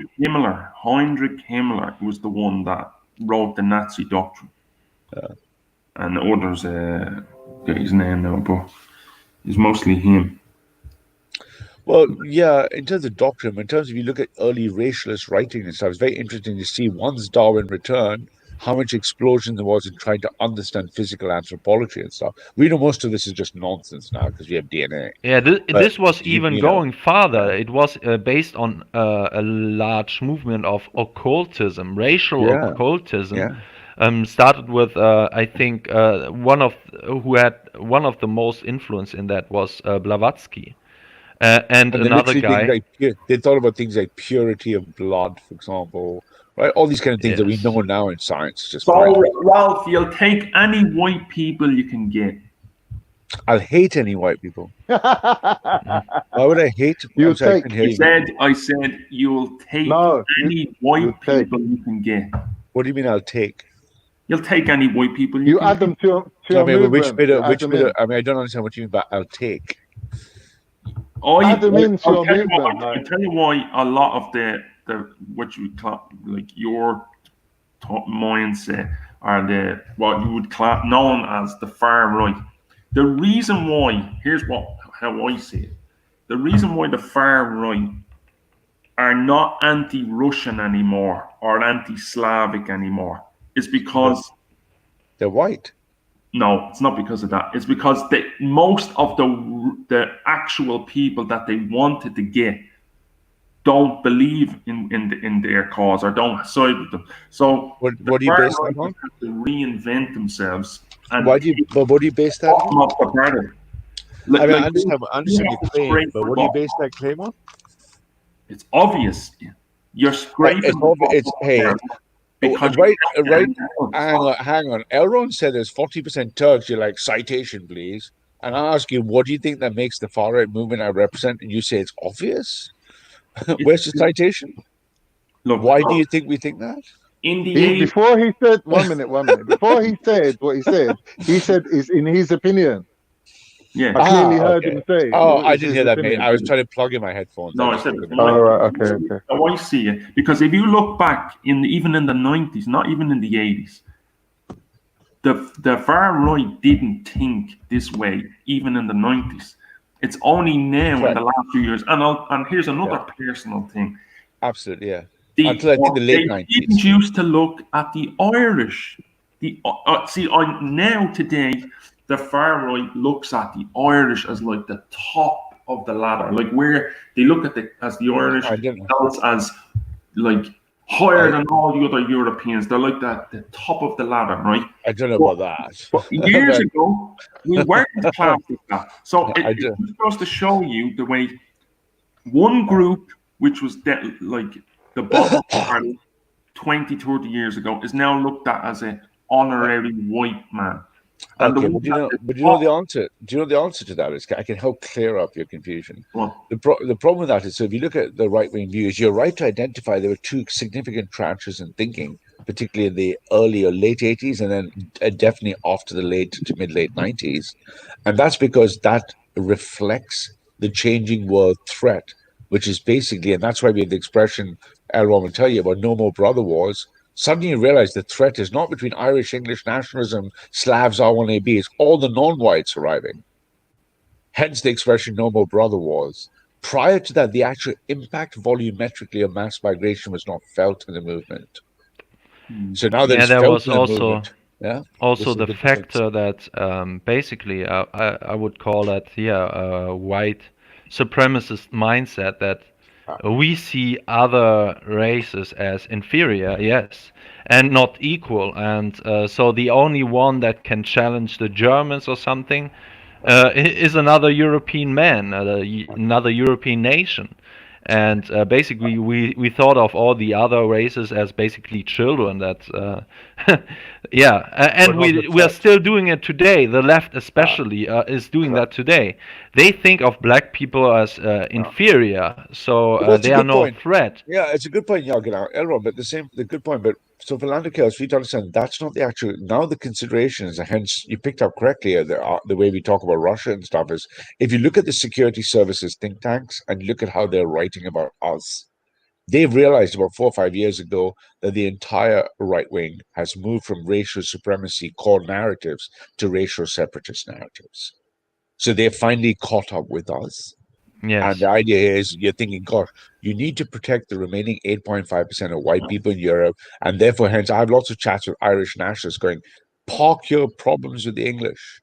But you know how you do that? Yeah, even Mark Collette is saying that, right? Yeah, it is absolutely. even, Mark yeah. is very clear about it. Park the 6 counties, park the whole problems with that, and go, look, do you want Ireland to be replaced with That's blacks and never browns going and to happen. Muslims? That is never going to happen. This is Well, no, but we're going to groom the young generation you to make it think happen. that people are just going to give up their national beliefs for some type of, someone.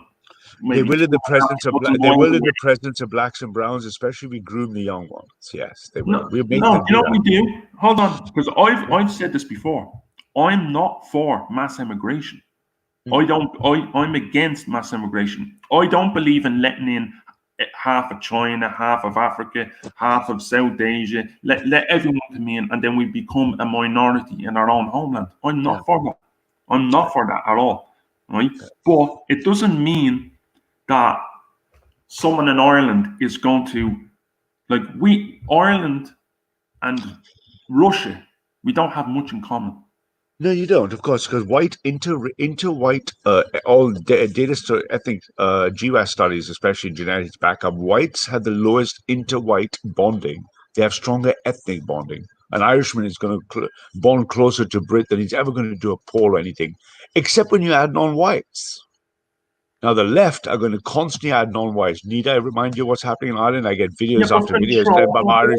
My Irish nationalist buddies send me videos every day about them shipping them in the fucking hostels in the middle of the night. We are going to play on that to make the racination effect override the national phenomenon. That's in England. We don't have that problem.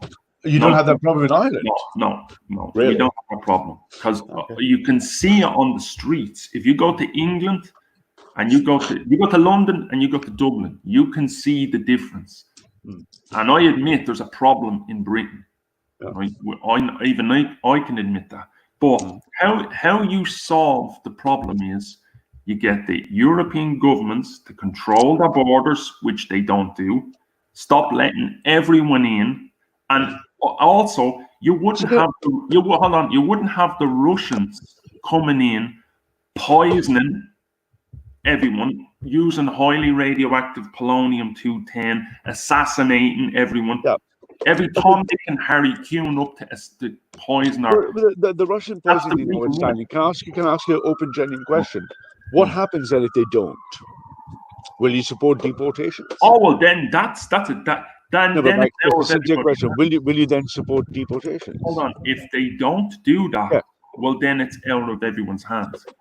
But you're not asking my personal question. If, for example, they don't in the next 20, 30 years, you now fall to 50% or 60%, will you support reversing it? There won't even be a Europe if they don't. Again, for the full time, will you support reversing it? Say that again. So if the current axis continues and the liberal governments, global liberal governments continue with mass migration and the replacement goes down to 50%, would you personally support reversing them? Because you said on the one hand, I don't want to be a minority in my country. Yeah. So suppose it does occur, will you support the deportation?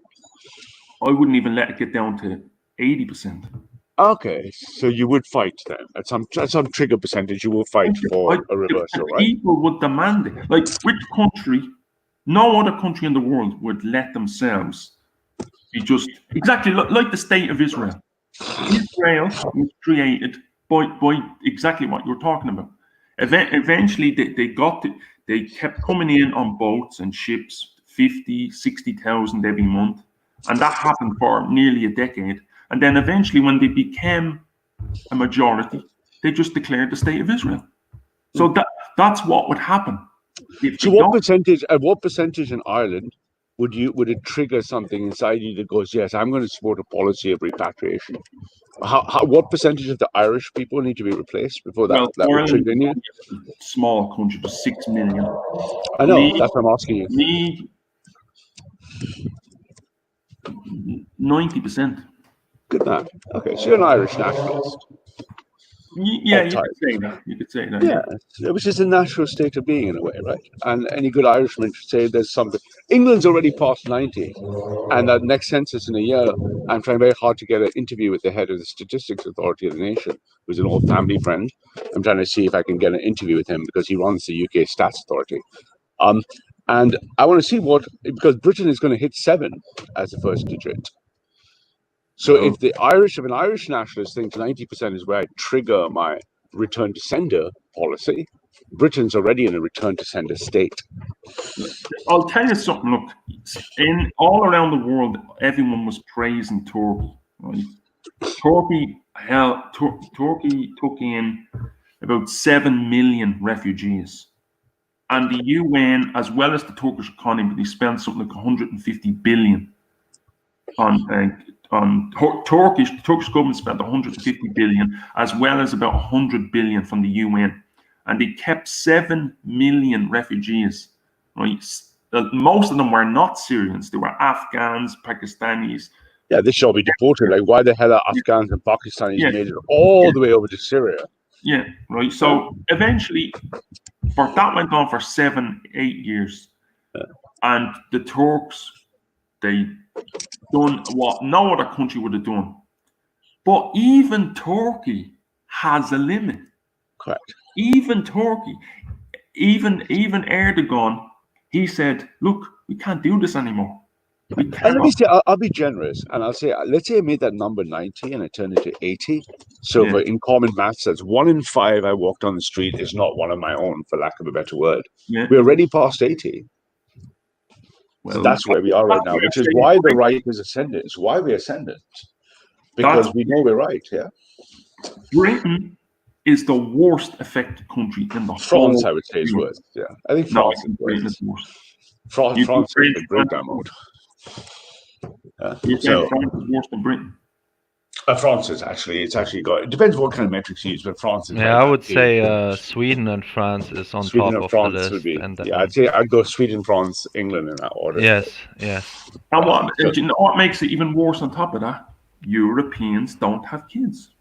Yes, but no one's having kids. Especially smart Europeans. Yeah, but I'd say that's actually also we take those argumentation lines and we shoot them down and say there's no moral argument that the Europeans need to go into a breeding war to survive with non-Europeans.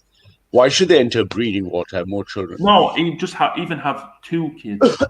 Yeah, but there shouldn't be a moral compunction for them to enter a breeding war to keep up with the African breeding. No, but 2 kids is not a breeding war. That's just normal. Yeah, but 2.1 would be a replacement rate, but global birth replacement rates are falling everywhere, including the 2 superpopulations of India and China. That looks by the current projections of demographics are going to adjust it by about 300 million in both countries. So the point again is, if everyone is having less babies, why should the Europeans, who only end up with 8.5% of the world population, the smallest racial minority, there should be no logical argument why they need to have more children as an excuse for migration or repatriation. Migration and repatriation should occur as an independent variable of Europeans needing to breed. I would argue Europeans would have a better chance of breeding and restoring their stock in the absence of non-Europeans. Look, I agree if something is not done, it will just get worse. It will get worse and worse. But well, look at it. Look at BLM. Look at all the racial tensions. Are right. I was arguing with some guy earlier. You know, racism has hit a peak by most metrics now in the UK. It's risen from 58 to 71% of non-natives have reported a form of racial bias. The problem is also if what you need to have, especially with Europeans, there's different kind of, I would say, breeding strategies. Spit it out, man. Breeding strategies. yes, breeding strategy. So one society could be good for one population of breeding, for example, social welfare. The social welfare state, the R type of breeding strategy is very happy with the social welfare state because it benefits them. The K type will have less and less children because they are basically have to pay for the R type of people. And also comes with it the biospirit. If Europeans now try to express their biospirit, their culture and everything like this, their identity, it is hurting, of course, the other identities because, basically identity has to do with power. And if you express yourself, it always harms the other one. All right. If I hear fucking Turkish music everywhere, Khan is still in the chat, is still on the stream, I got depressed and everything like this. Okay. If the fucking communists express their way of living, it is depressing me. Okay. And Europeans see no future when they hear this all over the cities and everything like this. This is why you see in the cities, people are not having as many children than in the countryside, okay? Because they are still on the countryside more expressing who they are and are more willing to have a safe environment, everything like this, which is important for the European mindset to even have children. Yeah, you know, Aaron, the social structures of the Western liberal democracies post-World War have been almost operating as a kind of like a layer above RK selection strategy. It's interfering with RK selection strategy, right? Because these things were built for European people a particular way. They were not built for the developing world, who have a different strategy, right? Yeah, and even if you come from a purely, there was, I'm still watching. I've only finished a second part of this. It's a doctor called Dr. Phil Hellmuth, Newburgh. I don't know if you know him, Ralph. If you just go with an economic point of view, IQ should be the main factor every politician should be focusing on. When you want to have a successful economy, your main point should be to raise IQ, and we are doing the exact opposite. Asians then, Far East Asians then, all the Chinese then. And yeah, that could be, of course. I disagree, but high IQ for your own population doesn't mean you want IQ nationalism. We're opposed to IQ nationalism. We don't want high IQ Indians, Chinese, Nigerians coming out. We're draining it from their population. High IQ Nigerians should remain with high IQ Nigerians, right? A very good friend, a great friend of mine, is a Chechen, okay? And you'd see the Chechens, they don't marry outside, very rarely. They don't even marry outside Muslims, even to Muslims, right? It's extremely rare. There is people it's similar to the Turkish people, really. Right. The Chechens. If I had the choice, I'd marry a Chechen too.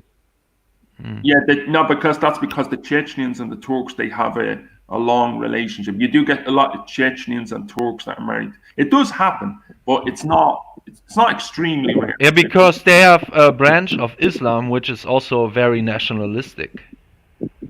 Well, I wouldn't. They're small in number.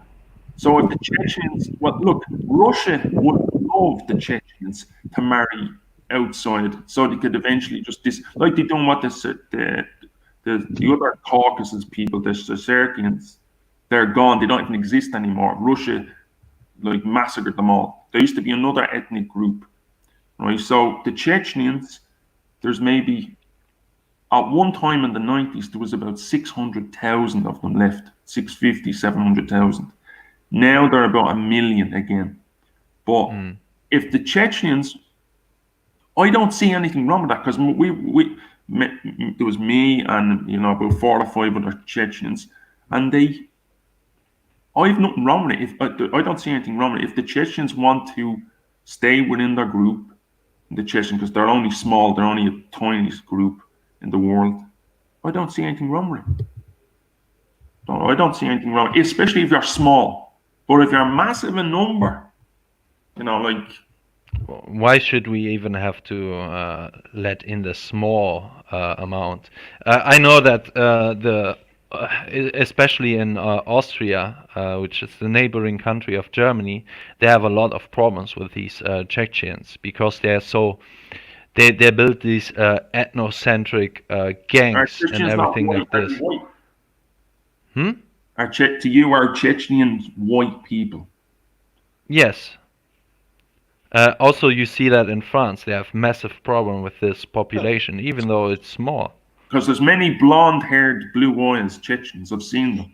But you see, that's but that's a common argument people use to try to shut down nationalist positions, because what they'll do is a very common argument. They'll conflate between race, ethnicity, then they'll use the conflation of race to argue back against ethnicity. It doesn't matter. But my point is, it doesn't matter if the Chechens are blue-eyed, blonde eyes, but if they're culturally far removed from the Austrians or the Germans, they are going to impact the Germans. Well, Russians are then. Russians are the same. Russians have much more in common with Chechens, even though they occupy part of the Caucasus. But Russians are their mindset is completely different to European. They are not the same. But Russians have much more in common with Europeans than Europeans do with Nigerians or Indians or Chinese people. But this is what I'm saying. You want Europeans to align with Russia. So I'm saying, if you're going to align with Russia, why can't you not align with Albanians, Chechens? They're white people. But unless they're Muslims, in which case they're culturally. See, think of it as a distance from a population. What would the axes of distance be? There's a racial distance, an ethnic distance, a cultural distance, a religious distance. Bosnians are European in culture. Yeah, but they're Muslims. But they're still working overall against us if they believe in the Islam. Yes, because they want the Islamization of Europe. So that is would be one reason why they're supporting the Muslim Brothers, even though they are racial very far away from them, like the Afghani people or someone like this, more than the European Brothers. And you know very quickly, because you notice, for example, all the Muslims will immediately bond across racial grounds within the Ummah against the Europeans. So they will use Islam and the Ummah to bond across races. The same way, Russians, because they come from a Christian tradition, have more in common with Europeans than they would do, say, with Indians or Hindus, or even white people who have adopted Islam. Because think of it as a graph distance. So yeah, if the Chechens were Christians, I wouldn't see a problem with them integrating into Austria. They wouldn't be forming ghettos. That's like you saying being white is a culture, not a racial. No, white is just a taxonomical concept. It's ethnicity that matters, but then there's also faith and culture, right?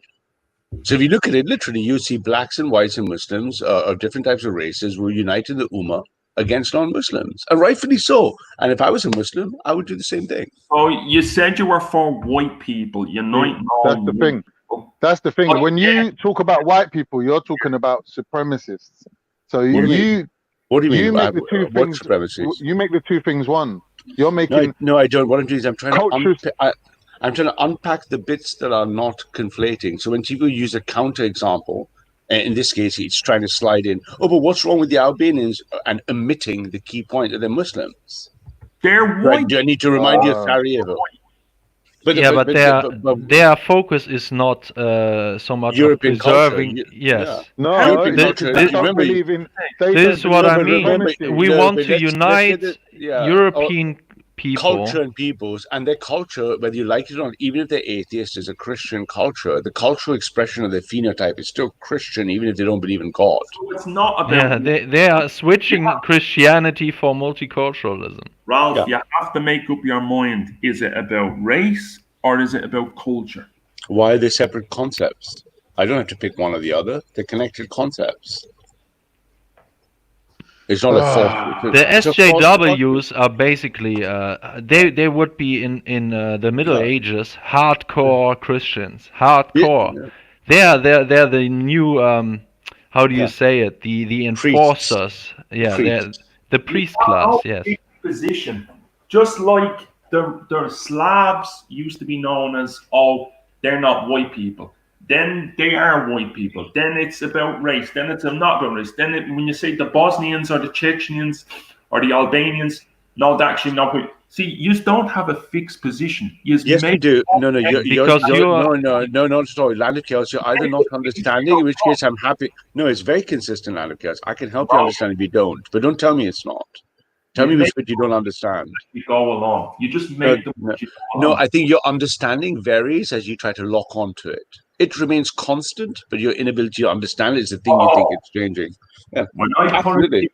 It is. It's consistent. Mate, we speak to hundreds of people all day and there's no such argument. It's only arguments when you speak to the other side. If we were inconsistent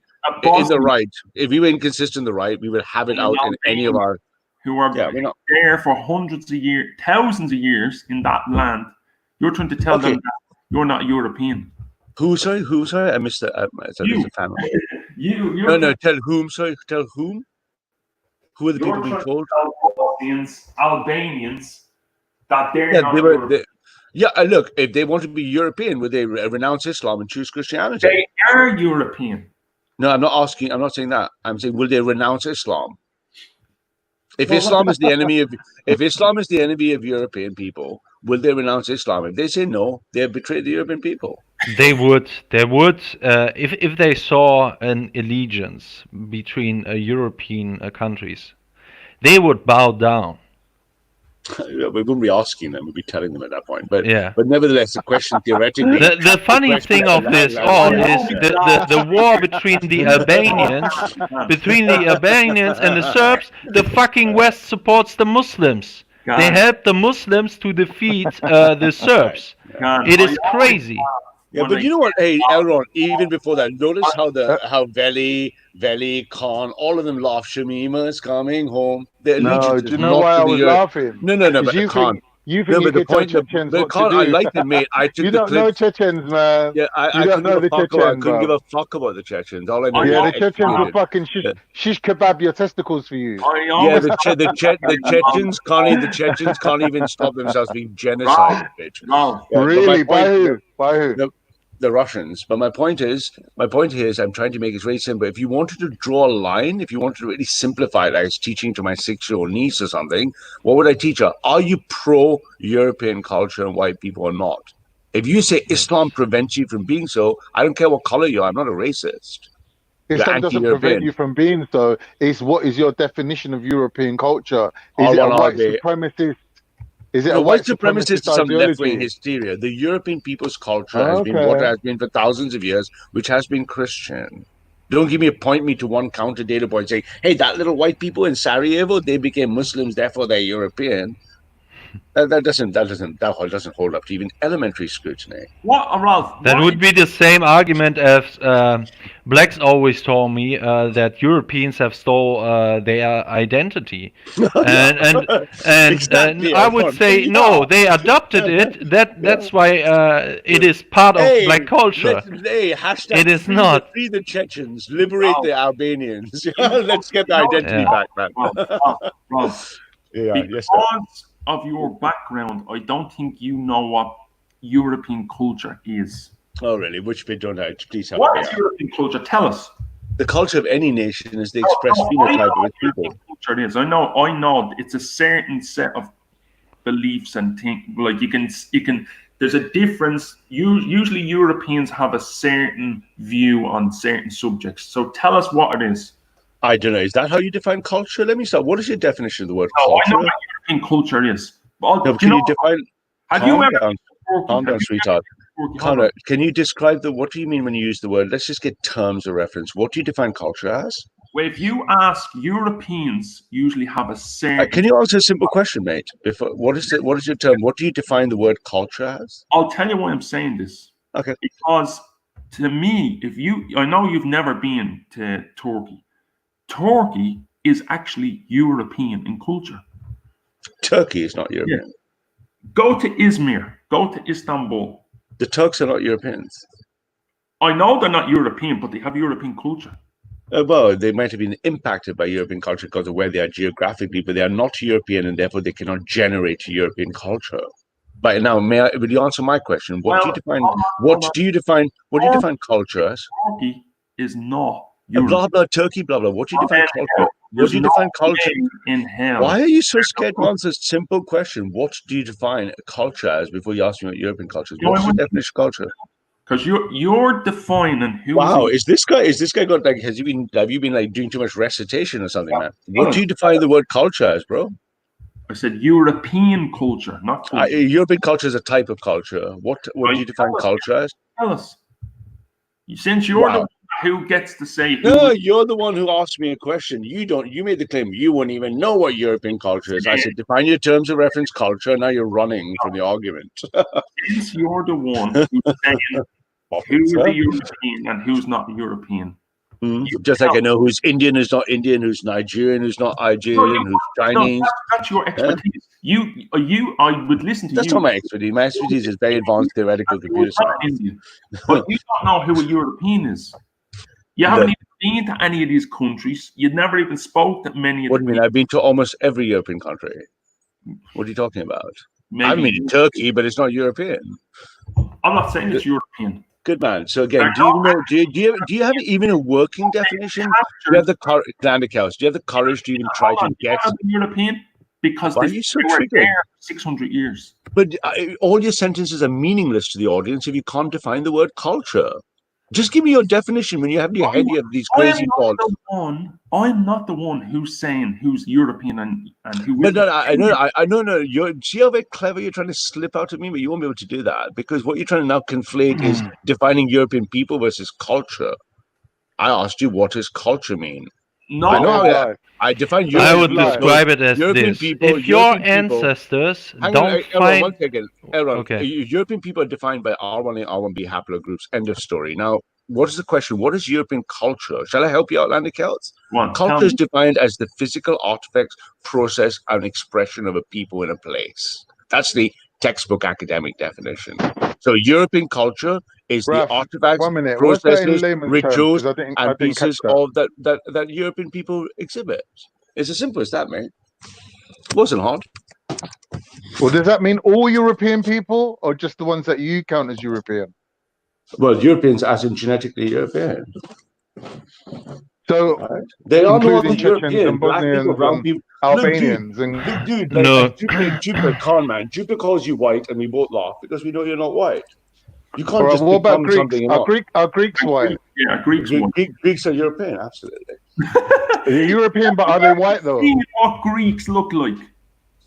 Why are you obsessed with skin Hold on, color? you're saying. Do you know skin color? Do you know skin color is not even the top 20 to 25 expressions of gene? Do you know that? These guys are such racists. They think skin color has got nothing to do with race. Greeks have darker skin tones. That's the most racist thing I've ever heard. Greeks have darker skin tone than Albanians, That's such a Bosnians, racist. Chechens. But that's such a racist. Of course, they have You lighter skin for the men. you It's got said- nothing. But skin color is not you race. said Did you hear what I said? race. Did you hear what I said? Oh, that is amazing that you said that because Rob, speaking corner Rob said that race is nothing but skin color. That only an idiot who doesn't understand anything about genetics would say that. Only a fool would say Okay. that. I agree with you on that. And seeing holes in your argument, Ralph. First, you haven't heard said one of them. about skin color. Then you said it's about culture. Then when I You've got a very confused mind, and you like to project onto other people your inabilities to understand. Let me. I make No, you I make you factual. Ralph, Let me Ralph, repeat. you're not helping. Ralph, you're not helping. You're not helping, Ralph. You'll come to terms eventually. I'm trying to be pleasant here. Skin color, I repeat, is not even in the top. I have enough doctors in my family. You go read a book on biology, right? It's not even the top 20. All we asked was, do you regard Greeks as whites? Okay, You said they're European. Okay, we accept they're European, but are they whites? Yes. Oh my god! Of course they are. No difference between Turks and Greeks. They look exactly this. Actually, some Turks are even more like skin. I'm trying to help you, educate you. You seem to think looking with your eyes and seeing color is the same as race and ethnicity. That's what you're for. You're that's saying it. Well, stop projecting. I'm trying to educate you about the differences. Your endocrinology, your bone structure, your mass muscle, all the things you can't see are parts of race. You're just Right. looking going, black guy, looks a bit tan, looks a bit swarthy from the med, can't be white. Yes, we understand, Ralph, that certain genes are presented visually. Yeah, we understand. That's a layman's understanding. It's like scientific stupidity. Proof that you just made A single cell of a Greek guy. If I took a single cell of a Greek guy, he's going to have predominantly R1A, R1B, I1A genes in him. His cells are going to be genetically European because he's a little darker in the sun. You think, oh, look, he's not as white. White supremacy. This is idiocy, guys. Come on. You can't go. Albanians. Are you going to try to pop with the right? Hold on. Albanians. I'm repeating your words. You said Albanians are not white. You said Bosnians are not white. Say that. When did I say that? Greeks. Culturally. I didn't say that. I said they're culturally not Europeans because they're Muslim. Ralph, who's whiter, Romanians or Albanians? Whiter. Again, you see. Yeah. Who's got more European DNA? Con, listen carefully. You hopefully you'll be able to see the difference. DNA. What does DNA do? It codes for your cell types, right? You've got 20,000 genes. They code for 250 cell types in your body. You only have about 250 cell types. They create your bones, your muscles, your mass, your skin. We each have a different set of genes. Romanians will have a small variations because they're all R1A. So they have a small variation. They have a bigger variation to Ukrainians. But if I drew a circle around them, they're not Nigerians. Now, within that circle, are you going to say, is an Irishman more white than a Scotsman? Is a Pict more white than a Celt? It's a stupid question. Okay. Yeah, it's just a dumb question. They're obviously fucking not Nigerian, are they? Right? We're not talking about Nigerians. We're talking about Europeans. Great, they're all Europeans. Romanians are Europeans. Yeah, and so are Albanians, so are Bosnians. Absolutely. Unless they adopt a foreign culture, in which case they're just an enemy by culture, not by race. Or ethnicity. Yeah. That's why we differentiate between race and also ethnicity, which includes culture. Yeah, culture. Okay? There's no contradiction in it. No contradiction. You're either pro the European people and the different ethnicities and nations, the Russians are pro, or you're against it. I would say European. I would say the left overall is anti-European. Absolutely. So this is what Biden basically says when he says, if you're not voting for me, you are not black, okay? I'm saying if you don't ally with Ralph and me, you're not white, culturally. Culturally. You're anti-white. The Russians that occupy German territory and called it Kaliningrad, the Russians that occupy Germany, and they'll be still there today if they're... Yeah, and that way they would be anti-German. Correct. Anti-German, but not anti-white. Yeah. Yeah. And now, can I refer you to my definition of culture? And now look at where the Albanians all fall out of the mess. And now if I say the European people express their culture, as by definition and standard textbook definitions, what is the expression of that culture? Part of it will be religious. A part of it would be aligned with the great minds of our people that formed our structures, our social structures, and the way we are thinking. Right. So do you see in the future? Do you see a possible population exchange between Christendom and Islam? Yeah, so, hey, for all example, the we'll send you all the Christians that live in Muslim countries, and you can send us the Albanians if and you want to take the the Albanians Bosnians. and Chechens, you take all I'll of them. take them all day long. Yeah, absolutely. We'll get rid of them too. They can have them all because they're betraying European culture. Do you see that happening? Do you see that on the cards? Like, do you think that will ever happen? Power. They have no power. All they can be is a terrorist pop unit. They have. Can you name 5 Chechen superstars that influence our culture, politics? No. All we know about is they try to blow up Russians because the Russians. What about that geezer that kicked the shit out of what's his name? Fucking Conor McGregor. I don't know. I'm not a big fan of the fighting stuff, but the point is, I don't care. I don't care if a silverback in the jungle. If a gorilla comes to fight me, I don't care. I'll use a Luger against it. Right? So Russians are not European, and the overwhelming majority of Europeans and Canadians and Americans, and I'm talking about white Canadians, white Americans, white Australians, all of them. Basically, you want to include them because it suits your agenda, but It's not going to happen. And you as a European culture. Australia is you Europe. fail to measure in the decades-long propaganda against Russians, and it's still going on today with the whole Trump Kill the Russian people. Trump phenomenon. Okay, what was the main point they are trying to destroy Trump on?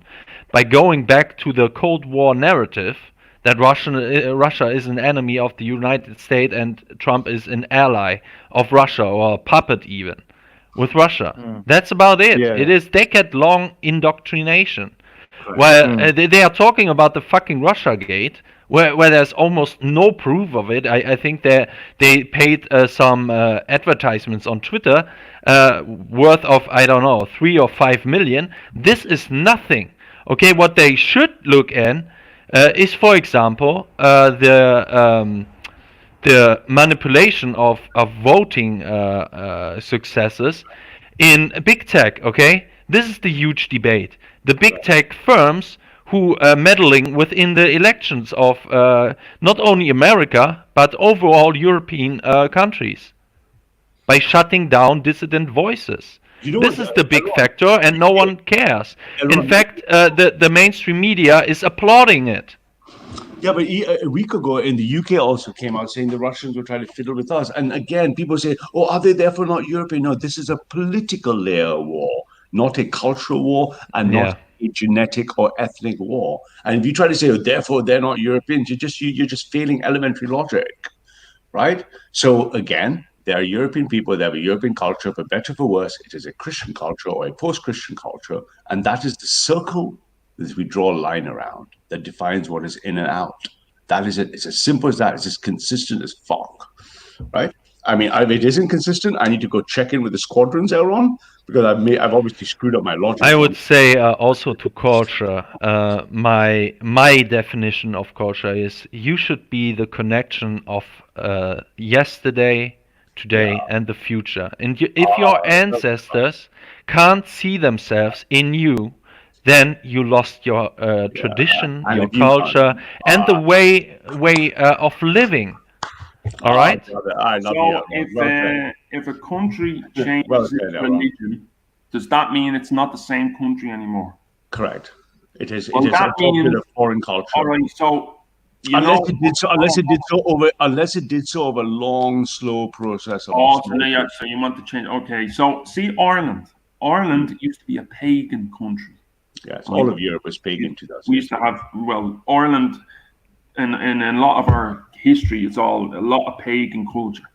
So eventually, within about 100 years, which is not a long time over history, Ireland became a Catholic country. Does that mean that Ireland is no longer, like, what happened there? The arrival of the Lord Jesus Christ. No, you said it changed its religion. No. The Irish were Christian hypocrisy is before that. They make up things as they go along. One day, you keep saying that. Every time you say that, I think we're wrestling to understand. Then it's about race. Then it's not about race. Then it's about culture. Then if you change your religion, you're not a European country anymore. No, you're too smart for this, Lanika. Why do you always do the exclusive or logical condition? Why do you almost say pick A or B or C, or therefore you're a hypocrite? It's A and B and C. It's not A or B or C. It's A and B and C, and A generates B that generates C. You keep saying, if I don't believe A generates B generates C, and I'm not doing it A or B or C, you're a hypocrite. You're all over the place. You can't. I'm asking you for a fixed position. Every time I asked you for a fixed position, and that means you're wrestling to understand the position. It's the consistent position of the right. I'm just echoing the party line that is fucking consistent. As I said before, Germany was also pagan, okay? And going back to monarchism, and for example, the Kaiserreich, which is under Kaiser Wilhelm, for example, do my ancestors, my pagan ancestors, still see themselves in that monarchy system? Yes, definitely. And this should be the point of, just because they are, I don't know, now wearing a cross and not a hammer of Thor anymore. No, that really doesn't matter as much. Yes, it is That's what I'm it is saying. a change. It is a change, but still the fundamental thinking are still very similar, and the way that the men act, that the woman act, and everything like this is in line with that. They are That's what still able to see themselves in us. But whether when I go to a techno party right now, and I've asked my pagan ancestors, do they see themselves in these type of people? They would despise that. They would say, what kind of degenerates are they? They are not representing us. A better example, if you look at the Albanians prior to the pre-Gates of Vienna invasion of Islam, and you ask the Albanian ancestors if they see these Muslims as being a projection of their Christian ancestors, they say no, they've been invaded and colonized by foreign religion. Well, that's exactly here, Ralph. Listen, let me tell you about European history. Who were the Albanians invaded by first? I'm not Islam. an expert in Albanian history. Or Ralph, Proto-Indo-Europeans. Yeah, Ralph, do you know that the Scandinavians, Finland, Norway, Sweden, and Denmark, the Scandinavian countries, the four Scandinavian countries, Denmark, Sweden, Norway, Finland, they were the last countries to be Christianized. Yeah, of course, because they're geographically the They were furthest. the last. Because they're the furthest away. Right, yeah. They didn't believe in Christianity. They're the last ones. Well, there was a crusade launched against them. And of course, you think it came there peacefully. But what I'm saying is they're still the same people. Yes, they were invaded. So now you're going to say that no, that invasion is okay, and that change of the culture and religion, that's good. But if any other religion changes it, there's something. Also, why we are saying that is because pagans had a huge influence in the way we are thinking about Christianity. There's huge differences between the Orthodox of the European Ethiopian East, Christian. the European Christians, and the American Christian. Huge differences. Yeah. There's huge difference between how blacks understand Christianity, how they live Christianity, and the fucking Mexicans and the fucking Americans. There's huge differences. So we brought in our biospirit within Christianity. Correct. And if you look at it, I went into many, because I lived in the US for so long and I'm a Christian, I went to many black churches. I have a lot of black the black Christians, the black Christian brothers of mine, when we go to churches, I've been to so many in Texas and California, black churches are not like white churches in America. They sing differently, they praise the Lord differently, right? They dance differently, they don't express the same phenotypical expressions of their genetic, even within their faith, right? And that's what we'd expect. That's consistent as fuck. A gene pool, it creates its culture in an environment, expresses itself, right? I mean, I don't know. This should be like pretty basic shit, right? Even with communism, you see that, which is, I would say, culturally oppressing the most from what I can see, even more than Islam, I would say. You see unique kind of communism between different people. You see even that, even the mindset of let's say progressive black people and progressive white people are very different, because it also has to do with the oppressor and the oppressed, of course.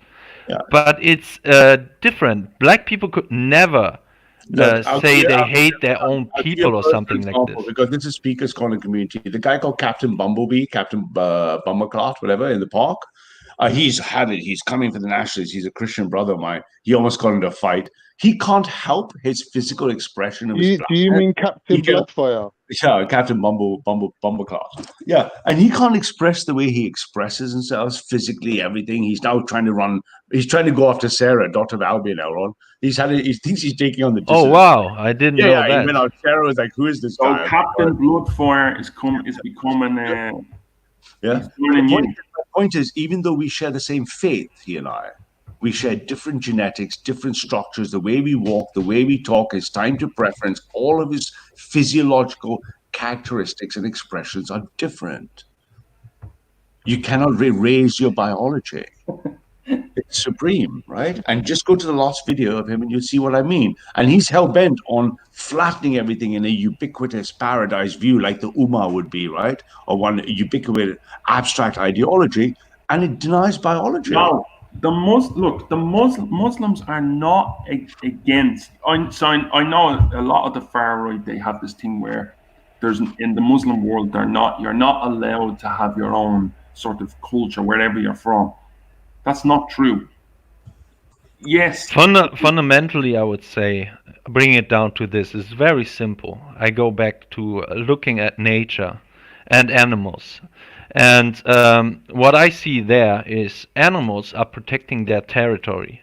And if different animals or even tribes of animals, like the lion fights with other lion tribes, when these foreign groups try to invade that territory, they fight over it. And with Europeans, them only saying that our land is for everyone, we already lost basically the most simple, grounded thing, saying that your people need a territory to flourish on, to express themselves. If they lost on that claim that it is exclusive to us and not for everyone, they're already lost. Well, they lost. Do you know what upsets me? And I'll be blunt about this, Elron. It's like the cry of accusation against us is that we're racist, that we're supremacists, that we're this, that, the other. And we're saying no. What we're saying is there's something special and precious of the Nigerian people, the Senegalese people, the Aruba people, the German people, the French people, the Irish people that we should protect and preserve. We're not saying, therefore, it is the left that says mix it all up in some dystopic idea. Yeah, absolutely. So when people come and say, oh, but you say the Albanians not white, what if he adopts a different culture? You know what is and isn't true. You know what the state of nature is. They also always have to time travel by saying, once, and I would argue against that. I know that many people have basically argued that question. If the Americans, for example, saw the Irish not as white or something like this, but they always have to time travel, and they're making it up like we are the same people like these Americans that established America, and we have the same arguments. No, we are fundamentally ethno-pluralist, and this kind of world view wasn't within the American founding fathers or something like this. So they always have to time travel and compare these people of America or National Socialist Germany and saying, now you only switched off because of this and that, and that doesn't mean that you go back to that old way of thinking.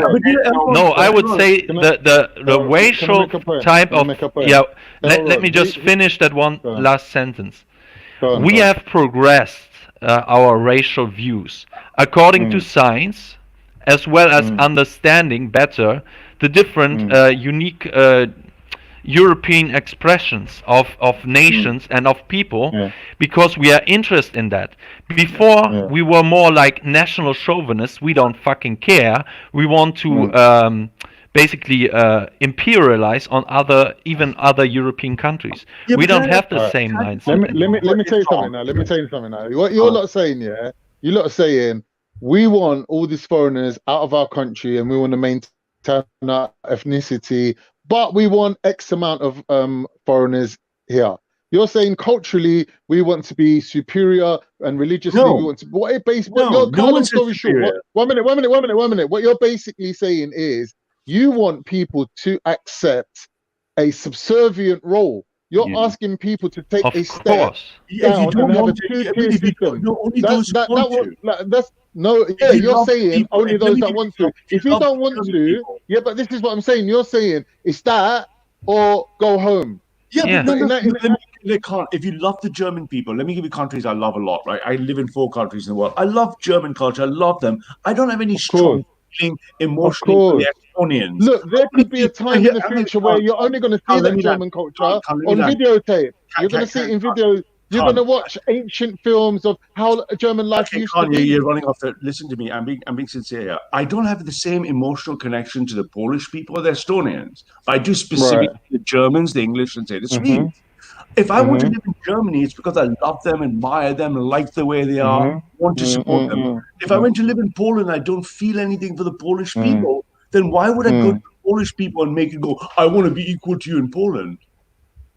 No, I you would don't only go understand live what with I'm the saying. Polish Going people back to if the I care. argument Yeah? of going back to this argument of why should Europe be like everyone's land, but everyone It's else's not everyone's country land. is for themselves. No, Correct, this is it what is. Aaron's saying. But Yeah, that's not yeah. actually what it is. The fact is, apart from Germany, all these European countries had empires, and immigration today is a result of that. Yes. So Yeah, people there won't were just turn up on your there was doorstep. question. So People you, are not going to just turn up so on you're your going to doorstep. pull the revenge narrative. Then that No, is what fine. I'm That's saying is war. people are not Okay, going to that's turn fine. up on That's your war then, right? doorstep with Okay, a God-given right to look, live amongst you. here's how I If killed the your revenge people, narrative. I hold did this to on, Banksy. Go on. Bob, please give me a sec.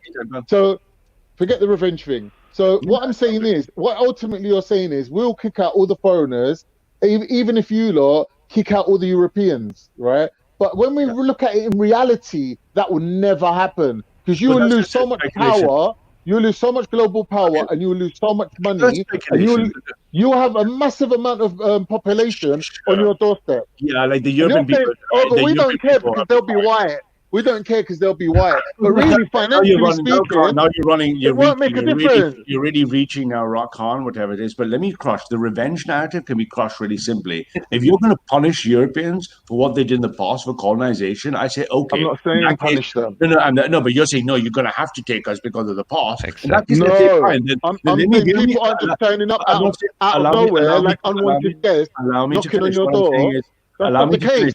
I hear this all the time. I hear from Banksy. I hear from Rashford. I hear from everyone saying, "Oh, because of slavery, they're meant to come in." That case, they say, "Fuck it." Then, by that same logic, we can enslave them again, right? So Right. that So this logic is is what I'm that saying. logic is Your shit. ultimate agenda is to create a two-tier system. Yeah. No, it isn't. Of course it is. You're never No, going to because make no, it people isn't. go If you home. don't like England, How if are you you think, going to make if you people think go back to their country? How are you going to do that? millions of people came here without firing a bullet, they can be sent home without political power. How? Political power or war. Political power or war. It's just idealism, man. It's just pipe dreams. It's not going to happen. The Really? fact is, In that case, you got you're nothing going to to have a worry about. system. Don't You you want to have worry a about it. system You like carry ancient on your Greece. life and don't worry about the Hold on. You want to have a system like ancient Greece where the indigenous population will have citizenship and everyone else will be a second tier. That's Yeah, all but that's how, ultimately what you're going to have. the majority of the world's countries work like that right now. Right. Japan, India, Vietnam, Thailand, they work like that. It's Oh, only everyone Western always Europe. uses Only Japan. Western Europe. Fuck Only Japan. Western Europe. Yeah, you go to Japan and try saying fuck Japan, Con. In England, you can say fuck England. You go to Japan, say fuck Japan. See what No, happens. I like Japan. Fuck China. Yeah, but you see Yeah, what definitely happens fuck there. China. And that's why Japan preserves its No, but culture. all If you- ethno-nats point to if you love Japan. But Colin, if you here's love the thing. Japan, but if you love Japan's in Japan, it. if you love Japanese Bruv, food, if you like Japan Japanese can't food, last. Japan can't last the way they're going. They can't last. the sun will never set on the Japanese empire. It's not an empire, mate. It's about three little islands. It's not an empire, and they're running out of DNA material, mate. Their DNA material is not going to stretch into the future, and you know this. Look, Khan, you made a lot of statements. For example, you make that statement that we lost global power if we are not letting in everyone that wants to come in. Yeah. Let me ask you that question here. Is China or India or India getting less powerful because they are not letting in everyone else? Or are they in fact becoming more powerful? Do you want me to answer? Yes, please. Do you want me to answer? Okay, my answer would be, logically speaking, because they never ever had the empire to start with, they was not dependent on those other countries, and they didn't need to maintain this fake illusion of, oh, we're giving everybody independence. All right, then let's give you another example. Let's talk about the UK. Were the UK, as they were an ethno state, during the heights of their power, where they were not treating everyone equal and not letting everyone in, were they more powerful then, or are they more powerful now? But was their power derived from the ethnicity? Was it because of being an ethno state, or was it just two It things doesn't that matter. Your claim correlate? was that the UK, to achieve power, the former colonialist powers like Britain, have to let in so and so much people. So have the UK now become more powerful or less powerful? I didn't. To be fair, like, you're putting words into my mouth, because I didn't say that. I said, if you're saying that, why should our Europe be open to everybody? Yeah. You're indirectly, what you're saying is, well, we don't have to accept these people. What I'm saying to you is, if you're going to put people out, then you risk that everybody else would turn around and say, well, okay, well, why should we be so open to Europeans then? No, they won't. The two superpowers economically for Why? the next 200 years, listen, Khan, the two superpowers, 8.5% compounding GDP, India and China, think the same way. There's no immigration debate in India and China. They're not letting anyone in. Is the world punishing them? Who's punishing the Europeans and the Chinese and Indians? No one's punishing them. But There's the no Chinese don't migration have debate. empire. They didn't have empire. This empire is a They're not relying on empire. This is a post-colonial slave mentality stuck in your head. For someone from an Ottoman Turk, I'm surprised you even think this thought. You've been hanging on with too many lefties, Khan. Why are you thinking this? I thought you were a proud Turk. You don't Right? understand what I'm saying to you. Yeah, You but don't you're understand what I'm saying saying- to you. If we, like, all right, using Turkey as an example, if Turkey didn't have a high percentage of Turkey had an what empire, we call right? them Hataylı people who are Turks of Syrian origin, right? We've got loads of them in Turkey. We've got loads of Kurds in Turkey. We've got all these people, yeah, that live in Turkey that aren't Turkish, right? Whatever. But anyway, like, without that, yeah, or without all the Bosnians and all them that live in Turkey, yeah, could Turkey send troops to Syria or troops to Bosnia to help the United Nations and all that? Could they do that? They couldn't. So it's a two-way street. It's a two-way street. Everything's a two-way street. It doesn't have to be a two-way street. India and China are going to It dominate is. the next 2 centuries, and they're going to have zero migration.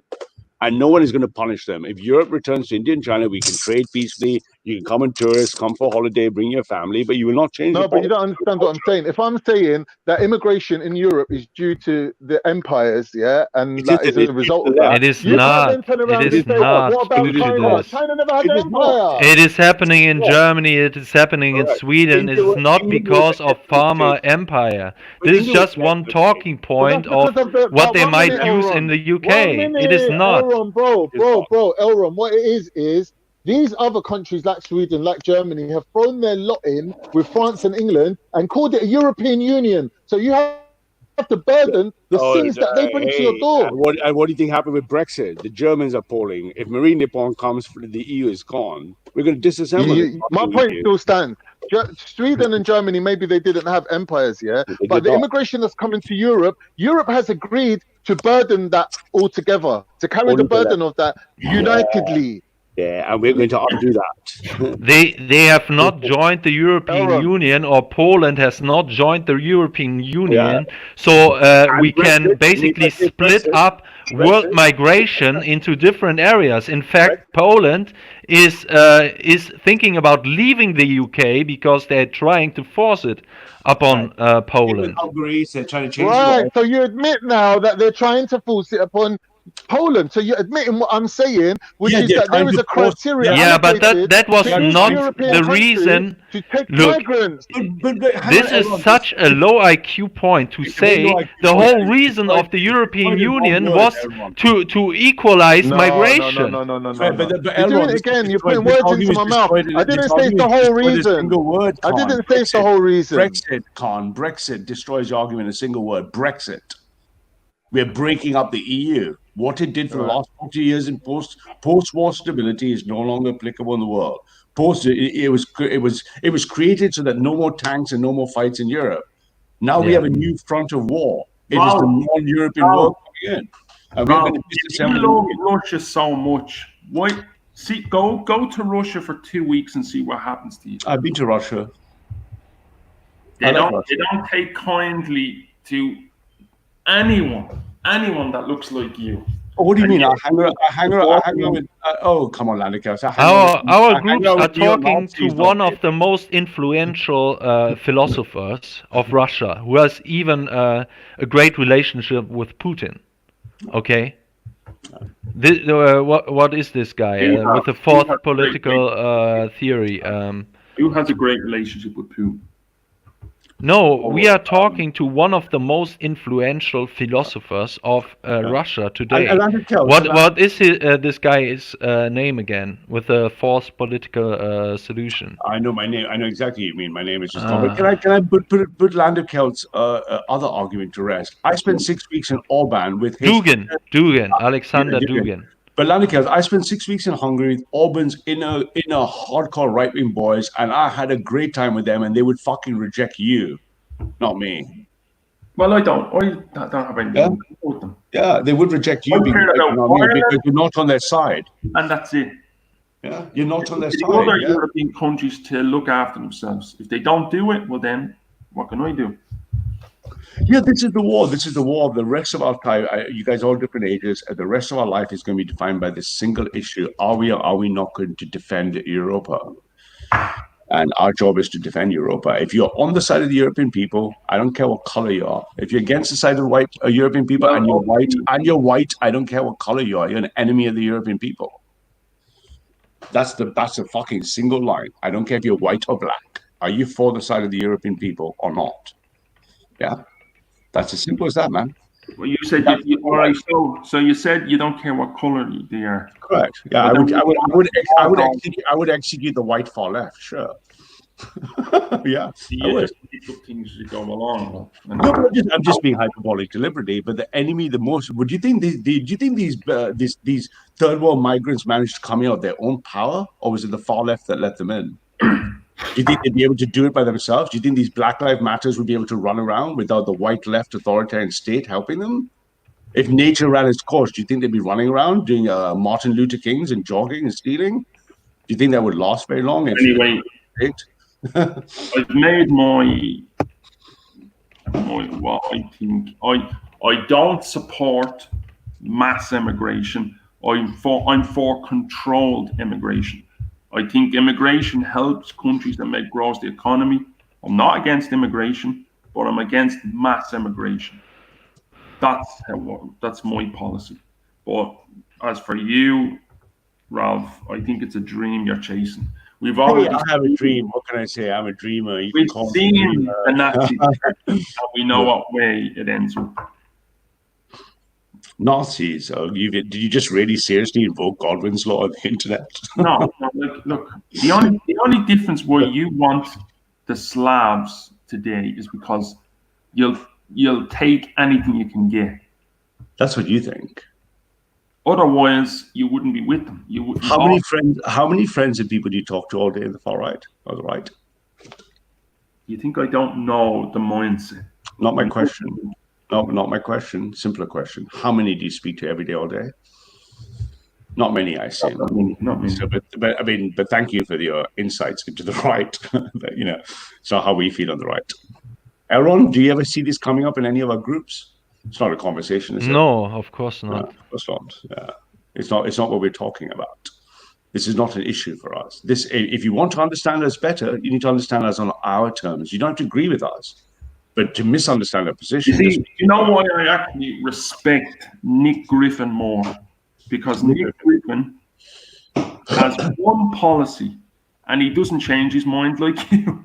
He's changed his mind all the time. At least someone like Nick Griffin, he doesn't change his policy.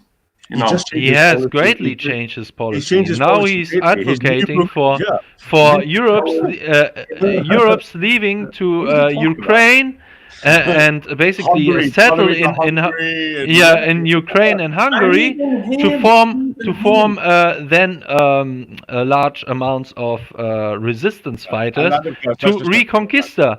In the past, he thought of changing the politics within the country he's living in.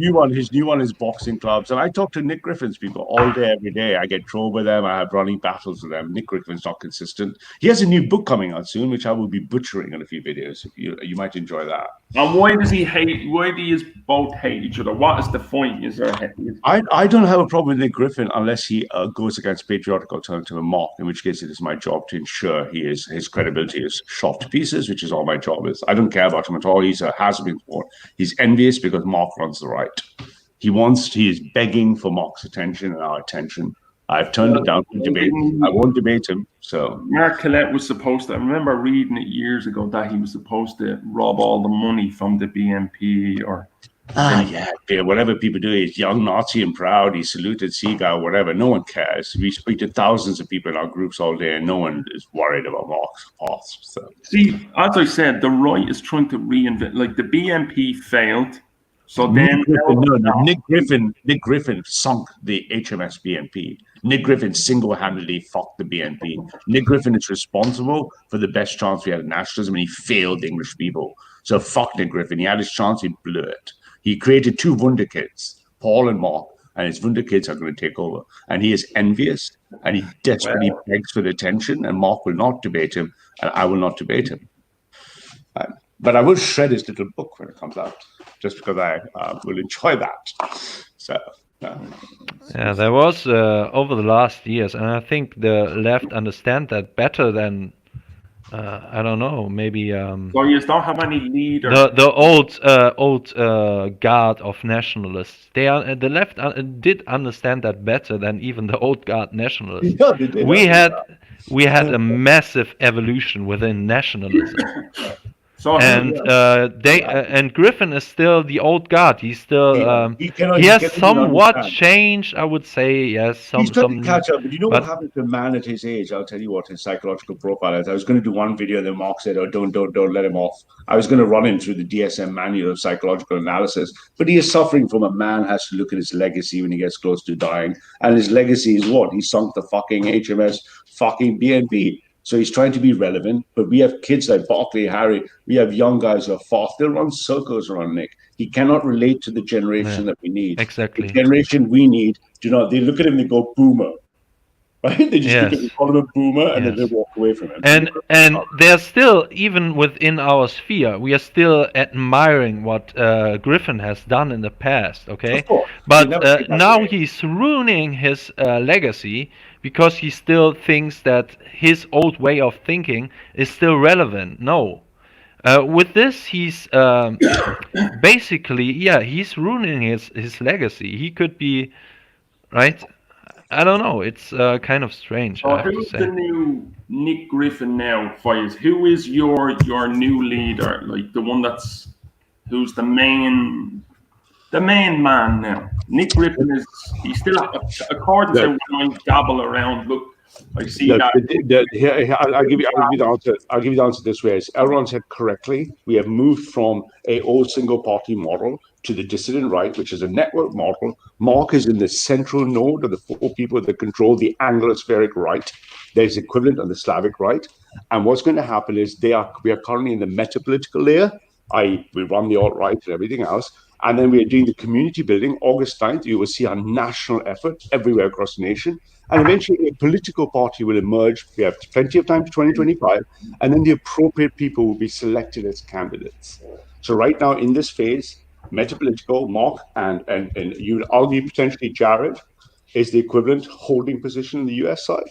And those together control a network, and the top 14 voices together control the entire 14 million to 15 million reach. I see Vinny Sullivan making all these weird sailor videos out at sea. Where's he standing all of this? Vinny is an activist. So Vinny likes activism. Why does he keep making all these videos out at sea? Oh, because we want to point. Vinny likes street activism, so he and his crew, he's got a nice little crew. They run around doing not just the city, he just went to do an Antifa den the other day in Hackney Wick. But the sea thing is very important to point. You see, you need to understand what the alt-right are doing. We are moving the Overton window. We are taking our content and we're sending it to ordinary English people. We're not sending it to our enemies. We don't really care about winning arguments with the left. You're not going to vote for us. Well, so watching how Priti Patel is not stopping the boats, right? It's very important because that stuff gets cut and pasted, and massive video clips are put on Facebook, Instagram, and they go all across for ordinary British people to be re-rationed and said, look, they're just shipping them in. Vinny is is doing something that the right, the dissident right, the ethno-nationalists are doing not enough, I would say. This is why Vinny is also important. Because we see this kind of activism was more the Tommy Robinson guys that done something like this, like street interviews and everything like this, right? So what do you think That of Tommy? What do you think of Tommy? He's a sellout shill. Yeah. What do you think of him standing on the back of an Israeli tank with an Israeli? Well, did you notice what we found a couple of months ago? You remember I said 12 months ago I said we would kill the Tommy movement and expose them as just being Muslim haters. They're just Muslim haters backed by the Jews, right? We found out that they changed and had their company formation, that the English Defence League was actually called the English and Jewish Defence League. And then we published the corporate papers. That was the end of it. And the Jewish Defense League is, I think, some branches of them are regarded as terrorists, and they have murdered people even. Yeah, that's where they think they got the name from, the Jewish Defense League. Yeah, and you know what? Let's be blunt. Let me be blunt. Tommy, all they did is they just ripped up anti-Islamic hatred. And anti-Islamic hatred, and if we waved a magic wand and went to war with Islam, that would change nothing for the European people. Islam's a great religion. We wish it well. Let the Muslims let them build their whole caliphate outside Europe. We will not interfere. We are anti-interventionists. We will not bomb your Middle East, and you will not send your people here. Simple as that. Tommy is feeding on his Muslim hatred, which we think is really damaging to the right. You don't want to run around just being, I'm a Muslim hater, I'm a Muslim hater, give me money, I'm a Muslim hater. And once he failed to get the grooming gang report delivered, that was the end of him. In 12 months from now, mark my word, him, Richard Inman, Amory Waters, it'd just be a corpse left. Every nationalist would have been extracted from them and into the right. So Tommy is, how I see things is Tommy over the last year and a half has got weaker and weaker and weaker. Correct. And that Sarah Garvey interview was so bad. That's why I only jumped on today. I mean, not well. I haven't watched it yet. Yeah, Is it worth? But you know what shows up? Look, he's lost his money source of supply because he's not effective anymore. He's running around trying to find something. And now that his Muslim hatred for 12 years failed to get the government to deliver the report, the question is, you're a fucking total failure. The only thing you had is you hated Muslims and you couldn't even do one job right. And now that we've exposed you that you're always in bed with Israeli funding, why the fuck do you pretend you're a British nationalist? You're for Israel and you're Muslim.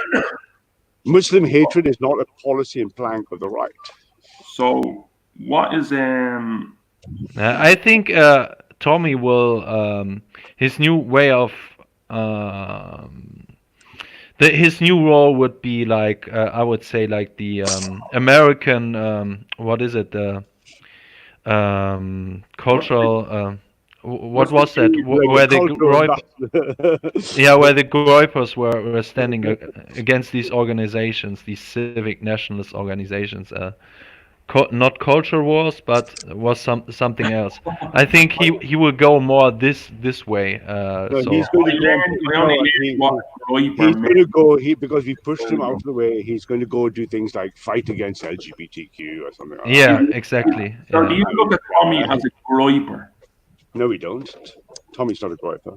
He's not even a groyper, no. No, he's not. He's not even. He is persona. Tommy will get groyped by the groypers, though. Tommy, they can't even lift their feet. We have exposed them, we've cut them up, we've divided them into pieces, we've put all the quality nationalists out of there, and we've shone so much light on him. He's got nowhere to go. What? He and 1,000 people marched on the street, throw beers at the police. So what? Most ordinary British people won't give a shit about that. And this Muslim hatred is detrimental to the nationalist interest. Wandering around hating Muslims is pointless. It doesn't help the objective. What's Tommy Robinson's view of things say? Without Islam, forget about Islam. What's these other views? How do you? It's all he's got, mate. He's a one-trick pony. He's had 12 years of basically bashing Muslims. That's all he's had. And we thought at least if you pretended your hatred of Muslims was the defense of the girls being raped, okay, well then I expect the difference between insanity and genius is results. You produce no fucking results. When the government buried the report, that is why Tommy never spoke about the Epstein thing. Of course not. He never speaks about anything that the Jewish paymasters won't let him, right? Yeah. Of course he won't. Because this was the elites doing the rapings, also of European women. Okay. What's the American comedian guy that he was talking about Jews, and Tommy Robinson told him you can't talk about that on the stage? Yeah, he basically, look, mate, let's be blunt, right? Even for Britain is run by the Israelis, right? We know it is. We know exactly. Oh yeah, what do you think of Anne-Marie Waters? What do you think of her? She should call herself, between her sexuality, she should call herself for Brighton or for Tel Aviv.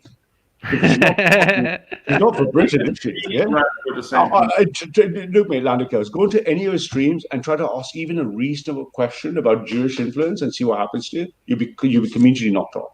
You'd be banned instantly. Yeah. So, what British nationalist, and God bless the Jewish people, I wish them well in Israel, right? But what on earth has got that to do? It's got nothing to do with Britain. Basically, it's a proxy for Muslim hatred. That's all it is. And Muslim hatred is not the policy of nationalism. Nationalism is looking after the people of Europe first. How do you see Islam is downstream. UKIP? What's the guy that? What's his name again? UKIP. How do you see them? Richard Inman, which of them? We know all of them. The guy that ran UKIP, the first guy. Farage. Nigel Farage, yeah. Yeah, I went to school with Nigel. He is. We think he's a nationalist, but we think he is in the pay of the global homo. So the question is going to be, what does Nigel do next? It looks like the rumor is he's going to go back to single policy, which is what he did well, and he might go after first past the post. So we might form a party just based on proportional representation. In which case, we wish him well. We'll let him run that, but he's not, unless he puts his his cards on the table and just claims he's a nationalist. You're not a nationalist. And Anne-Marie Waters is, she's for Brighton. So all that's left now is you've got Richard Inman, Sargon of Akkad, all of them trying to find relevance somewhere. As we carve up the next 12, 15 months, we would have taken 90% of all English nationalists out of that movement. Do you And know then they that get the remaining cards. you know that I heard that she used to be a leftist, Anne-Marie Waters, like a hardcore, and then all of a sudden she just changed her views overnight. But she's not even right-wing, mate. She's like, everything she spouts is basically liberal leftism, because again, her sexuality is paramount to her, isn't it? She's like, we will protect the SJW, we'll protect it. She's just a Muslim hater. Why? Because rightfully, Islam is right about gays, right? Hey, so what can we say? Sorry, I couldn't help that one. It's quite funny, isn't it? Islam is right about gays. For Brighton, man. That's what it is, right? So anyway, their party, given the geometric growth of our membership, it's not going to be a competition march. The only question is who's left at the end of it, isn't it? So, and they think showing up in August, some street movement, changes anything. It changed nothing. Community building, proper organization. Mark had the benefit of scaling out the entire BNP, knows how to scale out national movements. We're just going to carry on doing what we are. So. I need to get this shot in a minute. Yeah. And in a comment on Islam as well, it's like you have to understand, you will not, you'll see that increasingly, though, we don't want Europe to be an Islamic place, of course. Muslim hatred is a really dumb tactic, right? It doesn't gain us anything. I don't see how we win with that, right? Yeah. Yeah, our main focus is the people. Identity politics. It is focusing on us and having a positive message for the indigenous people of Europe. This is our main focus. Elron, all right, what's your name? Esau, or who's Esau? Is that the same person? Esau? No. Esau is a regular on this panel. Oh, I thought it was you or a different name or something. No, I'm not. No, you were never called Esau, no? No. No. Someone's saying that Esau is what's a Raj. Hey, anyway, everyone, hey, Bruder, I'm gonna shoot anyway. I'm gonna go to the shop. Yeah, me too. I have to watch that video of Thomas. I wish you the best of luck, as they say in wherever you can achieve. You know what? Lock and hope. Lock and hope. Well, I'm not gonna ask you to be lock and hope are left-wing ideas. We prefer things like the will to power. Well, I'm not gonna ask God to help you anyway. So, all right, guys. Hey, have a good day. Hey, cheers. See you soon, Ralph. Yes, yeah. Bye, Landy Cows, man. Take care. God bless.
Yo, Woogie Boogie, mate. Hello, Velly. Hello, Velly. Did you actually Yeah, watch man. the? Did you watch the debate between Sarah and Tommy Robinson? I watched a bit of it. Yeah, I rewatched it. But, yeah. There's a whole Like, did you history. watch it? Well, yeah, I watched. Yes, I did. It was really interesting because there's a whole load. I don't know whether you saw in the audience, but Bob the Builder was there.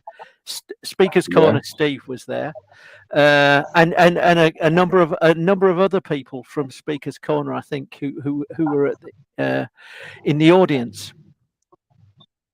Okay. Mm. I mean, your brother is involved with Speaker's Corner, isn't he? COE. Yeah, hold on a second there, yeah. Okay, it's cool. It's cool. It's absolutely cool. If I don't know whether people know.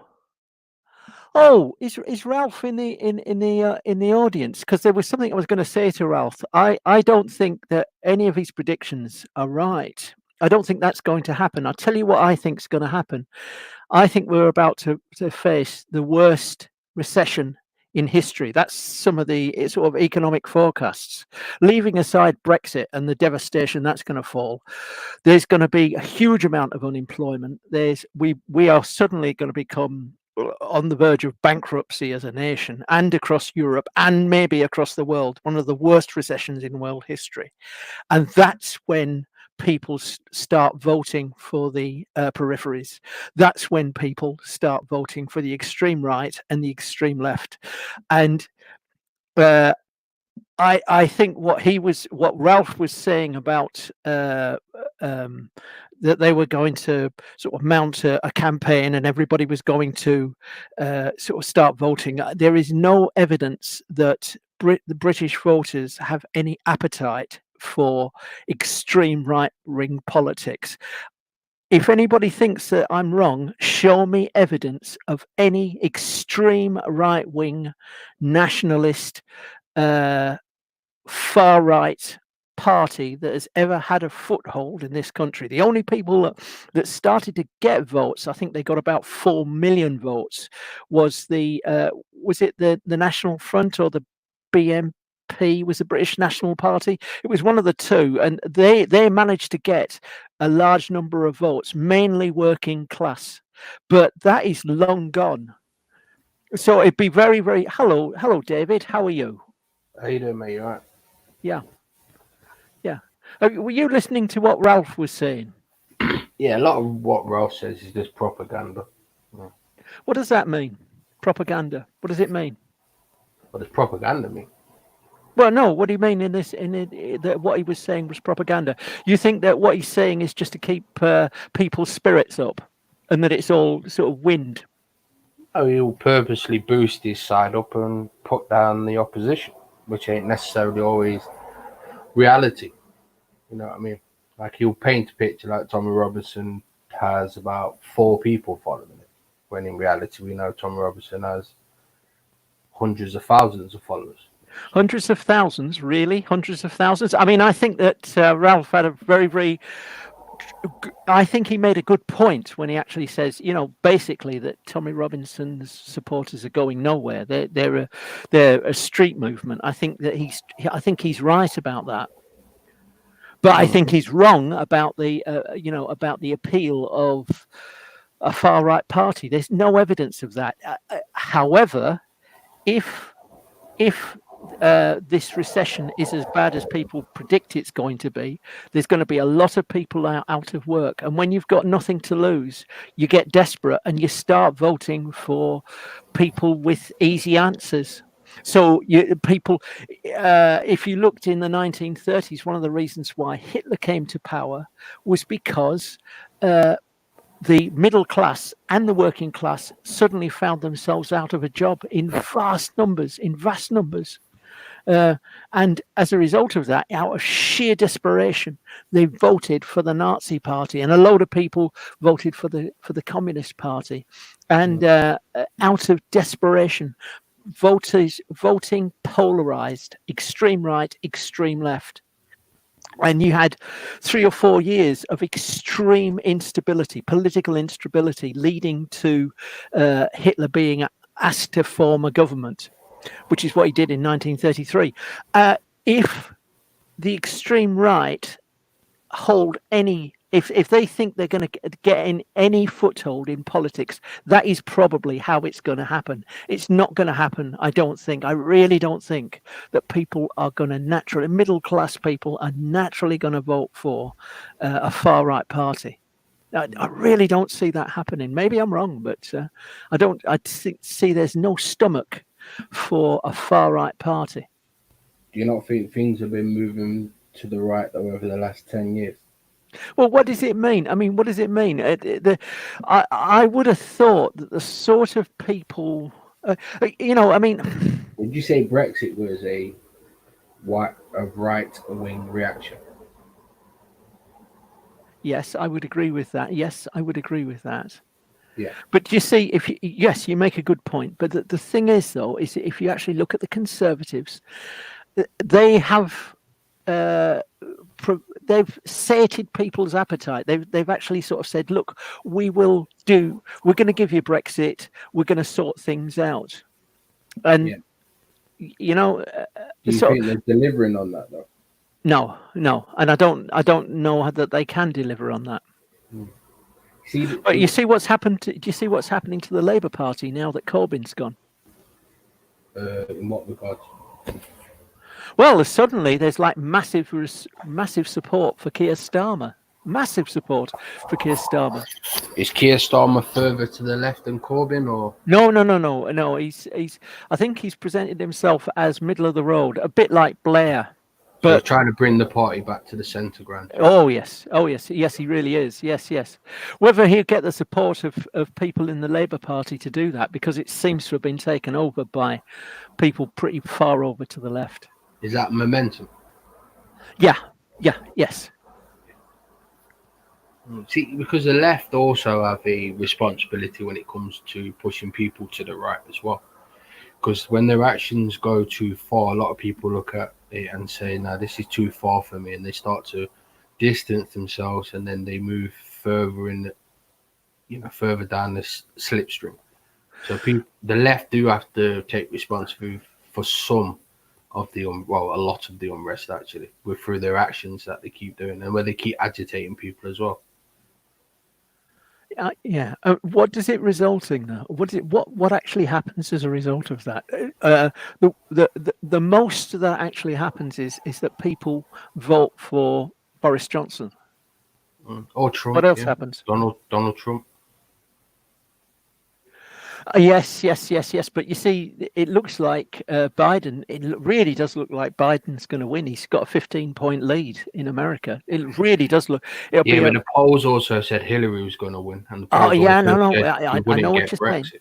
But these polls are head and shoulders above any other. Even at the best of times, Hillary's lead was something like about 7%. It's half of what this is, and it's in the key states as well. It's in the old traditional sort of Democrat states where there was industry. People are sort of. I think what they've seen is that Trump hasn't dealt with COVID very well, and that people are very concerned about that. In this country, everybody sort of hasn't got a good word to say about Boris Johnson or the Conservative Party, but he's looked after people. He's sort of given them furlough money. He's actually throwing money out like forget it. He's providing free health care and making as much as well as he can that people are provided for. And in America, you get nothing. In America, you get nothing. Yeah, Trump about everything. I know. Sorry. The police in Britain don't even wear masks. They don't even provide PPE for the police. No, that's not true. What they decide? No, it's not true. What they actually decided was that because they have close contact with the public at all times, it's virtually impossible, and they have to sort of congregate together in large. They have decided as a policy thing that they won't wear masks. Sometimes they do wear masks, but they have permission not to wear masks, and they are given sort of regular. I think it's like weekly testing, but that's a decision that they decided to do, not because of a shortage of masks. It was UV light kills corona anyway. It's yeah. a I mean, if shortage. they're outside, yeah. Yeah. Even the NHS had a shortage, so the police Oh had yeah, a yeah, but shortage. I mean, every country had a shortage. I mean, yeah. Yeah, What so do there you was want? a shortage then. If the whole country, how can the Metro Police be What you, so you want so? everything to be absolutely perfect, yeah? The Yes, thing is, because at the end of the day, this is the police, and it goes to show about how unprepared. If there was some serious things going on, these people's lives are at danger. Yeah, the police are underfunded. Yeah, we all know that. Yeah. But And what is the point you make? then they're giving them the chance to infect their family now because they're not making sure that they're safe in and out of work. Okay. So Boris Johnson hasn't been doing it properly because he was sick No, but I himself. think the point he's making is he did about the best job you could do. No one's going to be able to do a Nah, he perfect didn't. job. Nah. No? It's actually showed us. It's actually showed us up as a so-called first world country. Has it? Yeah, that's your narrative. Yeah, I don't think I'm going to buy Because it. China had first world. drones. Did you say a first world country? Yeah, like Well, China a first world country is a developed country. Yeah, that's what I'm trying to say. It's embarrassing. A third world country would be a developing country. Yeah, but I think China had drones in the sky spraying disinfectant, doing all of these types of things. Yeah, China did a great job. That's how the world. Yeah, well, got infected. they were also Yeah, locking brilliant. people. They were also nailing people into their houses. They were also nailing people into their houses. So your But they gold showed up. standard, Turok, is China. I'm just saying that it just showed us up, like when it really came down to it.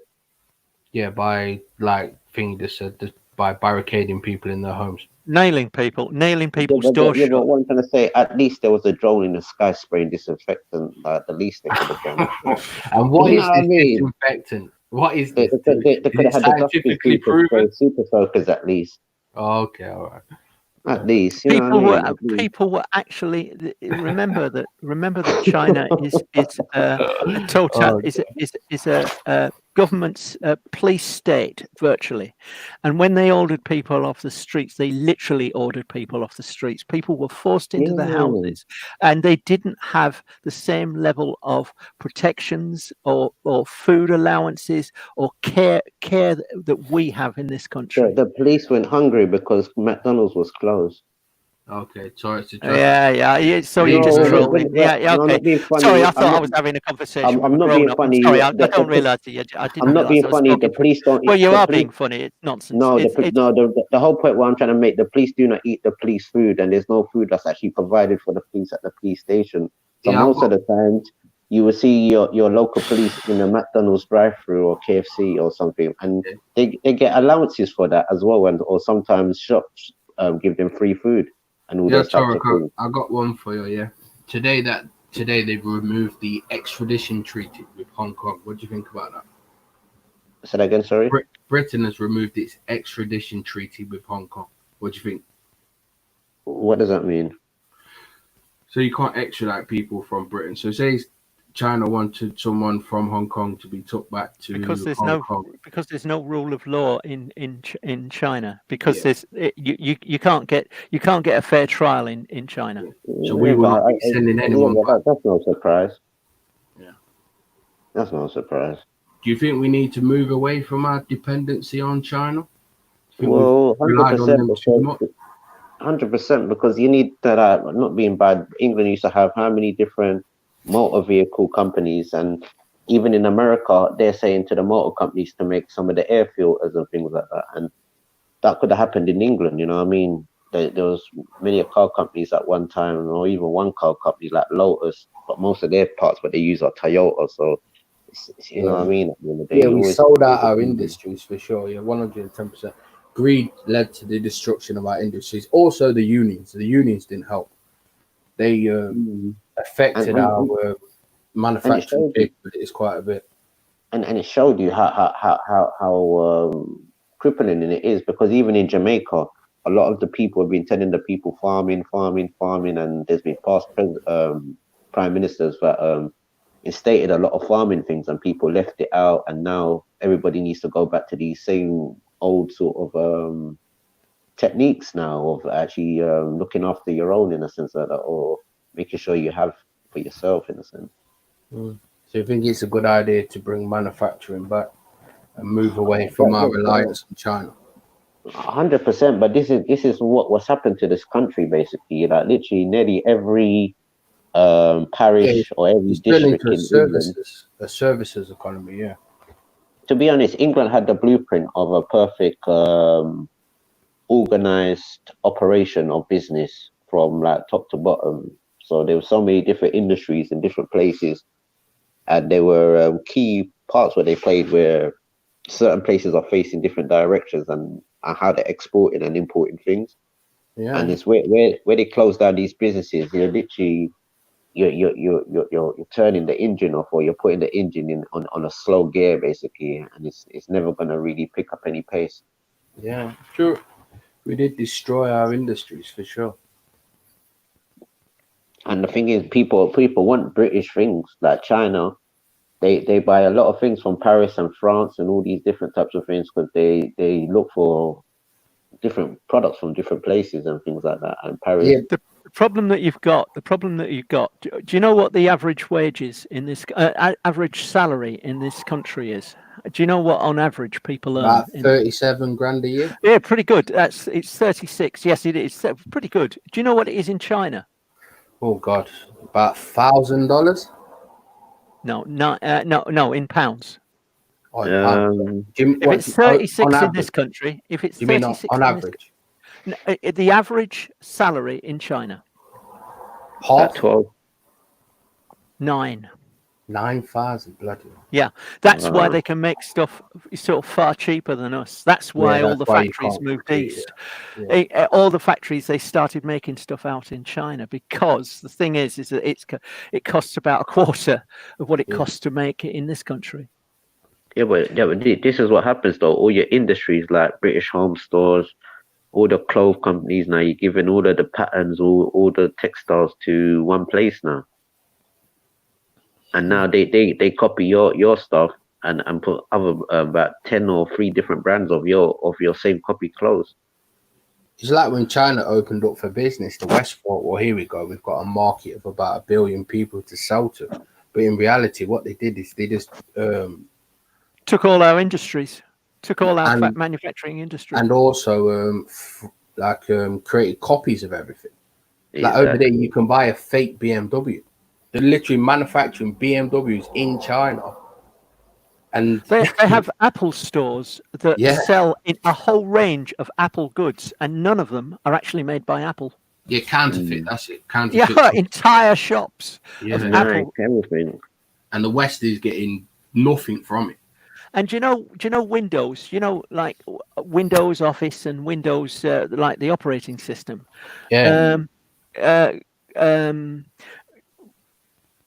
It's so common for them just to get copies that they don't actually. You can get Windows for free in China because everybody has sort of illegal copies of Windows. And it's just not worth their while trying to sell it, because you can go into any market and buy a copy, and it'll work just fine. That's true. And when BMW took the Chinese company that was producing the cars, BMW cars, which were obviously counterfeits, they the Chinese government threw the case out and said the car looks nothing like the BMW. Well, there you go. I mean, it was identical. And it was literally identical. It's the rule of law. In your lifetime, you're probably going to see the eclipse of Europe and America. That sort of China and the Pacific Rim will become the most powerful. They'll have the most money. They'll start. China is the world's next empire. Yeah. Well, they'll be calling the shots. You know about Belt and Road. They've virtually bought up all of the resources across Africa. And so Ned, do you think that they could be putting money into creating a lot of the division that's going on in the West? They Do you don't think need to. they could be? You don't think they could be behind it? need to. It's chump change. They don't need Just to. for entertainment. The thing. Hello, Jupiter. So Hello. what was you saying about Keir Starmer? He's doing incredibly well. I believe he's 15 points ahead of Boris. He's not doing that I well. thought you because said that about Joe Biden. he's the Oh, one sorry. that I'll just he- check it out. Yeah, I he's believe. the one that ushered in Shamima Begum. So he's the one that pushed for that. So that's giving him a knock. So I don't know when that poll was taken. Well, There's I'm a lot just of going to people- actually have a look, It's see what actually the latest boosted it, is. actually. Yeah. See what the polling results are actually. It's gone through the roof. So, yeah. So I wouldn't trust that poll. The word on the ground is Keir Starmer's a cunt, just like Sadiq Khan.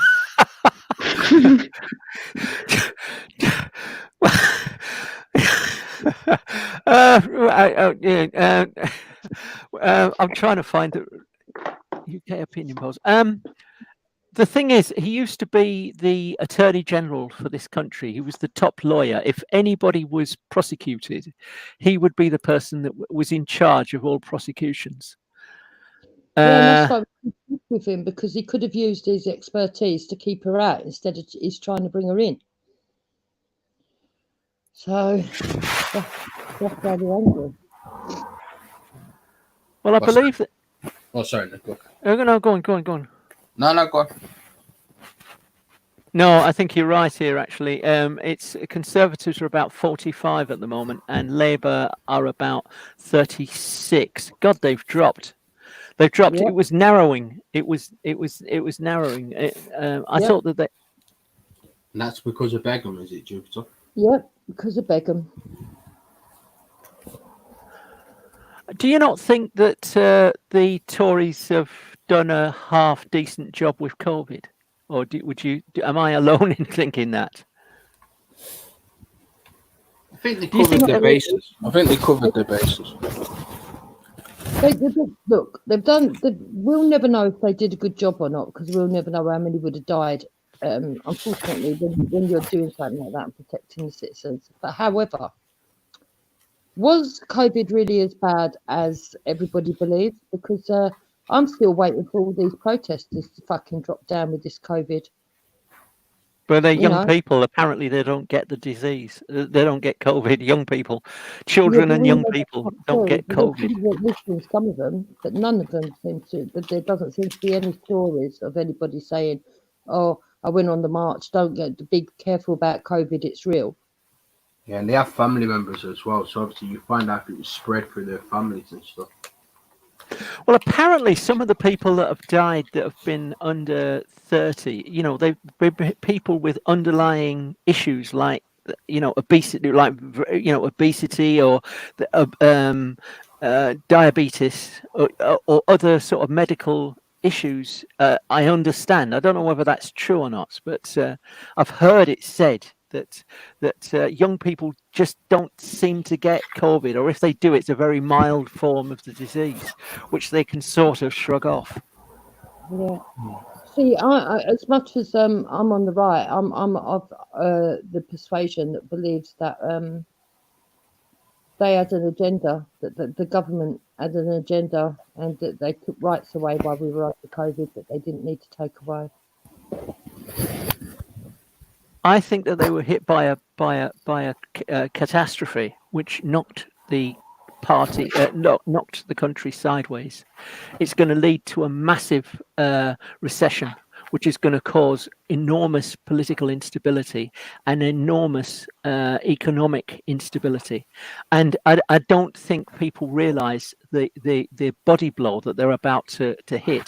There's going to be lots of people out of work, and I think that the government is going to have to rein in all of its spending. I think we're about to. expected that to happen when we left EU anyway. Well, And yeah, like, but like Ralph said earlier when he came on, most people that voted to leave the EU valued their security over money. But being really rich is not the dream of the average person when they could be threatened with terrorism. They'd rather have no terrorism and be poor. You know. It's something that we'll never know. I wonder how many people voted for And what Brexit. you need to understand, Ned, is if you've been living at the bottom of the system, you're not going to be bothered if everybody else drops to the bottom and is equal as them, are they? Because what you got to lose? Exactly. Well, I think we're about to sort of experience that. I really do think that we're in for a very, very bumpy ride over the next They reckon 5 4 years. million, 4 million unemployed, don't they? Which is a astronomical number. Well, and that will lead to enormous political instability. Political instability. People need to become entrepreneurs. On the upside, today, they announced, yay, Britain has invented the first uncuttable metal. I should imagine that will bring us in some trade for the country. Yay. Ned, Yeah, you I'm bloody proud. I'm communist. proud of our engineers. British engineers done that. I'm proud of them. Yeah, Actually, it was Somalian. It was Somalian engineers. I'd read that. Here we go. Fucking hell. That wasn't- Turret was there. Turret knows he was there. I'm sure our Getty thinks it was God, here we go. Somalians, considering that the Somalia, their biggest export is scrap metal. Yeah, that's why he said it. He's taking the piss. I would imagine their export business is going to take a knock now. Have you watched the Sarah Garvey, Tommy Robinson debate yet, Jupiter? Yeah. What did you think? Sarah Garvey fuck up. What? Sorry? I said, didn't Sarah Garvey fuck up? Why? We've been over this all morning. Okay, well, look. I don't know. Speaker's Corner. It seems that if you looked in the crowd, you'd see quite a few people from Speaker. Bob the Builder was in the audience. I think Speaker's Corner. Steve was in the audience, and there were a couple of other people actually in the room where it took place. They were in the audience, watching the discussion. You know that Sarah Garvey and Tommy Robinson have a history. That when Tommy Robinson first went to the park, Sarah Garvey had a death threat, and he actually stopped going to Speaker's Corner because of the threats to his life. I think he was given I'm aware of all that. Yeah. an Osmond warning. Yeah, we know all this, Ned. Yeah. Right. And the thing is I think that he actually looked upon Tommy Robinson's arrival at the park and that speech he made for Martin Sellner. He looked on Tommy Robinson as, if not as in a favourable light, and I think he took an awful lot of heat for that. I think a lot of people condemned him. A lot of people that were his friends and supporters sort of condemned him for associating with Tommy Robinson 2 years ago. What makes you think you looked at Tommy Robinson favourably? From the video that he did 2 years ago, and also when he did the video, he just interviewed him, told his views, and listened to Tommy's views. Why was it favourable? It seemed to me that when they were talking, he was talking. It was a very sort of positive, supportive interview. They seemed to be on the same wavelength. It was a very sympathetic interview. There was nothing challenging. So what was sympathetic about it? What do you mean? Explain what you mean. Well, I mean, basically, they were discussing I see the interview, so I'm asking you why you feel like that. Because I see the interview. Which one are we talking about? This one or the one that was in 2017? I see the first one, and I see two men of equal status at that point in time. Yeah. Right, representing their own communities. Yeah. But with different ideologies. I don't Which one? understand how you thought they were So what's sympathetic. the point you're getting to, Ned, in regards to the second one? Are you saying that Sarah positioned himself to distance himself, or what? What is your point? I think that the second interview was a lot more hard hitting, a lot more Combative. Yeah, combative, and I didn't see that in the Yeah. first one. I didn't see that in the first one. Okay. Yeah. So And And do although you? they may actually have differences, I think in the first one, I think that it was like it was a lot more amicable, whereas Sarah Garvey in the second one went out of his way to communicate that he is not a friend. He is not my friend. Some people think that he's my friend. He is not my friend. He went Yeah. to great lengths to actually distance himself from Tommy Robinson, and the Yeah. questions that he asked were a lot more sort of in your face. It was good. Combative. Yeah, but I And bet they so were in laughing your afterwards, though, opinion- innit? So, in your opinion, Ned, do you think that Sarah did well? Yeah, as an interviewer, I would say so. Yeah, As I'd an agree with that as well. So, look. Yeah, but could you imagine afterwards? He just sat there and interviewed. He wasn't supposed to be standing for anything. I like that. No, but think about it. When the cameras locked off, what do you think they were doing? Laughing, having a drink together, having a laugh, laughing, mate, laughing and giggling like two children. They probably did have a pint, yeah. Innit? You could tell after the cameras locked off, they laughed together, innit? Yeah. Like Beanie Man and Bounty Killer. I would say so. Have you not seen what Tommy said about Sarah since the interview? What's he said Yeah, about but- her since? What has he said? He's called him a clown. Yeah, but they're Has he? trolling each other now. Okay, now they're trolling each other. Come on, you know they I can basically tell like it's just another stunt in it, basically, just to hype things up. But honestly, I could tell like they probably just laughed afterwards, like just probably like, No, I don't think they did. I could tell. Everyone to their own. Everyone to their I own. could tell. I reckon Tommy would have just left, to be honest, but we haven't seen the second part, so we don't know what the second part, whether it gets more heated or what, to judge what they do. Oh, that's true. Yeah. I'll give you that. I'll give you that. Yeah, that's true.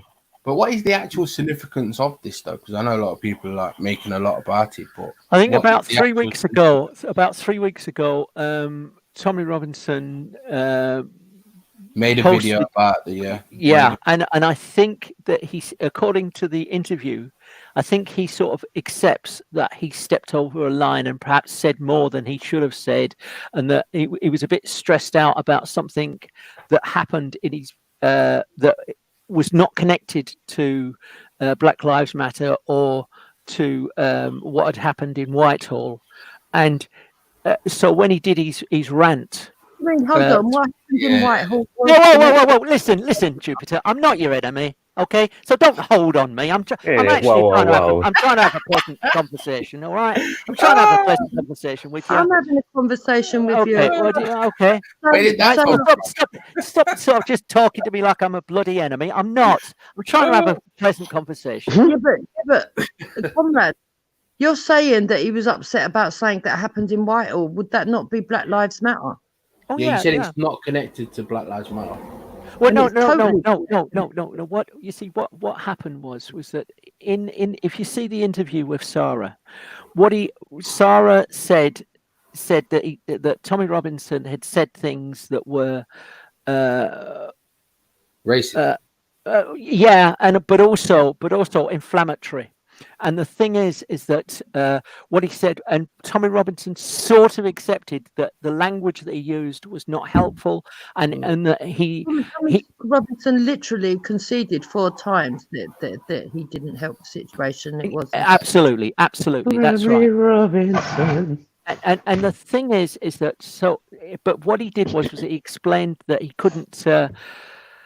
That there had been stuff going on in his private life, and it had affected this particular rant. And I think what he's been trying to do, he's been trying to meet with members of the black community online and try to mend fences with them. I didn't hear him say that at all.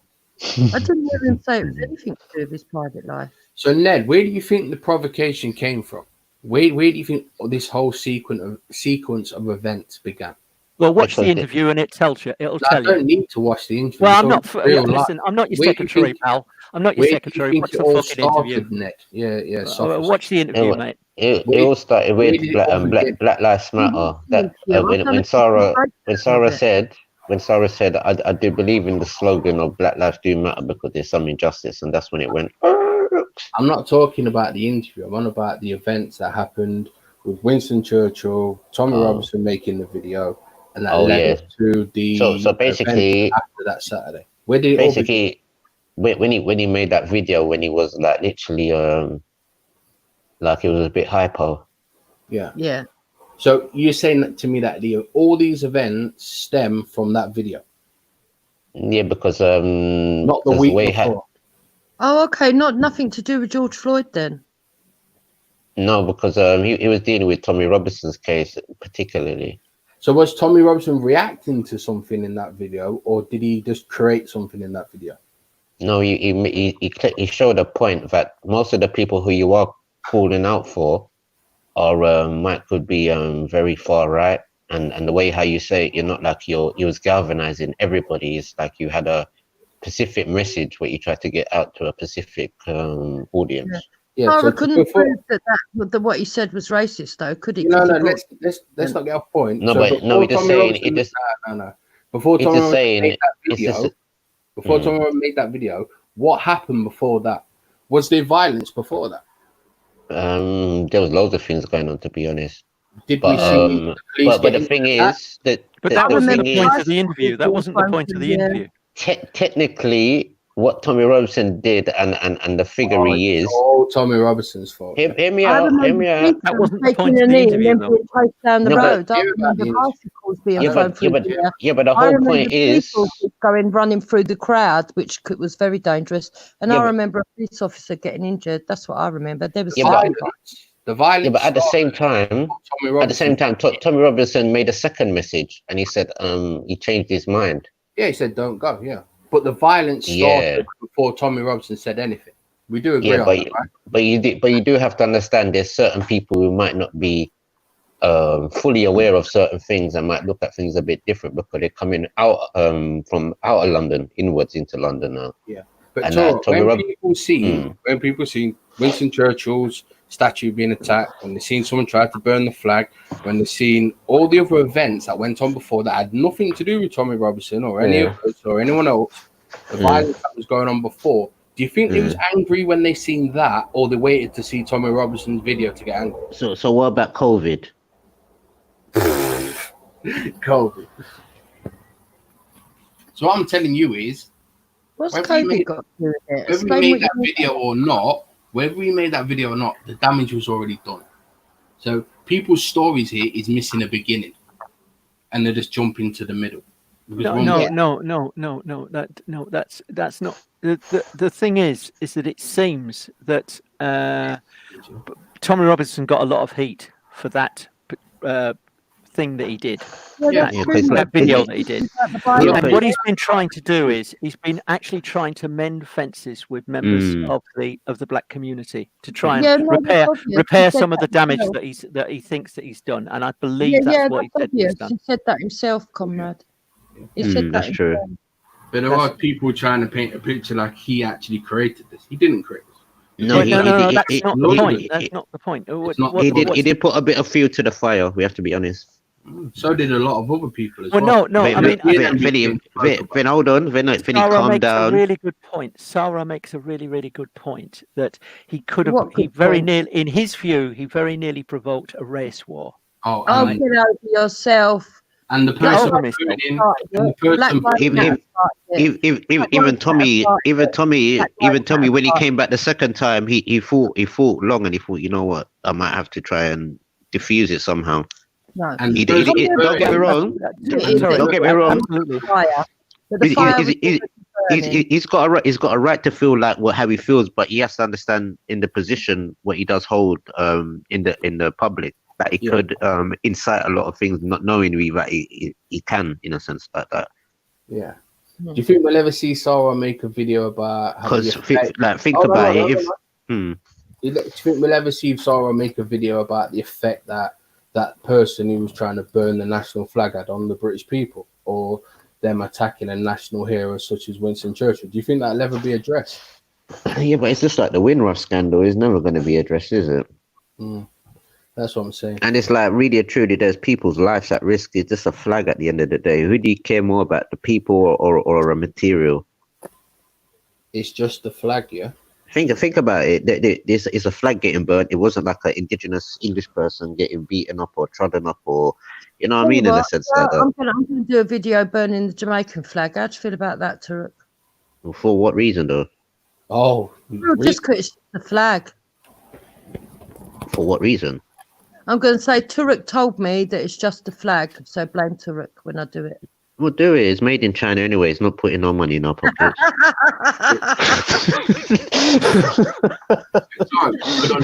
People get angry at Jupiter doing that, right? I could understand the reaction that would have. Can you understand that? That if Jupiter did do that, which he's obviously not going to. Yeah, but makes sense of why you would do that. Why? Yeah, but makes sense. It makes sense to burn. It don't make no sense, Bridget. What Jamaica do for you for burn them flag? Them beat you in 100-meter race. It's called an example to her. She's making. You don't like the reggae sauce. It's not. It's Levi Roots you have to blame for the reggae sauce, not the Jamaican flag. It's called an example. So if Jupiter did that, which she's not going to, people. Yeah, but at least have a reason. I prefer the pounded jam, mate. You can keep your sauce. But people would get angry, wouldn't they? Yeah, but come on, give us a good reason why you want to burn the Jamaican flag, at least. That's a different Yeah, conversation. well, that girl needs At to give me least. why she wants At to least. burn That's the the least you British could do. flag. At least. We don't mind to Tommy burn. Robinson has spent force. You have to understand, Jupiter. Himself out. Jupiter, you have to understand, we come from a long history of burning out things. People have been saying for the last year that Tommy Robinson's down and he's got no Wait, following. one second. But it's Ned, not true. Ned, you They tell can us. say as much as they like, but it's not true. He's got a huge following. Forget that. Ned, you tell us. But do you see them anymore? I mean, do you not? Do you see? Do you actually see them on the streets Ned, anymore? What is your position on Tommy Robinson? And we're going to see him again on August the 1st. What's happening on August the 1st? Oh, fuck. What's happening on August the 1st? Well, tell me. I don't know. Ned, tell us your position on Tommy Robinson first. I think that the establishment has nobbled him. I think that the time in prison has actually really done him a lot of harm, and I think that he ought to step away from all of this. No way, we're not going to let him go that quick. Yeah, so Jupiter, what would be your... all this time in solitary confinement, and did you actually see the Tucker Carlson interview? The man was a shell of the man that he usually was. He's been broken, isn't he? Hasn't he been broken? He's So tell me this. I can't hear what you're saying. I'm sorry. So tell me this then, Dave. Which flag is important, the England flag or the British flag? Both. Oh bloody hell! Which one is more important? We're just going to be baiting each other about our race. My flag's better than yours. Are we going to do Which that? one is more important? We do this all the time. It's every evening. There's a chat about we're gonna see. where you just race. Hold on, you've got Russia flag. Hold on, you got Russia flag already. No, so it's not. It's the Soviet flag. It's not the Russia flag. You got Russia flag. That's Russia flag. No, 1990 it was. So you already got your flag. So I'm asking the Brits now. So which flag? So which flag is the best flag? This is old. This is where you just all sit around just slagging each other off. We have to know. My culture's better than your culture. Which flag?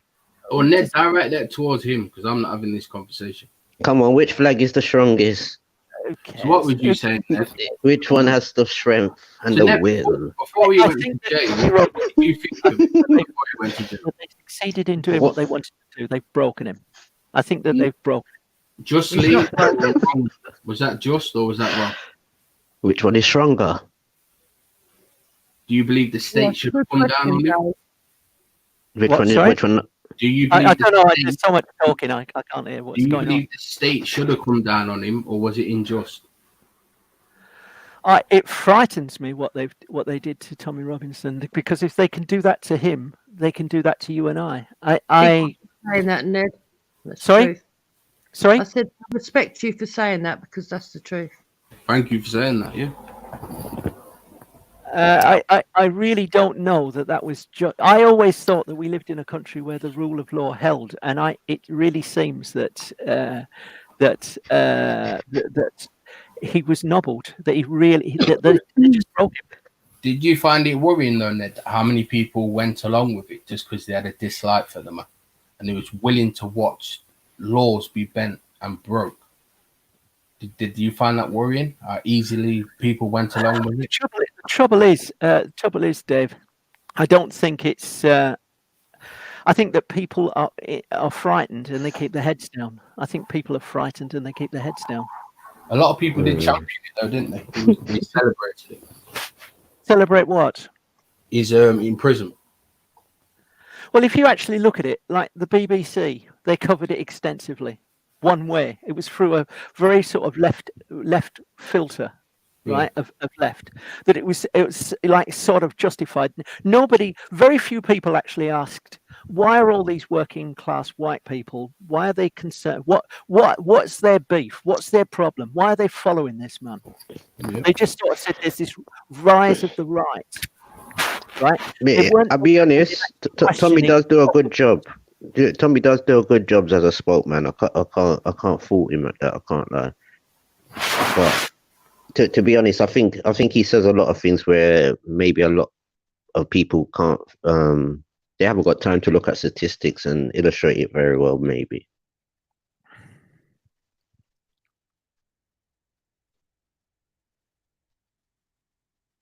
Yeah.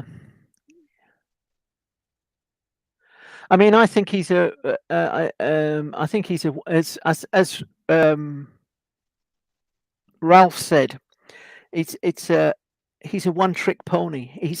He has one issue, which is Islam, and that's it. He has nothing else. It's Islam, and that's it. That's his only. And if you saw the interview with Sarah Garvey, it was Islam. That was his. That's all he. That was the only thing he focuses on. I think so. No, but no, not really. Not really. I said that years hold on, ago. 2 seconds. 2 seconds, Steve. 2 ages ago. seconds. I don't know what. I noticed one thing he touched on the Pakistani gangs.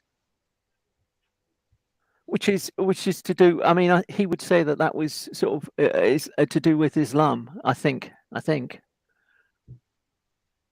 But that's not what you're focusing on. You're telling lies. You're telling porcupine. So tell me then. No, I'm not telling lies. This is my interpretation. If I'm wrong, then tell me that I'm wrong. Tell me how I'm wrong. Come on, you're better than that, Jupiter. Right. Tommy had a little lamb. They may not be lying. They may be misinformed. Black Lives Matter, and I want to actually point something else out. Actually, when Tommy did mention Chris McDonald, it was to make a point that racist murders with white victims don't ever hit the headlines or get the same kind of emotional response from the majority of the country. Because they're ignored. Because they're ignored by the media. Yeah, right. And that was the point he was making. And then Tommy asked who it was that was responsible for it, and he said, "Oh, in this." Well, we tried to avoid it. Actually, he didn't want to lay the blame or make it like that race baiting. But Sarah pushed, and he said they were Pakistanis in that case. Which Sarah, to his shame, responded, "That's nothing to do with me." So if we come to the level of politics where we go, that's nothing to me, Gov. Nothing to do with me, Gov. So I'll tell you something, right? George Floyd was American. He wasn't British. Yeah, I noticed you were cheering on that, but I think the point Sarah was trying to make, I thought you meant like there was tension between black people and white people. So when he throwed in the Asians, it was sort of like a curveball. I think Sarah wasn't paying attention to the answer properly. Yeah, you're suggesting that it was a deflection, Turek. Is that what you're saying? I think they tried to gain some ground to agree on, if you know what I mean, where they could harmoniously sort of harmonize on. But so Sarah wasn't paying attention, and he missed not say the opportunity, but he missed what Tommy was trying to actually say.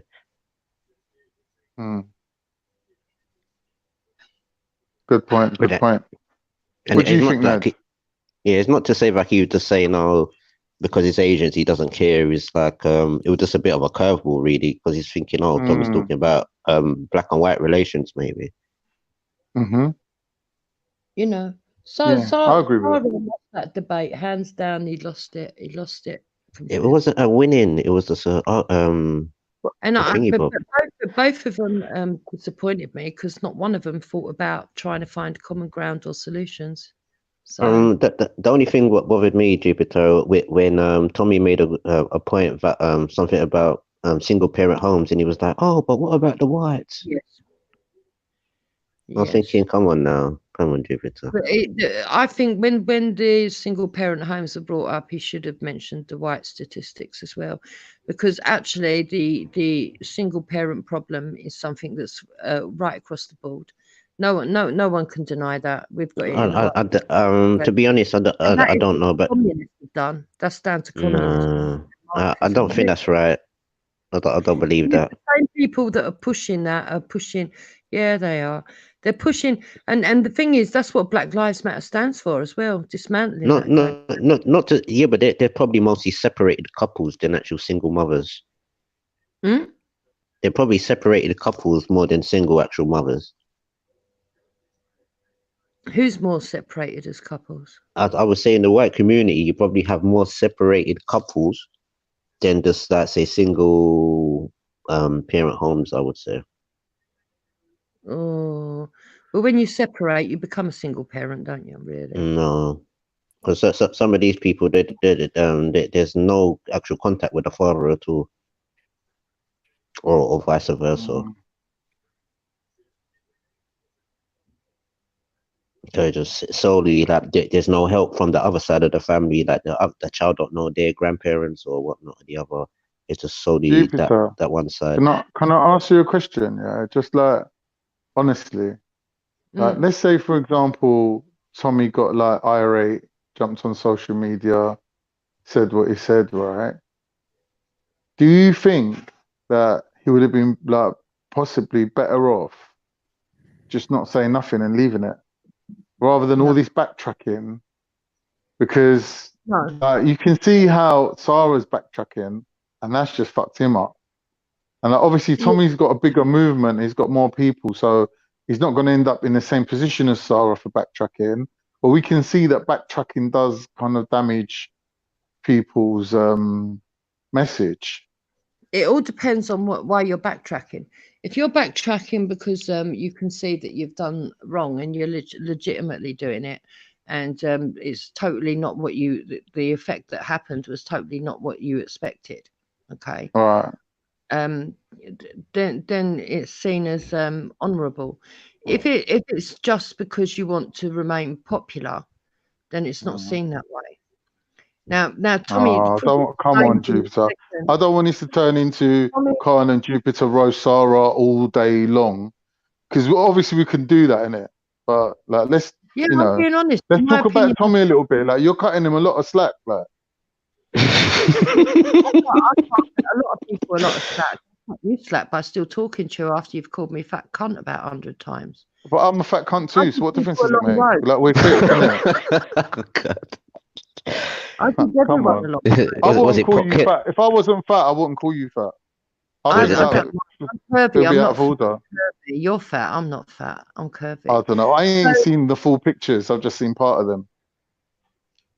Yeah, well, everybody's seen me go down to Speaker's Corner. I mean, but so no, can you call someone fat who's average for their height and their age? Like, I don't think that will class as fat. If you're average, innit? You're average. Fat suggests that you're like bigger than normal. Well, if you talk, well, no, I mean, surely if you're talking about BMI, body mass index, that would be obese, overweight, and obese, and such. Medically, but even that, like 60% of the population's in the obese category. Probably like, higher you can't than even that, use surely, that chart anymore. Because them charts were all done back in the day, like years ago, when there was like hunger and shit, like and poor people were really poor. So when they done the average of the nation, like they were just using different, and they obviously weren't ethnic minorities either. So Well, you yeah, know, when we but say I mean, the surely if you're I'm not classed as a beast anyway for my height. what you mean in BMI, Yeah, when I have my medicals, I'm not classed as a beast. If I don't that's think the what you BMI is that, like I'm saying, I don't think it's that accurate BMI. well, it means higher blood pressure if you're obese. It's higher blood Now I pressure. think there's better ways. There's better ways of Greater risk working of out your type 2 health status. diabetes, greater risk of heart attack and stroke. No, but thing is, BMI don't take into consideration your muscle mass. Do you understand? So if No, you got no. high, Yeah, if you got absolutely. high muscle mass, your BMI is going to come out high. So Yeah, if you've if got you're like somebody that chunky does legs, a lot, like if you're a well, good if you're somebody walker, that does a lot of training, yeah. yeah, it's gonna like. So there's other ways of doing it. Like I think with women, they do the height to waist ratio. That's the best way to do it. Well, I And understand that there's like I a kind forget of the lady that come up with it, but she got a knighthood for coming up with it. Like she was top nutritionist. I forget her name, but There's actually she was a there's actually student of. electrical way. There's a way where you go into a bath of water and they pass some kind of electrical Yeah. circuit through you, and apparently that gives you absolutely accurate BMI. It's displacement. You put a person in a vat of water, and how much the water raises by, it's their mass, and that's better than weighing yourself on scales. No. You know, you were talking. Electrical impedance. Electrical You know, you were impedance isn't talking earlier accurate. about the It's difference not between accurate. people that are muscular and if Oh, yeah. muscle carries more weight than fat, and so you can actually have a professional athlete and they will seem to be obese. They're not obese. It's just that they're carrying an awful lot of muscle. But I The keep thing telling is people I'm not obese. They're telling that me when I'm you obese. actually I'm do not. that, I'm just a one sumo way that they wrestler. actually do you have to talk over everything? The thing is that when they do one thing that doctors can do for athletes is that they pass an electric current through water, very low electric current, and what it does is that it makes the difference. That it determines the difference between fat in your mass and muscle in your mass. It's supposed to be the most accurate way of finding BMI, but Is it's it called so. a DEXA machine? I'm not sure. DEXA. It's so DEXA. it's so That's the difficult to gold do. standard. It's so difficult to do Yeah. that they don't do it. That it's Yeah. very few people do it. Yeah. That's called a DEXA. Yeah, you're right. They don't do it. You know how the easiest way to do it, the cheapest way, is skin fold calipers. You measure, like if they say, can you pinch more than an inch? Yeah, if you do that 7 times in different parts of your body, there's a calculation you can use that actually literally gives you very close to the DEXA machine for your body fat percentage. So from that, you can obviously calculate your muscle mass. But anyway, I wouldn't say Jupiter's fat. Well, if the picture's at I call Speaker's everyone Corner, fat. It's just you don't me. seem to be fat when you go to Speaker's Corner. I call everyone fat. Unless they're not fat, then I call them skinny. But that's just me. Right. Do you see that? I think you were talking at one point about doing a master's, and you see that they might be cutting a load of university courses dead because of money. Really? Yeah. I'd check that out if I were you. The government is not an awful lot of universities, especially the newer ones. Yeah, have you seen what else they're doing with the universities, Ned? They're going to give them loans, the ones that are struggling, but only if they can prove free speech is allowed. And employment, because there's no point in putting somebody on a course and they never get a job. And there's some courses where people study for 3 years and they don't get work, and they're sort of saying now, if you can't get the work, if you haven't got a decent employment rate from graduates, then we're not funding it. So do you think that's negative? Because I think that's quite positive. I've been talking for ages about these Mickey Mouse degrees that are not worth the paper they're written on. I'm glad they're going to get rid of some of those shit courses.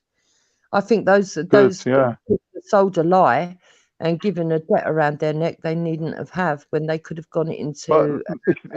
It's not so much that, Jupiter. What it is, there's no connection between industry and education in this country. So you go and do a degree, and then you're off on your own. Whereas somebody who works within an industry will do a course from their company, and then they'll get a job ahead of you. And it shouldn't really be like that. It should be that industry invest in the future of the country, which is the students that deserve, scholarships and things like that.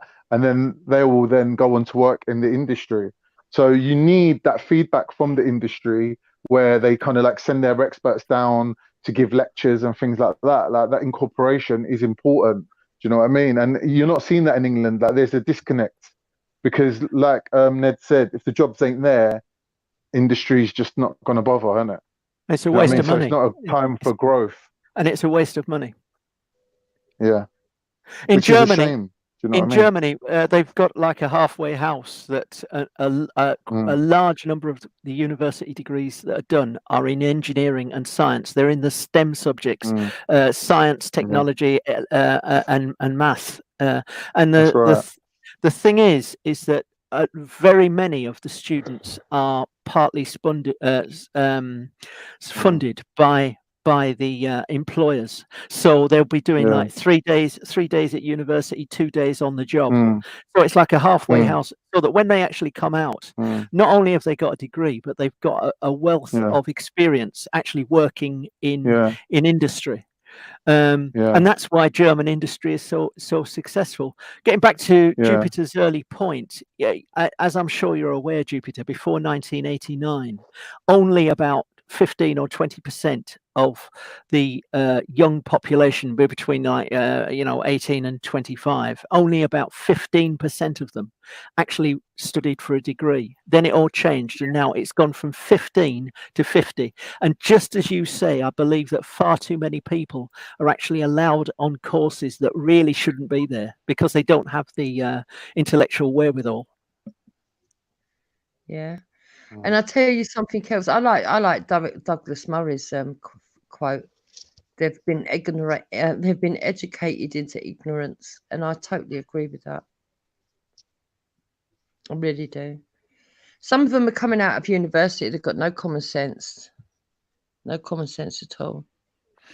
Well, that was always the way, though, wasn't it? Surely, I mean, any graduate that came out of university, they're not, and for the first couple of years that they're in a job, they're still on the job training. They're not much use to anybody. I mean, you get somebody that comes out of university and they become a social worker, or they become an engineer, or even a scientist, even a doctor. The thing is, for the first couple of years, they're learning really. Most of the time they are learning. Technically, to be a fully fledged scientist, you need to do your PhD. Like some people do a master's in between the undergrad as well. But usually, if you're not changing direction and you're staying on course, you don't need to do a master's. You should be able to go from your undergrad to do a PhD, which is like your research degree, innit? Like a PhD is all about research and that.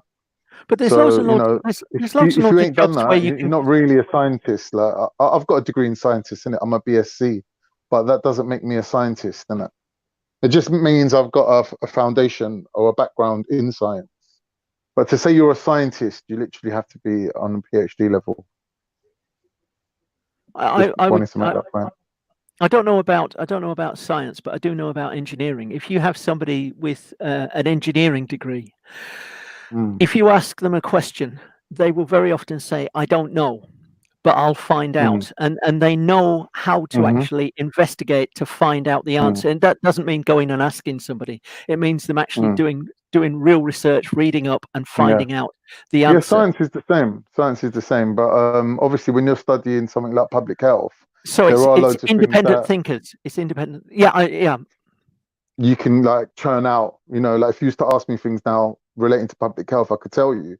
But Because obviously, they're regulations. that's not statutory science, is it? regulations. Yeah, that's right. But the science, obviously, behind it, you know what I mean? That's a different matter. Like, you know what I mean? Yeah. Like, because that does change. Science does change over time. So you can't give someone a clear black and white answer on a lot of things. And people just want that. They want that bite-sized, easy answer. Like an employer they just doesn't want to come want to you and be like, "What's what?" Like you're a GP or something, and for you to just turn around and go, "Oh, eat this. Oh, take black seed oil. Oh, do this, do that. Oh, don't eat this." And like usually, if you tell them faddistic things, people are more prone to believe it and follow it, which is really unhealthy. but it's just psychologically, people just want to be able to have a list of things that they've been told by an expert. You know what I mean? But it just doesn't go that way, really, in real Well, life. the thing in ordinary life, I mean, we don't need thousands and thousands, millions. Well, we do probably need thousands, but we don't need millions and millions of PhDs, right? What we That's do right. need, though, is we do need people with degrees in engineering and in science. We could use them, and that's Yeah, because they're independent thinkers, that's and right. and that's what an employer wants. They want somebody that if that person is in a spot, they can sort of get themselves out of it. It might take a little bit of time. It may involve an awful lot of sleepless nights and a lot of pain, but they can sort Hmm. themselves out. If you think about it in the army, Yeah. an think is if you actually think about a private in the army, a private is just told what to do, where to do, how to do it, right? If you think about a Hmm. sergeant, a sergeant sort of takes orders from an officer, but he will actually execute. The officer will speak to the sergeant, and the sergeant will actually see that the privates do the job to the best of their ability. Hmm. If he comes across something that he's not sure about, he'll go back to the officer for clarification. The officer is the font of all knowledge. He should actually be she should be on top of absolutely everything and clear everything. Now, you have to be very, very clever to be an officer in that situation. That no matter what actually happens, you can sort of use your intelligence to dig yourself out of the trouble that you're in, right? And you only need a certain amount of intelligence to be a private. You only need you need a little bit more intelligence, well, perhaps a lot more intelligence to be a sergeant. But there are very, very few people that actually have the mental capacity, the intelligence to be an officer. Or if you look in engineering, you've got a jobbing sort of plumber. Then you might have a technician that does hydraulics and high pressure air compression, and then you've got engineers who will actually design this stuff, and if it doesn't work, they'll see that they'll know how to get it fixed. Am I making sense to you, or am I talking bollocks? You're just drawing comparisons between levels of education or leadership. Yeah, Like, which is valid, because a lot of people, like, if you go into industry, you will come across people that have taken that military route. Do you know what I mean? So, like, if you go and meet I don't know, the president of the Nutrition Society and ask him, how did you get involved in nutrition? He'd be like, well, when I left the army, I met some But you see, people and they put me in touch with so and what's so, actually and happened Lord is that blah de 15%. blah gave me this job. What's actually happened is that now they're dishing out degrees to 50% of the population, right? Of the the student population, and a lot of those people don't have the intellectual wherewithal to be officers, to be engineers, to do that job. They may have the degree, but they don't have the nous. See what I done, Ned? I broke my back, boy. I proper gave it everything that I had just to make sure that I got my 2-1. Because I know that if you ain't got a first or a 2-1, you might as well forget it. You just spent all that money for nothing. Do you know what I mean? Because that's, unfortunately, it's like you're saying, a lot of people got degrees, but do you know what I mean? They're not really worth the paper they're written on. So you got to go to the right university to do the right course to get your proper, your proper grade. Like, if you don't get your 2-1 or to your become an first, independent thinker, somebody yeah, that but can that's work on the independently. curriculum, mate. That's on the curriculum. Critical thinking, like, you're gonna cover that, like logic and things like that. You're gonna cover that. You've done that. But if you ain't proven that your aptitude is up to standard, then forget it. You're a You dead just paid a loss. lot of money. Yeah, you just paid a lot of money for your own personal gratification, basically, because no Or one else is gonna touch you.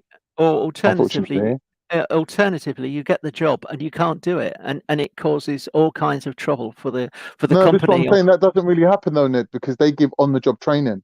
Well, whoever you work for, they've got their own way of doing things. They've got their own culture, and they'll want you to do it their way. So really, like, when you get a job, yeah, as a graduate who's just left university, like, you're starting a new job, but trust me, a lot of the stuff ain't going to be coming from what you know. They're going to be telling you what they know.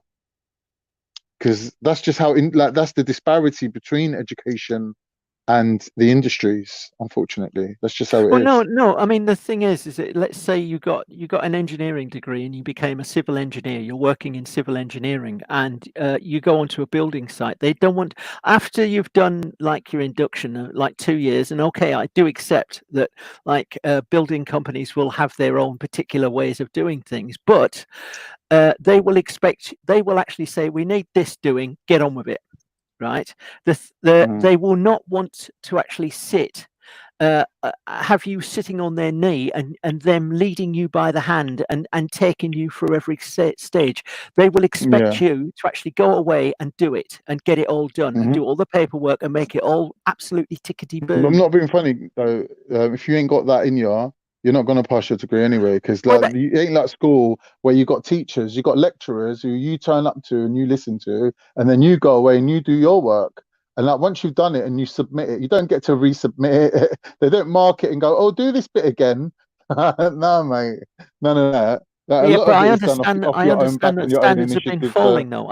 It's my understanding that standards have been falling. I understand that in 1989, a degree from a British university was accepted anywhere in the world, including the polytechnic degrees. But what's happening now is that countries like Australia and Canada and America are not accepting certain degrees from British universities. They're accepting degrees from Russell Group universities automatically, but even them, they are starting to be open to question, right? But in Australia, it was automatic. If you had an engineering degree, you were in Australia. Now they are actually querying if you got a degree from a non-Russell Group university.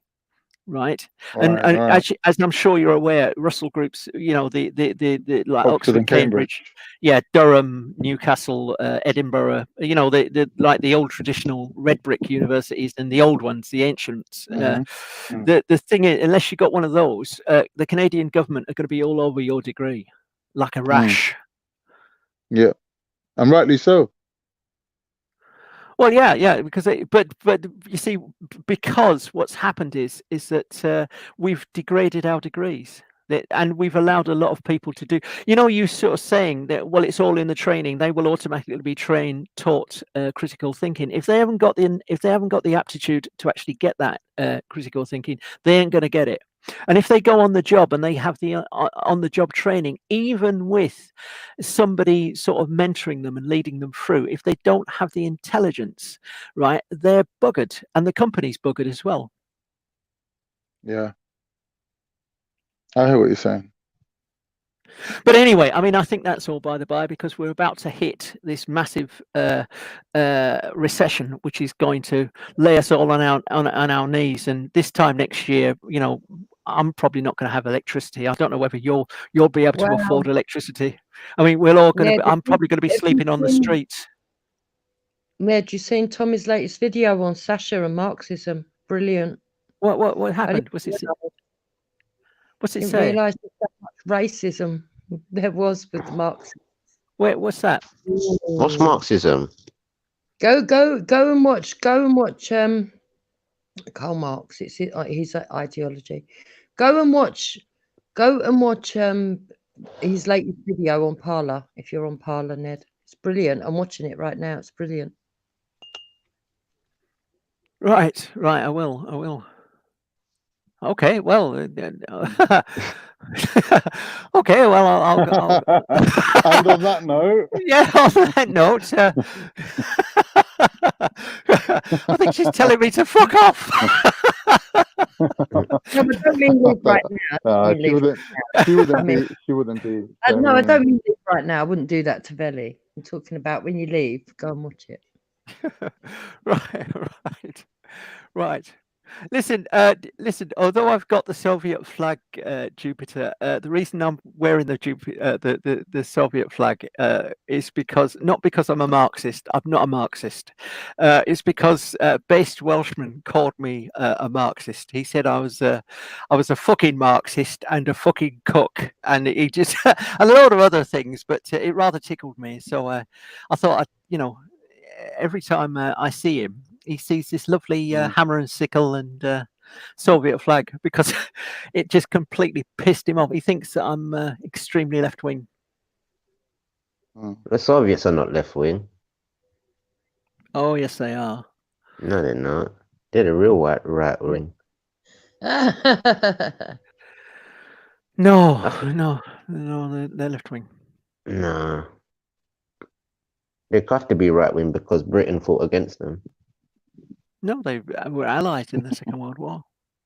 Oh, I know were there was they? a Cold War. Yeah, they were. Yeah, they fought together. We had nothing to give them, but we tried to give them what we had. During the Second World War, the only thing we actually had, back in the old days, condoms. Back in the day, condoms used to come in 3 sizes. Like small, medium, small. That's true. Small, medium, and large. And nobody bought the small because you'd never go into a chemist and sort of say, can I have a box of condoms, please? I'll have the small, right? You'd always buy either the medium or. So they had loads and loads of warehouses of these sort of small condoms, and when we went to war with Germany and we joined Russia, we had hardly anything to give to the Russians. So they just sort of said, why don't we send them all of these small condoms? And we did. We sent boatloads of these sort of small condoms because they'd not been able to sell them or anything. And to this day, if you ask a Russian about penis size and British, we are a byword in Russia for small willies. That's actually yeah. Even to this day, but they've sort of remembered they tried thought that was the universal size. Yes, because they got there. They said the British must have very, very small penises, because I can't fit this thing on, right? And it became a byword. If you sort of talked about Brits, that we have really, really small penises, and it all dates back to the Second World War. Oh my God! No, that's a true That is story. something worth knowing, Ned. Next time I'm in the chemist, I'm gonna mention that to them. Well, yeah, no. I mean, did you know, Mr. Khan? What are you talking about?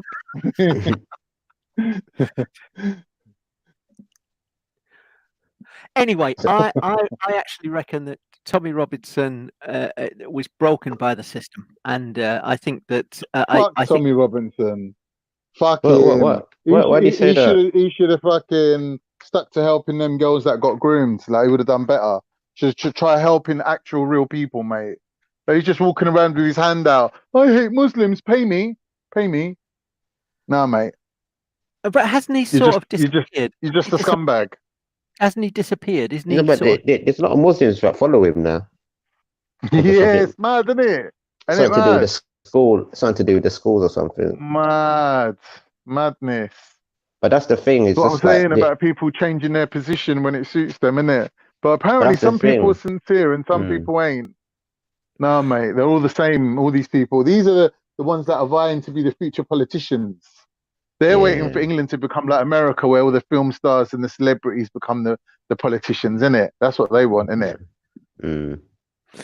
I think he tried to reach out to Muslim communities in Birmingham because of the, there's sex education, and they're talking about do you know what? teaching transgenderism to 8-year-olds. They were teaching Have you ever thought, that Tommy Robinson he actually reminds me of a cross between Stan Laurel and Adolf Hitler. What? He's somewhere in between both of them. Who? Tommy Robinson. If you put Stan Laurel on one side and Adolf Hitler on the other, Tommy Robinson would be exactly in the middle.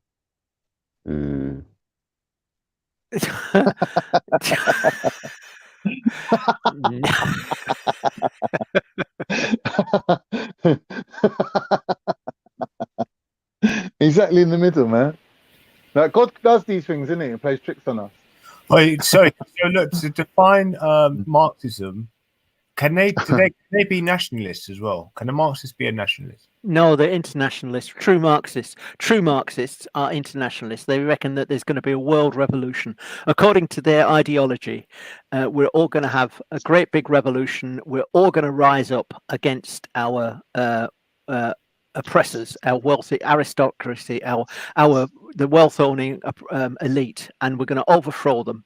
And Yeah, but in effect, it's anti-capitalism too. Absolute. Oh, big time, big time. That's the whole point. You could say now that, you know, people who are against policies that have been put on place by the government, you could say that they're more for the community-based benefit.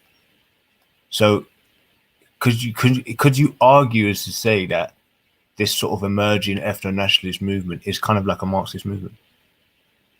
Because it's anti-capitalist, because they're not exactly pro capitalist, and that would be the government that are ruling. You know what I mean? That have got control. So that kind of like anti-democracy to a degree as well. Ethno-national. I don't know about ethno-national. No, it's not anti-democracy. If it's the will of the people, if the people are all voting for something, it's not anti-democracy. Well, it's kind of like they're not really, obviously from judging by the last government, that's the main thing that you could say the right wing or the is it racist or whatever. 1 second. Every time, you know, I'm gonna turn my phone on. Yeah, it's very popular. I think someone's got his number in it, and every time he comes on, they're like phoning him up just to get him off, like a little wind up in it, a little prank. They're fucking with him. Is that somebody phoning from Romania asking you to come onto his channel? No, it's probably Veli. Every time he starts chatting, Veli phones him.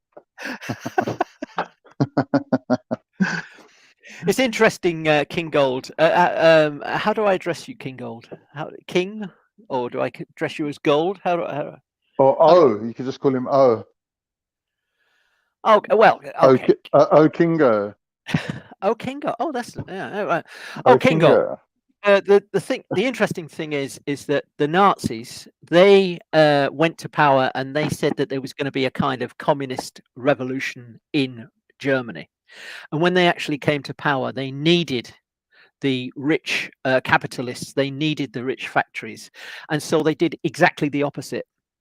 And so what you may find is that although not communists, but a lot of people, let's say that maybe ethno-nationalists, if they ever came to power, they would need the money that would be provided by rich capitalists. And they'd need their factories, and they need their jobs, and they'd need their wealth. So they would get very, very friendly with them. And although they might say something now, when they got to power, they'd do exactly the opposite. Am I making sense to you? Hello? Oh, looks like he's gone. Have I gone? Is that me? Hello? I seem to have been on my own here. No, everybody's gone silent. Turok, are you there, bro? I'm here, but I'm just eating my dinner. I'll be back on in a few seconds. All right. Turok, I was watching something and I thought of you the other day. You there? No, he seems to have everybody's. I was watching something very interesting on. There's a connection between Africans and Polynesians, which has been proven through the consumption. Well, through the fact that Polynesians actually have sweet potato, and they call it something very similar name that they call it. Apparently, it proves, without a shadow of a doubt, that they did have contact with Africa, which I found that amazingly interesting. That you can prove something like that through a vegetable. That's so interesting. The Turok goes on about this a lot. I was wondering if you knew anything about it. Sweet potato. But I thought we all came out of Africa. I thought everybody came out of. No, but obviously Polynesians, like it would be some sort of traveling across the seas, and like it's not as easy as like the out of Africa theory. Kind of like just focuses on just like people leaving through Egypt into the Saudi Arabian Peninsula and then spreading out like up through the Caucasus and around.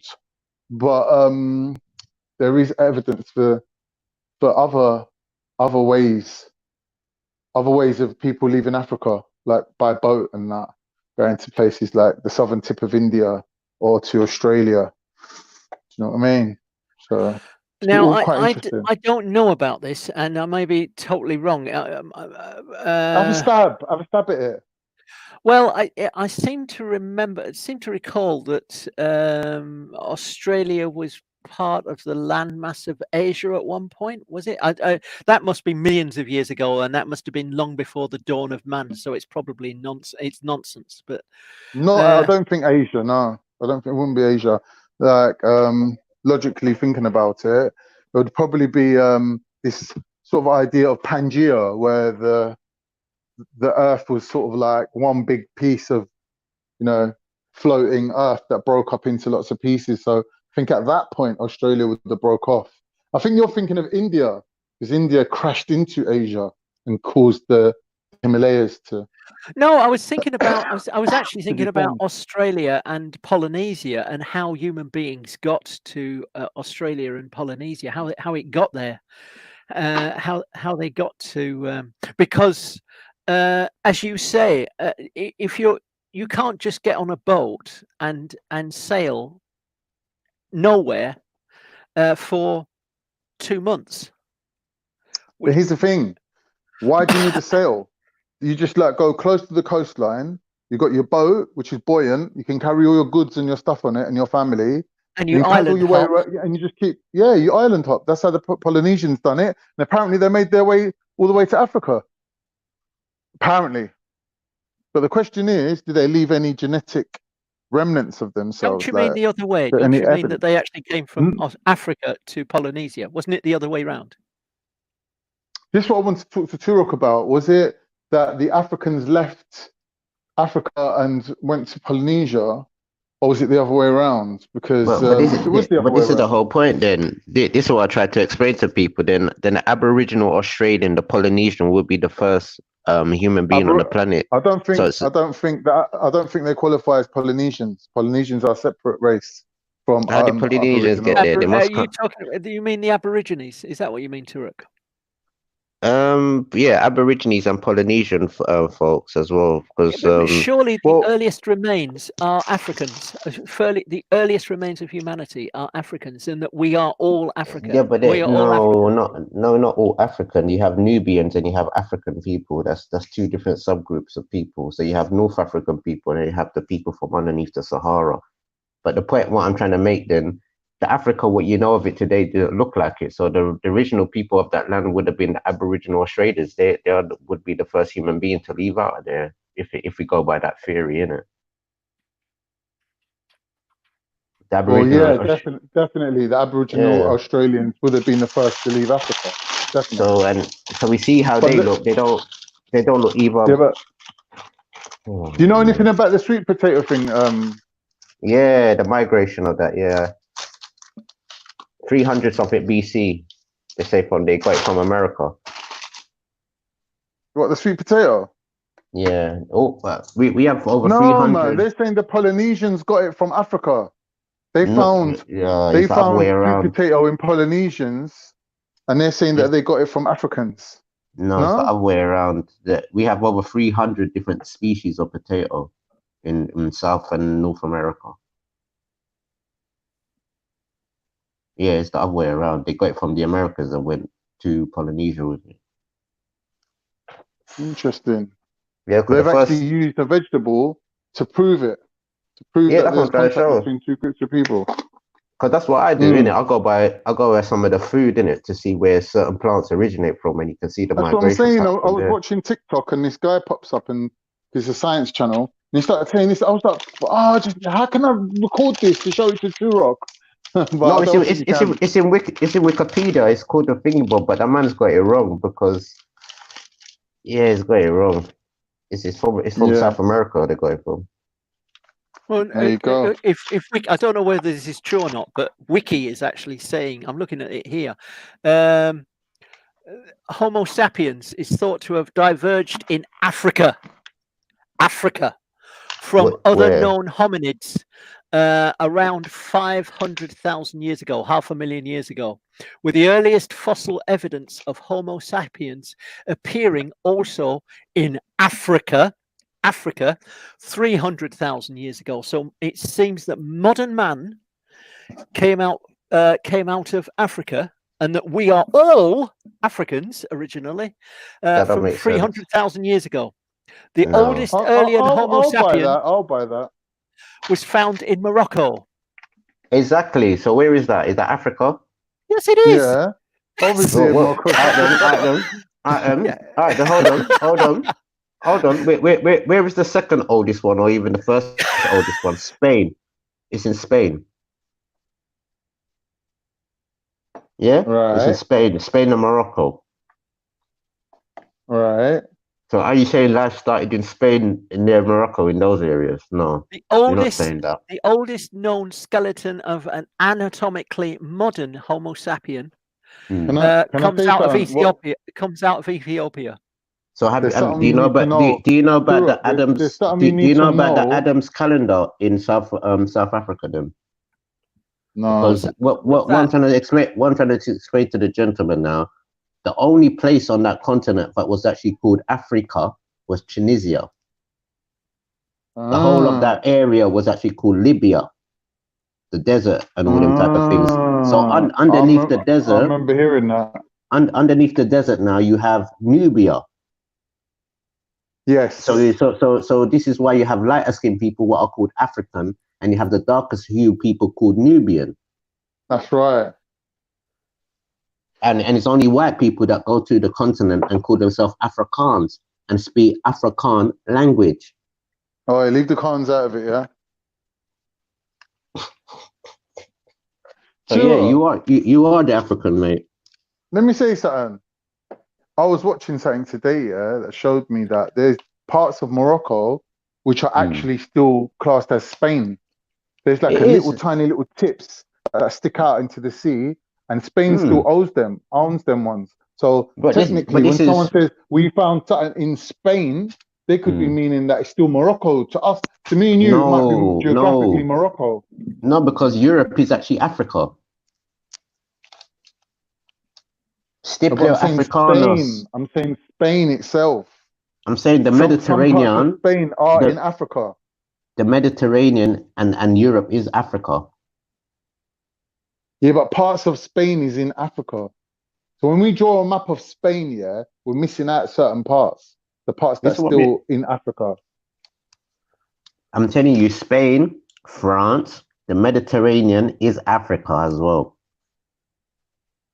Oh.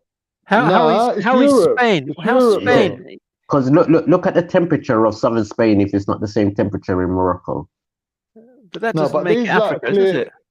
Look at the land. Look at the land of Morocco. Look at the land of Spain. It's the same climate, the same everything. It's not even the same tectonic plate, though. All it is, it's not even on the same plate. 15.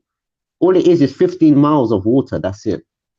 But it's a different plate. It's a tectonic plate. No, it's the same plate, Reggie.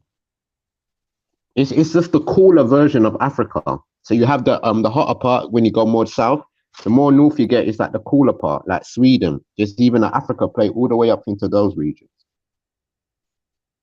Wow. That's why when you look at Turkey, and the Middle East, and you look at Ethiopia and East Africa, you can see there's a correlation there. You know what I mean? Yeah.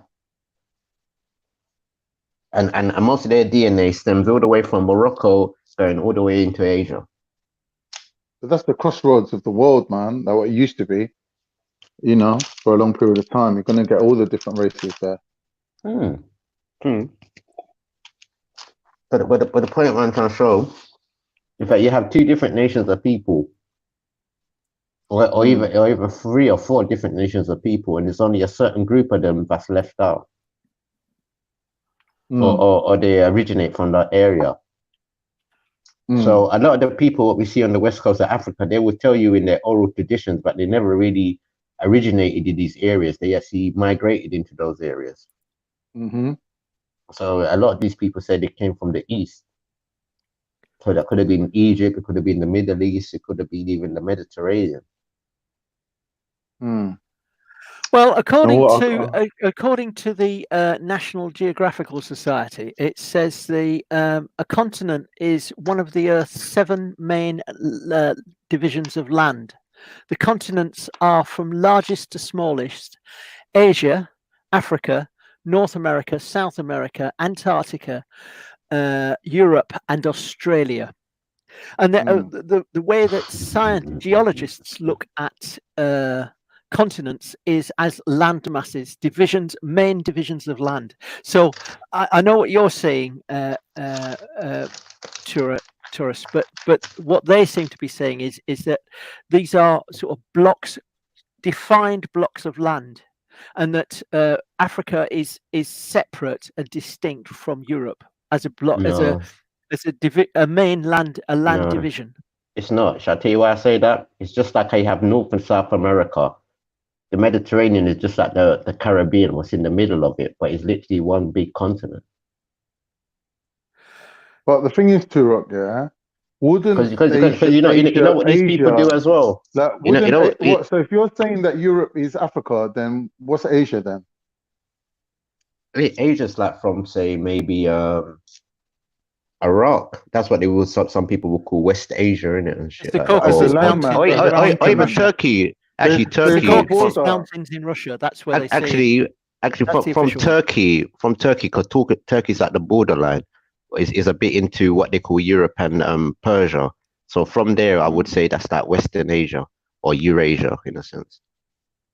Istanbul is where the straits are, isn't it? That's where the division is, isn't it? One side is the Bosphorus, you mean? Yeah, the Bosphorus. Yes, it's one Yeah. side is in Europe and the other side is in Asia, isn't it? But what they say is when geographers identify a continent, they usually include all the islands associated. Japan, for Exactly. example, is part of the continent of Asia. Greenland is, and all the islands in the Caribbean Sea are usually part What about of Hawaii? North America. Wouldn't Hawaii be like a different continent from the United States? I think because it's so small, they just say it's an island. It's sort of not connected to any of the continents. Yeah, it's. I mean, it's right. It's not connected. It's thousands of miles from any other landmass. No, but it's on a plate, so it's either on an American plate or a Pacific plate. And what I've noticed, maybe them and the Philippines, or they might share the same sort of volcanic line or whatever they call it. It's interesting, man. Good stuff. You know what I wanted to talk about? But my point is like a lot of people skew the information, because realistically, Europe is actually what you would call Africa, and the reason why I say that, because Zeus, and it's a Latin word. It's not really a Nubian word like that. So it's usually people who speak Latin, but identified. You mean Africa's not an African word? No, it's a Latin and I knew that. Arabic I already word. knew that. Yeah, I already knew it's that. not really Nubian. Yeah. So in Greek mythology, Zeus's Aphrodite, daughter. innit? All right. Aphrodite. Yeah. See what I'm Because saying? you know where I'm from, Cyprus. Obviously, it's the island of Aphrodite, innit? Okay. That's what it's called. Yeah, the island Just of going back Aphrodite. to Hawaii. Hawaii is politically part of North America, but geographically it is not part of any island. The island is 2,000 miles from the nearest point of the United States, so it's not part of any continent actually. But politically, it's been claimed by America. But has it got a volcano there? Oh yeah, it's loads. Exactly. It's got thousands. So what I'm trying to show to you, a lot of volcanoes, they run on their own type of stream. And what I've noticed, when the Pacific Islands have a lot of bad weather, Hawaii gets the same bad weather. Hurricane seasons and all that, they have the same sort of seasons. Do you know what I was going to mention? I don't know if anyone knows, but I found this really good video, right? And it explains that certain parts of the world have actually moved. Not actually physically moved, but what we refer to as, for example, the Caucasus. Like names that we give places. Like we call certain regions the Caucasus. But like, for example, in Alexander the Great's time, Caucasus was above Greece. Now, Caucasus is above Turkey. No, it's a different Caucasus. And there's another one about Iberia. We call Iberia Spain and Portugal. Yeah, we call that Iberia. But really, back in the ancient times, Iberia was somewhere else. It was a different place. Was I it don't know not if in anyone, Spain? like, it's just a weird video that I found. Yeah, like I just come across this knowledge and I was like, I wonder if anyone else actually knows this shit. So Like in what the ancient times, Iberia? like places What were Iberia different. be Yeah. where the what Iberia be where the Basque region is? Yeah, no, the whole of that area. You know the bit that sticks out, Spain, Portugal, all that. That's Yeah, all yeah, yeah. Iberia. Yeah, that's why Yeah. that's called the Iberian Peninsula. Yeah. But apparently they nicked that name from somewhere else because in ancient times there was a place called Iberia, but that's not there no more. It's kind of weird as you say that because It is weird. It's shocking. Actually. Eba's sort of like a Hebrew name as well, or Iba. Mm. I think we even got them names in our But it's the same with Arawak the language as Caucasus. well. See where the Caucasus is now? People get confused and they think that the name is Caucasus, as in Caucasian, as in is something to do with Asia, but it's not. It is. Caucasus has got nothing to do with Asia. It's got a lot to do with Asia. It hasn't. The name I know. Caucasus is just Caucasus. So it's not Shall I tell you Caucasian. what I say about? Because it's the Caucasus. Because the gypsy culture is part of like a North African and Indian culture. Then you have Romania in the middle. No, Hold on, Gypsy's watch got out. nothing to do with African. North African. But loads and Gypsies. loads No, and they loads of ain't. places. But loads Gypsies are strictly from India. loads and loads of places always changing names. Always changing names. Northern Rhodesia used to be Zambia. New Spain was Mexico. Tamask was Singapore. Brazil used to be called Tierra del Santa Cruz. There are loads Turkey and used loads. to be Asia Minor. And if you sort of think about it, you know, like Peking, That still is. Beijing. Yeah, exactly. Yeah. Yeah, loads and loads of places. How did that happen, Ned? How did we go from calling it Peking to Beijing? How Oh, did that was happen? that's the Chinese government. The Chinese government sort of said that Peking was like a British bastardization of their name. That it was traditionally known as Beijing.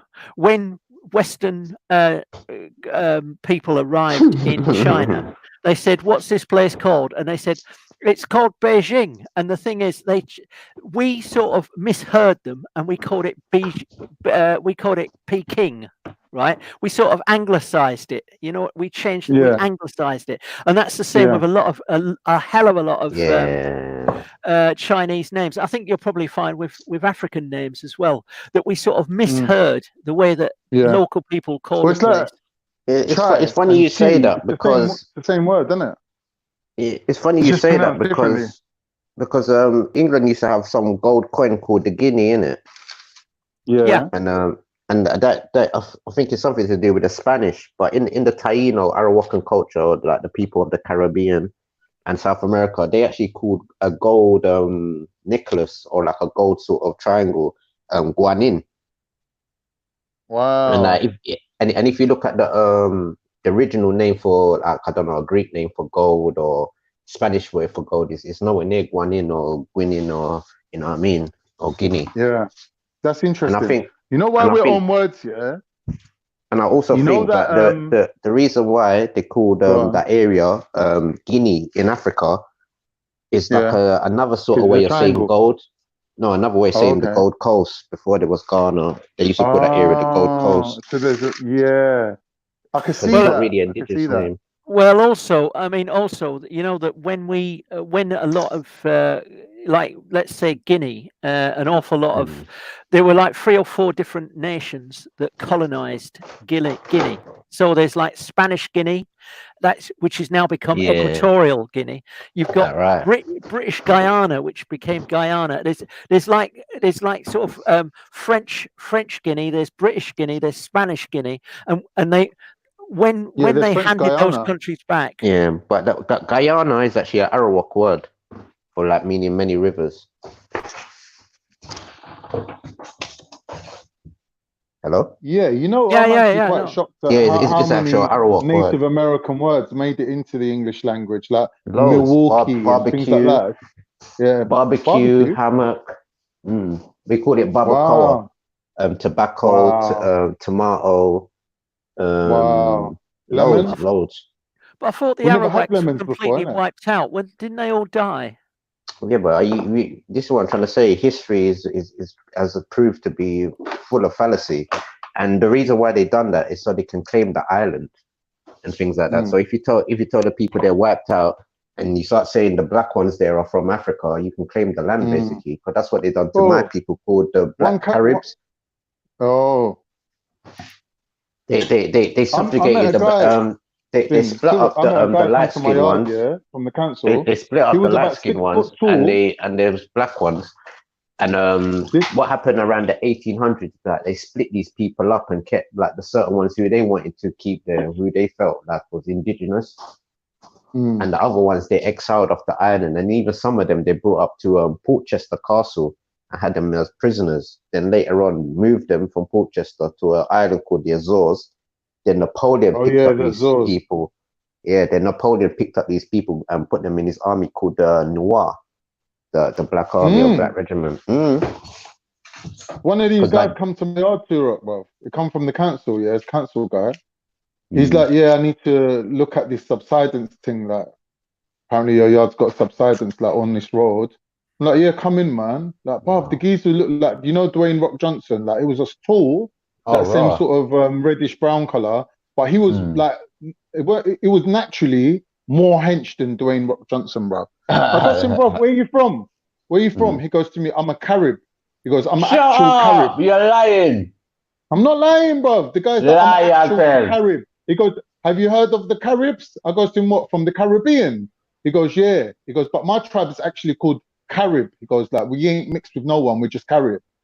I was like, okay, nice to meet you. He was a lovely guy as well. Like, he had sort of like what island did you say hair, come but from? wavy. Dominica? I don't know where he said he was from, bro. St. I don't know. Vincent.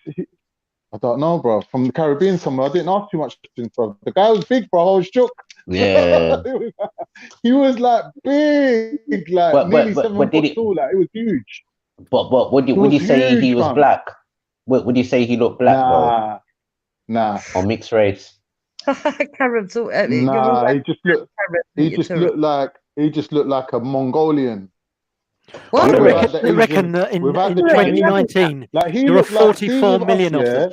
They reckon that there are They reckon that there are 44 million Caribs at the moment alive. Yeah, exactly. 44 million. So with Turkish people, we claim we come from Mongolians, yeah, but not the Mongolians that you see today, because they're mixed with Chinese. So they got Chinese eyes and they're really short. But the real Mongolians were huge. They were motherfuckers. You get me? Like, they were massive, and they didn't have the Asian look. They had more of an African look. So when you see statues in them areas, like ancient statues, they've got sort of black features on their faces and that. Yeah, and also a lot of us hold on 2 seconds, dude. Black everything up. A lot of the Caribs and in the Lesser Antilles were able to survive more than the rest of them. So like places like Dominica, going all the way down to South America, that's where you find a lot more of the Caribs, or people identify as Caribs. Or well, there's millions of them. There's 44 million of them. The Bahamas, Jamaica, Maldives, Cuba. Oh, there's ones in Jamaica as well. What, Arawaks or Caribs? No, Caribs. There's only 10,000, as far as I understand. There's only 10,000. There's only 10,000. There's only 10,000 Caribs, Arawaks still alive, apparently. Okay. Or what, in Puerto Rico? Practically extinct. There's only 10,000 alive. Yeah, that's practically. Yeah, they are. Yeah, I think it's Lesotho. Are they in Lesotho? Lesotho. Where's it? Maybe Dominican Republic, all in them place. They were wiped out. They were wiped out with smallpox and Western diseases. No, it wasn't wiped out, because I'll tell you why. Because we have a lot of medicine. Like, everything in our culture is based on medicine. Ain't having it. And what happened? A lot of the sailors and them people had a lot of illnesses, and we actually cured them people. To be honest. is nearly extinct. Don't you tell Turek that. He's fuming now. He's going to go No, back. he's actually right, because it's a paper genocide that's happened. Really, they're not like they're actually dead themselves. It's just paper genocide. Like, even if you go to like Jamaica had a crowning of a Taino king in last February. So Jamaica's got a Taino king. Puerto Rico, a lot of the Spanish speaking ones, they're very more into the culture and stuff things. But my Pacific people, they came from St. Vincent, So the and king they of moved Jamaica those. is Taino. Yeah, the Taino king, or chief, sorry. Yeah, he's from the hummingbird tribe. Like, the hummingbird is the national symbol of Jamaica, the doctor bird. And the reason why we have the name Jamaica, because the Arawak name for Jamaica or the land was Yamaima or Yamaka, and because it's spelt with a Y, but the Y's turned into J's after 400 years and whatnot. Yeah. So What this did is it where you mean? get Jamaica. Land of pineapples. Yamama or Jamaica means pineapple. Yeah, you can see it on Yeah, the it's coat funny of that arms. They Cyprus have is actually pineapples. means copper. Copper used to come from Cyprus. That's why it's called Cyprus. So it makes sense, innit? Places are named after what comes out of there, innit? Yeah. Like we call Portugal, oranges. You know oranges? We used to get oranges from Portugal. So if you say to a Turkish person and you hold up an orange and you say to him, "What's that?" He'll say, "That's a Portugal." So It's funny though, but it's a mad thing, innit? what did they call them? Mandarins. They come from China. No, Mandarin come from China and Satsumas as well come from Japan. True. Well, according to Science magazine, they went from 8 million Arawak population in the space of 50 years. They plummeted from 8 million people to 500. From 8 million to 500 in 50 years. Wow. Yeah, because of correct. lacking immunity the in the old world, pathogens such as influenza, smallpox, and other viruses wiped them out, just killed them in vast numbers. No, it's more the other way Not around. surprised, man. Not surprised. Like with us, look, we were lucky, innit? Because we mixed with the Neanderthals, and a lot of our immunity as white people. Well, obviously, I'm not claiming to be white. Don't start fucking singing from the rooftops. But when people left Africa and they mixed with the Neanderthals, they acquired a lot of immunity from them. So we did have an unfair advantage in that situation. Where did the Neanderthals come from? Where did they come from? Africa. They come from Africa. What, Neanderthals? Yeah. So they came from Africa, the same place where everyone else comes from. South Africa, innit? It's where life started. And they had all different species, all different types of humans, innit? So these ones went directly out of Africa up to about Israel, and they stayed there, innit? No, right? that was And in then Holland. when we caught up with them, we mixed with them, but species in Israel. No, they're from Holland. That's why it's called Neverland, Neanderthal land. Well, it actually says Eurasia. It doesn't say Africa. Neanderthal. It says Eurasia. According to this is Wiki. I don't know whether it's true or not, but it says Neanderthals old. are an It's only extinct recently species been. of subspecies, anarchic people who lived in Eurasia, and so we're talking Yeah, probably they around lived. Russia, East Yeah, but we're not Poland, talking Russia. about Ned. All right, Khan. Hold Do your some of horses, your Ned. charge, Khan, man. Someone's got it wrong. Ned, we're not talking about. Hold but can I on, we're just not say talking something? about where they live. Can't. We're talking about where they come from. Capiche? Can't. Can't got But it what wrong. about if you look at the world map here? Surely the world was.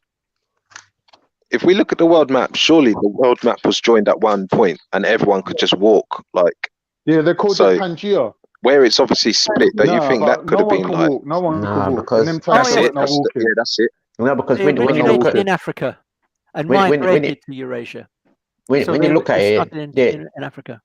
with different species of animals, plants, all over the different corners of the world. So that's why I think is more of a multiple. I think a creation of different people and certain things like that. Then there's one person coming out of everybody in a sense. Well, life Science life would have been. Yeah, there was life- different places of birth of mankind up to simultaneously in different Because places. the Aboriginals, they got a DNA genome what is unknown. No, it's not unknown. Yeah, it is unknown. What? Yeah, No, the it's not. Are you Aboriginal saying that they're Australians, not of this earth? It's the Aboriginal Australians who are the oldest DNA on the planet, they've also come from no. mitochondrial. Well, it's easy. You can type it All in. right, there are Why do I have to lie about? No, What is it? everyone's What got is that. it? What is it? What I have to lie Everyone's about? got that. Everyone's got No, that. not everybody's got that. Not let me everybody's got find that. who he is that's got genes that no one knows where they come from. Hold on. Yeah, see, everyone's got that gene that no one knows Not where it comes from. everybody, yeah, but They that mostly do. is in the. Everybody's got That it. mostly comes out of the Aboriginal Australian DNA. Yeah, mostly, but that's mostly. Everyone's still got it. Exactly. No, they haven't. It's the Aboriginal Australians, but they've got something, but they can't identify. And they got the oldest DNA on the planet. So they say. Anyway, I still go by the out of Africa theory because no matter what group you're coming out with, they all originated from Africa. Nah. Yep. Nah. Yep. Everyone. Nah. The Native Americans, you name it, everybody. Nah.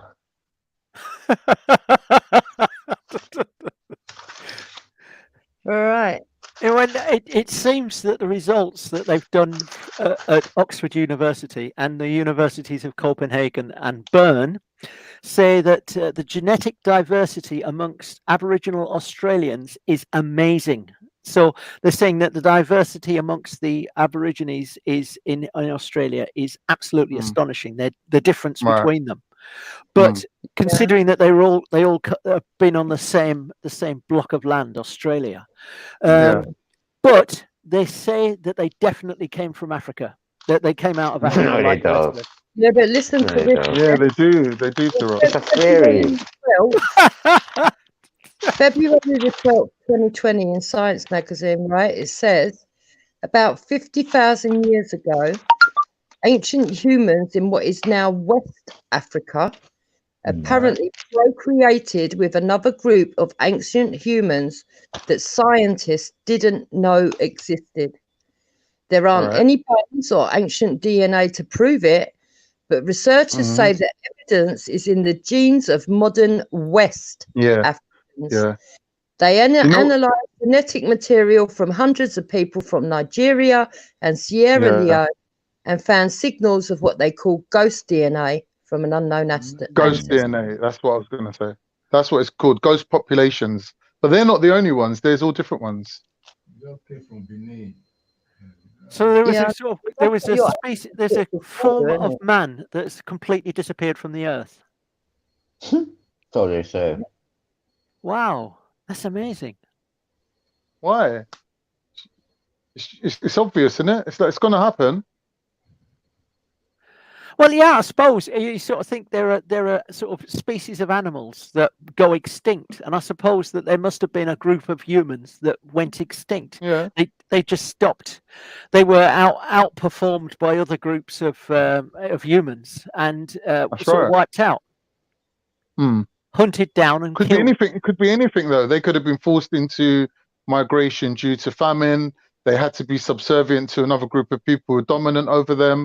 And then they just slowly over time disappeared. They were replaced. Well, they become ghosts. They reckon that's the story with Neanderthals, that they can actually trace that the majority of Neanderthal descendants are female, and that they suspect that the men were killed and the women were kept. Yeah. I believe that. But I think they were wiped out by there's some found in Eurasian DNA as well.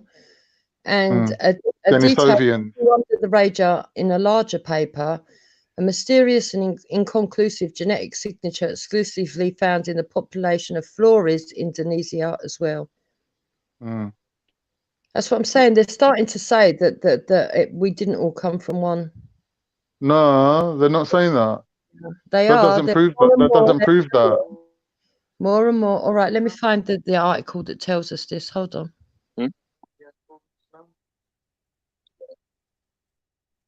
I'll give you a model for how they do it, how they explain it. Imagine you've got a bucket of paint, and you smash something into it and it's splattered everywhere, and then you kick the bucket over, right?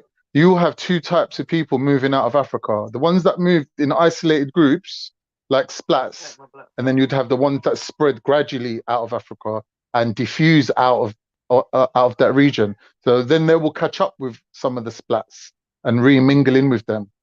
And that's just how it is. And that was due to the ice age and things like that, like people traveling across ice. They won't leave no trail in it. They'll just disappear and they'll just live isolated. They'll either survive or they won't survive. Just think how many didn't survive. Well, they reckon that's how the people in America, North America and South America, got there from Africa. That they actually travelled across Russia, right across Russia. No. There weren't no one from Africa went to North. No one from Africa went to North America. The first Americans, definitely. The first Americans are Polynesians. They're Polynesians and Aboriginal Australians, and we proved this with the sweet potato, and also the bones they found in Brazil called Luzia from 10,000 years ago. Neil deGrasse Tyson. I heard Neil deGrasse Tyson talking about this. That I'm sorry, but he reckons that they came across Europe, out of Africa, across Europe, into Asia, up to Russia, the northern tip of Russia, across the Bering Strait into America. You never said that. You said from Africa to America. You didn't say they went through Asia. Well, I'm sorry. In that case, I wasn't explaining myself properly. What Neil deGrasse Tyson said was that the American, the original Native Americans, and people in the Caribbean and people in South America, right down to the southern tip, they travelled Africa, across Europe, across Russia, into Asia, up into the top corner, and then they reckon that there's like a land bridge across the ice bridge. That's nice saying that, but my mind told me there was other land probably in the Pacifics where they're more likely to island hop. So take for instance, there's a place called 2 seconds, Amanda. Let me tell you then. Let me tell you then. Let me finish then, please. Can I finish, please? How did they get across thousands of miles of sea? Can I finish? Because there was the ice shelf. Can I finish? Because I'm the one who's saying it. I'm the one that's saying it. Go on.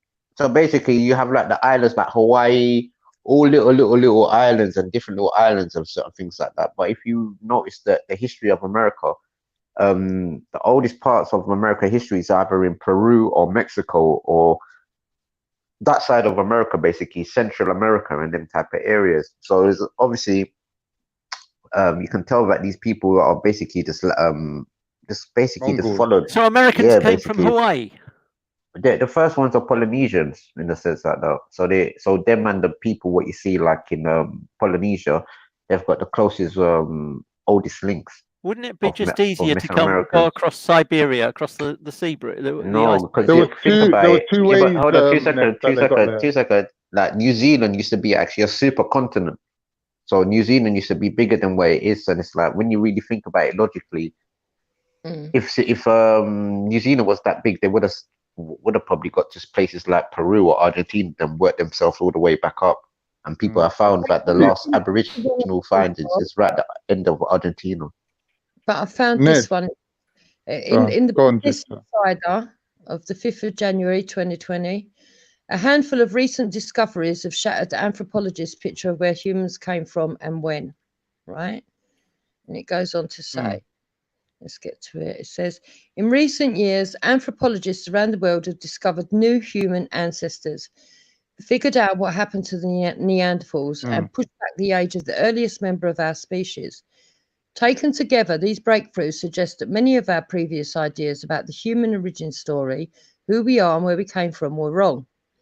Until the past few years, most scientists thought that the first members of our species, Homo sapiens, evolved in East Africa approximately 200,000 years ago.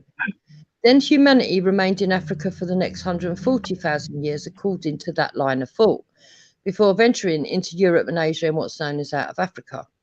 Okay. All right.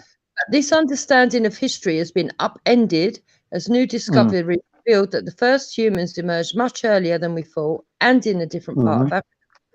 Rather than simply replacing other competitor species, Homo sapiens seem to have mated and interbred with them instead.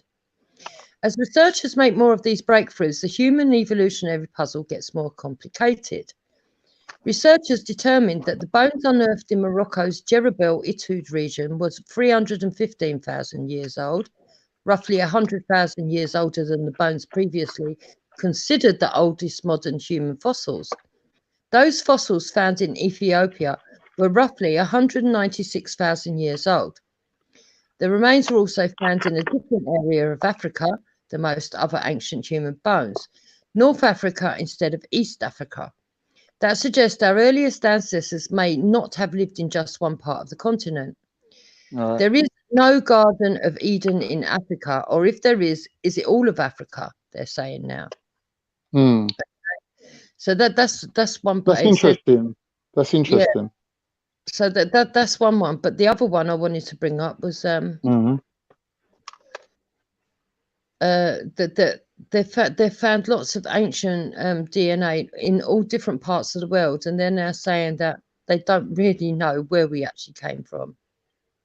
But I can't find that one. I'll keep looking for it, and when I get it, I'll bring it up. Right. Yeah, it's all interesting stuff, man.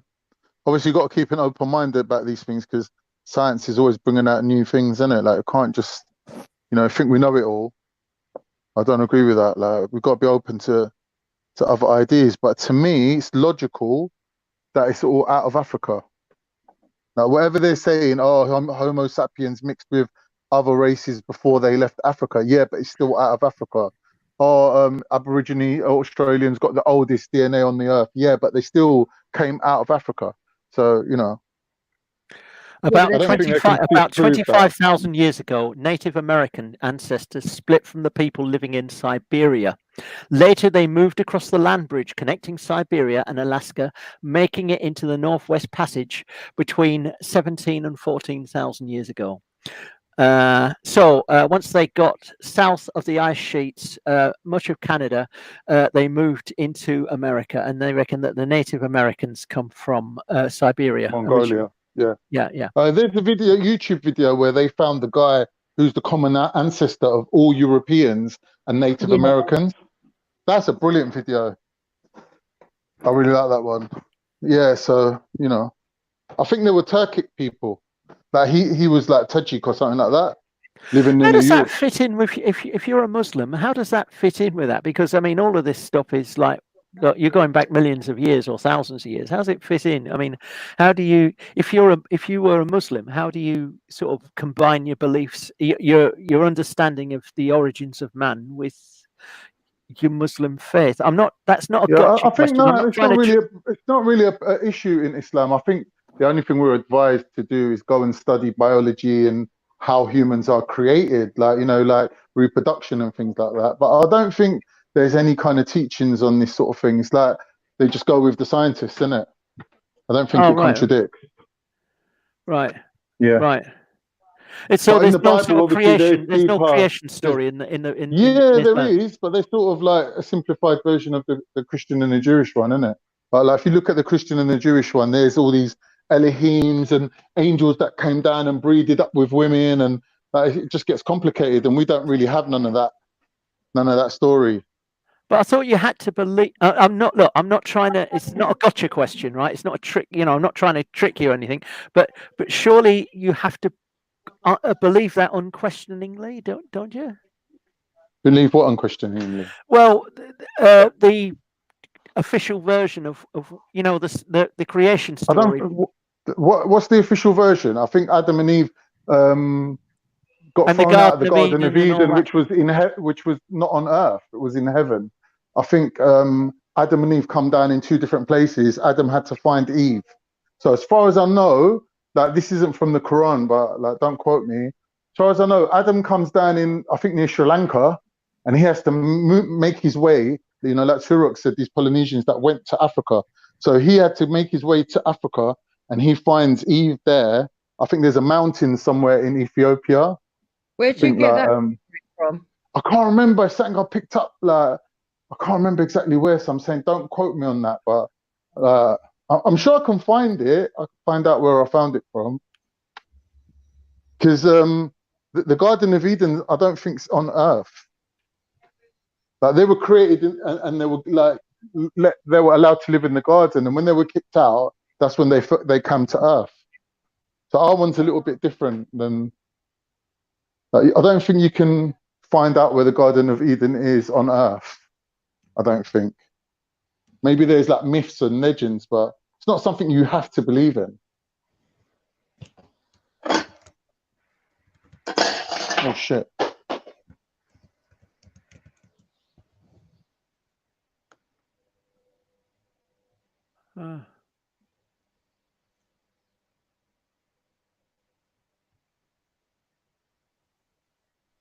Yeah, like I don't think Islam claims to have the answers for everything. Like there's lots of things where you're told to go and ask the experts, sort of thing. Do you know what I mean? Yeah. Even on when you go back into like previous religions, like it does clarify certain things out of Judaism and Christianity, but on certain points it says if you want to know about their religion, go and ask them. So don't think Islam's as black and white as you lot might assume. It's not as dogmatic as you're kind of insinuating. Yeah. No, I thought that it was like you had to believe it. Absolutely everything. You couldn't question. That's what I believe. Islam's the opposite of that. Islam's the like critical thinking. Do you know what I mean? The scientific method. A lot of people will be like, "Oh no, it was an Englishman that come up with the scientific method." Yeah, he formulated it. He come up with the scientific method that we know today. But a lot of the scientists that you see in the Arab world or the Muslim world, they use the method of this. They use the type of scientific method, and that come from Islam. So they're going by the teachings of the Prophet. Thanks for that. Jupiter, getting back to your point, it would actually seem that no matter what, your article backs up that the earliest man came out of Africa. Surely that's what it's saying. It doesn't say anything else. They're saying that it's not as clear cut as that, and that we were more diverse, and there may have been many different species that were on here at one time that interbred, that ended up creating us, basically. What there were. Let's say that we came from monkeys. They're actually sort of saying that there were monkeys in Asia, and that they evolved along parallel lines as they did in Africa into Homo sapiens. Is that what they're saying? There's some new scientists now gradually are coming out to say that they believe that there was mankind, for want of a better word, more than one type of mankind all living at the same time that interbred and created what we now know.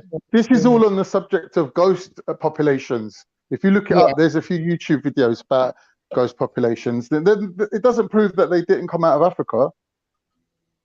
Well, they didn't originate from Africa.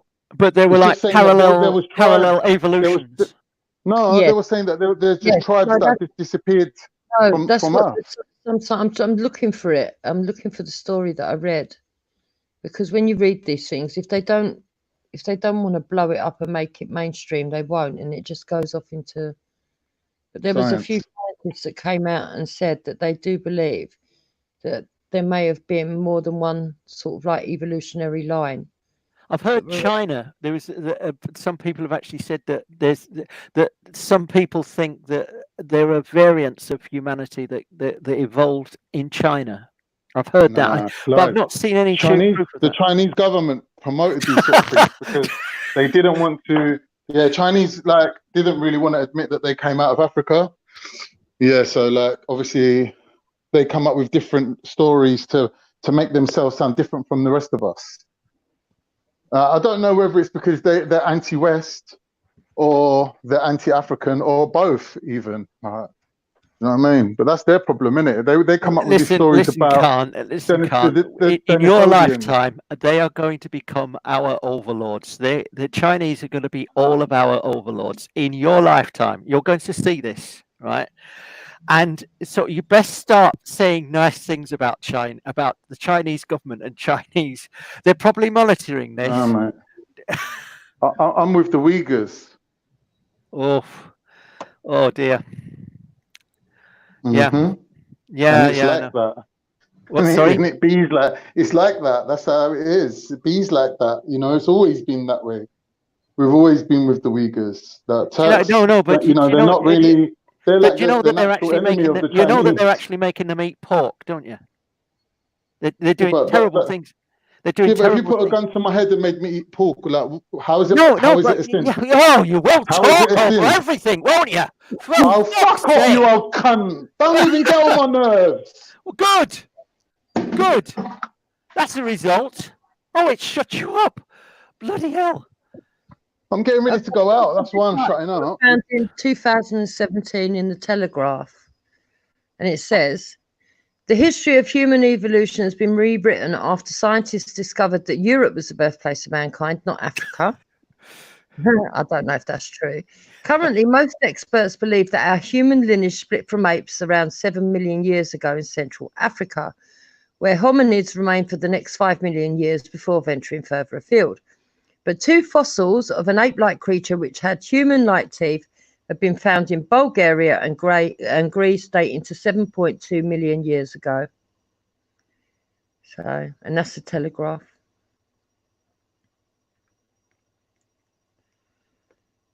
So yeah, there is alternate theories out there. It's not definitely concise that we came from Africa. Do you know how old language is? Do you know how old language is? God knows. Go on, have a guess. How long have we been able to talk as humans? If we say that, let's say that the modern human or Homo sapiens are about 170,000 years old. How old do you think? How recently was it that we developed language? Oh, God knows. Go on, you have a guess. You tell me. You I, know. I understand. I may be wrong, but I understand that it's 60,000 years. We've only been talking for 60,000 years. We probably grunted. We probably sort of, gesticulated and sort of made sort of verbal and made sort of noises. Like, but the thing is that it seems that we didn't actually develop language. We've only developed language in the past 60,000 years. And do you know how recently it was that we developed writing? No, go on. 5,000 years. No, that's no time at all. That's no time at all. And do you know what the earliest form of writing was? Writing, so I don't know about that. Well, do you know what the earliest forms of writing that we found? Do you know what it was? It wasn't graffiti. It wasn't found on the wall of a toilet 5,000 years ago. Do you know what the earliest writing was? I do know it, but I've forgotten it. Go on. It was a form of tax record.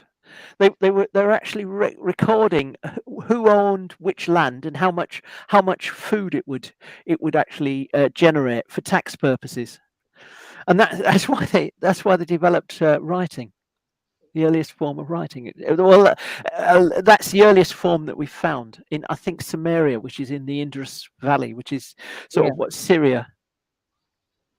Oh dear, I've frightened him off. I've sort of. Frightened who off? Khan. I didn't mean to. How? Well, I shouted at him. When? About 5 minutes ago. Can't add worse than that. I won't worry. I think you're being a bit sensitive. Okay. Well, if you're there, Khan, I'm sorry if you did. Pray or have some dinner. He's probably gone to buy an ice cream. Don't worry about it.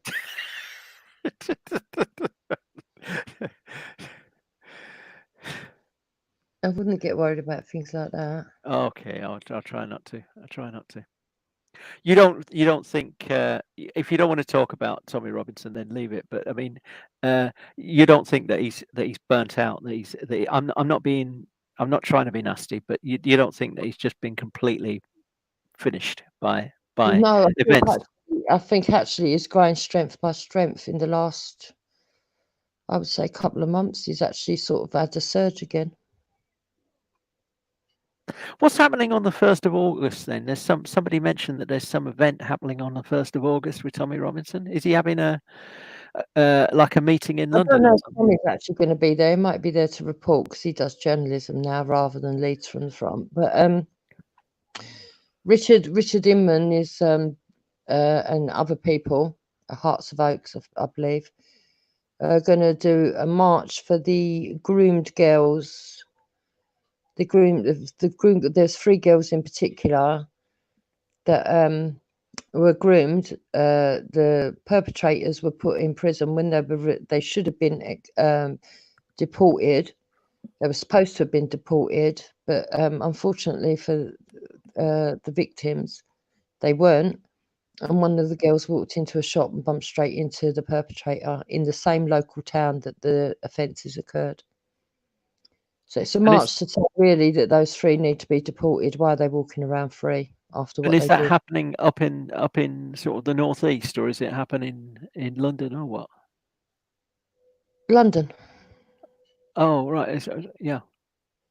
But there's also on August the 1st, as far as I know, there's also something going on in Brixton that's being arranged by Leo Mohammed. You know, the fella with the bow tie, the black bloke with the bow tie. Yeah. The Nation of Islam.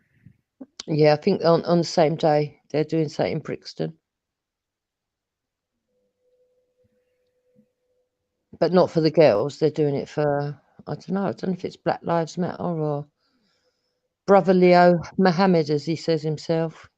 See, I mean, what you said a minute ago, it sort of bears out what I was saying. You know, you were saying that he doesn't lead from the front anymore. He doesn't do any of those meetings. I think that he's stepping out of the public eye. He's not stepping into the public eye. He's just not going to be. He's just not. I don't know. He probably still will be at some marches. Like, he might even turn up and say something. But I think what people don't understand about Tommy is, even though he speaks for the working class, and that's why we adore him, there are many other speakers that equally speak, and he doesn't. We don't consider him our leader, and he doesn't consider himself a leader of us. We consider him one of many spokesmen. And but he has a massive pull. I mean, the thing is that you know, like Richard Inman will only get a fraction of the numbers that a Tommy Robinson would get. If Richard Inman says, "I'm having a march," what's he going to get? He's going to get like maybe 1,000, maybe 2,000, maybe 3,000. Tommy Robinson sort of says, "I'm coming to a place." You'll get 10,000 easy, won't you? I don't know how many thousands, but I would assume thousands. Yeah. So it's not just, there's something about that man that draws like large crowds of working class. I mean, it's interesting, you know, when about 5 years ago, the head of counter-terrorism for the Metropolitan Police retired, and he made his final speech, and it was all about Tommy Robinson, and he said, "My greatest fear, the person that I fear more than anyone else, is Tommy Robinson." And I think what he was trying to say was that if he were ever to galvanize the white working class, then the establishment would be in trouble. Maybe I read too much into that, but if he were ever to, he feared 5 years ago, and a lot's happened since then. And I think that the man has been broken. Tommy Robinson has actually been broken personally. No. Well, no, I know. But the thing is that man actually thought that Tommy Robinson was such an iconic figure, such a powerful speaker, such a powerful personality, that if he actually managed to get the bulk of the white working class galvanized, right, it would be a very dangerous thing. In what way?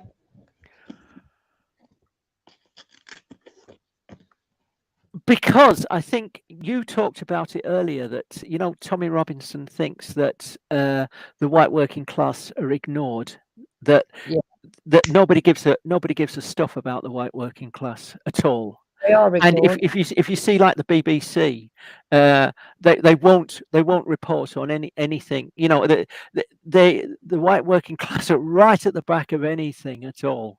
Right? They just don't matter at all. Right?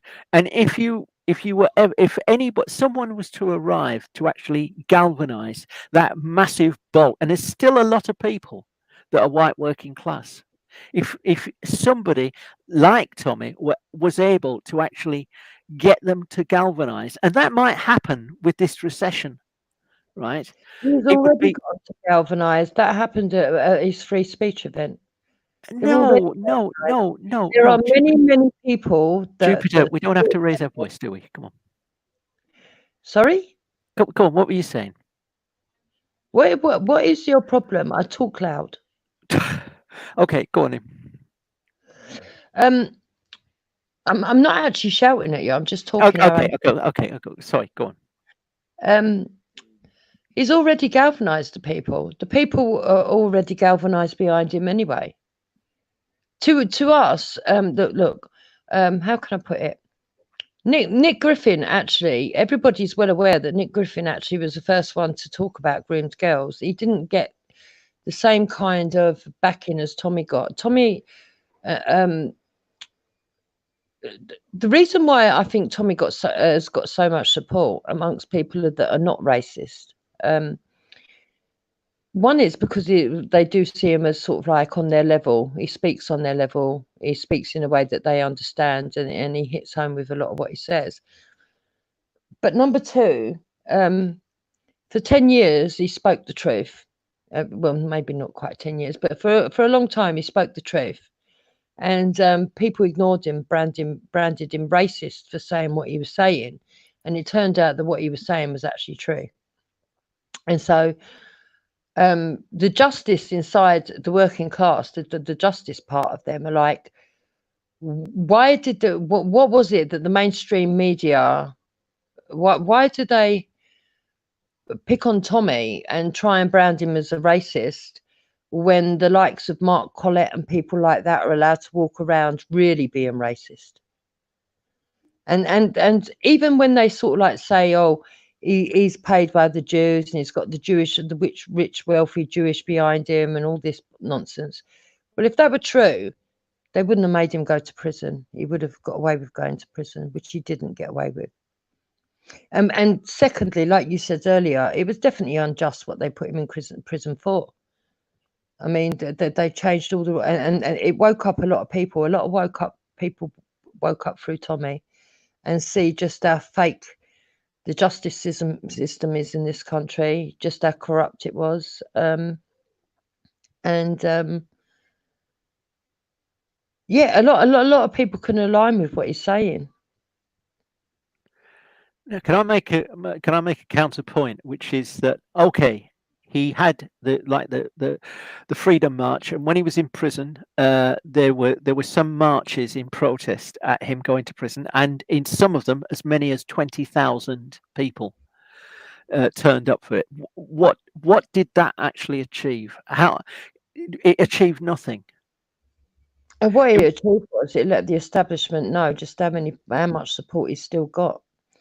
Well, yeah, okay. They were going to stop the support. What they've actually done is increased it.